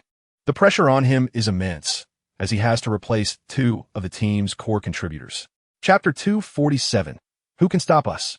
That's the question. Gao Yi sits in the live broadcast room, his face filled with joy as he addresses the camera. Brothers, the match is over. Let's congratulate Godley for achieving an 8-match unbeaten record, he excitedly announces. Even though Chelsea managed to score a goal at the last minute through Fabregas, it doesn't affect the final result. Gao Yi continues. Nonetheless, we also saw Chelsea's strength. In the final stages of the match, even Godley joined the defense, which shows the immense pressure our attack put on Chelsea. But the result is already clear. We won decisively, and Godley's 8-match unbeaten record remains intact. Gao Yi's face beams with joy and pride. He feels incredibly uplifted by Godley's and the team's outstanding performance. Godley is amazing. This time he performed both steadily and strongly, finally maintaining his unbeaten status. This match was spectacular. The score was lopsided yet thrilling. We owe it to Godley for his stable performance. Otherwise, this match could have gone either way. Gao Yi commented excitedly. The entire match was high energy. The visuals were so captivating that I was completely immersed. Come on, let's get trending and celebrate our great tiger, Godley. This unbeaten record must be known to all fans nationwide. Chapter 248. Teacher Gao's worries. He proactively contacts the platform to express his demands and considers establishing his own independent outlet in the future to reduce external interference. With a pragmatic attitude and solid skills, Gao Yi is confident in resolving the current predicament and continuing to develop his career steadily. However, unexpectedly, the platform has also set its sights on him. One day, his assistant approaches Gao Yi and says, Teacher Gao, the platform wants us to increase some interactive content with fans. That's fine. It can help adjust the atmosphere in the live broadcast room. Gao Yi thinks for a moment and agrees. However, you should first take a look at the activities proposed by the platform. The assistant hands a document to Gao Yi. This Isn't this gambling? After reading it, Gao Yi is shocked and looks at the assistant. The assistant merely nods silently. Gao Yi furrows his brow and, after a moment of contemplation, says, "This is obviously gambling. I cannot agree to it. Increasing fan interaction is legitimate, but it cannot be illegal." The assistant nods and responds, "I understand your concerns, Teacher Gao. I also think this activity proposal carries significant risks. But the platform has made it clear that if we don't agree, they will limit your traffic." Chapter 249. Offensive football. Li Lei, far away in England, is unaware of Gao Yi's predicament, and even if he knew, he couldn't provide any substantial help. As the Premier League reaches a fever pitch, Li Lei's Leicester City is also preparing tirelessly for their away match in 4 days against Everton at Goodison Park. This season, Everton is not to be underestimated, currently holding a record of 5 wins, 8 draws, and 3 losses, ranking 10th in the standings. Against such an opponent, Leicester City must go all out and showcase their full strength. Facing a packed schedule and a strong rival, Li Lei will ensure the team maintains good form for the upcoming challenge. Meanwhile, in the distant east, Gao Yi continues on his career path, with an uncertain future ahead. Li Lei arrives at Goodison Park, and although it's not his first time, he feels differently each time. Everton fans are passionate, but they are never friendly to visiting teams. Li Lei is already accustomed to the boos that fill the stadium. Faced with the tidal wave of jeers, Li Lei calmly shrugs it off, completely unfazed. After all, the game must go on, and the external environment cannot be perfect. As a professional player, mindset management is a crucial lesson they must master. Chapter 250. Arrogance. Overlooking all, although Everton is currently 2 goals down, the reaction of the home fans is indeed a bit excessive. This atmosphere is very unfriendly to the visiting team, and future teams coming here need to be cautious, said Keane in the Sky Sports studio with a sigh. "You're right. Such aggressive behavior from the fans is too much." Jones added, "Back to the match, Leicester City, under Li Lei's organization, is attacking fiercely. A score of 3-1 basically locks in the victory, making it difficult for Everton to turn the tide. The MVP of the match should undoubtedly be him, scoring from a free kick, providing assists, and being the organizer. He is the key figure in Leicester City's victory. His performance is outstanding." That's right, Li Lei has proven himself to be a top-tier player. He is a strong contender for this year's Premier League Player of the Year, and he deserves the title. I agree. Li Lei leading Leicester City to victory seems highly likely. Let's continue to watch and witness how he secures this win. All right, viewers, stay tuned to Sky Sports for the exciting live broadcast of the Premier League. I believe Li Lei will bring us surprises. Chapter 251. Personal Trainer Group. The match process is tough and brutal. Liverpool firmly controls the tempo on the field, and their attacking players relentlessly assault the defense of Li Lei's team. Meanwhile, Li Lei and his teammates seem to be still immersed in the dream of being unbeaten. Their relaxed attitude leads to numerous defensive lapses and a lack of sharpness in attack. The 90-minute battle feels like a long torment. When a final whistle blows, the score is set at 1-0, and Li Lei and his teammates leave the field dejectedly. This result is undoubtedly a heavy blow to them. In the locker room, Ranieri's face is serious, and his eyes reveal deep disappointment. He knows this loss is not just about the gap in strength, but also the contrast in mindset. That relaxed and arrogant attitude has finally exposed its fatal weakness in front of a strong opponent. This is a lesson that everyone needs to reflect on carefully. If the team cannot adjust their mentality in time and regain humility and fighting spirit, then this loss might just be the beginning. For Li Lei, however, this defeat brings a sense of relief. Although the team's unbeaten record has ended, it might be a good opportunity to break the pervasive relaxed mood within the team and reconsolidate their fighting spirit. Chapter 252. Training intensified not long after. Li Lei walks into the gym, where Carl has been waiting for a long time. This is a well-equipped modern gym, with various machines gleaming with a silver metallic luster. "Hi Li Lei, I'm glad you could arrive on time." Carl greets him enthusiastically, handing him a towel. "Today, we will mainly focus on your upper body strength training, especially the core and shoulder muscle groups." Li Lei nods and follows Carl to the equipment area. Carl first has Li Lei warm up, then starts explaining the first training exercise, the dumbbell press. Remember to keep your elbows close to your body. Slowly push the dumbbells up, hold at the highest point for a second, and then slowly lower them. This exercise mainly works your chest and triceps, Carl explains patiently while demonstrating. Lilei follows Carl's guidance and starts practicing. At first, he finds it a bit challenging, but he quickly finds the correct technique. Carl observes closely, occasionally providing corrective suggestions.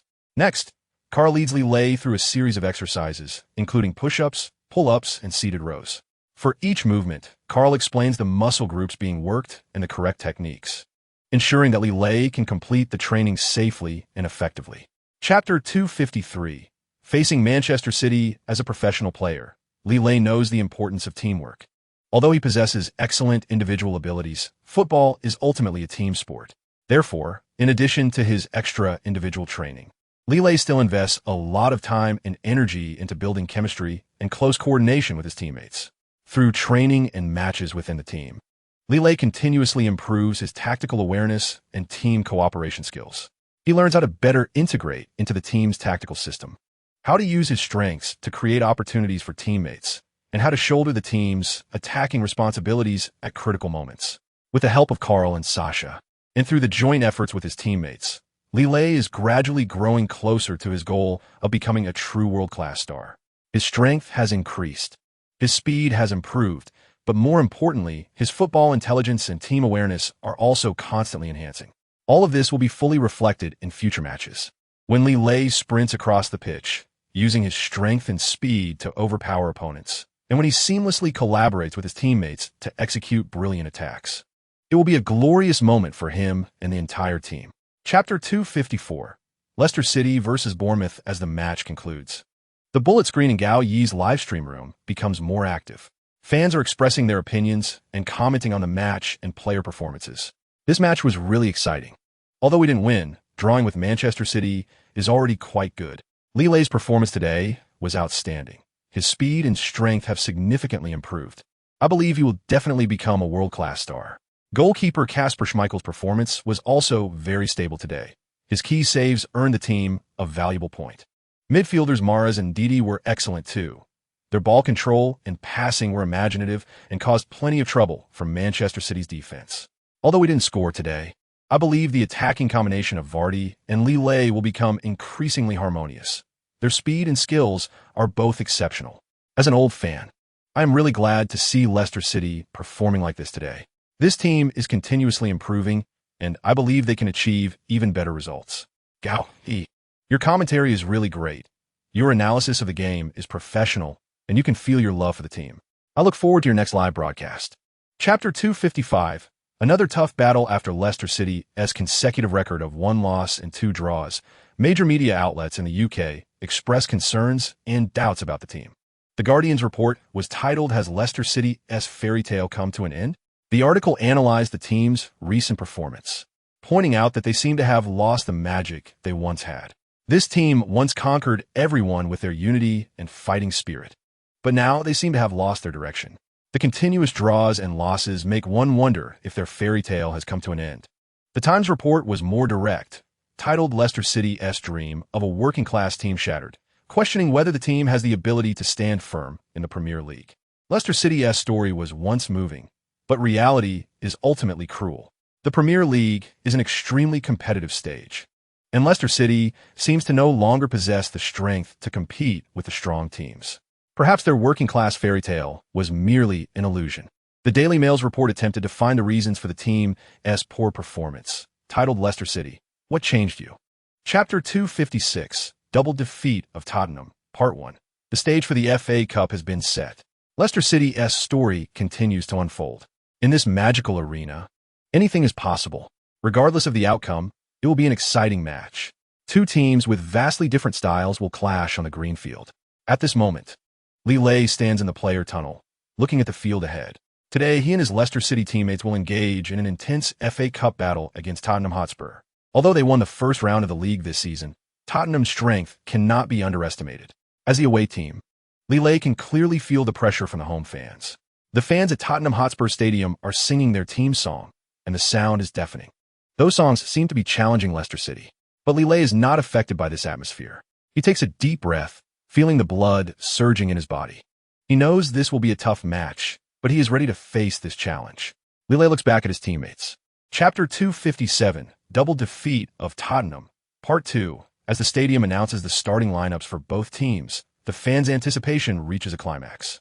Tottenham Hotspur, 4-2-3-1 goalkeeper. Loris, defenders. Walker. Alderweireld, Vertonghen Davies. Midfielders. Deer, Carroll, Lamela, Eriksson, Ali. Forward. Harry Kane. Leicester City, 4-4-2 goalkeeper. Schmeichel, defenders. Morgan, Huth, Simpson, Waghorn. Midfielders. Mahrez, Drinkwater, Kanté, Albrighton. Forwards. Lille. Vardy. With the referee's whistle, the match officially begins. The home fans of Tottenham Hotspur erupt in cheers, and the atmosphere in the stadium reaches a peak. After the match starts, Tottenham's Eriksson takes the first kick. Taking advantage of their home advantage, Tottenham gradually seizes the initiative in the match, putting immense pressure on Leicester City's defense. In the first half, Leicester City's defense appears unstable, struggling to cope with Tottenham's fierce attacks. First, in the 20th minute, Tottenham organizes an attack in front of Leicester City's penalty area. Chapter 258, Double Defeat of Tottenham, Part 3. During halftime, the atmosphere in Leicester City's locker room is somewhat heavy, with players hanging their heads, faces filled with disappointment and frustration. Head coach Ranieri walks into the locker room with no sign of disappointment on his face. The players lift their heads. Ranieri's voice is firm and powerful. The match is not over. We still have 45 minutes. The players look at their head coach, whose eyes are filled with confidence and encouragement. We did not perform well in the first half, but that does not mean we are a weak team. Remember, we are Leicester City. We have our own strengths and characteristics. Ranieri walks to the tactical board, beginning to outline the tactics for the second half. We need to make some adjustments in the second half. First, we must strengthen our midfield control. Drinkwater, Kanté, you need to participate more in the attack and provide more support to the front line. Drinkwater and Kanté nod, their expressions becoming resolute. Secondly, we need to be more compact in defense. Morgan, Huth, you are the core of our defense. Lead everyone to better deal with Tottenham's attacks. Chapter 259, Double Defeat of Tottenham, Part 4. At this moment, Lille stands at the center circle, waiting for the referee's whistle. To his left is Vardy. To his right is Mahrez, and Kanté is standing a short distance behind him. He looks determined, his face serious, and speaks to his teammates on both sides. Guys, I need your help. Vardy, I know your sense in front of goal is extremely sharp, with the sensitivity of a top striker. I will pass the ball to you. You need to kick it into the opponent's goal. And Mahrez, we need you to keep breaking through on the flanks to penetrate the opponent's midfield defense. Upon hearing Lille's words, Vardy's eyes sharpen. As a top striker, he knows his importance in the team, nodding and giving Lille a determined look. Don't worry, Lee. As long as you pass to me, I will give my all. I will use my speed and sense to create trouble for the opponent's defense. I believe we can pull one back. Chapter 260, Double Defeat of Tottenham, Part 5. Tottenham's conceding seems to have triggered something in them. They realize that if they do not quickly expand their scoring advantage, this match might slip away from them. So Tottenham begins to 投入更多球员在进攻中，他们希望通过增加进攻人数来增加进球的机会。中场和后卫开始更多的参与到进攻中来，试图给莱斯特城的防线制造更多的压力，但这却给了莱斯特城快速反击的机会。Leicester City players were like a group of long-hidden cheetahs, patiently waiting for the moment Tottenham would show a flaw. That moment soon arrived. In the 68th minute of the match, a Tottenham attack was successfully intercepted by Leicester's midfield core, Kanté. Known for his fierce and efficient defense, Kanté showcased his incredible anticipation with this interception. After successfully stealing the ball, Kanté wasted no time and immediately passed it to Lille up front. Upon receiving the ball, Lille quickly advanced forward, his speed putting immense pressure on Tottenham's defenders. Meanwhile, Mahrez was also making a swift run on the right flank. Chapter 261, Triple Kill of Tottenham, Part 1. Lille was lifted high by his teammates, tears of joy shining on his face. The Tottenham players appeared extremely frustrated. They had given their all, but ultimately lost the chance for victory against Leicester City's tenacious struggle. The match ended with Leicester City beating Tottenham 3-2, allowing Leicester to advance to the next round of the FA Cup. This was a great victory, a win belonging to Leicester City and Lille. When the final result was revealed, Gout E, in the live broadcast room, was so excited that he could hardly speak into the camera. My God, I can hardly believe my eyes. Lille, he really did it. He scored the decisive goal at the most critical moment. This is simply a miracle. Gao Yi's voice trembled, but was filled with joy and pride. As a loyal fan of Lei, he felt an unprecedented sense of pride and happiness at that moment. I have always believed that Lei has extraordinary talent. I have always believed he could create miracles on the world stage. Today, he proved my belief with his actions. Gao Yi's eyes were slightly moist, but his face was beaming with the brightest smile. Chapter 262, Triple Kill of Tottenham, Part 2. During halftime in the Sky Sports studio, Keane and Jones were commenting on the first half of the match. Keane spoke first. Well, the first half wasn't as exciting as we expected. Both teams' performances were clearly affected. Jones nodded and added, "Yes, Keane. It's evident that the match 3 days ago took a significant toll on the players' stamina. Today, we saw a very fatigued Tottenham and a similarly tired Leicester City. Keane, in such circumstances, it's hard for players to show their best form. We've seen many players' movements become a bit sluggish, especially the forwards. Their performances are like night and day compared to 3 days ago." Jones, exactly. Kane, Ali, Son Heung-min. Their performances today were not up to par. They always seem to step behind and struggled to control the rhythm of the ball. Keane, Leicester City isn't faring much better either. Vardy, Mahrez, Albrighton are also showing signs of fatigue. Chapter 263, New Year Blessings, Part 1. After the fierce battle with Tottenham, Leicester City players had almost no rest time. Just 2 days later, they had to step onto the field again for a new round of matches. On January 17th, in the 22nd round of the Premier League, Leicester City arrived at Villa Park to challenge Aston Villa. This away game was undoubtedly a huge test for Leicester City. At this point, the notorious Christmas fixture congestion of the Premier League finally began to show its effects on Leicester City. The continuous high-intensity matches with almost no rest time posed a significant challenge for any team. As a rising team, Leicester City seemed even more susceptible to the impact of such a schedule. Despite having excellent talent and good form, their players began to experience issues with stamina and mental fatigue when faced with such a packed schedule. In the match against Aston Villa, Leicester City's players appeared somewhat fatigued and out of sorts. Their movement was no longer as proactive, and their passing was no longer as precise.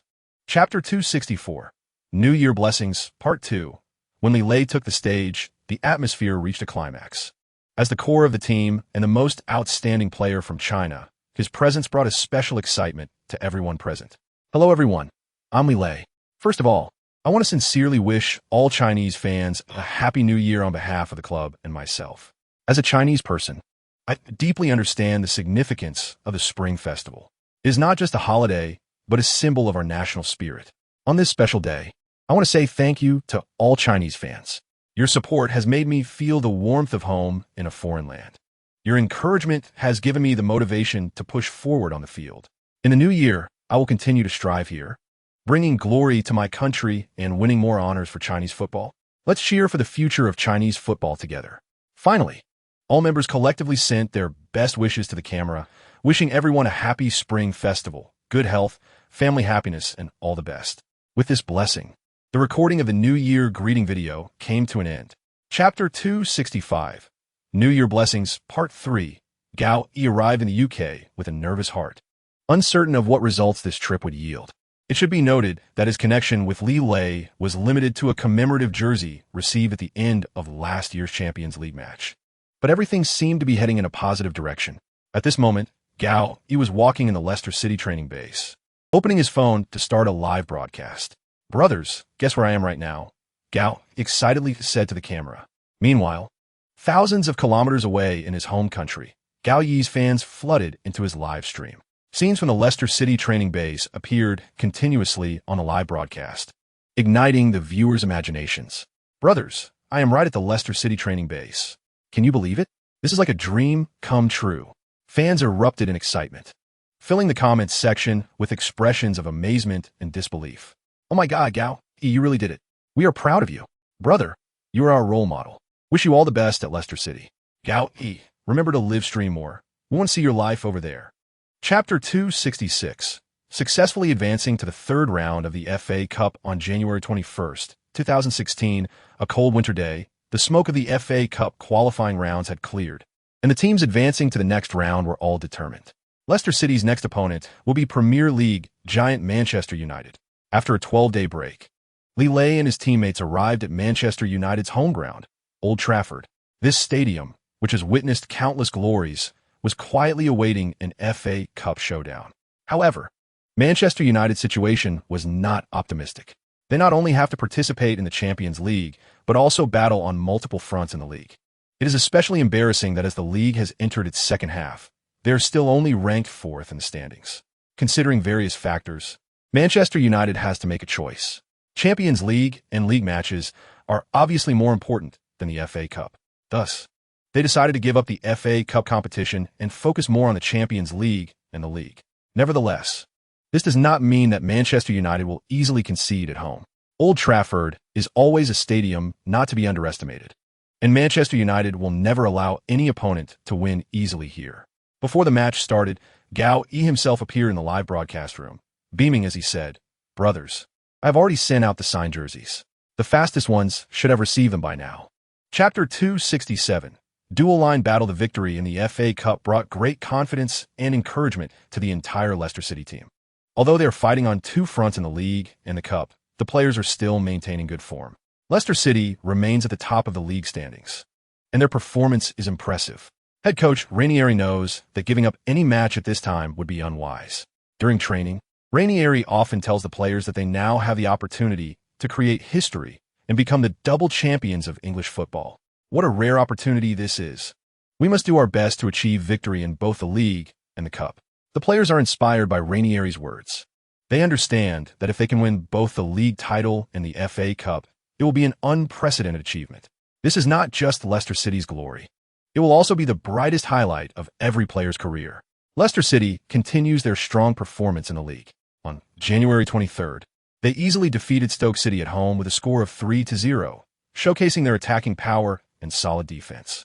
On February 3rd, in the 24th round of the league, Leicester City faced Liverpool at Anfield. Chapter 268. Another victory. As the second half began, Leicester City displayed a completely different demeanor. Under Lille's command, they launched a fierce attack. Lille's skillful footwork and precise passing made the ball circulate among Leicester City's players as if it were responding to a conductor. Liverpool's defense began to feel immense pressure. In the 60th minute, Lille delivered a brilliant through ball, and Vardy made a timely run to score as the goalkeeper dove for the ball. Leicester City led 1-0. Seeing his team trailing, Liverpool's coach Klopp decided to make adjustments. In the 66th minute, he substituted the lackluster captain Henderson with Bentic, trying to strengthen control in midfield. However, Leicester City's offensive momentum did not weaken. In the 72nd minute, Lille once again spotted a gap in Liverpool's defense. He made an accurate long pass, and Mars received the ball on the right, evaded a defender, and crossed it to Vardy, who blasted the ball into Liverpool's net again, making it 2-0 as Leicester City extended their lead. Klopp, helpless, made another change in the 75th minute, bringing on Allen for the out-of-form. Chapter 269. Champions League round of 16. With the match against Liverpool coming to an end, Leicester City's advantage in the standings became more pronounced. This caught the attention of the British media, who noticed that Leicester City's lead might be too large. The Premier League consists of 38 rounds, and in the upcoming schedule, only Manchester City in the 25th round, Arsenal in the 26th round, and Manchester United in the 36th round pose a real threat to Leicester City. Other teams seem unlikely to stop Leicester City's path to the championship. Although Leicester City will face traditional powerhouse Chelsea in the final round, Chelsea's performance this season has been very poor, and they may even face relegation, completely losing their chances for the title. Meanwhile, Manchester City, Arsenal, and Manchester United are all participating in the Champions League this season. The heavy schedule may divert their attention, making it difficult for them to fully focus on blocking Leicester City in the league. Manchester City is currently performing well in the Champions League and is expected to go further, but this also means they will face more matches, which could impact their league performance. Chapter 270. A natural course. In rounds 25 to 28 of the league, Leicester City's performance has been somewhat fluctuating. After a 3-1 away victory against Manchester City, they seemed to prove their strength. However, they then lost 1-2 away to Arsenal, which narrowed their lead. Nevertheless, Leicester City quickly adjusted their form. They managed a narrow 1-0 home victory against Norwich, securing 3 points. In the match against West Bromwich, they twice fell behind, but ultimately fought back to earn a 2-2 draw. That point was very crucial for them. Although the league path has been somewhat winding, Leicester City has shown even better performance in the FA Cup. After a 3-2 victory over Tottenham, their morale soared. In subsequent matches, they defeated Manchester United 1-0, Crystal Palace 2-1, and Reading 2-0, smoothly advancing to the semi-finals. Their semi-final opponent is Watford, a team not to be underestimated. However, Leicester City has already demonstrated their strong capabilities in cup competitions.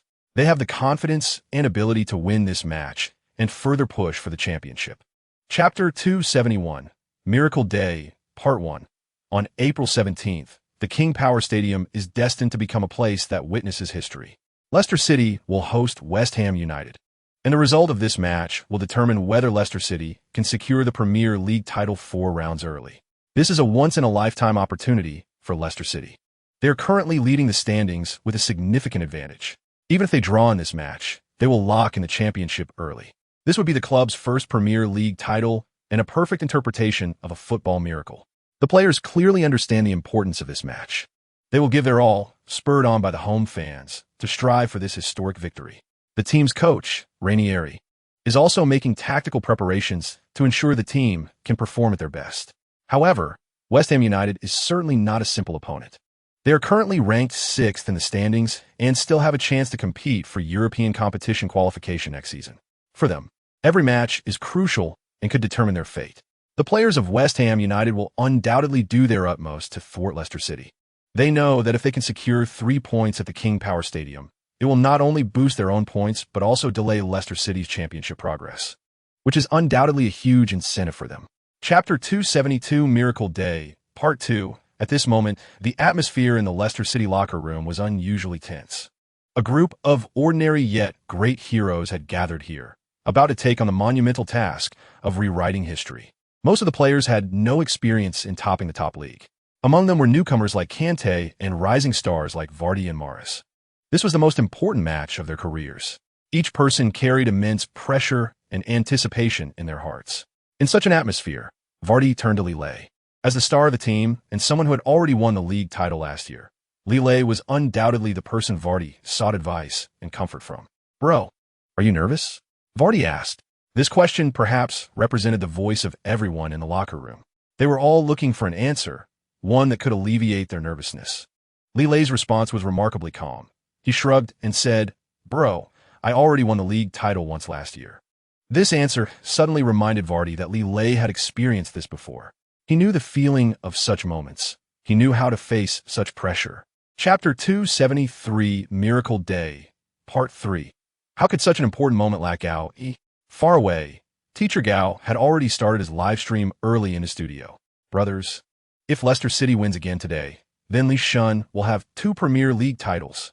Gao Yi's voice spread through every corner of the platform.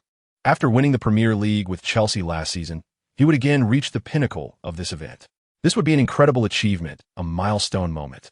Gao Yi's words made the atmosphere in the live stream even more heated and excited. Tens of thousands of fans witnessed this moment through their screens. Some were fans of Lille, some were supporters of Leicester City, and others simply loved football and miraculous stories. But at this moment, they all gathered together, cheering for the same goal and praying for the same dream. "I believe Li Shun can definitely do it," Gao Yi continued. "He is an outstanding player, an amazing person. He has talent, perseverance, and a never-give-up spirit. These are all essential qualities for achieving greatness." Chapter 274, Miracle Day, Part 4. Lille's roar echoed across the field. "Hey, what are you doing? Kante, tackle him. Mahrez, break forward. And you, bro, get your head in the game."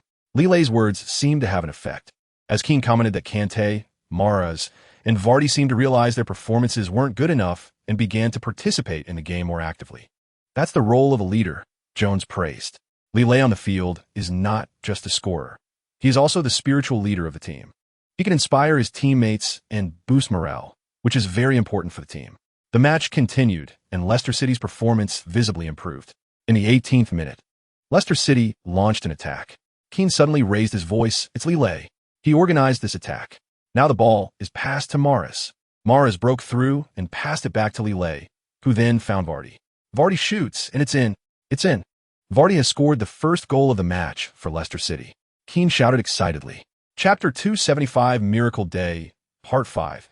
As the match reached the 56th minute, Vardy committed a foul during a challenge, and the referee unhesitatingly pulled out a second yellow card. 2 yellows turned into a red, and Vardy was sent off. This was undoubtedly a massive blow for Leicester City. Vardy was their top scorer and the core of their attack. Without him, Leicester City's offense would be severely impacted. At the same time, this also meant that Leicester City would have one less player to fight in the upcoming match. This would be a huge test for their defense and stamina. Ranieri looked serious on the sidelines. At this critical moment, he needed to make quick adjustments, motivate the players, and find new tactical plans. As Vardy was sent off, a huge sigh erupted from the spectators around the stadium. They were clearly unhappy with the referee's decision, and Vardy's departure undoubtedly put tremendous pressure on Leicester City. Wow, what a shocking moment. Gao said in the live stream. Vardy's red card completely changed the course of the match. Now Leicester City is facing the dilemma of playing with one less player. The pressure is on Lee Shun. Gao said nervously in the live stream. Chapter 276 Miracle Day, Part 6. In the 88th minute, West Ham United earned a corner kick. The ball flew high, heading straight for Leicester City's penalty area, but was cleared by Captain Morgan, and coincidentally, Lille was right in the ball's flight path. Faced with this once-in-a-lifetime opportunity, perhaps the last chance to counterattack in a match, he wasted no time, picked up the ball, and sprinted towards West Ham United's goal. His speed was astonishing, like a lightning bolt across the field. The West Ham players were completely unprepared for this mistake. They frantically tried to retreat, but against Lille's speed, they seemed powerless. Lille was like an unstoppable force, effortlessly breaking through West Ham's defense. Those defenders attempting to intercept him seemed to stand still, completely ineffective. Lille's movements were fluid as if he had magic at his feet. He repeatedly broke through, weaving past opponents like waves. West Ham's goalkeeper Adrian saw the crisis, ran out of the goal, trying to narrow Lille's shooting angle. But Lille's skills were too superior. He easily faked out Adrian and, facing an open goal, showed no hesitation.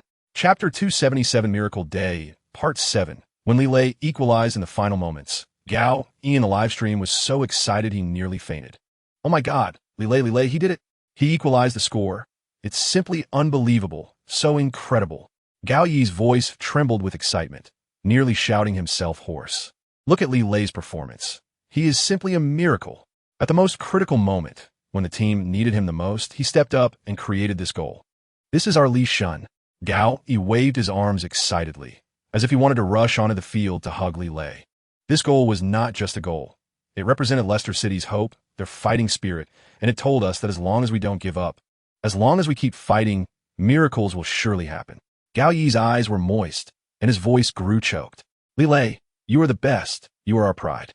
Now let's cheer for you and Leicester City together. Let's witness the birth of a miracle. Gao Yi's emotions infected the entire live broadcast room, and countless viewers in the bullet screen were also cheering for Lille and Leicester City. Chapter 278, Miracle Day, Part 8, under the operation of the staff. A podium has been set up in the center of King Power Stadium. After the celebration, Lille and his teammates calmed their excited hearts and returned to the locker room to freshen up in preparation for the upcoming trophy presentation. In the locker room, everyone was still excited. Captain Morgan nervously and excitedly came to Lille's side and said, "Lee, as the only player in our team who has lifted a league trophy, please tell everyone the precautions for the next steps." Lille looked at his excited teammates and, seeing their eager eyes, revealed a warm smile. "Brothers, listen to me," Lille began, his voice steady and powerful. "First, we need to thank everyone. Thank the coaching staff, thank the staff, thank our fans. Without them, we wouldn't be here today." The teammates nodded in agreement. "Next, we need to lift that trophy in the best way possible. Remember, it's not just a trophy. It carries the dreams and efforts of all of us. So when we lift it, we must feel this moment with the most sincere hearts." Chapter 279, advancing to the FA Cup final when Lille and his teammates lifted the shining championship trophy high. The entire King Power Stadium was filled with an unprecedented festive atmosphere. Streamers rained down, interweaving blue and white, symbolizing the colors of Leicester City's crest. Fireworks burst in the night sky, illuminating the entire stadium and every face. "We are the champions! We are the champions!" the fans sang in unison, their voices echoing with the fireworks above, creating a breathtaking scene. On the podium, Lille and his teammates embraced tightly, tears of joy shining in their eyes. They knew that this moment was the culmination of all their efforts and sacrifices, the realization of all their dreams and hopes. Captain Morgan raised the trophy high, showcasing it to the fans around. The silver trophy sparkled under the lights, as if telling the extraordinary journey of this team. Coach Ranieri stood by, a satisfied smile on his face. Among the fans, there were cheers, tears, hugs, and singing. In this moment, they connected with the players on the field, sharing this honor and enjoying this joy together. Chapter 280, Season Finale. After the match, head coach Ranieri praised the team's performance highly. "I am proud of my players," he said. "They have shown the qualities of a champion team. We still have one final to play, and we will give it our all." In the same day's concluding match, Arsenal also defeated their opponent, their score locked in at 2-1, which meant Leicester City would face Arsenal at Wembley Stadium in London on May 22nd.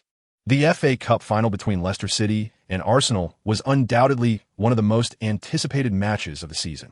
This was not just a battle for the championship, but also a contest of honor. For Leicester City, this was an opportunity to make history. They had already achieved the league championship, and if they could win the FA Cup again, they would become another team in English football history to achieve the double crown. For Arsenal, this was their last chance to salvage the season. As a traditional powerhouse in the Premier League, Arsenal's performance in the league this season had been very disappointing. The FA Cup was their only opportunity to win a trophy. Chapter 281, Double Crown, Part 1, on May 22nd at Wembley Stadium in London.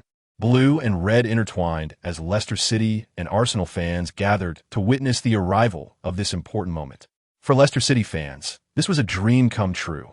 Their team had jumped from being an obscure small team to becoming a dominant force in English football. The league championship was already secured, and if they could win the FA Cup again, it would be the perfect interpretation of this legendary season. Therefore, the faces of Leicester City fans were filled with confidence and joy, expressing their excitement and thrill with laughter and cheers. In contrast, Arsenal fans appeared relatively serious and tense. For them, this was a day filled with heavy expectations. Arsenal, once a giant in the Premier League, had experienced fluctuating performances in recent years. This season, they were once again out of the running for the league championship, and the FA Cup became their last chance to redeem themselves. Missing this opportunity would mean facing the embarrassment of a trophy-less season again. This psychological pressure undoubtedly affected the emotions of Arsenal fans. For the team, this was not just an ordinary match, but a battle concerning the honor of the club. Chapter 282, Double Crown, Part 2, as the match time approached. The atmosphere in the stadium became more tense, and Gao Yi's emotions soared even higher. "Friends, it's about to start," Gao Yi almost shouted. "Let's cheer for Lille and Leicester City together and witness this historic moment." Finally, with the sound of the whistle, the match began. Gao Yi's camera closely followed Lille's every move on the field. "Lille go!" Gao Yi and the surrounding Leicester City fans shouted Lille's name together. As Gao Yi cheered for Lille during the live broadcast, the bullet screen in the live room became exceptionally lively. "Li Shun, you are the best. Lille, the pride of Asia, you make us proud. Leicester City, the team that creates miracles, we will always support you. Liga, you are our pride. You will definitely lead Leicester City to win the double crown." At this moment, the starting lineups for Leicester City and Arsenal were announced at Wembley Stadium. Leicester City adopted their most familiar 4-4-2 formation. Kasper Schmeichel stood in goal, with Simpson, Morgan, Robert Huth, and Fuchs forming the defense. Chapter 283, Double Crown, Part 3. When Lille's free kick found the net, the Leicester City fans on site erupted in cheers, and Gao Yi, Lille's #1 fan, was so excited that he almost jumped up. It went in. Lille scored. Gao Yi shouted excitedly, his voice almost drowning out the thunderous cheers around him. He waved the Leicester City flag in his hand, his expression a mix of joy and pride. As a Chinese fan, being able to witness Lille's brilliant performance live was a dream come true for him. Gao Yi couldn't wait to take out his phone to capture the moment of Lille celebrating on the field. He wanted to record this moment forever and show more people Lille's greatness. It was so exciting. "This is our Lille, the pride of Chinese football." Gao Yi, facing the phone live stream, spoke with a trembling voice due to his excitement. In the camera, we can see a happy smile on Gao Yi's face. At this moment, he is not just a fan, but a witness to history. He knows this goal, and this match will be remembered forever. Gao Yi turned around to celebrate with the Leicester City fans beside him. Chapter 284, Double Crown, Part 4. As the second half began, Wenger made an important adjustment. He substituted Chambers for Koscielny, clearly to avoid Koscielny receiving another yellow card and being sent off. This substitution also sent a signal that Arsenal would play more aggressively and offensively in the second half. Indeed, after the substitution, Arsenal's attack became noticeably more proactive. They began to control the ball more and apply pressure on Leicester City's half. This change undoubtedly put more pressure on Leicester City's defense to maintain their hard-won lead. Leicester's players began to resort to more fouls. In the 49th and 54th minutes, Simpson and Fox received yellow cards in succession. Wenger clearly noticed this. To prevent Arsenal's attack from being continuously interrupted, he made another adjustment in the 61st minute, substituting Walcott for Coquelin, who also had a yellow card. This substitution was not only to prevent Coquelin from being sent off, but also to enhance the speed and breakthrough capability of the attack. Walcott's speed would undoubtedly pose a greater challenge to Leicester City's defense. Chapter 285, Double Crown, Part 5. This was a once-in-a-lifetime opportunity, a chance to rewrite the game and history. Lille did not hesitate. He adjusted his stance and took a powerful shot. The ball spun rapidly, drawing a perfect arc, soaring over Cech's outstretched arm and into the far corner of the goal. Goal! Leicester City regained the lead just before the match was about to end. On the pitch, Lille was running wildly, celebrating. His teammates caught up, surrounding him as they embraced, jumping and cheering together. At that moment, they were the best team, the strongest warriors. In the stands, Leicester City fans were in a frenzy. They waved blue flags and sang victory songs. This moment would be forever etched in Leicester City's history and in the hearts of every Leicester City fan. Meanwhile, on the other end of the pitch, Arsenal's players were engulfed in despair. They couldn't believe that victory was slipping from their hands just as the match was about to end and they were heading into extra time. Wenger watched helplessly from the sidelines. This might be his last chance to lead Arsenal to the championship, and now that opportunity was shattered. Chapter 286, The End of Blooming Flowers in the Early Morning. The sunlight awakened Lille in his mansion. The dazzling sunlight shone on Lille's face, pulling him from sleep. The smoke of the past had become history. At the moment he lifted the FA Cup, he marked a perfect conclusion to his season in the Premier League. Those days of laughter, sweat, and joy were gone forever. As Lille woke up, he stretched on his comfortable bed, revealing his 8-pack abs from beneath the fallen blanket. Lille slowly got up and walked to the window. Outside was a scene of thriving life. Flowers bloomed in the garden, and birds sang in the trees. It was a hopeful morning, just like Lille's current mood. His gaze crossed the garden and the distant buildings towards the horizon. There, the sun was rising, radiating brilliant light. Lille took a deep breath, filling his lungs with the morning air. This was the taste of freedom, the taste of victory. Everything from last night seemed to be right in front of him. That moment of holding the trophy, those teammates crowding around him, and the thunderous cheers formed the most glorious scene of his career. But he knew this was not the end, but a new beginning. Chapter 287, Transfer, Part 1. Prince Mansour raised his head, his sharp gaze fixed on Mubarak, and said, "We need a change, Mr. Chairman." His voice was calm, but filled with undeniable authority. "We need champions, we need honors. We need the world to witness the rise of the UAE. Manchester City must become our tool to achieve this goal.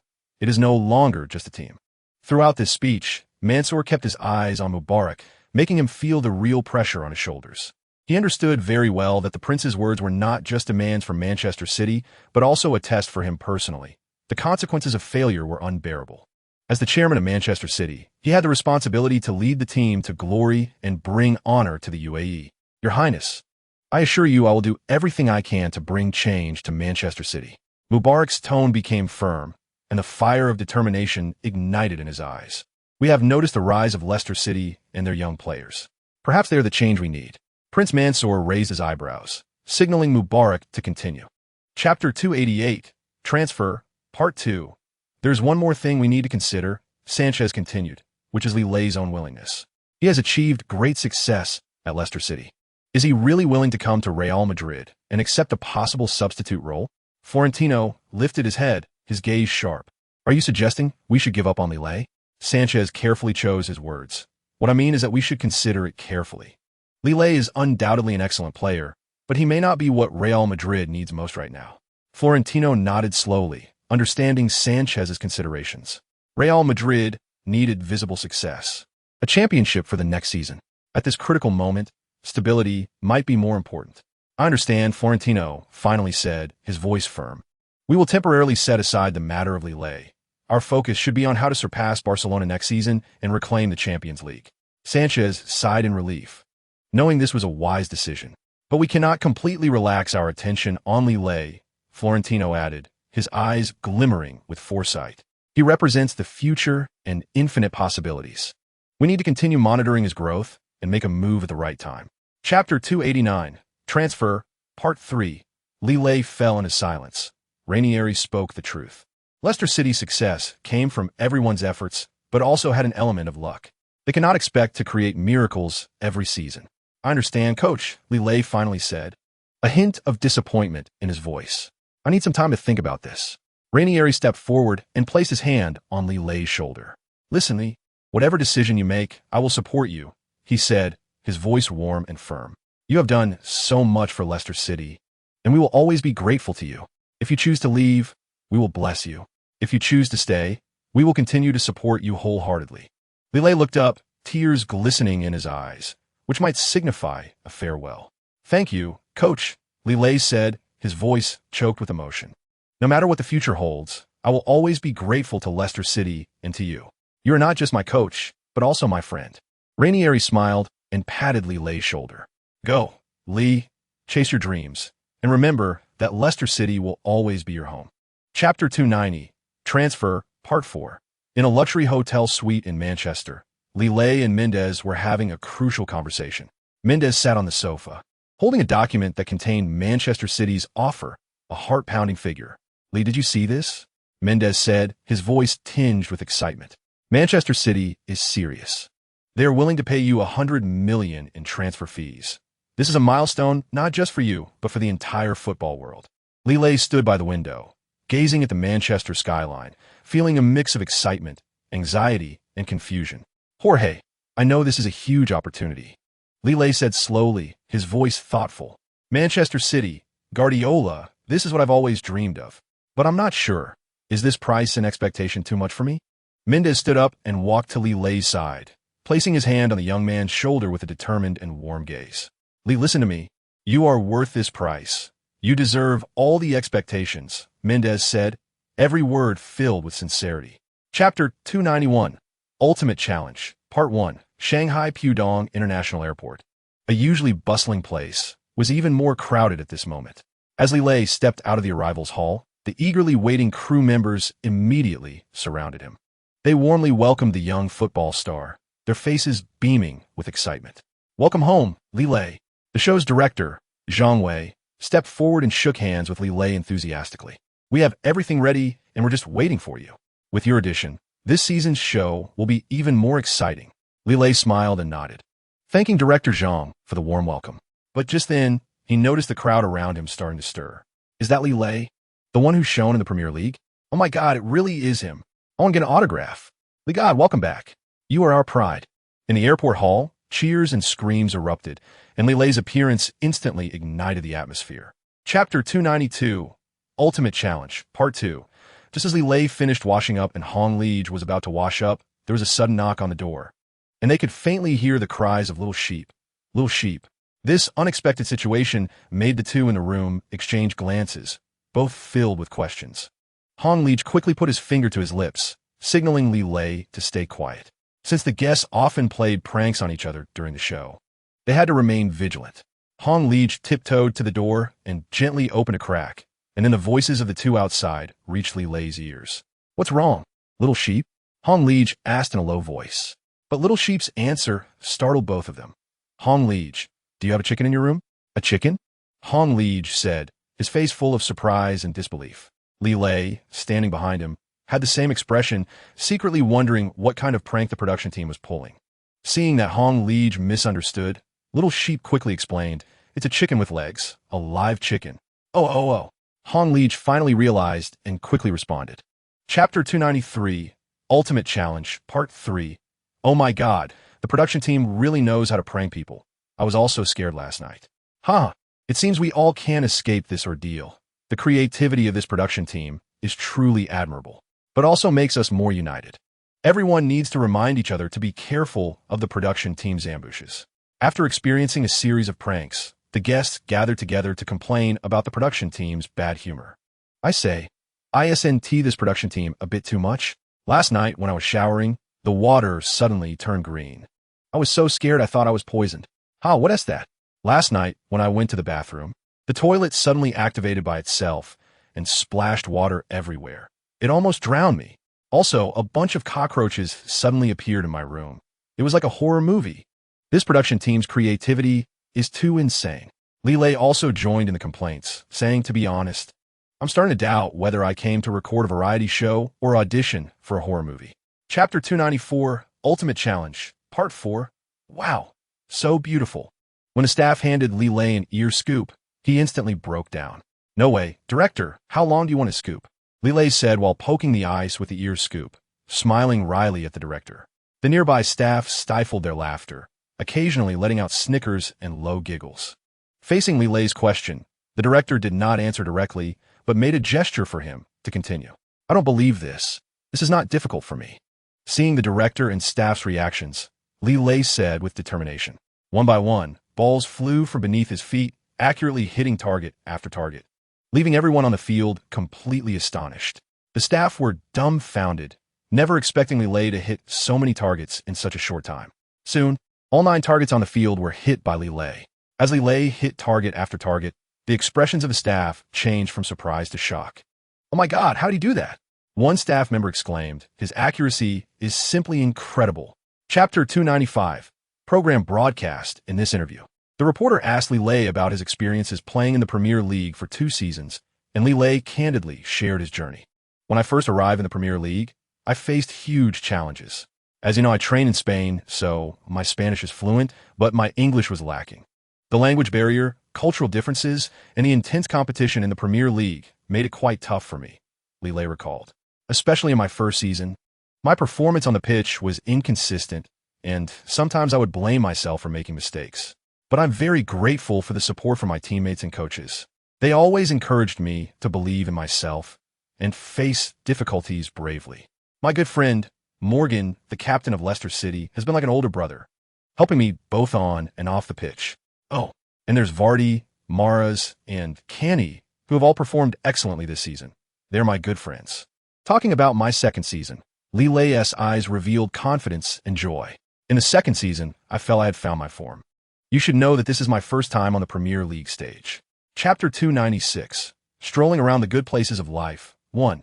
Lilay is so handsome. Not only is he outstanding in skills, but he is also very humble. I watched his exclusive interview and was truly moved by his experiences. How much courage and perseverance it takes for someone to strive in a foreign land.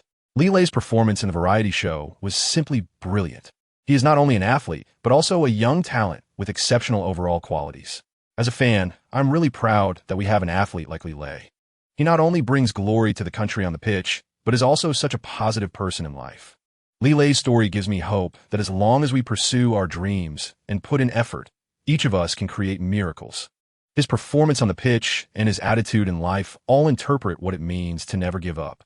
This is our idol, our role model. After listening to Xiao Zhang's sharing, I gained a deeper understanding of Lilay. It turns out that behind the shining achievements is such a humble, sincere, and grateful soul.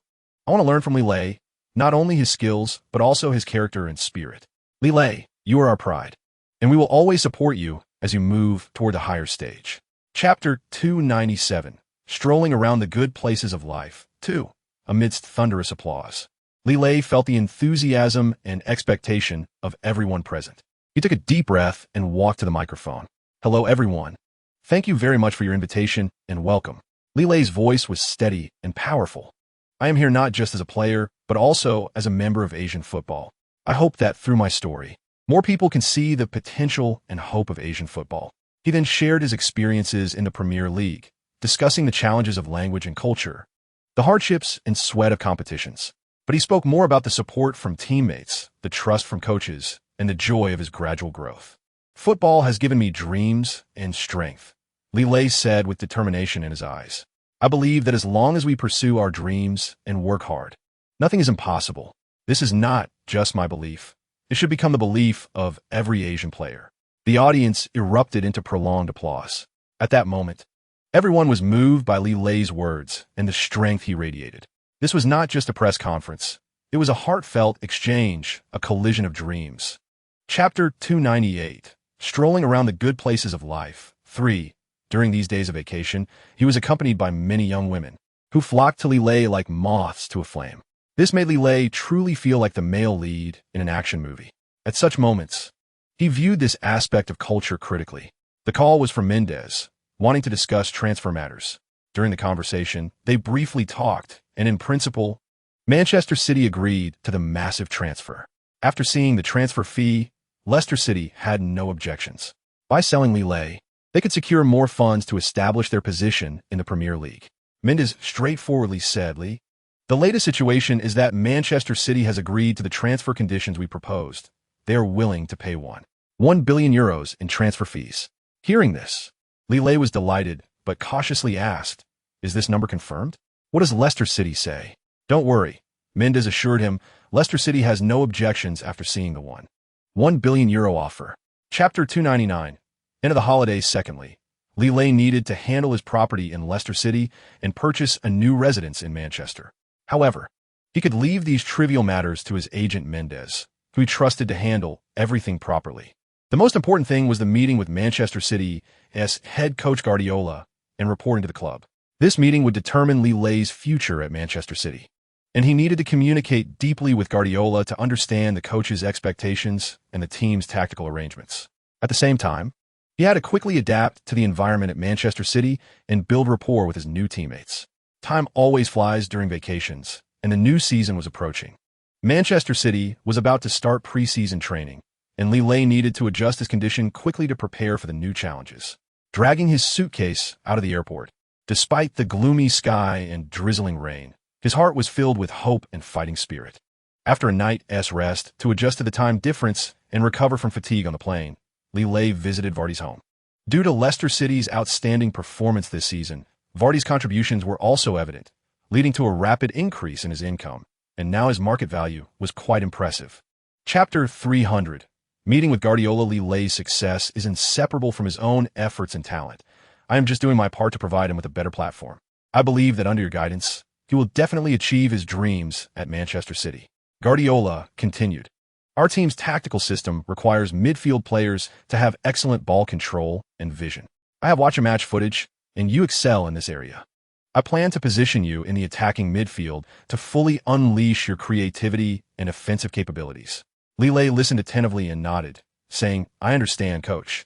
I will work hard to adapt to the team's tactical system and create more opportunities for the team, no matter what position I play." Guardiola smiled with satisfaction. "This is exactly what I admire about you, Li. You are humble, eager to learn, and have a strong sense of progress. I believe you will make great strides at Manchester City and become a world-class star." Mendez added, "Li, you must believe in your abilities. Under Coach Guardiola's guidance, on this big platform of Manchester City, you will definitely achieve your dreams." Chapter 301.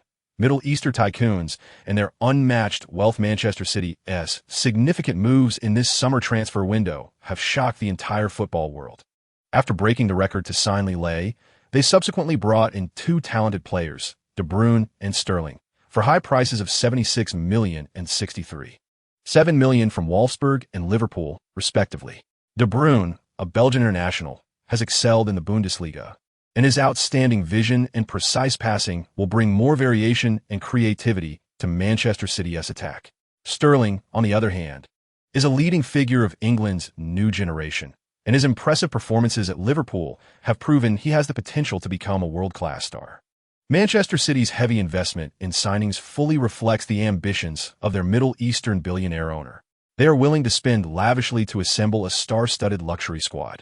The addition of Li Lei, De Bruyne, and Sterling will undoubtedly enhance Manchester City's strength and lay a solid foundation for their championship quest in the new season. Furthermore, their choice of coach further highlights their determination. Guardiola is one of the most successful and respected coaches in today's football. Chapter 302. Reuniting with friends after De Bruyne made the introduction, Li Lei was the first to speak. "Hello, Captain. It's great to be at Manchester City. The reunion between Lille and De Bruyne made the atmosphere in the locker room more vibrant. It was clear to everyone that these two former Chelsea teammates shared a deep friendship and understanding. Company looked at Lille and De Bruyne, chatting animatedly, a satisfied smile on his face. As the captain, he knows how important team cohesion and chemistry are for achieving results. The arrival of Lille and De Bruyne undoubtedly injected a shot of adrenaline into Manchester City. On behalf of all the members of Manchester City, I welcome you. Company stepped forward and shook hands with Lille warmly. Your performances over the past 2 seasons have left a deep impression on us. We are now thrilled to have you as part of Manchester City, fighting alongside us. Lille nodded humbly. Thank you, Captain. I feel very honored to be at Manchester City. I will do my utmost to contribute to the team. Let us create miracles together in the new season. Company patted Lille on the shoulder approvingly before turning to all the players. Listen up, guys. Our squad this year is unprecedentedly strong. Chapter 303. Departure after several rounds of strengthening and regular training. Most of Lille's attributes have reached maximum levels, with only his defense lacking. However, when adding the existing reward attribute points, his defense also reached maximum level. Just as he maxed out his defense attribute, a dazzling golden light flashed into space. The sudden flash momentarily stunned him, and when he regained his senses, a system prompt appeared on the attribute panel. Congratulations, host. All attributes have reached maximum level. Current reward: unlimited skill, Air Dominator. Lille looked at the prompt with an incredulous expression. This skill is incredibly powerful. It requires not only strong physical attributes, but also precise timing. According to the description of the skill, he only knows that Cristiano Ronaldo can achieve it among the current football players. At this moment, Lille was immensely excited about the system prompt. The Air Dominator skill is undoubtedly a huge asset for a modern football forward. It means he will have the ability to completely dominate opponents in the air. Whether it be heading duels in defense or attacking the goal in the box, he will hold an absolute advantage. Chapter 304. First warm-up match victory. The plane soared through the blue sky toward the distant southern hemisphere, heading toward dreams. For Manchester City, this marks a new beginning, a journey toward glory. Guardiola will lead the team step by step toward the championship goal. Lille leaned against his seat, gazing out at the endless sea of clouds, filled with excitement and anticipation. The summer sun in Australia was bright, and Lille, De Bruyne, and Sterling strolled through the streets of Melbourne after a day of training. The three were laughing and joking, clearly having become close friends. Kevin, when was the last time you came to Australia? Lille asked, squinting at the blue sky. De Bruyne thought for a moment and replied, probably about a year ago, when I just left the Premier League for Wolfsburg. But it feels completely different now compared to then. Sterling curiously asked, what do you mean?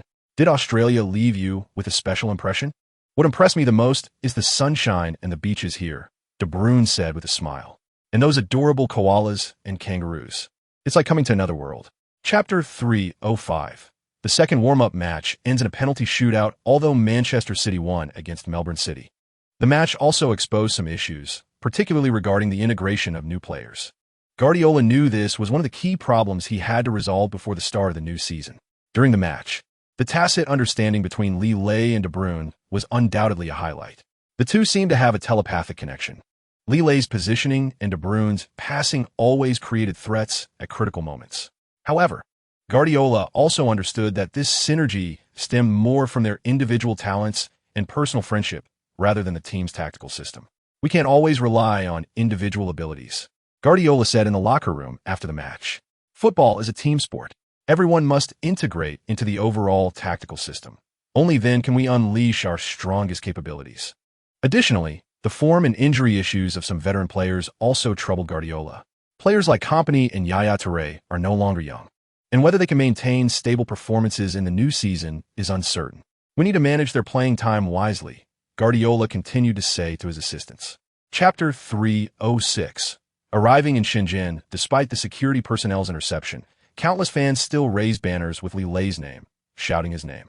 Lille, Lille, you are our pride. Lille, you are so handsome. Welcome home, Godly. Lille felt both surprised and touched by such a warm welcome. He continuously waved to the fans, his face beaming with a radiant smile. De Bruyne walked beside Lille, looking at the scene, and couldn't he help but exclaim, the fans here are really passionate. Lille nodded, his face full of pride. This is the passion of Chinese fans. Their love for football and support for us players is truly moving. Guardiola was also shocked by this scene.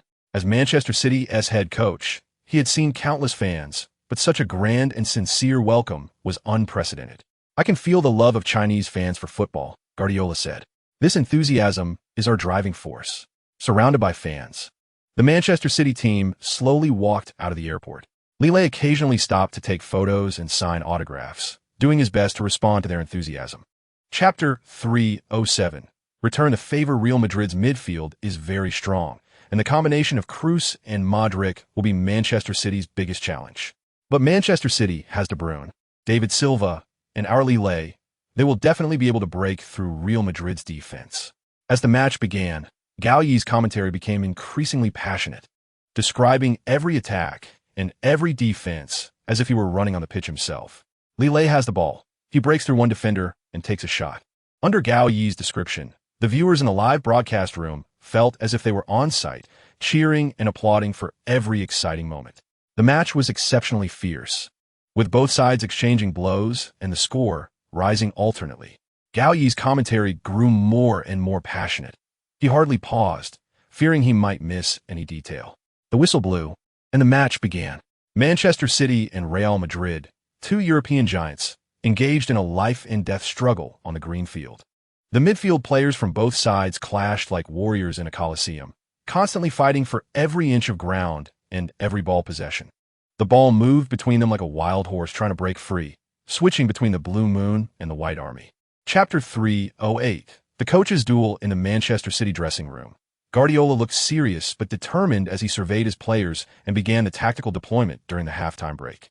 Lille, that goal you just scored was beautiful. Your performance is impressive.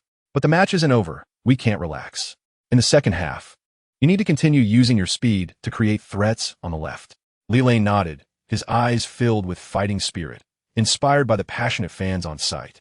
De Bruyne, David Silva, you are the core of our midfield. In the second half, we need to strengthen our control in the midfield and not allow Real Madrid's midfield too much possession. The two midfield masters nodded knowingly and then looked at each other, sensing a mutual respect in each other's eyes. Agüero, our weapon on the front line. In the second half, we will create more opportunities for you. Remember to seize every shooting chance. The Argentine striker patted his chest, signaling that he was ready. Guardiola concluded, we have already shown our strength and proven that we can compete with Real Madrid. Chapter 309. A rare victory. The match reached the 63rd minute when Manchester City's defender Stones received a yellow card during a defensive play. This gave Real Madrid an excellent free kick opportunity. Cristiano Ronaldo stood over the ball, his gaze sharp as a sword. He took a deep breath, ran up, and shot. The ball soared over the wall and headed straight for the goal. Manchester City's goalkeeper Hart lunged to the side, but the ball grazed his fingertips and found net. 2-1, Real Madrid took the lead again. Ronaldo revealed a victorious smile, knowing this goal could be the key to deciding the match. He even performed his iconic celebration at the Spring Cocoon Stadium, which drew cheers from fans all around. At this moment, the faces of Manchester City players were filled with frustration and unwillingness. But the match wasn't over. They still had a chance and time to rewrite the score and create a miracle. On the pitch, Lille gritted his teeth, his eyes burning with the fire of determination. The scoreline looked glaringly bright in his eyes. Manchester City restarted the game, but this time they clearly changed their tactics. Guardiola gave instructions from the sidelines, asking the players to slow the pace and control the game through passing. Chapter 310. Football brings joy on the pitch. Lille and Cristiano Ronaldo were still talking. They discussed the match, football, and each other's careers. In this moment, they were no longer opponents, but friends united by their love for football. They shared their passion for the sport and their pursuit of dreams. Gradually, other players gathered around. The players from Manchester City and Real Madrid mixed together, exchanging ideas and taking photos. This scene was the most beautiful portrayal of football. On the field, they were opponents and competitors, but off the field, they were friends and mutual respect companions. The audience witnessed it all. They saw the charm of football, the passion of competition, and the brilliance of humanity. They knew they had just experienced a special night, a night belonging to football, a night belonging to Lille and Cristiano Ronaldo, a night for everyone who loves football. This night would be forever etched in their hearts, because here, they not only saw an exciting match, but also understood the true essence of sports. Competition makes us stronger, and respect makes us nobler. This is the power of football. This is why we love this sport so much. Chapter 311. Positive Reviews as a Chinese Player. Being able to play for a team like Manchester City and gain recognition from coaches and teammates is already a great honor for me, Li Lei said sincerely. I will continue to work hard and live up to everyone's expectations. At the same time, I hope my performance can inspire and encourage Chinese football. The reporters were moved by Li Lei's words. They saw not just an excellent player, but a young man with a sense of responsibility and mission. The press conference ended in a peaceful atmosphere. Guardiola, company, and Li Lei stood up again to accept the reporters' photo requests. At this moment, they were the brightest stars, the biggest winners of the night. New media agency. Li Lei shines on European stage. Manchester City comes back to defeat Real Madrid and wins championship in tonight's China International Champions Cup final. Manchester City came back from behind to win 3-2 against Real Madrid. Thanks to the outstanding performance of Chinese player Li Lei. Li Lei contributed 2 goals and 1 assist in the match and was named the best player of the match. This is not only Li Lei's personal victory, but also a shining moment for Chinese football on the world stage. Chapter 312. Community Shield. A new season is about to begin in July in Shenzhen. The sun blazed, and the heat wave enveloped this southern city. Manchester City finished their high-intensity warm-up matches against European giants Roma and Real Madrid and was about to leave China for Hanoi, Vietnam, to kick off the final leg of their Asian tour. Li Lei followed the team, walking from the bus to the gate of Shenzhen Baoan International Airport. Although the consecutive matches left him feeling exhausted, his heart was filled with excitement and anticipation. As a Chinese player, representing Manchester City and competing against the world's top teams was a childhood dream. However, after 2 years in the Premier League, he had long turned that childhood dream into reality. Outside the airport, hundreds of fans have been waiting for a long time. Upon seeing Li Lei's figure, a cheer erupted from the crowd. Li Lei, go for it. Manchester City, go for it. Fans waved banners with Li Lei's name and shouted his name. Li Lei smiled and waved back at the fans, feeling incredibly warm inside. This support and encouragement would become his motivation moving forward. The trip to Vietnam was equally significant for Manchester City and Li Lei. After facing strong European teams, the squad had seen their own shortcomings. Chapter 313. The first match. A good start as the match began. Arsenal quickly took control of the pace. The forward line of Sanchez and Ozil tore through Leicester City's defense like a sharp sword. Before the end of the first half, Sanchez's goal gave Arsenal the lead. After the break, Leicester City fought back. Vardy and Albrighton scored 2 goals, turning the score around. In the stands, Leicester City fans cheered excitedly as they seemed to see hope for a title defense. But Arsenal did not give up. In the middle of the second half, Ramsey's goal leveled the score. Just before the final whistle, Giroud scored with a header, securing the victory. Arsenal lifted the Community Shield, declaring their intention for revenge. After the match, Wenger nodded in satisfaction. This was just the beginning. The performance showed that Arsenal was in good form. But the new season's journey was long, and they must remain vigilant. Leicester City's coach Ranieri stated that the team was in a transitional period and needed time to rebuild. Whether Leicester City could regain its glory without stars like Li Lei remained uncertain. Compared to the excitement of the Community Shield, the opening match of the league between Manchester United and Tottenham felt somewhat dull. Chapter 314. Preparing for Chelsea after the match. Manchester City coach Guardiola appeared at the press conference. The flashes of cameras went off in succession as reporters raised their microphones, waiting for the renowned coach to speak. Mr. Guardiola, congratulations on leading your team to a winning start in the new season. Can you share your thoughts on the team's performance today? A reporter asked first. Guardiola smiled slightly and replied in his usual calm tone, "Thank you, everyone." In today's match, the players showed excellent competitive form and teamwork. We controlled the pace of the game and created many scoring opportunities. Every goal was a result of the team's effort. I am proud of their performance. Another reporter followed up, "Mr. Guardiola, how do you view Manchester City's goals for this season? The team not only aims to compete for the league title, but also has to juggle multiple tournaments such as the Champions League, FA Cup, and League Cup. This is undoubtedly a huge challenge for the players." Guardiola pondered for a moment and then stated firmly, "Our goal is to strive for excellence in every tournament." Manchester City is a team with strength and ambition. Chapter 315. The showdown in the Sky Sports studio. Renowned commentators Keane and Jones were ready. They would bring first-hand commentary of this exciting matchup to fans around the world. Welcome to the Etihad Stadium. Welcome to the match between Manchester City and Chelsea. I'm Keane, alongside my partner Jones, and we will bring you the highlights of this Premier League showdown. Keane began with his unique voice. Speaking of this match, we must mention both teams' lineups. Manchester City and Chelsea have fielded their strongest starting 11. Let's take a look at the starting lists. Jones took over and began analyzing the lineups. Manchester City, 4-2-3-1, goalkeeper, Hart defenders, B. Sagna, Kompany, Mangala, Kolarov midfielders, De Bruyne, Silva, Lille, Touré, Fernandinho forward, Aguero Chelsea, 4-2-3-1, goalkeeper, Courtois defenders, Azpilicueta, Cahill, Terry, Ivanovic midfielders, Hazard, Willian Ramirez, Matic, Fabregas Chapter 316. Halftime on the big screen in the studio. The replay of Lille's goal began. What a fantastic combination, Keane exclaimed. Touré's pass was very sharp, and Lille's shot was calm and precise. This goal showcased the synergy and strength of Manchester City's attack. Lille's performance was undoubtedly one of the highlights of the first half, Jones added. As a young player, being able to step up in such a match and score a crucial goal shows his extraordinary talent and potential. After 2 years of honing in the Premier League, Lille has become a qualified star. Guardiola's decision to give him a starting opportunity seems very wise. In the second half, we can expect to see how Manchester City and Chelsea perform. Keane looked ahead.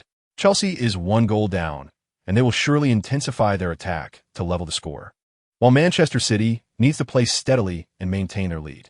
Indeed, this will be a tactical and psychological battle, Jones summarized. Manchester City and Chelsea are both top teams in the Premier League. They have excellent coaches and players, and we can expect an even more exciting showdown in the second half. Chapter 317. Manchester City's 2 consecutive wins. He was also continuously analyzing the match, explaining the tactics and changes on the field to viewers. Chelsea has intensified their attack in the second half, but Manchester City's defense has been very solid. He pointed out, Manchester's midfield control is excellent. Silva and De Bruyne's organizational skills are truly delightful. Do you think Manchester City can score again? A viewer asked. Looking at the flow of the match, Manchester City still has opportunities, he analyzed. Chelsea is constantly applying pressure, and their defense may show gaps. If Manchester City seizes the opportunity, the combination of Lille and Aguero could very likely score again. Just then, on the match screen, Lille suddenly accelerated, executing a beautiful nutmeg and shaking off a Chelsea defender. The opportunity has arrived. Lille has broken through, he shouted excitedly. At that moment, the live chat room exploded with comments, and the screen was filled with messages. Shoot! Shoot! Lille! Lille! It's in! It's in! Lille scored. Accompanied by the commentators' excited shout, Lille's shot flew into Chelsea's net. The Etihad Stadium erupted in cheers. Chapter 318. Post-match reactions. At this moment in the Sky Sports studio, the 2 hosts were summarizing the match. Keane said with emotion, "Wow, that was an incredible match." Manchester City and Chelsea, 2 top teams in the Premier League, staged a battle of champions at the Etihad Stadium. That's right, Keane. From the very beginning, the match was filled with intensity, with both teams showcasing strong competitiveness and fighting spirit. Let's take a look back at the key moments of the game. In the first half, City's rising star Lille performed exceptionally well, scoring 2 goals to help establish a lead. Lille's performance was indeed impressive, demonstrating incredible speed and skill, proving his importance to Manchester City with his 2 goals. In the second half, Chelsea displayed extraordinary determination. Hazard's goal gave them hope, but City's defense was very solid, ultimately securing the victory. We also have to commend the performances of both coaches, Guardiola and Mourinho, who executed their strategies brilliantly. They constantly adjusted tactics and communicated instructions to the players, trying to turn the tide of the game. Chapter 319. Changed. The atmosphere in the bar grew heavier as the sports channel replayed the highlights of the match on the television. Lille's figure appeared on the screen again and again, each time accompanied by cheers from City fans and sighs from Chelsea fans. "That's enough, stop watching." One fan couldn't help but shout, "I can't stand seeing Lille score for another team. It's too painful." The bar owner walked over, comforting everyone by saying, "Guys, I know it's hard to accept, but that's football. Players come and go. We can't always dwell on the past." "But Lille is different," said one fan. "He was our hope, our future. Now, he has become our nightmare. I know, the owner's side, but we must look forward. Chelsea still has many excellent players, and we still have Mourinho. Trust me, the Blues will come back. The fans fell silent, knowing the owner was right, but at that moment, the pain of losing Lille was still so vivid. On the television, Lille was being interviewed after the match, discussing his transfer and his new life at Manchester City. Chapter 320. Champions League draw on August 23rd. Manchester City faced Everton away. The City fans traveled with the team, their songs echoing at Goodison Park. As the match began, City firmly controlled the game. Lille was still running on the field, but Guardiola began to consciously reduce his playing time. In the 64th minute, when Lille's number was raised, the young Chinese player was a bit confused, but he still complied with the coach's arrangement. The game continued, and City's advantage became increasingly apparent. In the end, they won 2-0 against Everton, gaining valuable 3 points on the road. However, amidst the joy of victory, there was also a hint of concern. Mangala, Fernandinho, and Nasri, 3 City players, received yellow cards in succession. Did this foreshadow future troubles? On August 29th, City returned to the Etihad to face Watford, and this time the Blues won easily with a score of 2-0. On September 12th, City traveled to London to challenge Crystal Palace. It was a tough match, with both sides struggling to gain the upper hand. But in the end, City managed to secure 3 points with a single goal. 5 consecutive wins. One exciting start. Chapter 321. Champions League approaches at this moment. Lille was sitting in the audience next to his idol, Cristiano Ronaldo. Despite being on such a high stage, Lille still felt a bit nervous. He stole a glance at Ronaldo, who was focused on the stage, wearing his usual confident and calm expression. The award ceremony officially began on stage. A beautiful female host walked up gracefully, smiling at the many dignitaries in the audience. Ladies and gentlemen, welcome to the 2015 UEFA Awards ceremony. Tonight, we will announce the winners of the Best Player, Best Coach, and a series of other awards. Let us wait and see who the football goddess will favor. Applause and cheers resounded. Each award announcement tugged at the hearts of everyone present. Finally, the moment for the most anticipated Ballon d'Or announcement arrived. Messi and Ronaldo, 2 modern football superstars, met once again on this stage. The winner of the 2015 Ballon d'Or is. The host deliberately elongated her voice, and the atmosphere reached its peak. Lionel Messi. Applause surged like a tide as Messi revealed a delighted smile. Chapter 322. 3 matches in a week. The Champions League is only temporary. The league is the norm. After finishing the Champions League group stage, just 3 days later, on September 20th, the 6th round of the league welcomed West Ham United challenge. Facing the Hammers, City dared not be the slightest bit careless. However, it seemed that the news was that this season's Hammers had not started well, with only 1 win and 4 losses in the 5 matches that had passed. After a brief silence, Lille exploded again in this match, scoring 2 goals, and ultimately, City achieved a 3-1 victory, marking their 6th consecutive win. Lille's performance in this match was impressive. He helped the team win with 2 brilliant goals. The first goal occurred in the 35th minute of the first half. De Bruyne received the ball in midfield and made a diagonal pass to Lille on the left side of the penalty area. After receiving the ball, Lille cleverly maneuvered past the defender under pressure and quickly took a long-range shot with his left foot. The ball traced a beautiful arc and flew into the top right corner of the goal, beyond the reach of the West Ham goalkeeper. This stunning goal opened the scoring for Manchester City. After the break, Lille scored again in the 63rd minute. David Silva broke through on the left and crossed the ball, but it was cleared by the defender, landing at Lille's feet just outside the penalty area. Chapter 323. Media evaluation of current Manchester City since the start of the new season, including the League, Champions League, and League Cup. Manchester City has played 8 matches, winning all of them without a single defeat. This has led the British media to give high praise to Guardiola's current Manchester City team. The Guardian. Guardiola's Manchester City is an unstoppable blue whirlwind. City's performance in the new season is undoubtedly dazzling. 8 consecutive wins prove that this team, under Guardiola's leadership, has reached a new height. They have demonstrated team cohesion and synergy on the field, with every player fighting for the team's victory. Guardiola's tactics have been executed to perfection. With City's attacking force being sharp yet stable, they have become a powerful force in the Premier League and European football. This Blue Moon team is writing their own glorious chapter. The Daily Mail. Manchester City's most dazzling star of the new season. If we were to select the team that has performed the best so far this season, Manchester City would undoubtedly be the rightful winner. The impressive record of 8 consecutive victories has put them at the top of the standings. Chapter 324. The goal scorer, substituted off. Gao excitedly explained in a live broadcast that Lee Lei's performance today is outstanding. He has a large activity range in midfield, constantly creating opportunities for his teammates. Whether Manchester City can take the lead will depend on Lee Lei's performance, and the audience in the live stream is also discussing passionately. Lee Lei is amazing. He is simply the engine of Manchester City's midfield. If Lee Lei can score a goal, it would be perfect. As if hearing everyone's thoughts in the 25th minute, Lee Lei received a brilliant assist from De Bruyne, steadied the ball, and calmly shot it into the net, putting Manchester City 1-0 ahead of Tottenham. It's Lee Lei. Lee Lei has broken the deadlock for Manchester City. This goal is crucial. Gao shouted excitedly in the live broadcast. This goal fully showcased Lee Lei's value. He once again proved that he is an indispensable member of Manchester City. The audience in the live stream erupted in excitement. Lee Lei is fantastic. This goal is beautiful. Lee Lei is Manchester City's lucky star. With him, Manchester City won't lose.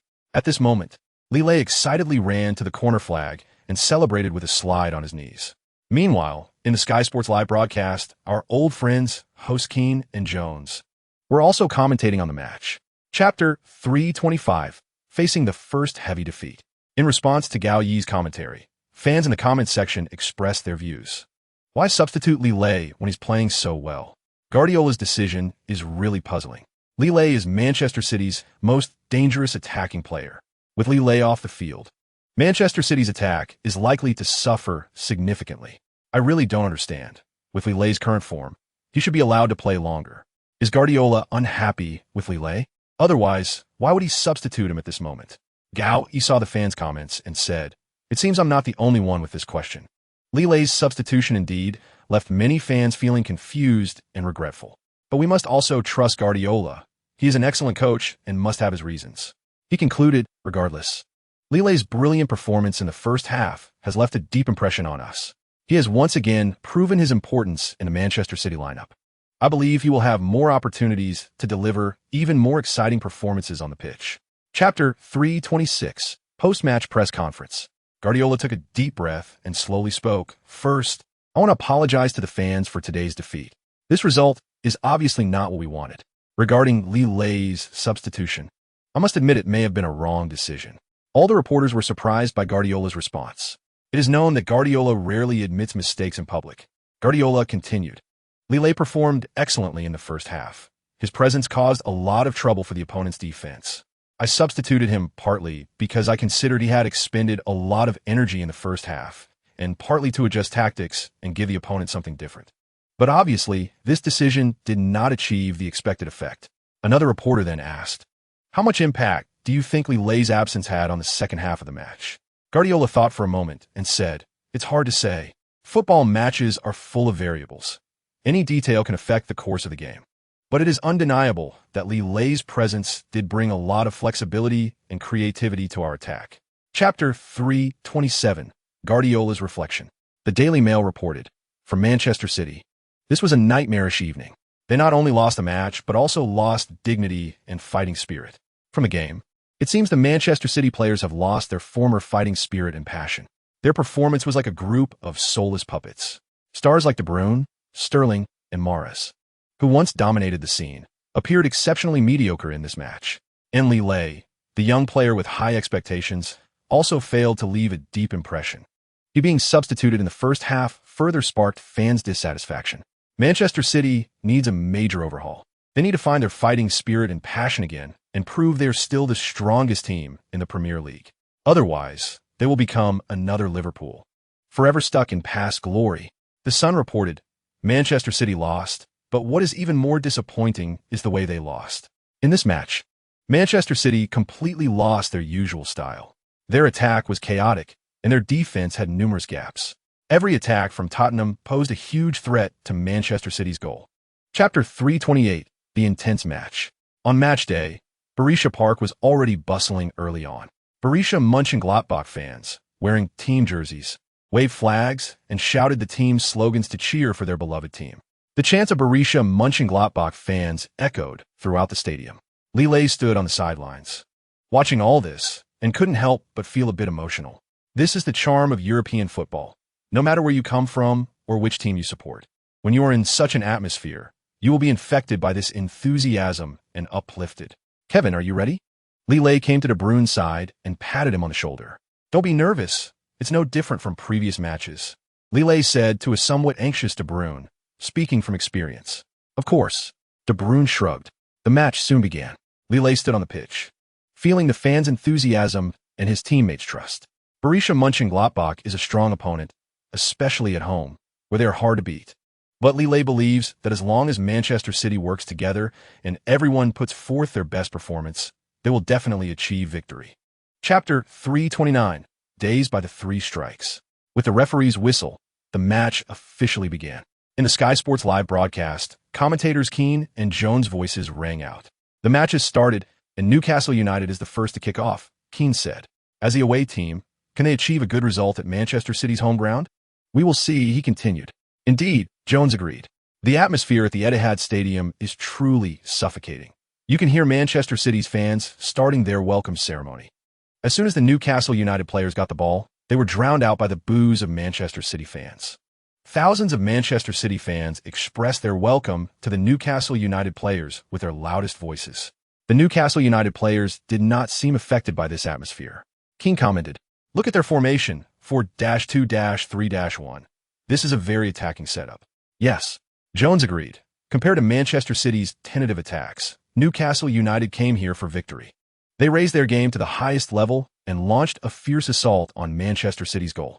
Chapter 330 Tactical Arrangement. During halftime, the ball went in, and the Manchester City fans at the Etihad Stadium erupted in cheers. The ball went straight into the top right corner of the goal, leveling the score for Manchester City. Incredible, exclaimed commentator Li Lei. This young man stood up at a critical moment. His individual ability is outstanding. Another commentator, Jones, added, De Bruyne's assist was also crucial. His long pass directly tore through Newcastle United's defense, giving Li Lei a one-on-one opportunity. The Manchester City players gathered together to celebrate. Li Lei was embraced by his teammates in the middle, accepting everyone's congratulations, and De Bruyne gave the young Chinese superstar a big hug. Awesome. De Bruyne shouted in Li Lei's ear, "You are the best." Li Lei smiled but thought to himself, this is just the beginning. The match is not over. Manchester City needs more goals. But at this moment, he wanted to enjoy this moment that belonged to him. The Manchester City fans at the Etihad Stadium were in a frenzy, singing, dancing, and celebrating their team's goal. Chapter 331 Hat Trick. The second half of the match began with the roaring of Manchester City players. They rushed onto the field like a pack of hungry wolves, their eyes burning with the desire for victory. It was clear that Guardiola's words in the locker room had a huge motivating effect. The players' fighting spirit was fully ignited.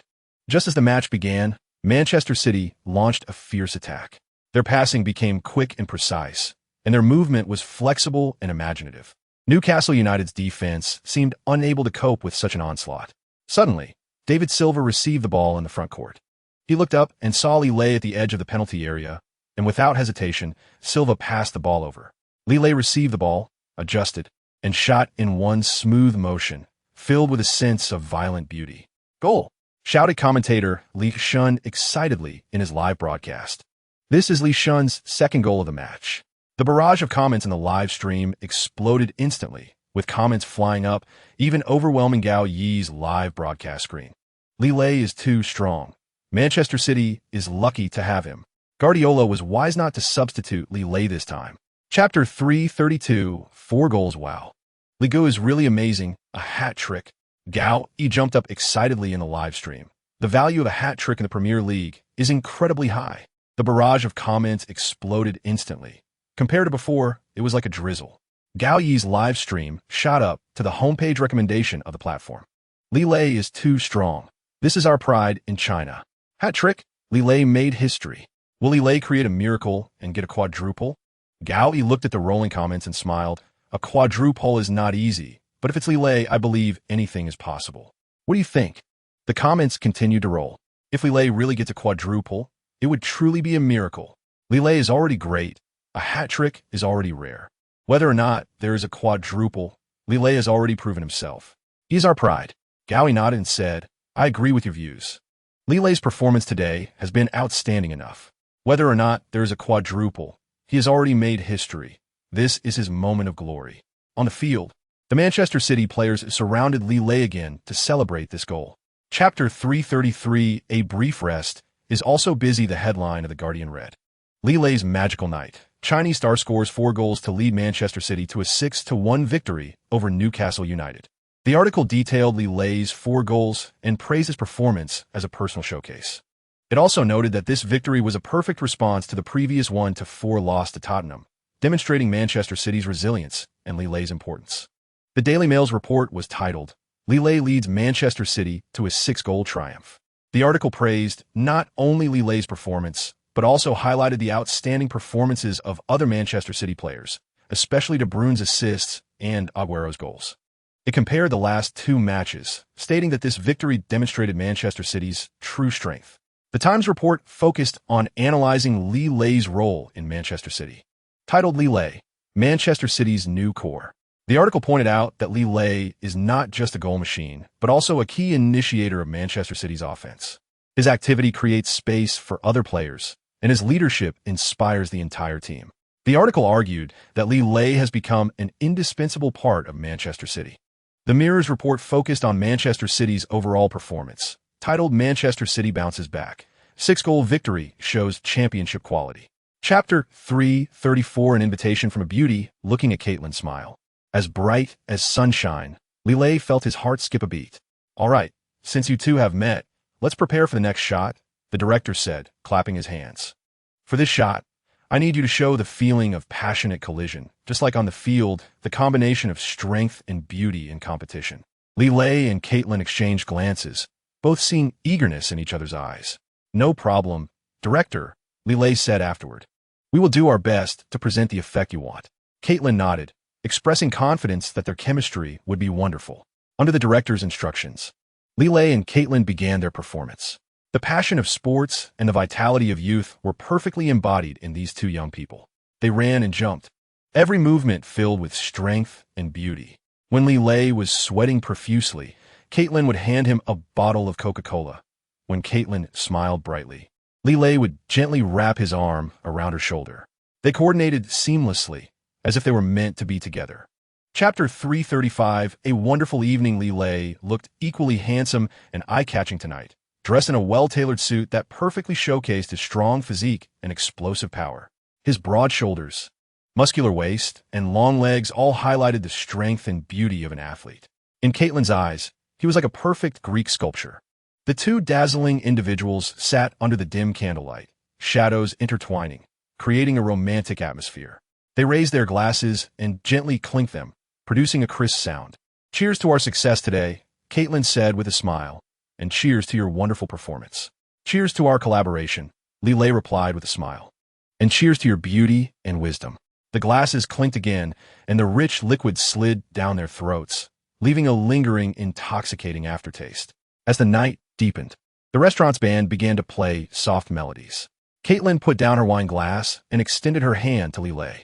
Let's go dance. Li Lei didn't hesitate to take her hand and walked with her towards the dance floor. As they embraced and swayed gently to the music, everything around them seemed to disappear. At this moment, the world was left with just the 2 of them, just this dance, just the rhythm of their heartbeats. I love the feeling of dancing with you, Caitlin whispered in Li Lei's ear. You make me feel safe and warm. Chapter 336. The Taste of Conspiracy. Premier League rising star Li Lei spends a wonderful night with supermodel Caitlin last night. Our reporter unexpectedly captured intimate moments between Premier League rising star Li Lei and international supermodel Caitlin outside a high-end hotel in downtown Manchester. In the photos, the 2 were tightly embraced, walking into the hotel lobby like a couple in love. According to insiders, Li Lei and Caitlin began passionately kissing in the elevator, as if they wanted to merge into one another. Once they entered the room, they couldn't wait to kiss again, completely engrossed in each other. The ambiguous sounds coming from the room throughout the night spoke volumes. Li Lei, the newly emerging superstar in the Premier League, has quickly won the hearts of countless girls with his outstanding looks and superb skills. Meanwhile, Caitlin, a world-class supermodel with an angelic face and devilish figure, is the dream girl of many men. The sparks of love igniting between these two adored stars are indeed surprising. It is reported that Lei and Caitlyn's romance has been ongoing for a long time, having first met backstage at a fashion week and fallen in love at first sight. Since then, they have frequently met in secret, carefully keeping their relationship under wraps. But unexpectedly, this time they were caught red-handed by our reporter. Chapter 337.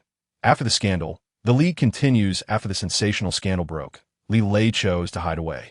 He locked himself in his home, letting the outside world's gossip simmer for a few days before gradually calming down. When the day for the team to regroup arrived, Lei had to face reality again, driving to the Carrington training base with a mix of anxiety and irritation. From a distance, he saw the training base entrance crowded with reporters and paparazzi. When they spotted Lei's sports car approaching, the previously calm crowd erupted. Countless cameras and microphones were once again aimed at him, flashes going off in a dazzling display. With the help of the security personnel, Lei's car squeezed through the gate. Looking at the crowded people and the flashing lights, Lei helplessly complained, "Is it really necessary? I've been hiding at home for days, yet there are still so many people." Once in the locker room, Lei sighed with relief, only to find his teammates casting teasing glances at him, all wearing knowing smiles. "Hey, buddy, what kind of magic does that Caitlyn have to enchant you so thoroughly?" De Bruyne playfully draped an arm over Lei's shoulder, grinning mischievously. Chapter 338. 3 goals, 1 assist. The match continued, with Manchester City firmly controlling the game. In the 22nd minute, Lei received the ball in the front court. Facing 2 defenders, he skillfully changed direction to create space and delivered a wonderful lob pass. Agüero sprinted in, shaking off the defender and volleying the ball into the net. 2-0, Manchester City extended their lead. Near the end of the first half, Manchester City scored again. This time, it was a brilliant collaboration between Silva and Lei. Silva evaded a defender on the left flank, and Lei moved up to receive the pass. The two executed a wall pass, breaking through the defense. After receiving the ball, Lei calmly shot towards the far corner, and the ball rolled over the goal line. 3-0, Lei scored again. As the first half ended, Manchester City led Bournemouth 3-0. The cheers from the home fans were deafening, with everyone celebrating Lei's outstanding performance. In just 40 minutes, Lei contributed 2 goals and 1 assist, making him undoubtedly the best player on the field. During halftime, the atmosphere in the Manchester City locker room was calm. Everyone felt pleased with their excellent performance in the first half, especially Lei's remarkable display, which earned unanimous praise. Chapter 339. Champions League group stage approaches. The Guardian. Lei breaks Caitlyn's curse with his skills. Manchester City wins 5-1 against Bournemouth. This week, the rumors about Lei and supermodel Caitlyn stirred up a lot of chatter, with many concerned that the young forward might be affected by Caitlyn's curse. However, in today's match against Bournemouth, Lei completely shattered that curse with his skills. In 90 minutes, Lei put on a stunning solo performance. Whether it was his sharp breakthroughs or precise shots, he maintained control over the rhythm of the game. With 3 goals and 1 assist, Lei proved through his actions that he would not be disturbed by any off-field factors. This is what Lei is all about. His teammates expressed that he is a professional player with an iron will, regardless of how the outside world judges him. He always steps up in crucial moments to lead the team to victory. Sky Sports. Lei performs an epic love story in the Premier League, balancing love and career. In the past week, Lei seemed to be playing out a Premier League version of a classic love story. Off the field, his rumors with supermodel Caitlyn were rampant. While on the field, he delivered a spectacular performance against Bournemouth. Chapter 340. Exceptional performance. All right, let's take a look at today's team lineups, Keane said seriously. For Manchester City, Hart is guarding the goal, with Zabaleta, Otamendi, Mangala, and Bakary Sagna forming the defense. The midfield consists of De Bruyne, Yaya Touré, Lei, Sterling, and Fernandinho, with Agüero as the lone striker. Jones added, "It's the usual 4-2-3-1 formation." That's right, Manchester City has been favoring this formation lately, Keane nodded. This maximizes the attacking talents of De Bruyne and Lei. Now, let us look at Sevilla. Jones continued analyzing. The goalkeeper is Sergio Rico, with Benoit, Rami, Kloge, and Koch in defense. The midfielders are Nzonzi, Krikowiak, Vitalo, Iborra, and Reyes, with Gamero as the lone striker. Keane added, They're also using a 4-2-3-1 formation. It looks like today's match will be a 4-2-3-1 showdown, Jones chuckled. However, with Lille and De Bruyne's creativity on Manchester City's side, I think they have a slight advantage. Chapter 341, Manchester Derby, Part 1. Seeing this, Guardiola timely took over the conversation. Everyone, I think we should focus on the game. Today, we played excellent team football, and each player showcased their strengths. Lille's performance was undoubtedly eye-catching, but it stemmed from the collective effort of the entire team. Guardiola continued to analyze. Our tactical execution was spot on, whether in offensive cooperation or defensive pressure, reflecting Manchester City's style. This victory is significant for our Champions League journey. It will become our motivation moving forward. Mr. Guardiola, how likely do you think it is for Manchester City to win the Champions League under Lille's leadership?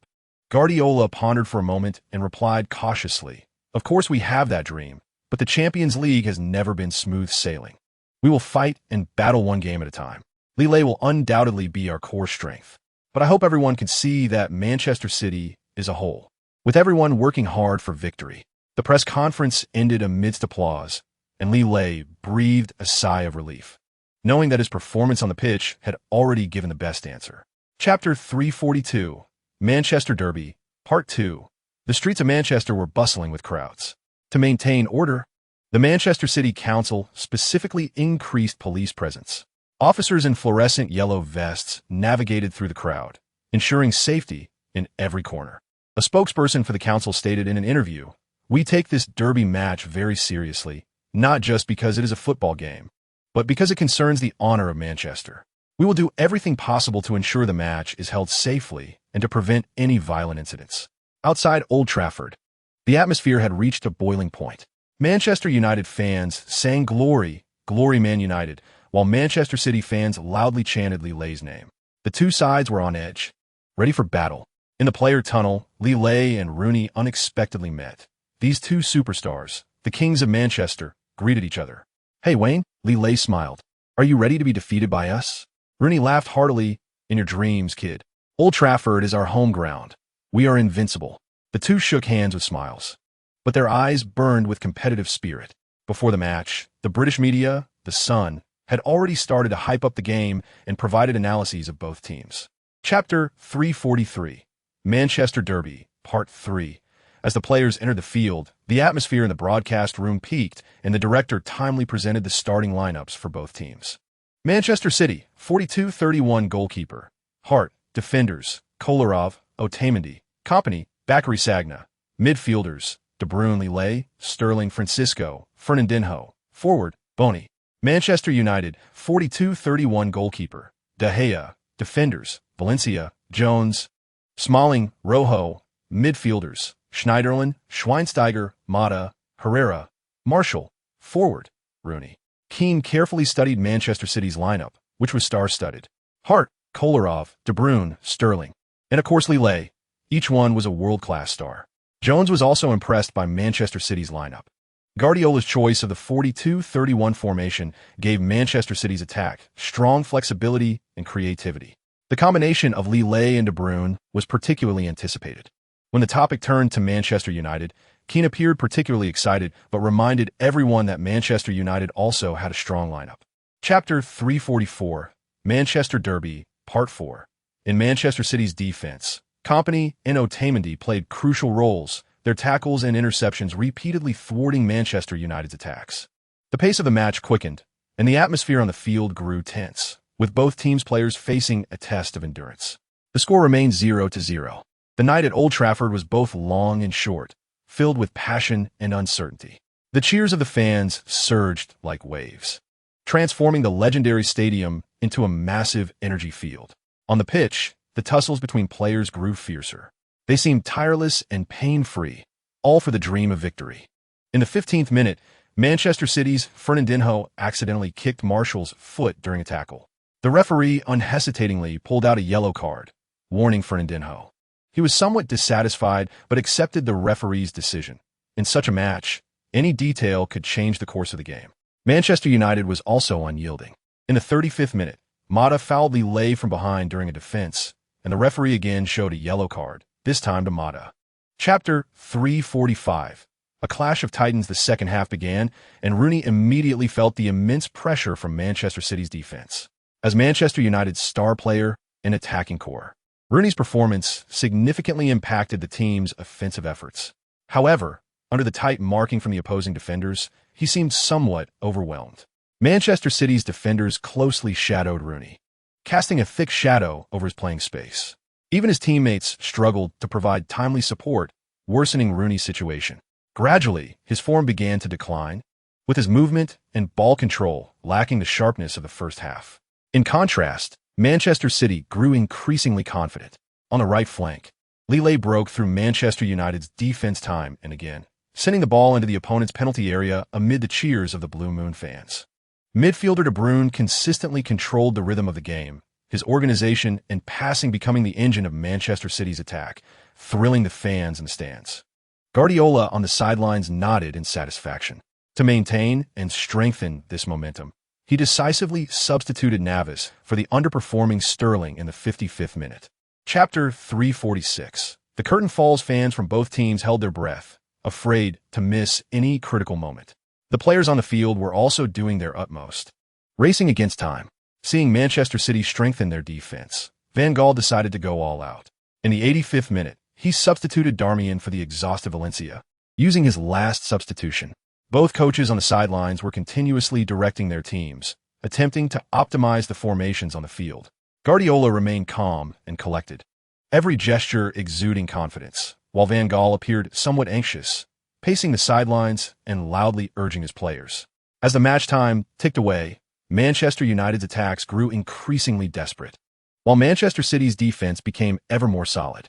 Lille continuously ran on the right, trying to slow down the pace of the game through his breakthroughs. De Bruyne was tirelessly organizing and directing Manchester City's counterattacks in midfield.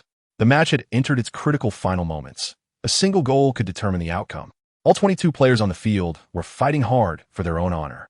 Meanwhile, the two great coaches were engaged in a smoke-free battle of wits and experience. Chapter 347. A grueling schedule after the Manchester Derby between Manchester City and Manchester United concluded. Major UK media outlets commented and analyzed the match. The Guardian stated, Manchester City's victory at Old Trafford is not just an ordinary league win. It feels more like a declaration. Guardiola's team has shown all opponents that they're the strongest contenders for this season's Premier League title. Lille's goal was undoubtedly the key to this match. The forward from China is rewriting the history of the Premier League with his talent. The Times described Manchester City's performance as perfect, from the starting lineup to tactical arrangements. From player performances to on-the-fly adjustments, Guardiola demonstrated his wisdom as a world-class coach. Lille, the pearl of the East crafted by Guardiola, is becoming a new idol for Manchester City. His goal not only secured the victory for Manchester City, but also earned respect for Asian football. The Daily Mail noted that this is a wake-up call for Manchester United. Their home defeat exposed the team's lack of depth and tactical flexibility. Van Gaal needs to find solutions quickly. Otherwise, Manchester United is unlikely to achieve a satisfactory result this season. Chapter 348. Heading to Barcelona, the EFL Cup second-round match between Manchester City and Crystal Palace is in full swing. Although there were adjustments to the starting lineup, the players' performances were surprisingly excellent. Before the first half ended, Manchester City was already leading Crystal Palace 3-0. On the substitutes bench, Lille, Captain Company, and veteran Silva sat together, all wearing relaxed smiles. They were very pleased to see their teammates performing so well. Look at how well our boys are playing, Company said with a smile. Kolarov has been very solid defensively, and Iheanacho's speed has caused a lot of trouble for the opposing defenders. Lille nodded in agreement, saying yes. Delph has also performed exceptionally well in midfield. His passing and vision have created many opportunities for our attack.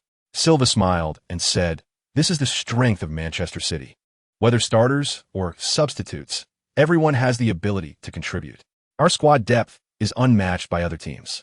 Both Lille and Company agreed, knowing well the power of their team as key players for Manchester City. Chapter 349. The whole team out of form, the morning sun shone on the streets of Barcelona as Manchester City's bus made its way to the Camp Nou. Inside the bus, players were chatting, listening to music, or quietly gazing out the window. Lille sat next to his friend De Bruyne. discussing the noise made by fans outside the hotel the previous night. It's unbelievable, De Bruyne shook his head. I've never seen such a passionate welcome. Lille smiled and said, that's what Barca fans are like. Their love for football sometimes exceeds what one can imagine. But this is too much, Sterling interjected. We're here to play football, not to attend a carnival. That's the magic of Camp Nou, Lille said. It's not just a stadium, it's a symbol. Every opponent that comes here feels this unique atmosphere. No matter how loud they are, Kompany's voice came from the back. What we need to do is let our performance speak on the field. Everyone nodded in agreement. As the captain of Manchester City, Kompany always knows how to rally the team with his words at crucial moments. Chapter 350. The second round clash. The sky over Manchester remained gloomy, seemingly reflecting the mood of Manchester City's players. Since returning from the humiliating defeat in Barcelona, they have fallen into a slump. Their performance in the Premier League has also been unsatisfactory. In the 12th round, they drew 0-0 away at Aston Villa, reflecting their attacking struggles.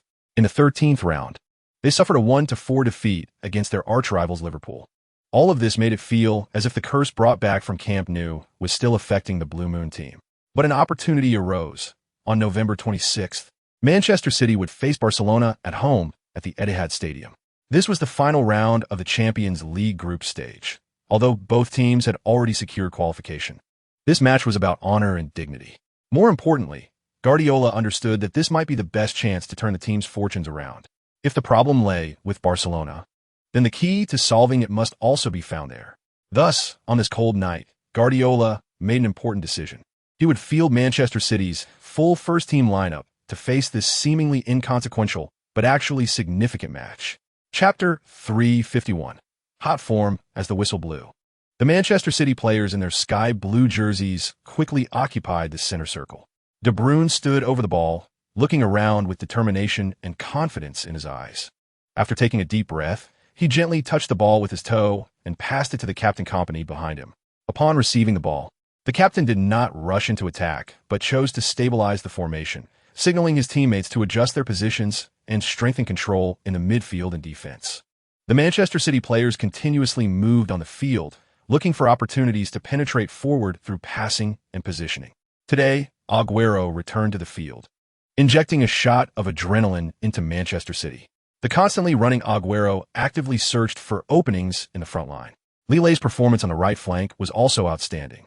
His synergy with Agüero posed a huge threat to Barcelona's defense. Lille suddenly broke through from the right, his speed like lightning. Barcelona defenders Pique and Alba quickly retreated to try to stop his attack. Agile as he was, he had to change direction to evade Pique's tackle and continued charging toward the penalty area. Seeing Lille's breakthrough, Agüero quickly made an incisive run, looking for a chance to connect. Chapter 352. Boosting morale in the Sky Sports studio, host Keane excitedly said, "Wow, Lille's goal has truly set the entire stadium ablaze. Manchester City has taken the lead at home. This is a perfect start for them." Absolutely, Keane continued. From the beginning of the match, Manchester City displayed a very positive attitude. Their attacking organization was orderly, passing was precise, and every offensive move was full of threat. This goal is the result of their relentless efforts. Exactly, Keane added. We could see Manchester City's determination from the very start. They didn't give Barcelona too much time on the ball, but constantly applied pressure through active pressing and tight defense. Lille's performance today was undoubtedly outstanding. He continuously created threats on the right flank, causing a lot of trouble for Barcelona's defense. The run that led to the goal was very clever. He seized the gaps in Barcelona's defense and scored with a brilliant shot. This goal also highlighted the chemistry of Manchester City's attacking line. Sterling's breakthrough on the left and Agüero's presence in the penalty area created conditions for Lille's score. Chapter 353. Getting warmed up, that's right. Lille's position in Manchester City is earned through his strength. His abilities are beyond doubt. Now he is using his performance to silence those rumors, which is truly gratifying. Gaui nodded in agreement as he saw the fans' comments. Everyone is right. During that period of Manchester City's slump, some unfounded rumors ran rampant, claiming that Lille's form had declined and that he was unpopular in the dressing room, with some even spreading rumors that he was going to transfer. All these are nonsense. Lille has always been a key player for Manchester City, and his ability and status are beyond doubt. Now he has proven everything with his performance, and those who spread rumors should feel ashamed. Gao Yi nodded and continued, saying that Li Lei's professionalism and skills are top-notch. He has contributed a lot to Manchester City and has earned the trust of his teammates and coaches. I believe he will continue to deliver more exciting performances for Manchester City and win more honors for the team. I also believe that Li Lei is a role model for Chinese players. His success gives countless young players hope, and we will always support him in Manchester City. Gao Yi looked at the enthusiasm and support from fans in the comment section and felt warm inside. Chapter 354. The score continues to expand at this time. The Manchester City dressing room was filled with laughter and joy. The players were beaming with happiness and confidence. They had just achieved a dream start in the first half, leading Barcelona 2-0. Such a score undoubtedly boosted their confidence and reduced their pressure. Guardiola stood in the center of the dressing room, facing his players and making tactical arrangements. It was a crucial moment to plan for the second half. However, at that moment, the dressing room door was suddenly burst open. An assistant coach rushed in, his face full of excitement and tension. "Sir," he said breathlessly, "Messi has started warming up." This news instantly ignited the dressing room. The players looked at each other, their eyes flashing with surprise and unease. The name Messi represents a threat and challenge to any team. However, Guardiola seemed unfazed. "Got it," he said expressionlessly, his voice calm and composed. No one could tell his true feelings. He just continued arranging the tactics for the second half. But the players' mentality was clearly affected. Messi's appearance undoubtedly brought them psychological pressure. Chapter 355. Group First We Won. "My God, Li is amazing." With the end of the match, Gao Yi shouted excitedly in the live broadcast room. His emotions were fully ignited by this wonderful game. The referee blew the final whistle. And let us congratulate Manchester City for winning the last round of the Champions League group stage with a score of 3-0, thanks to Li Lei's outstanding performance. Gao excitedly summarized the match, his voice trembling a little. At this moment, the bullet screen in the live broadcast room had completely exploded, with countless fans cheering for Li Lei and Manchester City's victory. Li Lei is incredible. His performance today was simply perfect.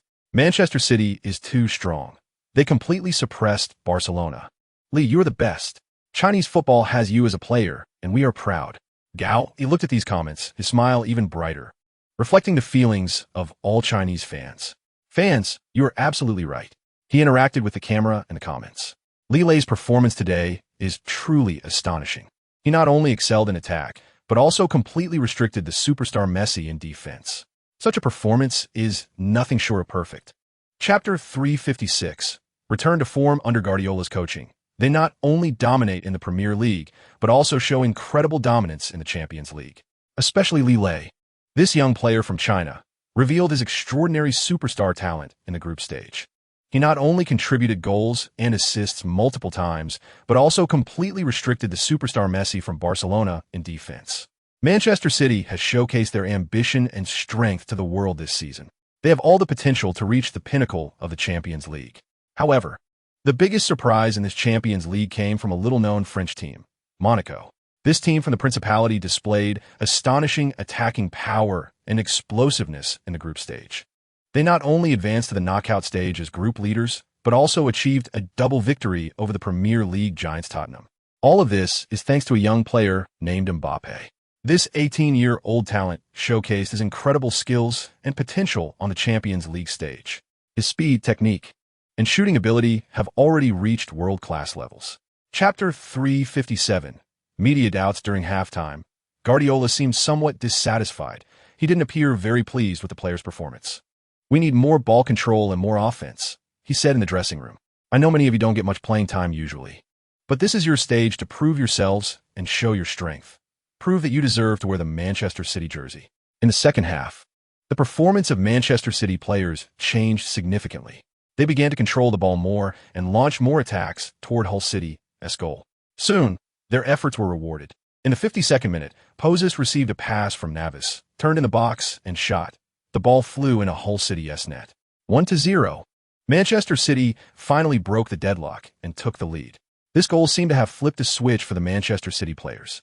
From then on, their performance became increasingly confident and fluid. In the 68th minute, the Hatteran handled the ball in the box, and Manchester City was awarded a penalty. Delph converted the penalty, bringing the score to 2-0. Hull City seemed to have completely lost their fighting spirit. and in the 73rd minute, Boney's header further extended Manchester City's lead to 3-0. Chapter 358. Change of heart for the media. Guardiola's words also echoed Lille's feelings. Yes, Manchester City is on a roll. Yes, they just achieved a big victory in the League Cup. But that is already in the past. In England, in the Premier League, you can never dwell on past glories, because new challenges are always waiting for you. Match day soon arrived. As Lille and his teammates walked into the Bet365 stadium, a sea of red and white greeted them. Stoke City fans welcomed and provoked Manchester City in their own way. Come on, let us see if you Manchester City are worthy of your name. Today you will taste the flavor of Bet365. The shouts of the fans echoed in the stadium. The match began in this atmosphere. As expected, Stoke City performed very tenaciously at home. They closely marked every Manchester City player, giving them no breathing room. At the same time, they kept launching attacks, trying to break the deadlock. Neither team managed to score in the first half. The score remained at 0-0. Stuck in this mid-range position. Chapter 359. Premier League Round 16. The Premier League schedule is always so tight and busy. For Lille and his Manchester City teammates, the recently concluded away trip was undoubtedly a huge challenge. From Southampton to Stoke, they battled hard, sweating and fighting, creating a glorious chapter for Manchester City with their victories and efforts. When the bus took them back to Manchester, joy radiated from everyone's faces. The victory in the League Cup and the 3-point from the Stoke City match will become milestones on their journey, fueling their drive to keep moving forward. However, Guardiola understood that behind the victories lay the immense effort and cost paid by the players. The high-intensity matches and frequent travels were draining their physical stamina and energy. As an excellent manager, he had to pay close attention to the players' physical conditions and be responsible for their health. Therefore, taking advantage of this rare break, Guardiola arranged a comprehensive physical examination for the entire team. Every detail, from cardiovascular function to musculoskeletal health to blood indicators, could not be overlooked. This was the most basic care for the players and the cornerstone for ensuring the long-term development of the team. Chapter 360. Hard-fought victory. Just as Lille and De Bruyne were discussing things so casually, the situation on the field took a drastic turn. Perhaps taking an early lead made these young Manchester City players relax a bit mentally. Their pace noticeably slowed down, and their passing began to falter. Swansea seized this opportunity, becoming more aggressive and direct in their play, putting significant pressure on Manchester City's defense. To stop Swansea's attacks, the young players from Manchester City had to resort to some fouls. However, in the tense match, their actions inevitably became a bit excessive. Soon, the referee's whistle blew, and yellow cards started to appear frequently. In the 38th minute, facing a quick counterattack from Swansea, Boney had to commit a tactical foul in midfield. The referee immediately produced a yellow card, marking Boney's first warning of the match. Just before the end of the first half, young defender Segna also received a yellow card for a sliding tackle foul. This is not good, De Bruyne frowned and said. Our young players seem a bit nervous and impatient. Chapter 361. Greater challenges. Gao excitedly shouted at the camera, "Oh my God, Lille scored at the last moment. This is simply a miracle. Manchester City has won against Swansea. This match was incredible." Fans in the live chat were interacting with Gao, leaving comments. "Brother Gao, did you see it? Lille was amazing." Gao quickly replied, "Of course I saw it. That shot was perfect. His performance was outstanding. Manchester City is so lucky to have such a super substitute." "Upstairs, you're mistaken. Lille is not a substitute. He is definitely a starter." "Yes, Lille is indeed Manchester City's super killer. He always steps up at critical moments and has done a great job for the team." "Brother Gao, do you think Manchester City's chances of winning the championship this season are high?" Facing the fans' question, Gao thought for a moment and replied, "This victory is a significant boost for Manchester City. They have shown extraordinary resilience and determination. I believe if they can maintain this form, their chances of winning the championship are very high. Of course, the season is still long. Let us wait and see. I'm so proud of Lille. He is a role model for our Chinese players." Chapter 362. Leisure time. In contrast, Manchester City, with a record of 13 wins, 1 draw, and 2 losses, sits at the top, but they faced relatively weak opponents in the first half of the league. Many commentators believe that Manchester City's real test is yet to come, as they need to prove their strength against stronger teams. Arsenal manager Wenger stated at the pre-match press conference, "We know Manchester City is a strong team, and they have performed excellently in the league. But we are confident of winning at home and closing the gap with them. We are fully prepared, and the players are in their best condition. Manchester City manager Guardiola, on the other hand, was full of confidence in his team. We respect every opponent. And Arsenal is undoubtedly a strong team. But I believe we have the ability to win away from home, and we will do our best to showcase Manchester City style. Lille, in an interview, talked about the upcoming match. Arsenal is a strong opponent. We must focus fully and give 120 effort. But I am confident in our team. We have the determination and perseverance to face any challenge. This match between Manchester City and Arsenal will undoubtedly be an important battle regarding the Premier League Championship. Chapter 363. Clash of Titans. After finishing his purchases, Lille drove to the restaurant where he had agreed to meet De Bruyne. The two greeted each other warmly at the restaurant. "Hey Kevin, you played really well in yesterday's match. That assist was simply perfect," Lille praised. "Haha, likewise. Your last-minute goal was the key to the match. That shot was fantastic," De Bruyne replied with a smile. The two enjoyed their meal while discussing yesterday's match. "I think our entire team is in great shape," Lille commented. "Everyone's cooperation is becoming more and more tacit. The team's fighting spirit is also very strong." "Exactly," De Bruyne agreed. "The coach's tactical arrangements are spot on. Each of us knows our roles and tasks. By the way, did you hear? Raheem and Leroy had a bit of a disagreement in the locker room recently, apparently over some tactical differences," Lille whispered, gossiping. "Really? I hadn't heard." De Bruyne raised an eyebrow. "But such things are common in teams. A bit of friction can help everyone improve. I believe they will reconcile soon." Chapter 364. Pre-match tension. Lille looked at the enthusiastic Arsenal fans and couldn't help but say to De Bruyne beside him, "Isn't it said that Arsenal's home ground is like a library? The atmosphere here seems pretty good." De Bruyne shrugged and smiled. They probably haven't tasted victory at home for too long, so they are particularly excited today. But once the match starts, we will let them know that boasting and real strength are two different things. Lille nodded, a confident smile appearing on his face. The contest on the field was just beginning. The provocations from Arsenal fans would only make him and his teammates more excited and eager to prove themselves with a victory. The Manchester City players strode confidently into the tunnel, ignoring the shouting Arsenal fans behind them. In the locker room, Guardiola rallied the players before the match. He spoke firmly, his eyes bright, saying, "Boys, the boos and jeers outside are the greatest praise for us. They show how much Arsenal values this match and how afraid they are of our strength. It's time for us to prove that we're the kings of this season with our performance on the pitch."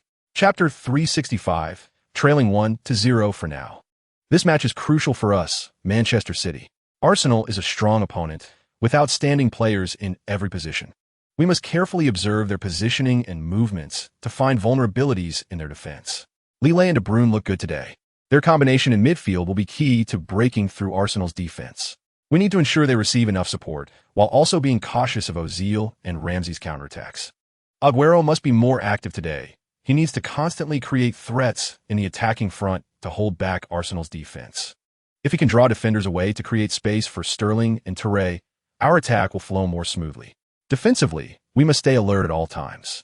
Arsenal's attack is very sharp, especially with Giroud's headers and Walcott's speed, both of which we need to focus on defending against.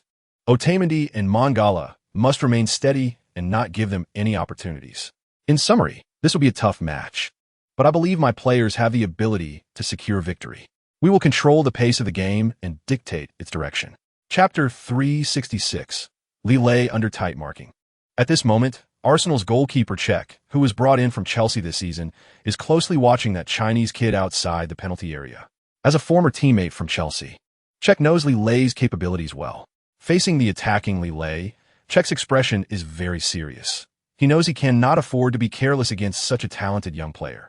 Ozil's goal has allowed Arsenal to play more relaxed at their home ground, the Emirates Stadium. The cheers from the home fans in the stands undoubtedly boost the confidence of Arsenal's players. However, the one-goal deficit seems to ignite the fighting spirit of the Manchester City players. After the match resumes, the City players launch a fierce attack, quickly pushing the ball to the edge of Arsenal's penalty area. City's midfield core De Bruyne receives the ball and, without hesitation, delivers a high cross into Arsenal's penalty area. Lille, with his excellent judgment, seizes the opportunity to rush toward the first drop point of the ball. Lille jumps high, almost soaring into the air, outpacing other players by half a head. Chapter 367. Conspiracy, where do so many coincidences come from? Just before the second half begins, Lille calls Sterling and Aguero over and says, "Hey, guys, we could try to impose more physicality on the Manchester City goalkeeper. You saw how much of a threat he is to us on the pitch. If Czech gets 2 yellows and turns into a red, wouldn't that be fun?" Lille's suggestion lights up both players' eyes. It's indeed a good idea. Lee, you're quite devious. I like it. After the three reach a consensus, the staff reminds them to get ready to go on the field as the second half is about to start. As the second half begins, Manchester City players adopt a more aggressive style of play. They speed up the game, and the collisions and fouls on the pitch gradually increase. In the 48th minute, City defender Otamendi makes a dangerous tackle while trying to stop Arsenal forward Campbell's attack, and the referee unhesitatingly shows a yellow card to Otamendi as a warning. The competition between both sides becomes more intense. City pushes the defensive focus forward, continuously applying pressure in midfield. Chapter 368, leading by a wide margin. The match has ended, and Manchester City has defeated Arsenal with a score of 2-1. It was indeed an exciting match. Yes, Keane, the City players look ecstatic. This is a significant victory for them. In the Sky Sports studio, host Keane and Jones are giving their final commentary. However, we cannot overlook the feelings of Arsenal's players and fans. Look at the pitch. Arsenal's players appear very dejected, some even covering their faces in tears. This is indeed a result that is hard for them to accept. Losing the match at home after leading, ultimately due to a red card. Yes, Arsenal fans have also expressed their dissatisfaction. You can see some fans have already started leaving, with disappointment written all over their faces. But we must also give Arsenal the respect they deserve. Despite being a man down, they still defended bravely in an attempt to hold on to the result, which requires great courage and determination. Indeed, Arsenal's performance deserves praise, but today luck seems to favor Manchester City. Czech's red card was undoubtedly the turning point of the match. Yes, after that, City seized the opportunity to score the second goal, which ultimately determined the outcome of the match. Chapter 369, Manchester City's Christmas Battle.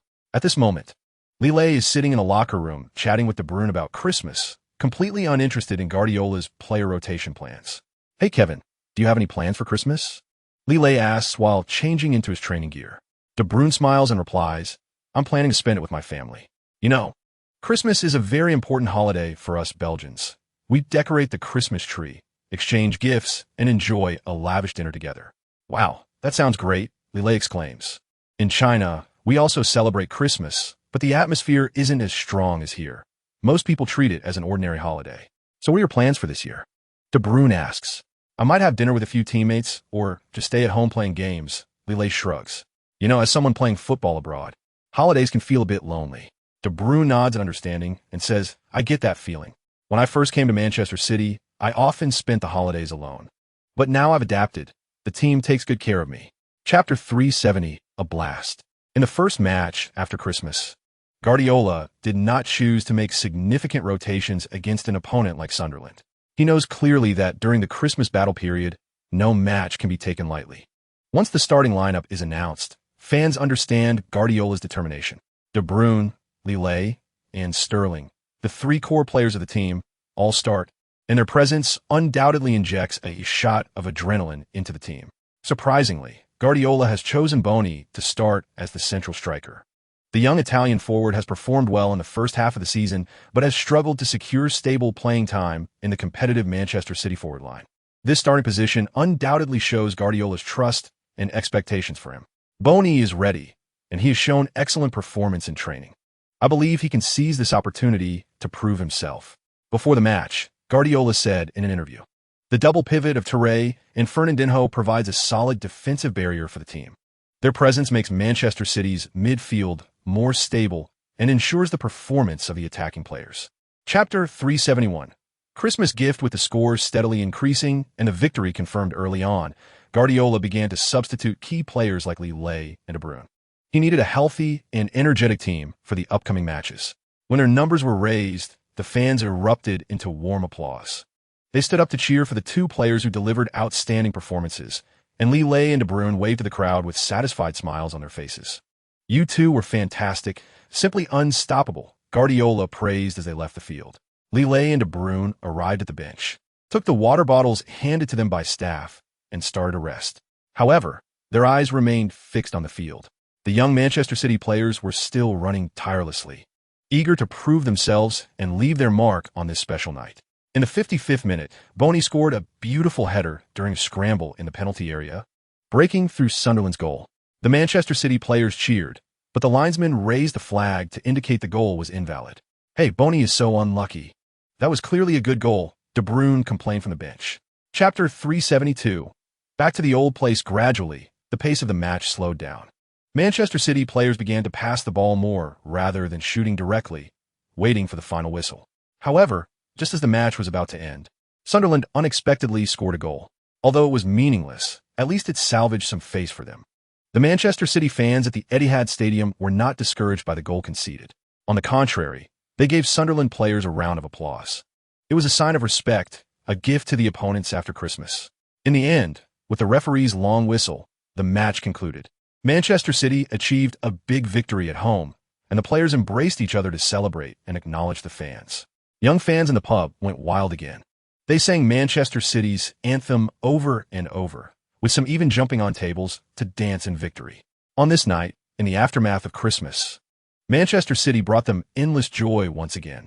Meanwhile, those young female fans silently made a wish in their hearts that one day they would meet Lille or De Bruyne to tell them they were their most loyal fans. Chapter 373. Strange formation in the Sky Sports studio. Commentators Keane and Jones were preparing for the upcoming match. They flipped through their materials and spoke confidently into the camera. "We see both teams lined up in the player tunnel, and the match is about to begin," Keane said, his eyes fixed on the monitor. "Oh, the camera is on Lille. This match is truly significant for him," Jones added with a hint of excitement. The director switched to the starting lineup of both teams. Keane remarked, his fingers quickly scanning the paper for key information. Leicester City is in a 4-4-2 formation. Jones read out Leicester City's starting lineup. Goalkeeper Ron Robert Zieler, defenders Fuchs, Robert Huth, Morgan, and Simpson, midfielders Mark Albrighton, Daniel Martey, Andy King, and Riyad Mahrez, and forwards Vardy and Slimani. "A very competitive lineup," Keane commented. "The combination of Vardy and Slimani has caused headaches for many teams in the first half." Chapter 374. Leicester City's vulnerabilities. While Ranieri was still contemplating Guardiola's tactical arrangements, trying to decipher their intricacies, an unexpected event occurred on the field, instantly interrupting his train of thought. From the very beginning, Manchester City displayed a clear dominant advantage, with their players skillfully controlling the pace of the game. Leicester City's players seemed unable to find any space to operate. This was all due to Manchester City's unique formation, which gave them a numerical advantage in midfield and defense, allowing them to easily control possession and suppress their opponent's attacks. The midfield triangle of Silva, Fernandinho, and Touré played a significant role, constantly advancing into Leicester's half, using exquisite passing and agile movement to tear apart Leicester's defense. Meanwhile, Lille was still trying to adapt to the new center-forward position. As a winger, he was more accustomed to receiving the ball on the flanks and using his speed to break through the opponent's defense. But now he needed to learn to look for opportunities in the central position to create threats. Just as Lille was still exploring, an attacking opportunity suddenly arose. Chapter 375. The start of the counterattack. Although Leicester City exposed some defensive issues, they still possessed a very strong attacking capability. Vardy, the superstar striker, seemed to have become even more outstanding since Lille's departure. His performance reminded English fans once again that this once controversial player actually had incredible talent and ability. And alongside Vardy was another talented player. Mahrez, the magician from Algeria, seemed to have magic in his feet.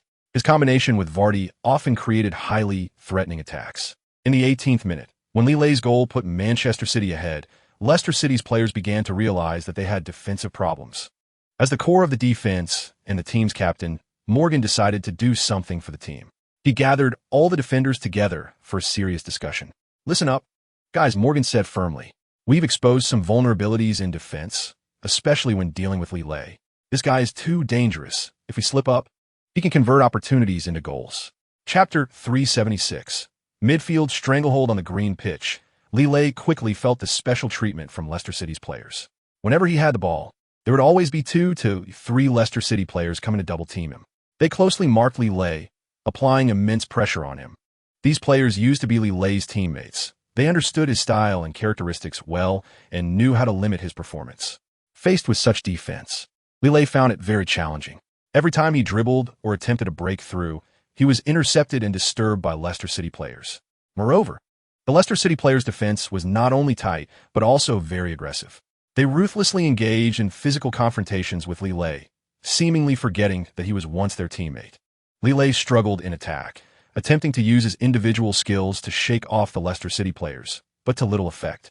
With no other choice, he could only opt to pass the ball, knowing that it was difficult to create real threats under such defense. Just as Lille was passing, he saw Morgan, the Leicester City captain, his former captain. Morgan was closely marking Lille, clearly observing every move he made. Chapter 377. Changes in the midfield as the first half of the match came to an end. Fans in the live broadcast room of Gao began to express their opinions, and the barrage of comments instantly bloomed like flowers. Lille's performance in the first half was outstanding. He was practically the core of Manchester City, with everyone revolving around him, although they only led by one goal. Manchester City had the advantage in possession and attacking quality, and they were expected to extend their lead in the second half. Manchester City seemed a bit slow to warm up. If Lille had performed a little better, he could have scored 2 goals in the first half. Lille was being tightly marked. Hopefully, he could shake off the defense in the second half and fully unleash his potential. Some fans gave high praise to Manchester City and Lille's performance, believing that Manchester City held the initiative in the match and that Lille was also performing excellently. However, some fans felt that Manchester City appeared a bit weak, as Leicester City was putting them under considerable pressure, and they might not win in the second half. Lille's form today was average. He made a few mistakes and needed to improve. Manchester City's defense seemed shaky. If Leicester City ramped up their efforts in the second half, they might equalize. Even someone as strong as Lille can't dominate every match. Let's hope for a better performance from him in the second half. Chapter 378. Changes under pressure. The Leicester City fans at the scene erupted in cheers as Vardy excitedly ran to accept his teammates' congratulations. The score became 1-1, and Leicester City's goal came swiftly and unexpectedly. The exquisite combination of Mahrez, Albrighton, Vardy, and Slimani completely pierced through Manchester City's defense, catching Guardiola's tactical arrangements off guard. The faces of Manchester City players were filled with shock and frustration. They did not expect their defense to be breached so easily at the start of the second half. Lille gritted his teeth, realizing that the situation had become more serious. Meanwhile, the fans outside erupted emotionally after witnessing this change. While Leicester City's counterattack is too sharp, Manchester City's defense is like paper. What happened to Manchester City? They were just breached at the start. This defense is ridiculous. Guardiola's tactics have been slapped in the face. I didn't expect Leicester City to be this strong. Don't panic. The match has just begun.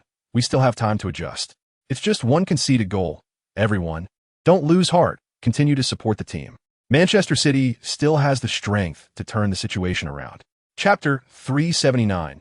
Last-minute winner as the commentary continued. The fans' attention once again focused on the pitch. Manchester City began to gradually control the pace of the match in the second half, which did not escape the notice of Coach Guardiola on the sidelines. He saw that the team's attack was becoming smoother and more organized under Lille's influence. The passing was more accurate, and the positioning was more reasonable, causing cracks to appear in Leicester City's defense. Guardiola realized that this was a good opportunity to expand the lead, so he decided to make substitutions to further strengthen Manchester City's offensive momentum. He turned to the bench and shouted to the warm-up area, "Navas, get ready." Javier Navas was an incredibly fast Spanish winger who was adept at using his speed to create threats on the flanks. Guardiola believed that Navas's addition could bring new vitality to Manchester City's attack. At the same time, Guardiola noticed that David Silva's performance on the field had begun to decline. As a midfield maestro over 30, Silva had showcased his excellent skills and vision in the first half. However, as the match progressed, his stamina began to show signs of trouble, making it hard for him to keep up with the high intensity of the second half. Chapter 380. Championship ambitions. Although they reacted, they were still powerless to stop this perfect header. The net shook instantly, followed by the jubilant cheers of Manchester City fans. The fans were ecstatic, singing Manchester City's anthem to celebrate this hard-won victory. In Gao Yi's live broadcast room, as the match progressed, the emotions of the fans became increasingly high. Wow, Lille is amazing. That retreat and header were simply perfect. De Bruyne's pass was incredible. How did he do that? That vision and precision are worthy of KDB. Iheanacho and Navas are truly Manchester City's two great weapons. Their speed and breakthroughs are too sharp. Manchester City's attack is insane. This pressure and possession rate are too much for Leicester City to handle. Guardiola's substitutions were perfectly timed. These two changes completely altered the course of the match. This is Manchester City's strength. This is Manchester City's spirit. Never give up until the last moment. My God, this match is so thrilling. My heart is about to jump out. Manchester City is amazing. Lille, you are the best. You are our pride. With you, Chinese football has a bright future. Chapter 381. Tough opponents. The morning sun shone on the green field of the Carrington training base, where an intense training match was taking place. Manchester City players were sweating profusely, showcasing their skills and passion. The head coach, Guardiola, and his assistant coaches were carefully observing the players' performances. They were recording each player's data and performances in their notebooks, which would serve as important bases for formulating tactics and adjusting the lineup. Among all the players, Lille undoubtedly attracted the most attention. This young Chinese player was captivating everyone's heart with his performance. Lille was constantly running around the pitch, as if a flame ignited the field beneath his feet. Whether in the front or midfield, he could always find the best position to create opportunities for the team. His passing was precise and sharp, always finding the best attacking route. His shots were powerful and skillful, making even the opposing goalkeeper give a thumbs up. But what truly amazed people was Lille's off-the-ball movement and retreating play. He seemed to always anticipate the flow of the game, always appearing where the team needed him the most. Chapter 382. Fairly smooth as the first half ended. The score remained 0-0, and both teams walked toward the locker room, their faces filled with fatigue. The 0-0 score left the audience, both on-site and in front of televisions, feeling somewhat disappointed and dissatisfied. How do we play like this? The opponent is a relegation candidate. Where are Guardiola's tactics? Where's our offense? Don't forget, we are playing away. The opponent's defense is very strong. I believe Guardiola will make adjustments in the second half, and we will score. This is what the Premier League should look like. Both teams are giving their all on the field. Although there are no goals, the pace and intensity of the match are very high. That tackle on Lille was so ugly. The referee should have issued a red card immediately. Such actions can ruin a game. It was clearly a penalty. How could the referee not see it? I believe Manchester City will score in the second half. They have the strength to do so. But Watford will not let them off easily. The battle in the second half will be even more intense. At halftime, the Manchester City players walked into the locker room, their faces filled with fatigue and disappointment. The 0-0 scoreline is clearly not the result they wanted. Chapter 383. Low spirits. The new year has just begun, and Manchester City is facing a busy schedule. In the 20th round of the Premier League, thanks to Lille's excellent performance, Manchester City ultimately secured a 2-1 away victory. However, the busy schedule has only just begun. 3 days later, they will face Everton in the first leg of the League Cup semi-finals. A team with considerable strength as well. Perhaps the continuous high-intensity matches have left the players feeling fatigued. Or perhaps the pressure of the Premier League makes it hard for them to fully commit. But Manchester City performed somewhat abnormally in this match. Their passing errors increased, and their coordination was no longer smooth. Meanwhile, Everton seized every opportunity to launch attacks. In the end, Manchester City unfortunately lost the match 1-2. This was a significant setback, but they knew there would be a second leg, which would take place at home and undoubtedly give Manchester City an advantage. 2 days later, they welcomed a match in the FA Cup, facing Norwich, a team from a lower division. In this match, the Manchester City players did not commit the same basic errors as in the previous game, relying on fluid attacks and tight defense. Chapter 384. The second leg of the League Cup semi-final begins. Faced with friendly teasing from his teammates, Lille couldn't help but sigh. The scheduling of the Premier League, the world's most commercially valuable football league, has its unique aspects. While other European leagues enter their winter break, the Premier League continues to thrive. This allows the British public and fans from other European countries to enjoy thrilling matches during the holidays, satisfying their craving for football. However, this arrangement undoubtedly brings immense pressure and challenges to the Premier League players. The packed schedule leaves almost no breathing room, and the cold winter weather in England tests the players' physical and mental endurance. Lille tugged at De Bruyne's sleeve as the two slowly walked toward the locker room. "Kevin, I know things are tough right now, but we have to keep going. Manchester City still has championships to fight for. We can't give up at this critical moment. De Bruyne nodded, a look of determination on his face. You're right, Lee. We must pull ourselves together. For Manchester City, for the fans, we need to keep fighting. This winter is bound to be anything but peaceful.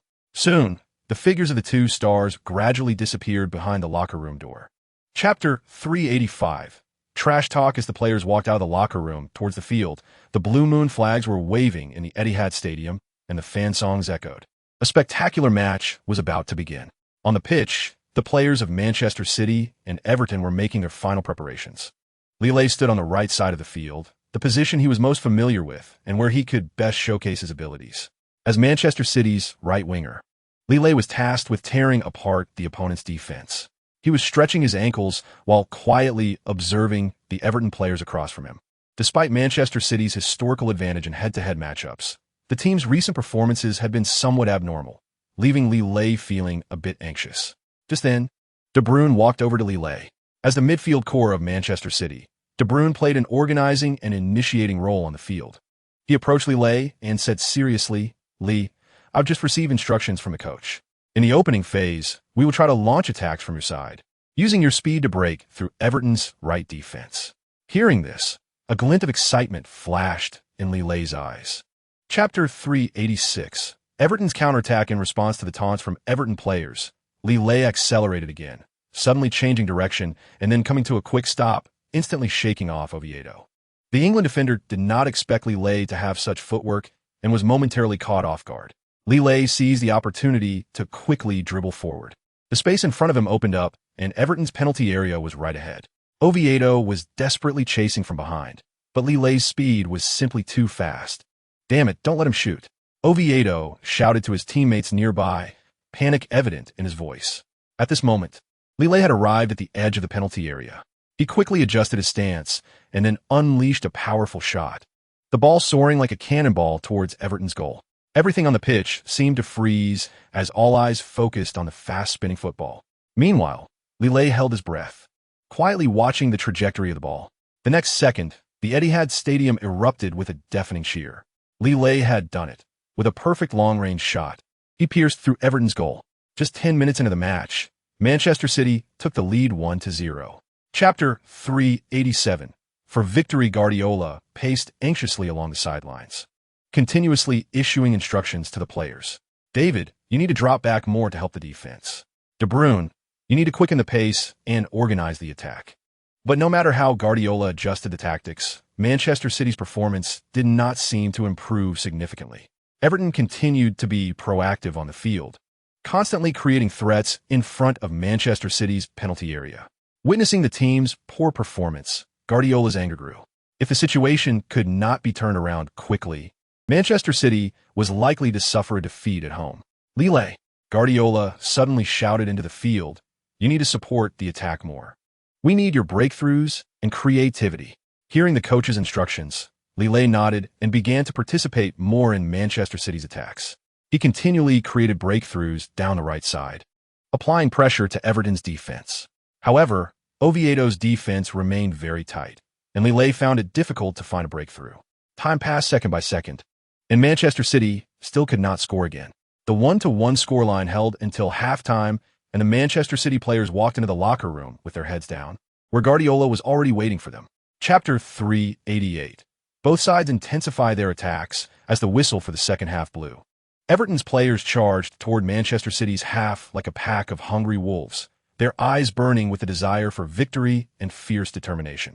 Manchester City's defense suddenly showed vulnerabilities under such pressure, as Everton's winger Lukaku, like a swift leopard, quickly burst into Manchester City's penalty area.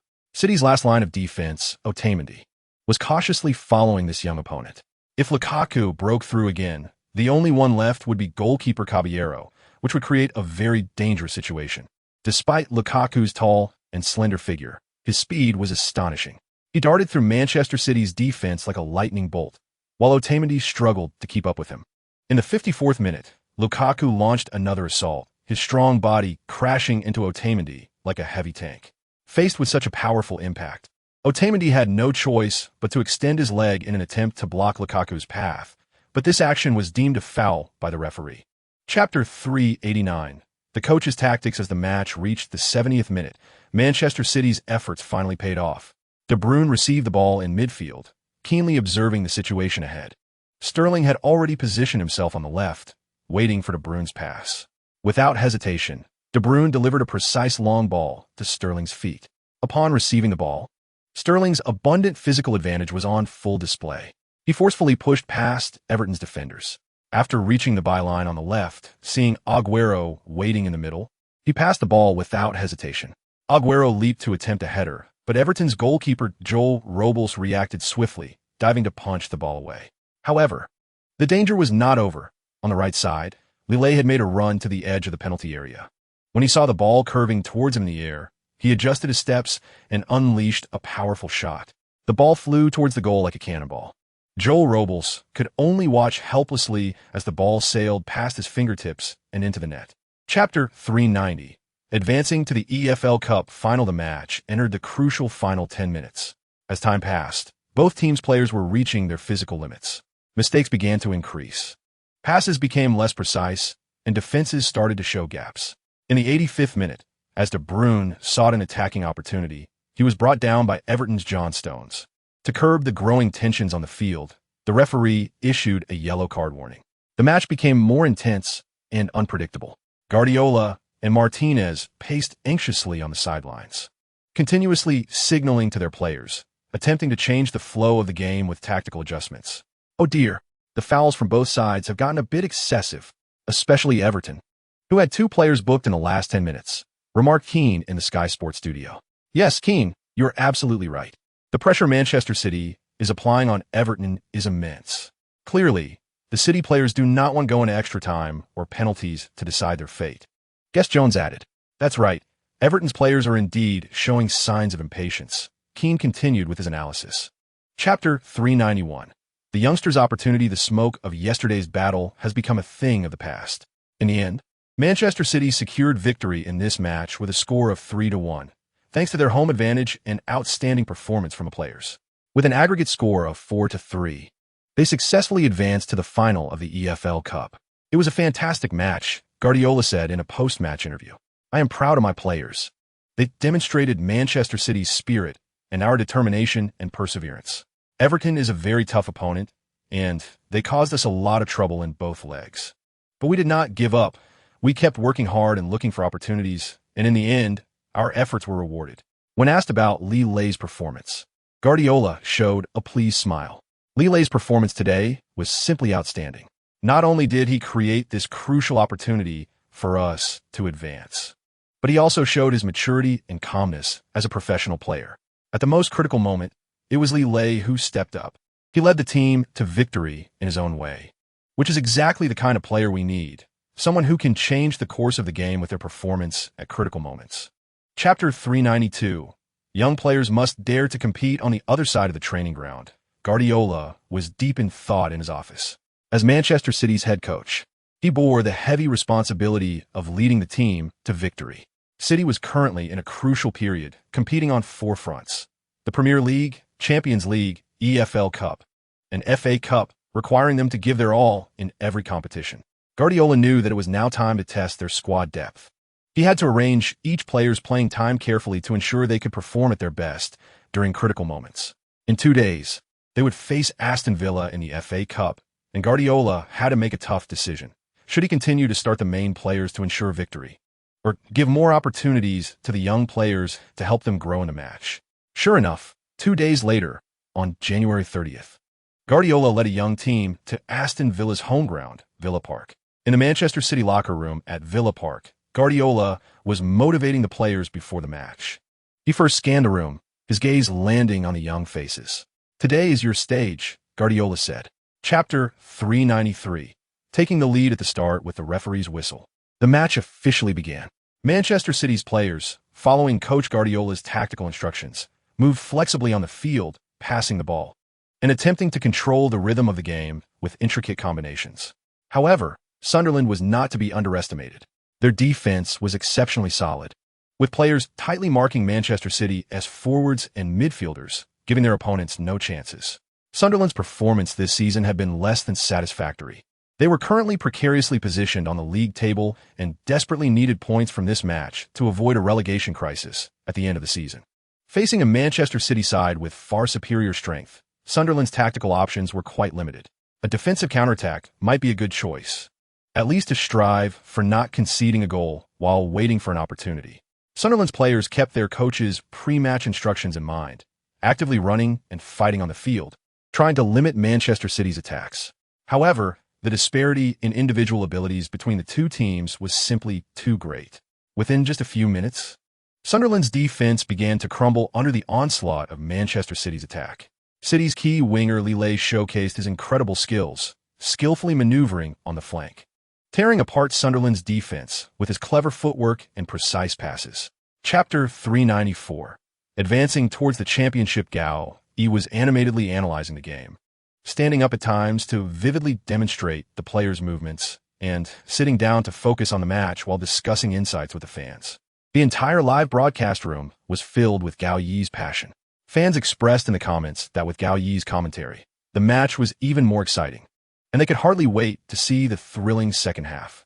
Seeing the enthusiastic feedback from the fans, Gao Yi felt a great sense of satisfaction.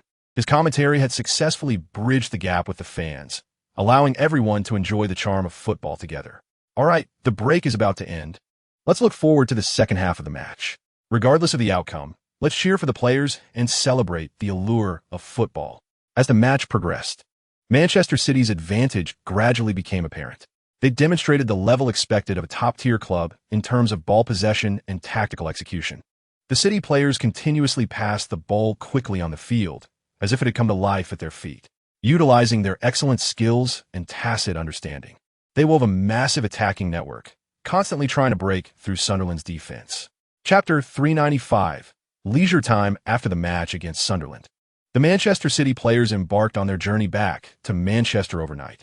Despite just finishing a tough match, they were well aware that the second half of the league schedule was still ongoing, leaving little time for rest. In 2 days, on February 6th, the 25th round of the league was about to kick off. Manchester City would host Leicester City at their home ground, the Etihad Stadium, marking the second clash between the two teams this season. Last season, Leicester City created a miracle in football by winning the Premier League as dark horses. However, this season, they seem to have lost the ambition and fighting spirit that led to their championship. After an overhaul at the start of the season, Leicester City's performance had not been ideal. With 24 rounds of the league completed, Leicester City had only managed 5 wins, 6 draws, and 13 losses, accumulating 21 points, barely hovering at the edge of the relegation zone. Their struggles in the league formed a stark contrast to last season's glory. However, it is worth mentioning that Leicester City's performance in the Champions League was unexpectedly outstanding. This was their first time participating in the Champions League, yet they managed to reach the knockout stage, which was a highlight in their otherwise sparse season. Chapter 396. Every match is difficult as the main players of Manchester City maintained their form during training. Time flew by, and soon it was match day. Standing near the center line, Lille had his hands on his hips, breathing heavily after Manchester City had just completed an attack.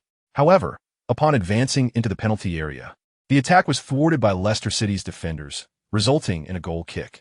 At this point, the match had reached the 70-minute mark, and the scoreboard displayed a score of 1-1, prompting the home fans to roar with excitement. Every attack and every brilliant performance from Lille and his teammates received cheers from the crowd. In the Sky Sports studio, host Keane and Jones were providing match commentary. Host Keane remarked, "The match has reached the 70-minute mark, and the score is currently 1-1.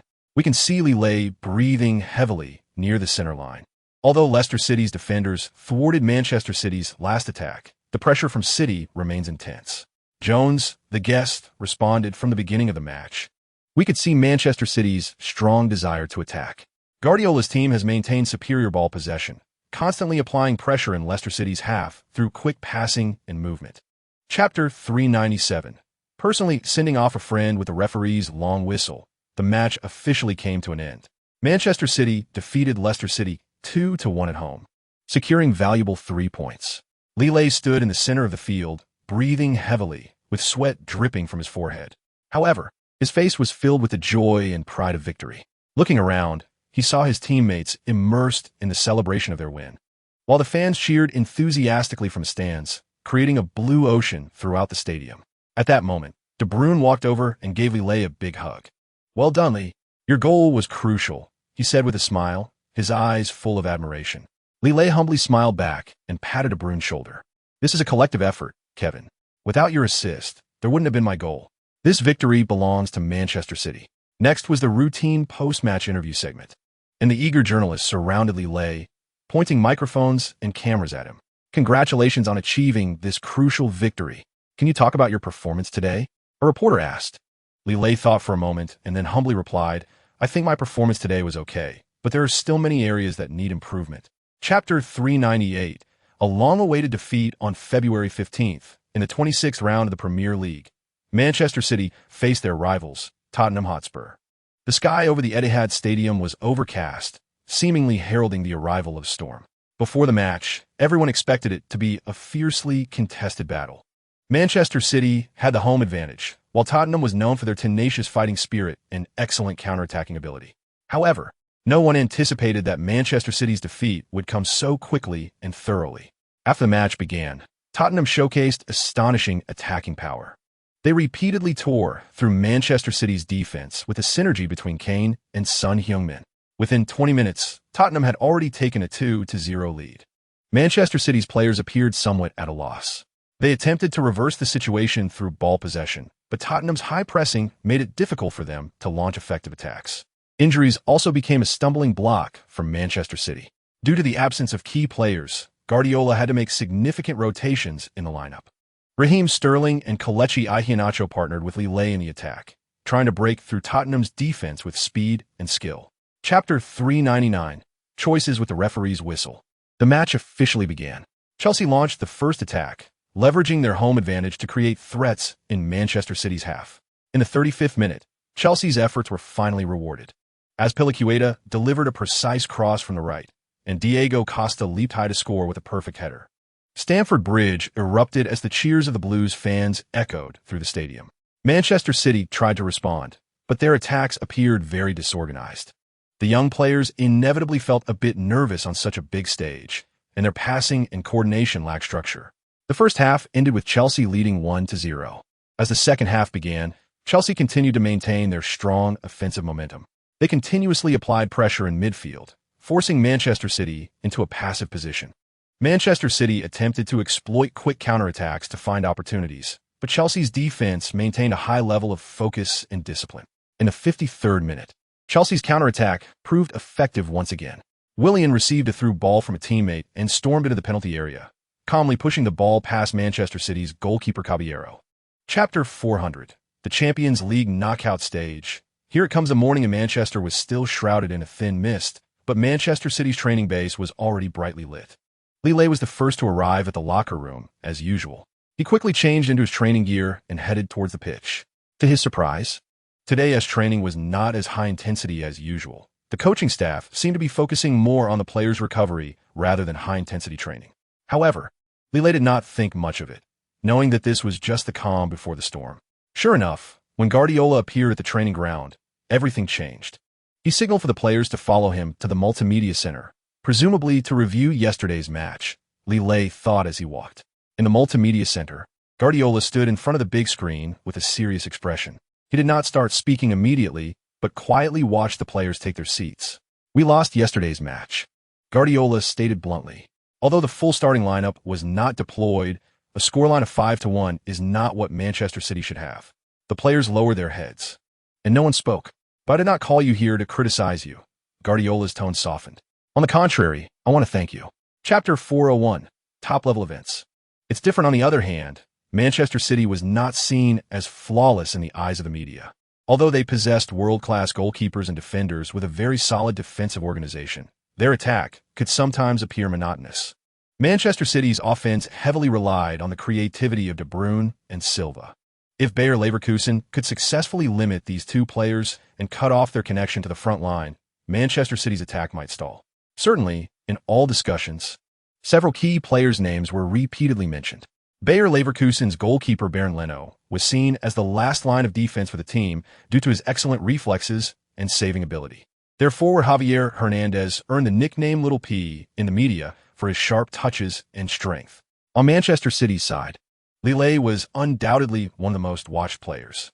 This young player from Asia had become an indispensable part of Manchester City with his speed, skill, and limitless potential. The midfield maestros De Bruyne and Silva were recognized as the core of Manchester City's attack. Besides the players, the matchup between the two coaches also became a focal point for the media. Chapter 402. The goal came so suddenly as the match began. The atmosphere in the stadium became increasingly tense.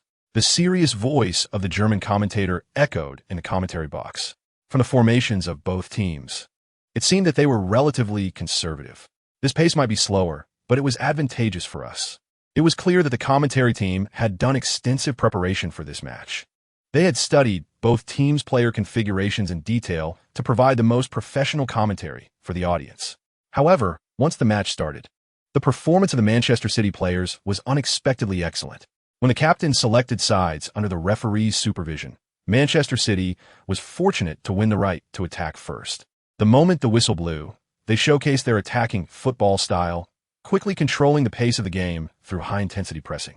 In the first few minutes, both teams were quite cautious, with players mostly engaging in a tug-of-war in midfield, testing each other's defenses. Bayer Leverkusen attempted to utilize their home advantage to launch attacks down the flanks. However, Manchester City's midfield quintet of Fernandinho, David Silva, Kevin De Bruyne, Navas, and Lille firmly controlled the pace of the game. Chapter 403. Just simple 20. The Bayer Leverkusen fans in the stands fell silent, their faces filled with disappointment and frustration. Before they could recover from the sudden goal conceded, the match had already restarted. Bayer Leverkusen's head coach paced anxiously along the sidelines, continuously shouting instructions to the players, trying to adjust their tactics. Strengthen the defense. Watch out for Manchester City's counterattacks. Don't let them score again. We still have a chance. The coach's voice was somewhat inaudible amidst the cheers of the fans and the calls from the players. However, Bayer Leverkusen's players seemed to hear the coach's instructions. They began to strengthen their defense, trying to stop Manchester City's attacks. The pace of the game seemed to tighten after this goal. Under the pressure of playing at home, Bayer Leverkusen began to attack frantically, hoping to equalize the score and regain control of the match. Manchester City, on the other hand, became more cautious. They continuously strengthened their defense, while also looking for counterattack opportunities. Every time Bayer Leverkusen attacked, they were thwarted, while every counterattack from Manchester City made the Leverkusen fans hold their breath. Chapter 404. Competitive sports. Surprises always come, so suddenly the score of 20 remained until halftime, during which the atmosphere in Bayer Leverkusen's locker room was heavy. Head coach Roger Schmidt stood in the center of the locker room, facing his players. The next 15 minutes might determine the course of the match. I know we are at a disadvantage, Schmidt began, but the game is not over. We still have 45 minutes and the chance to turn the situation around. The players looked up at their coach, their eyes filled with disappointment and frustration, but also a glimmer of hope. We need to make some changes, Schmidt continued. Our defense needs to be tighter.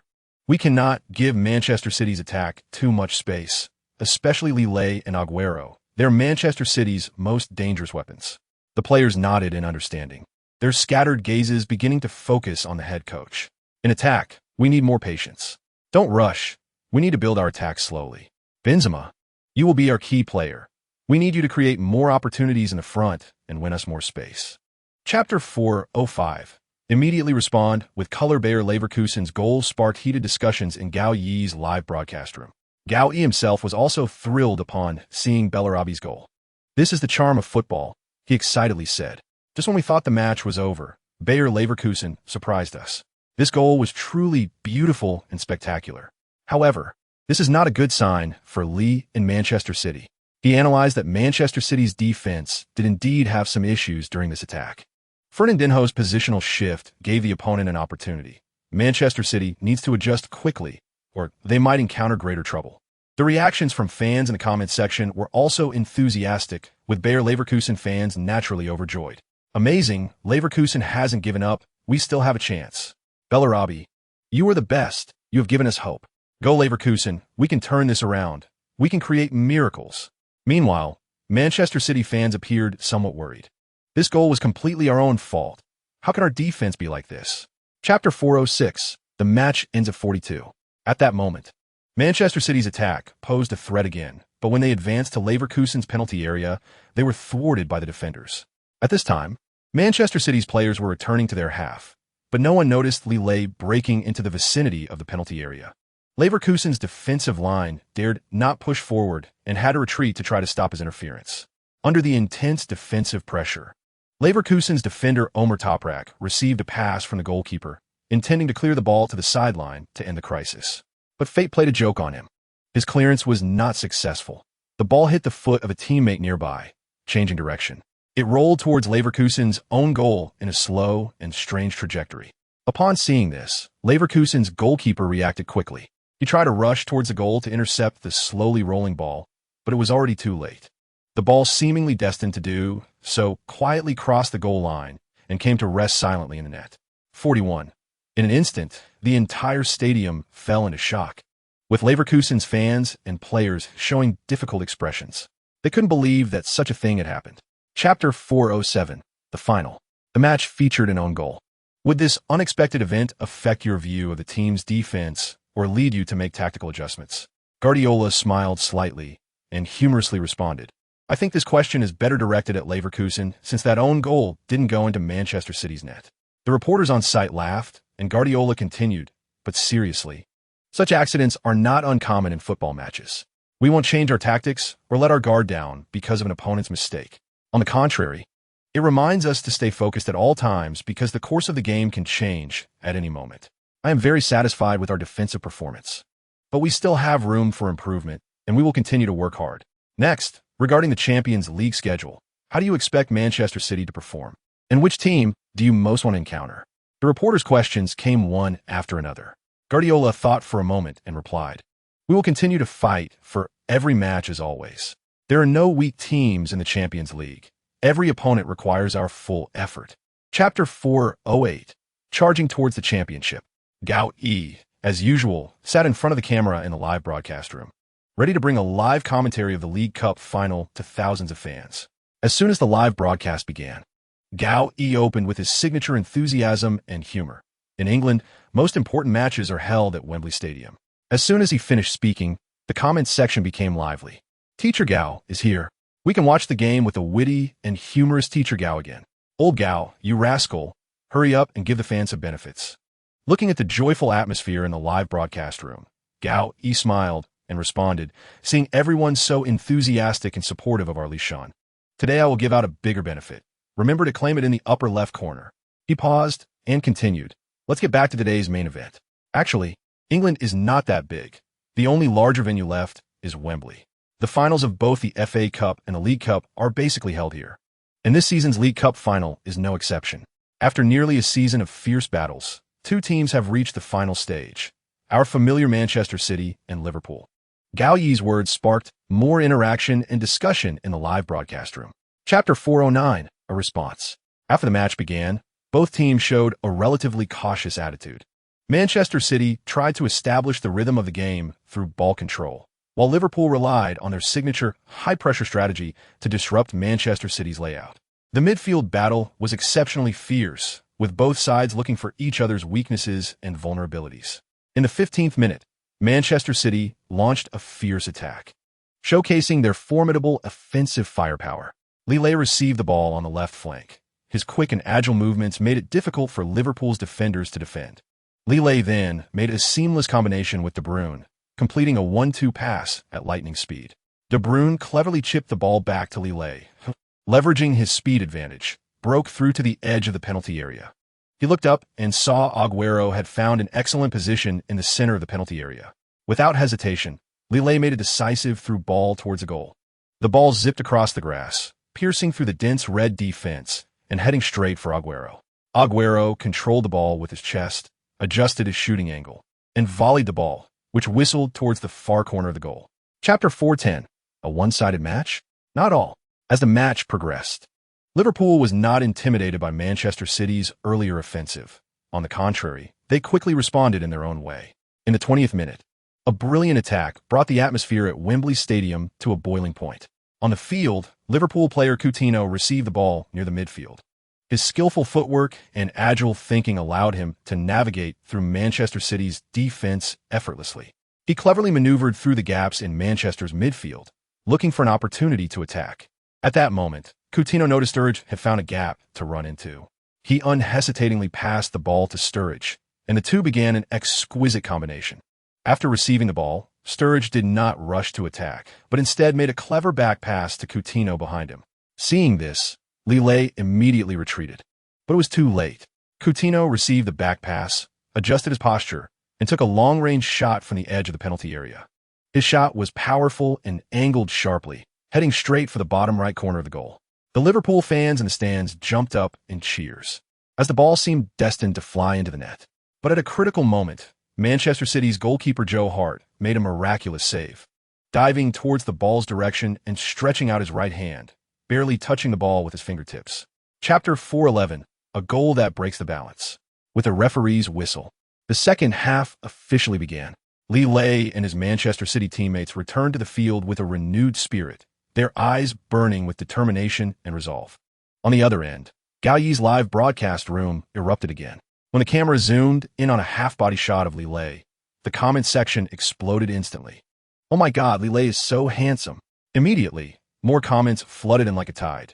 "Tonight, let's give the cameraman a bonus. I love this scene. Get out of the way, don't block my screen. Lishun, I want to have your babies." Facing these comments full of admiration and teasing, Galli couldn't help but laugh.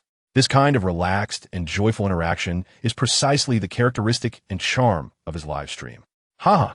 It seems that our Lille not only shines on the field tonight, but he's also completely captured the live stream comments, Gao, he said with a laugh, reading out some interesting comments to make the atmosphere in the live stream even more lively.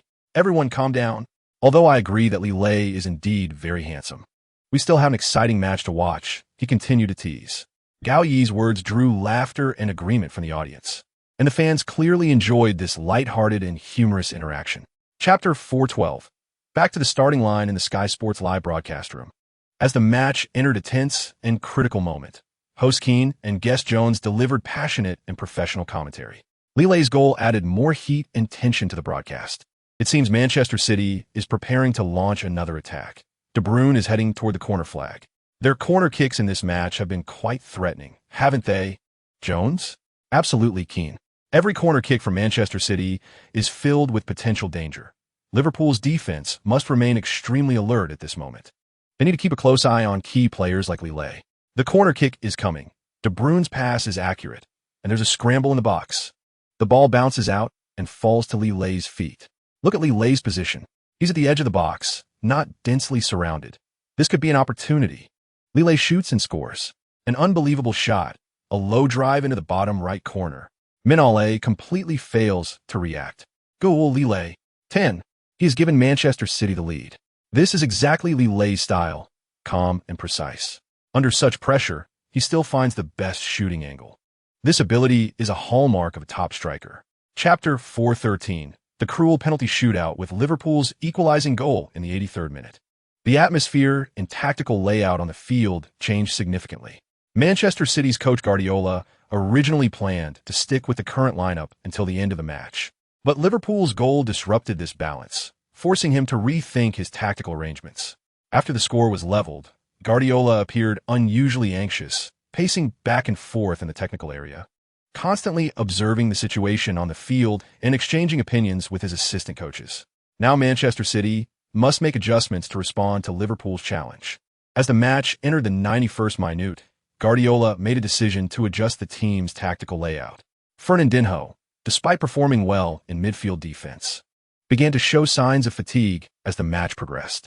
Guardiola decided to substitute him for Iheanacho to enhance the team's attacking power. Iheanacho, as a more aggressive forward, was expected to create more opportunities up front. The score between Manchester City and Liverpool did not change again during regular time, and both sides entered extra time at 1-1. In extra time, both teams appeared cautious, trying to find weaknesses in each other's defense. Chapter 414. Hard-earned championship as extra time came to an end. The atmosphere in the Sky Sports broadcast room was tense and full of anticipation.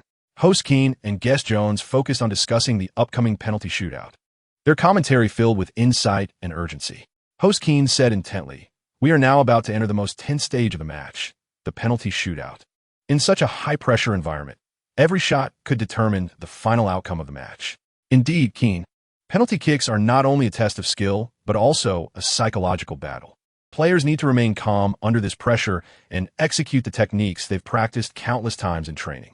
Dear viewers, we see the players from Manchester City and Liverpool making their final preparations. The coaching staff is also giving them last-minute guidance. For goalkeepers Joe Hart and Minale, this will be a tremendous test. Yes, we have seen outstanding performances from both goalkeepers today. Hart and Minale have made crucial saves in the match. Their performance in the penalty shootout will greatly influence the fate of both teams. Now we see players stepping up one by one to practice their shots. This is a psychological battle. Each player must overcome themselves and focus on that moment. Chapter 4:15. EFL Cup champion with the conclusion of the penalty shootout. Manchester City secured their first trophy of the season thanks to Lille's last-minute goal. At that moment, Guardiola on the sidelines could no longer hide his excitement. His face filled with joy after winning the championship. For him, this victory was not just Manchester City's first trophy of the season, but also a significant win in his first coaching stint with Manchester City, undoubtedly a dream start. Throughout the match, Guardiola's tactical arrangements, substitution strategies, and control of the game's tempo showcased his exceptional coaching ability. Lille's final goal not only secured the victory for Manchester City, but also added glory to Guardiola's adventure in English football.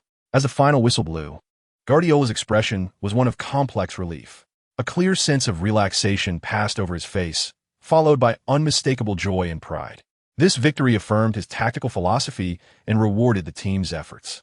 In the post-match celebration, Guardiola embraced each player, sharing the joy of victory with them. These moments showcased his humanistic care as a coach and deep affection for the players. Chapter 4:16. Rave reviews despite the intense competition and long physical exertion, leaving everyone exhausted. Lille appeared full of energy when facing reporters, excitement evident in his words. He smiled as he responded to reporters' questions, each answer revealing his appreciation and joy for this victory. This championship holds significant meaning for us. Every championship is so. It acknowledges and rewards our hard work over the season. Lille's voice was firm and passionate, and it was clear what this trophy meant to him and the entire team. When asked who should be the best player of the match, Lille didn't hesitate and said directly, "If I had to choose, I would give it to Joe Hart or to Bruyne. They deserve this honor." Liverpool is an excellent team with unparalleled attacking ability. Yes, they cause us a lot of trouble at times, which is why this trophy feels so precious. Throughout the interview, Lille responded fluently, reflecting not only his professionalism, but also his deep understanding and love for football. The questions posed by reporters covered all aspects of the match, from tactical choices to individual performances. Lille answered each question candidly and in detail, without any evasion. Chapter 4:17. The urgency from second place 3 days later. A crucial match in the 28th round of the Premier League took place at Anfield. Manchester City, buoyed by their recent League Cup victory, faced a vengeful Liverpool. Due to the physical toll of the intense League Cup competition and the upcoming Champions League knockout stage, Guardiola had to make the tough decision to rotate his main lineup and field several substitutes. This decision made Manchester City's performance in the match particularly passive. At a daunting venue like Anfield, facing a Liverpool side eager for revenge, Manchester City's substitute lineup clearly struggled to cope. As the match began, Liverpool showcased a strong attacking desire. Their offense surged like a tide, pushing Manchester City's defense back continuously. In the first half, Liverpool's attacks were rewarded. In the 34th minute, Launa received a pass from a teammate at the edge of the penalty area, executed a beautiful turn to shake off his defender, and accurately shot the ball into the net, opening the scoring for Liverpool. Shortly thereafter, in the 41st minute, Milner surged forward during a corner kick strategy and scored with a header, extending the lead to 2-0. The Liverpool fans in the stands erupted in cheers, sensing that the thrill of revenge was approaching. Chapter 4:18. No room for complacency. Shortly after the match resumed, Manchester City's changes became immediately apparent. In the 48th minute, David Silva cleverly evaded a defender at the edge of the penalty area, delivering a low pass that found Aguero, who easily slotted the ball home to break Manchester City's deadlock. Just 2 minutes later, Yaya Touré successfully intercepted the ball in midfield and quickly passed it to Navas, whose speed overwhelmed the opposing fullback. Navas's precise cross allowed Lille to leap high in the penalty area and head the ball into the net. bringing Manchester City to a 2-0 lead. These two quick goals left Aston Villa players feeling dejected and bewildered, as the continuous scoring left them disoriented, with visible cracks appearing in their defense. In the 60th minute, Sterling's brilliant breakthrough and cross from the left found Aguero again, whose agile movement and calm shot helped Manchester City extend the lead to 3-0. In the 66th minute, Manchester City earned a corner kick opportunity, and David Silva's precise delivery found Lille, who scored again with a powerful header, finalizing the score at 4-0. Chapter 419. Weak teams aren't weak. This nearly blatant obstruction caused the mindset of Manchester City's players to begin to waver, and the atmosphere on the field grew increasingly tense. Particularly in the 40th minute, a small mistake by Manchester City in the front line was seized by Norwich. The opponent quickly launched a counterattack, and, after several passes, the ball arrived at their forward Cameron Jerome's feet. He broke through Manchester City's defense and faced goalkeeper Joe Hart one-on-one. Jerome's shot was sharp, but Hart showcased his goalkeeper skills at this critical moment. His reaction was swift and accurate as he dove to make a save. The ball was deflected away, and the atmosphere on the field reached a climax. The audience held their breath, but as Kompany calmly cleared the ball, Manchester City avoided a potential loss of points. A huge sigh echoed across the stadium at that moment. Other Manchester City players were also drenched in cold sweat, and they dared not be complacent for the rest of the match. Hart's heroic save not only preserved Manchester City's clean slate, but also injected new energy into the team. Despite Norwich's foul tactics temporarily disrupting Manchester City's rhythm, it ignited the players' fighting spirit. Chapter 420. Fighting the Japanese. Anytime and anywhere after defeating Norwich, Manchester City's players, although exhausted, found joy in victory that was enough to make them forget all fatigue. However, they knew that a greater challenge awaited them in the Champions League. The Champions League is a stage that every football club dreams of, and it is especially so for Manchester City. They were about to face Bayer Leverkusen in the second leg of the Champions League round of 16, a match concerning honor and future. The pressure from Leverkusen's loss in the first leg meant they would go all out in the match in Manchester to try to turn the tide. Guardiola was well aware that after a series of intense schedules, the players' minds and bodies urgently needed rest and adjustment. Therefore, upon returning from Norwich, he decided to give the players 2 days off, allowing them time to reunite with their families, relax, and recover their energy. This management approach not only reflected his concern for the players' well-being, but also served as a strategic deployment for the upcoming match. During the break, Guardiola did not completely relax. He and his coaching staff used this time to analyze Leverkusen's tactics and the first leg match footage, preparing targeted tactical adjustments. Chapter 421. Youth Storm. One night of indulgence not only relaxed Lille's nerves, but also allowed him to approach the upcoming challenges with a lighter and more joyful mindset. Early the next morning, he appeared at the training base, looking more energetic than he had in many days. For him, that night was a necessary release, enabling him to invest 100% enthusiasm into training and matches. However, the club's public relations department found itself busy because some media outlets were quite interested in the players' nightlife, especially for star players like Lille, where any hint of scandal could trigger a media frenzy. Reporters flocked to the club, hoping to uncover more details about the players' private lives. Faced with the potential for negative news, the club's public relations department had to start planning response strategies to ensure the players' images were not harmed while also protecting the overall interests of the team. In this context, Coach Guardiola's attitude became particularly important. He knew that managing a top team was not just about technical and tactical guidance in football, but also about understanding and supporting the players' mental states. Therefore, regarding Lille and other players involved in nightlife, he chose a more understanding and supportive approach to handle the situation. Chapter 422. Tactical shifts and midfield battles in the Sky Sports studio. Host Keane and guest Jones were closely tracking every detail of the match, providing viewers with real-time commentary. Keane's voice carried a hint of excitement. Look at these opening 10 minutes. Bayer Leverkusen's young players have really surprised us all. Their attack is like a flood, leaving Manchester City no chance to breathe. Jones chimed in, "Indeed, Keane, this fearless offensive might be part of their coach's strategy laid out before the match." However, Manchester City is an experienced team, and we can see how quickly they adjusted their formation to stabilize their defense. Despite Bayer Leverkusen's fierce attack, Manchester City did not allow them many genuine scoring opportunities. Keane then analyzed This is the depth and calmness of a top team. The Manchester City players remained unfazed. They knew how to stay composed under pressure, especially their midfielders and defenders, who worked very well together to successfully contain Leverkusen's early assaults. Jones added, "Indeed, while the passion of young players may not last long, their current momentum also showcases a possibility for the future of football." Chapter 4:23. Strength as the match progressed. Bayer Leverkusen's young players gradually let go of the pressure of results and played more freely and fluidly. This mindset allowed them to perform at a higher level on the pitch, even when facing superstars from a giant team like Manchester City. Leverkusen's players were still able to compete with their opponents through agile passing and active movement.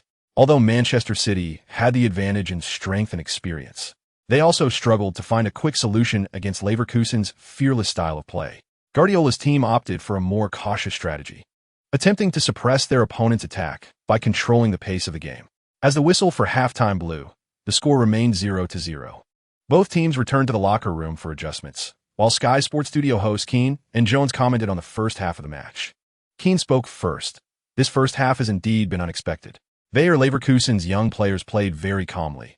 Their passing and movement were very fluid, and they were not intimidated by Manchester City's reputation. Although they did not score, they were not at a disadvantage in terms of play." Chapter 4:24. Dark Horse. In response to this hard-earned goal, Manchester City players embraced each other in celebration. This goal was not only a reward for their efforts, but also the best response to the support from their fans. As the match entered its final stages, Manchester City continued to maintain control. In the 88th minute, Lille made another threatening breakthrough on the left wing. His cross found Aguero in the penalty area. Aguero's header was blocked, but De Bruyne followed up with a shot, sending the ball into the net again, 2-0. When the final whistle blew, Manchester City won the match with a score of 2-0. Compared to Manchester City's stable performance, other matches were filled with drama and surprises. In particular, the match between Monaco and Barcelona became the biggest upset in this season's Champions League. In this match, the young Mbappe performed exceptionally well, and his stunning display helped Monaco successfully eliminate Barcelona, making them the biggest dark horse of this season's Champions League. This match not only shocked the football world, but also caused Mbappe's market value to soar.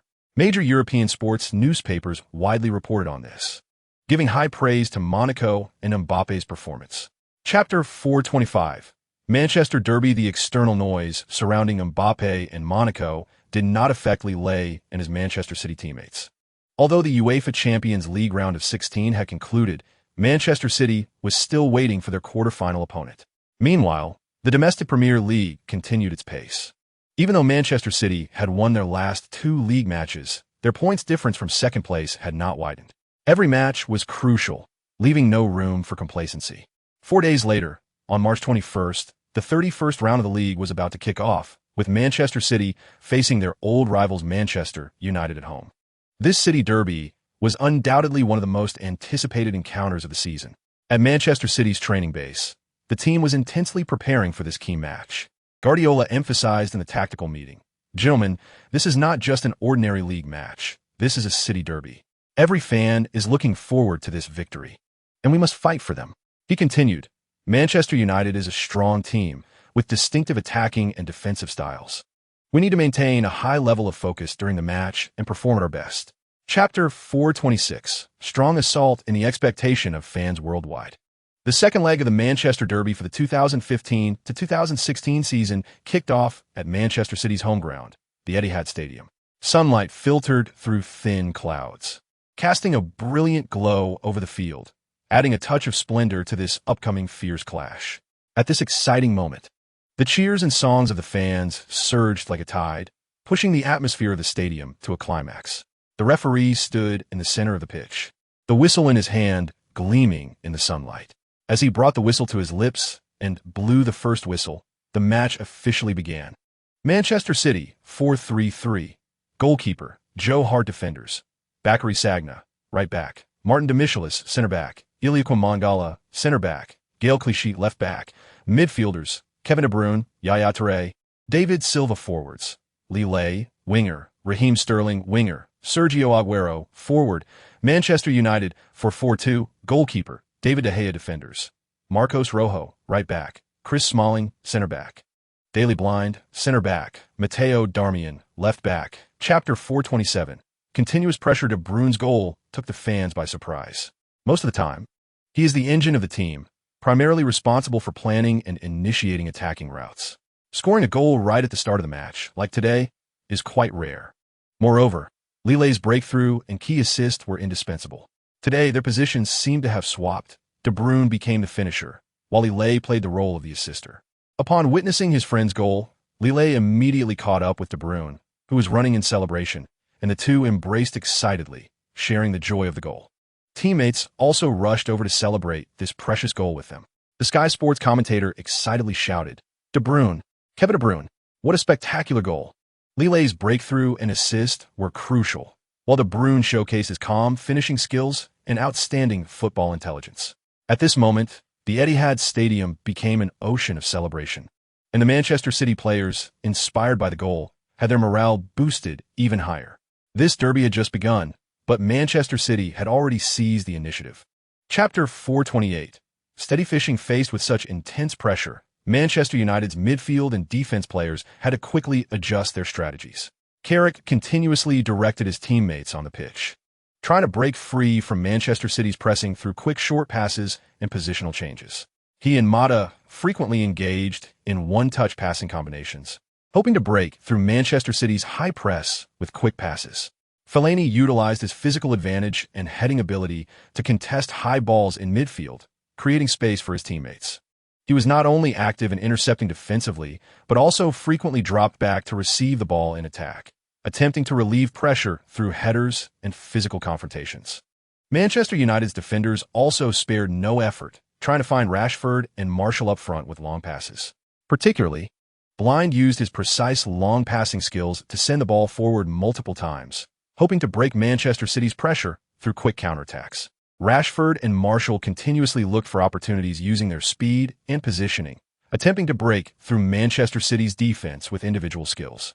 Sky Sport commentator nervously remarked, "Manchester City's pressing is very effective, almost suffocating Manchester United." However, Manchester United was also striving to respond, looking for breakthroughs through quick and long passes. Chapter 429.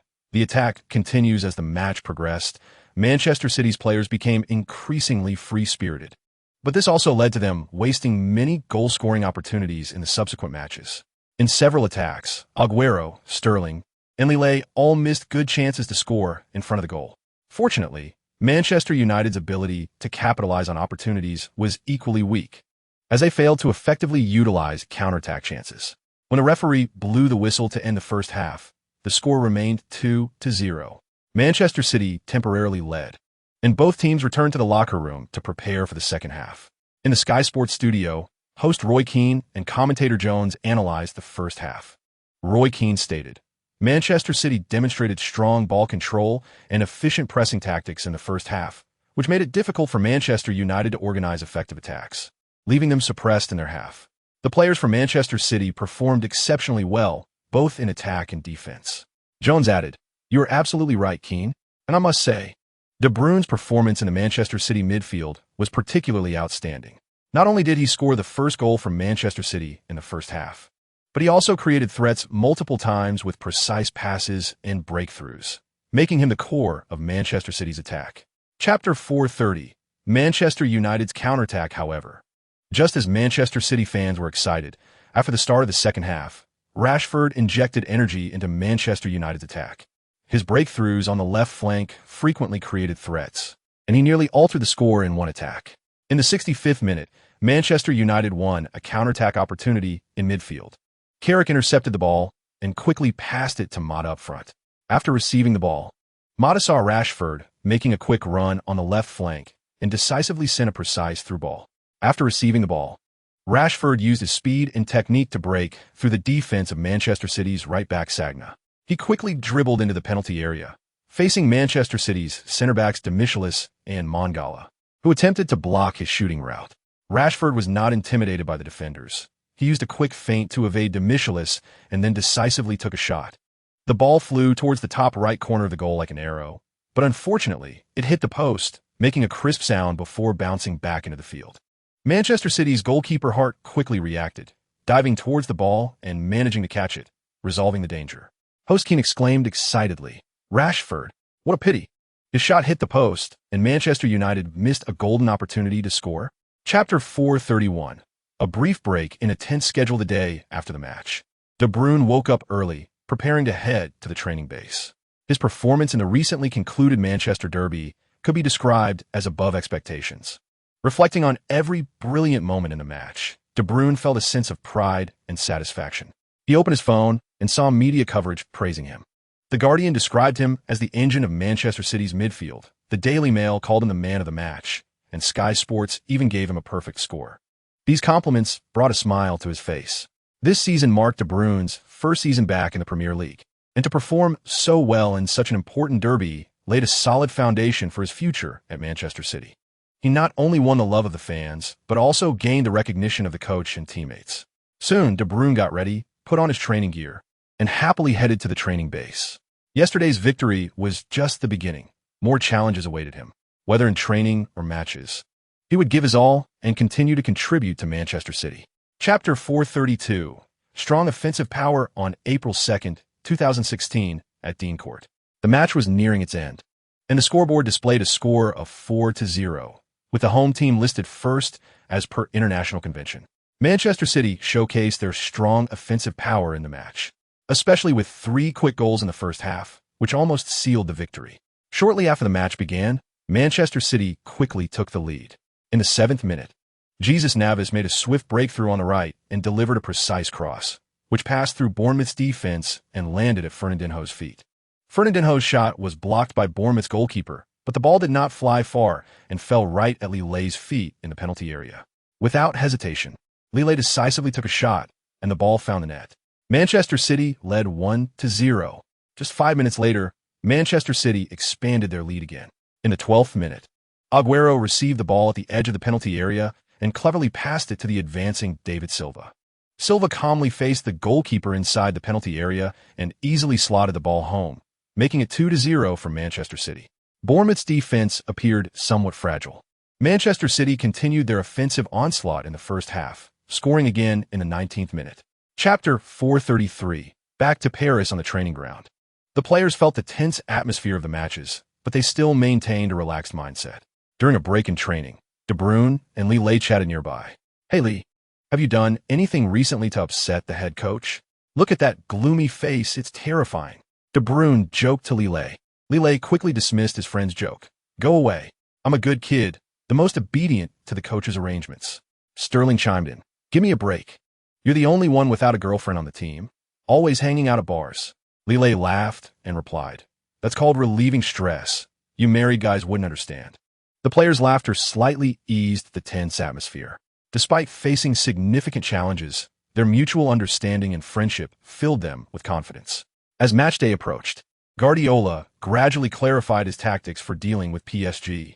He decided to strengthen the midfield interceptions on the defensive end to limit PSG's possession and progression, while utilizing speed and passing to tear apart the opponent's defense on the offensive end.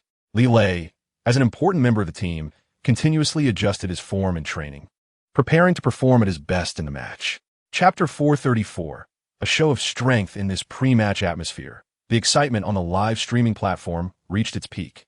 Gao Yi passionately provided commentary in the live room, his voice full of infectious energy, as if he could bring the audience into every detail of the scene. Good evening, dear viewers. Welcome to this much-anticipated showdown between Paris Saint-Germain and Manchester City. Gao Yi's voice echoed in the live room. At this moment, the Parc des Princes was ignited by the enthusiasm of the fans.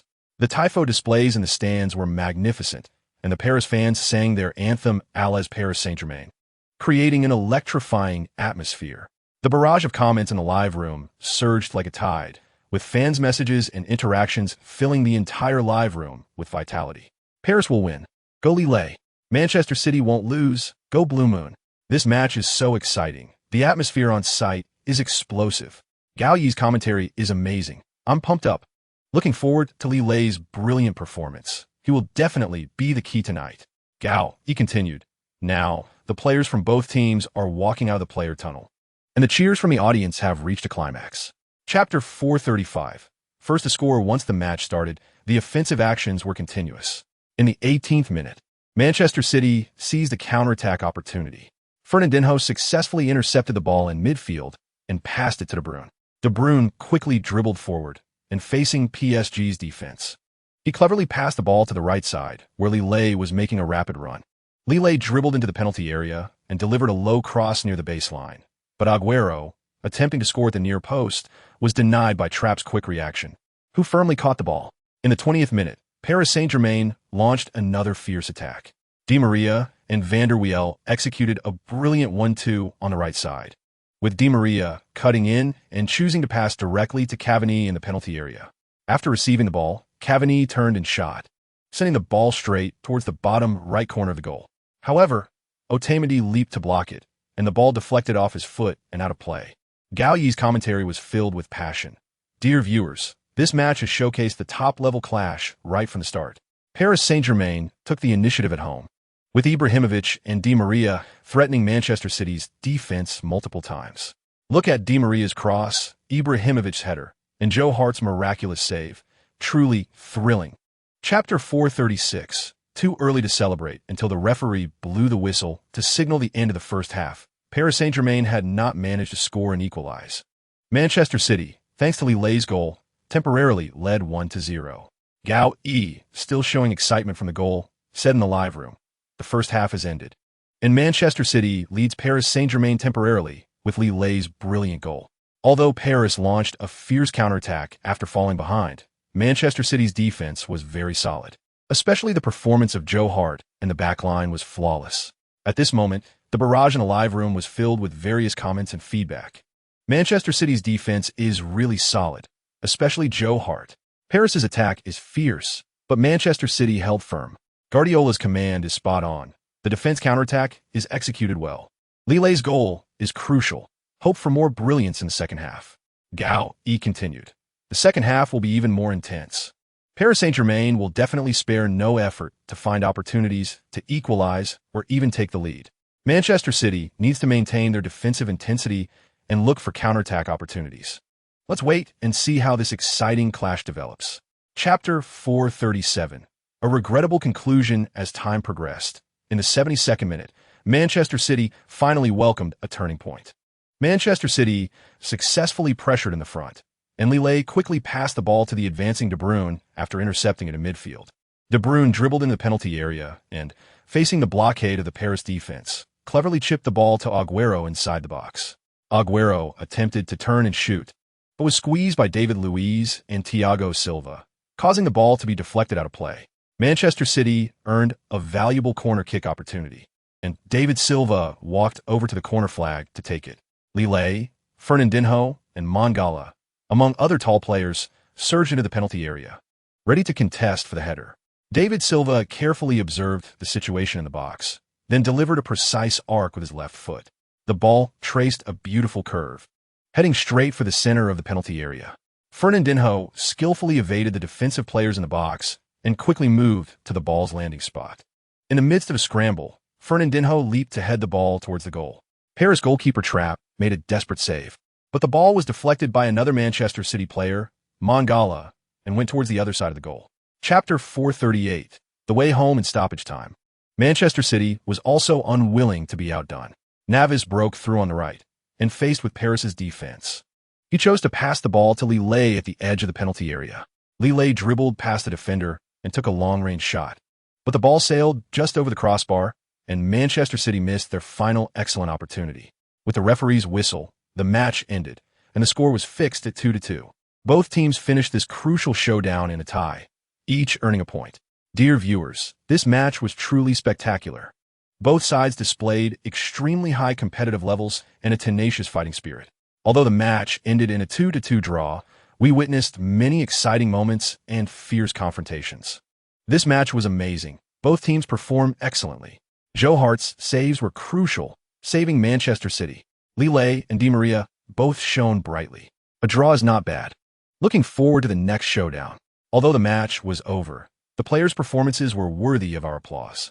Whether in attack or defense, they showcased the qualities of top players. Let's look forward to the upcoming matches and continue to enjoy the passion and joy that football brings. Chapter 439. Penalty kick upon returning to Manchester. The Manchester City players did not relax, as just 3 days later was the 33rd round of the Premier League, where they would host West Bromwich Albion at the Etihad Stadium. Compared to the Champions League, Manchester City faced considerable pressure in the league. In the 32nd round, while they triumphed over Bournemouth with a score of 4-0, Tottenham also won 4-0 against Watford at home. This kept the suspense over which of the two teams would ultimately win the championship alive. In order to win the final league championship, Lille and his teammates have no reason to stop at this critical moment. At Manchester City's training base, the players have resumed training. Head coach Guardiola specifically called all the players for a brief meeting before training began. Everyone performed excellently against Paris Saint-Germain, but we cannot become complacent, Guardiola said firmly. The Premier League is equally important. We must give our all to ensure we secure 3 points in every match. Lille and his teammates listened attentively, nodding from time to time. Once training started, the players quickly got into the rhythm.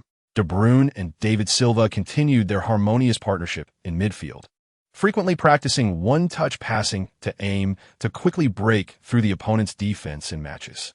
Chapter 440. Twisted victory at this moment. Sergio Aguero stepped forward to take the penalty kick. The stadium fell silent, and everyone's eyes were on Aguero. Aguero took a deep breath, standing steadily at the penalty spot, his gaze resolute. He took a run-up, struck the ball in one motion. The ball flew towards the bottom left corner of the goal. West Bromwich's goalkeeper made a desperate dive, but Aguero's shot was perfectly placed and powerful, finding the back of the net. The score became 1-1, and Manchester City successfully equalized. He passionately commented in the broadcast room.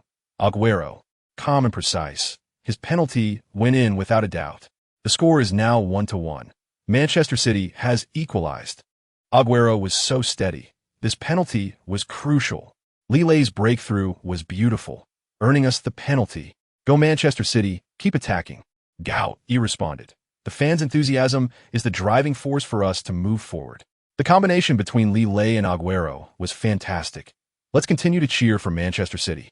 The stadium erupted with deafening cheers, with Manchester City's fans rising to their feet, waving flags, celebrating the team's goal.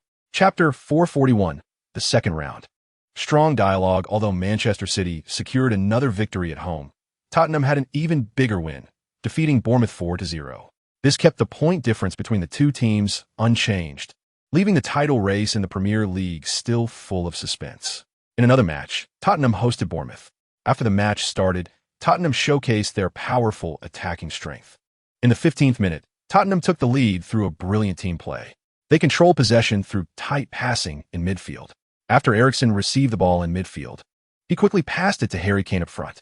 Kane, holding the ball with his back to the goal, attracted the attention of 2 Bournemouth defenders and cleverly passed the ball back to Dele Alli, who made a quick run. After receiving the ball, Alli swiftly broke through. Facing Bournemouth's defense at the edge of the penalty area, he did not hesitate and opted for a long-range shot. The ball flew straight towards the bottom left corner of the goal. Bournemouth's goalkeeper made a valiant effort to save, but could not prevent the ball from hitting the net. Tottenham led 1-0. In the 30th minute, Tottenham scored another goal. This attack started from the back, with Vertonghen successfully intercepting the ball in defense and passing it to Moussa Sissoko in midfield. Chapter 442. The old horse in the stable. Manchester City, 42-31, goalkeeper, Joe Hart defenders, Bakary Sagna, Nicolas Otamendi, Eliaquim Mangala, Gael Clichy midfielders, Fernando, Lille, right winger, Kevin De Bruyne, David Silva, left winger, forward, Sergio Aguero Paris Saint-Germain for 33, goalkeeper, Kevin Trapp defenders, Serge Aurier, Thiago Silva, Marquinhos, Maxwell midfielders, Thiago Motta, Adrian Rabiot, Blaise Matuidi forwards, Angel Di Maria, Zlatan Ibrahimovic, Edinson Cavani. Today's match not only attracted sports stars, but also a group of Arabs wearing white headscarves. These are the investors behind the two teams. Although they are all from the Arab world, their investment companies come from different countries. Qatar Sports Investments and Abu Dhabi United Group are both financially strong. He described in the broadcast room. Dear viewers, the camera has now switched to the VIP box at the Etihad Stadium. Chapter 443. Late goal in the 35th minute. Paris Saint-Germain threatened Manchester City's goal again through a quick pass. Rabiot received the ball in midfield and quickly passed it to Maxwell on the left. Maxwell advanced with the ball and delivered a precise cross aimed at Cavani in the penalty area. Cavani prepared to head the ball into the net. But Mangala once again showcased his excellent defensive ability. He jumped high, outmuscling Cavani to head the ball out of the penalty area. Otamendi quickly covered, clearing the ball to midfield and alleviating Manchester City's defensive pressure. In the 40th minute, Manchester City launched another attack. Lille received a pass from Saga on the right and quickly broke through. He sent in a cross from the edge of the penalty area, aiming for the center of the box. Agüero met the ball in the middle and took a powerful shot, but Marquinhos blocked it with his body. The ball rebounded to the edge of the penalty area, and De Bruyne quickly followed up with a long-range shot, but it barely missed the post. And Manchester City missed a great opportunity to score. As the first half came to an end, the players returned to the locker room, while Gao Yi's broadcast continued. Manchester City's defense had performed very solidly in the first half, with Otamendi and Mangala's outstanding performance repeatedly thwarting Paris Saint-Germain's attacks. Chapter 444. Heart is willing, but strength is lacking in response to the goal. Gao Yi excitedly commented in the broadcast room. Lille, what a wonderful goal. His breakthrough on the right was very sharp, calmly finishing in front of the goalkeeper. Manchester City finally broke the deadlock, leading 1-0. Fans praised Lille's performance in the comments. Lille is amazing. This goal is so crucial. Manchester City's attack is fantastic. Keep it up. Guardiola's tactics are working, and Lille's performance is outstanding.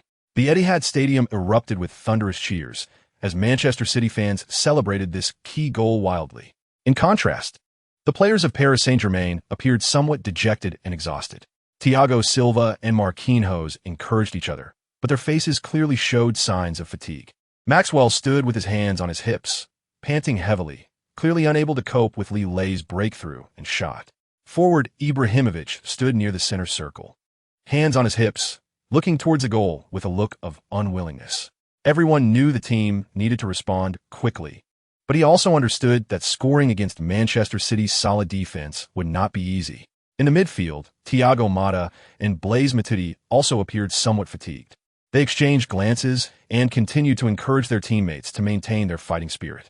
Chapter 445. The sponsor is very satisfied. In the 85th minute, Paris Saint-Germain organized another attack.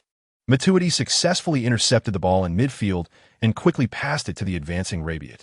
Rabiot pushed the ball forward and passed it to Maxwell on the left. Maxwell advanced with the ball and delivered a low cross. Cavani received the ball in the penalty area, swiftly turned and shot, but Otamendi timely intervened, blocking the ball out for a corner. Paris Saint-Germain earned a corner kick, with Di Maria taking the corner, sending the ball into the center of the penalty area. Ibrahimovic contested for the header once again in the penalty area, but Joe Hart quickly came out and securely caught the ball. As the match entered stoppage time, Manchester City's defense remained solid, giving Paris Saint-Germain no opportunity to score. With the referee's whistle, the match ended. Manchester City won 1-0 against Paris Saint-Germain, advancing to the Champions League semi-finals with an aggregate score of 3-2. Inside the Etihad Stadium, Manchester City fans celebrated joyfully, waving blue flags and chanting the team's name. The players embraced each other on the field, celebrating this hard-earned victory. Lille was lifted high by his teammates, his crucial goal becoming the focus of the match. Chapter 446. The Dark Horse goes all the way. Just as Manchester City and their fans were celebrating the team's advancement to the semifinals, a shocking upset occurred in the next day's Champions League matches. The biggest dark horse of this year's Champions League, AS Monaco, continued their legendary run. They eliminated Barcelona with an aggregate score of 5-4 at home, thanks to Kylian Mbappe's outstanding performance. From the start of the match, Monaco showcased their determination and confidence. In the 3rd minute, Monaco got off to a dream start.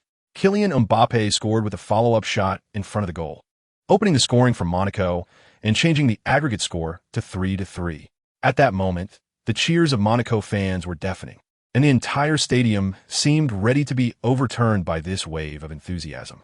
Looking back at this attack, one could see the essence and fighting spirit of this dark horse team, Monaco. After the match began, Monaco quickly launched an offensive. Midfield core Almain Bakker received a pass from a teammate near the center circle, cleverly maneuvered past a Barcelona defender, and swiftly passed the ball to the flanking Victor de Silva. De Silva advanced rapidly with the ball, and facing the pressure from a Barcelona fullback, He made a sudden stop and change of direction, skillfully delivering the ball to the edge of the penalty area.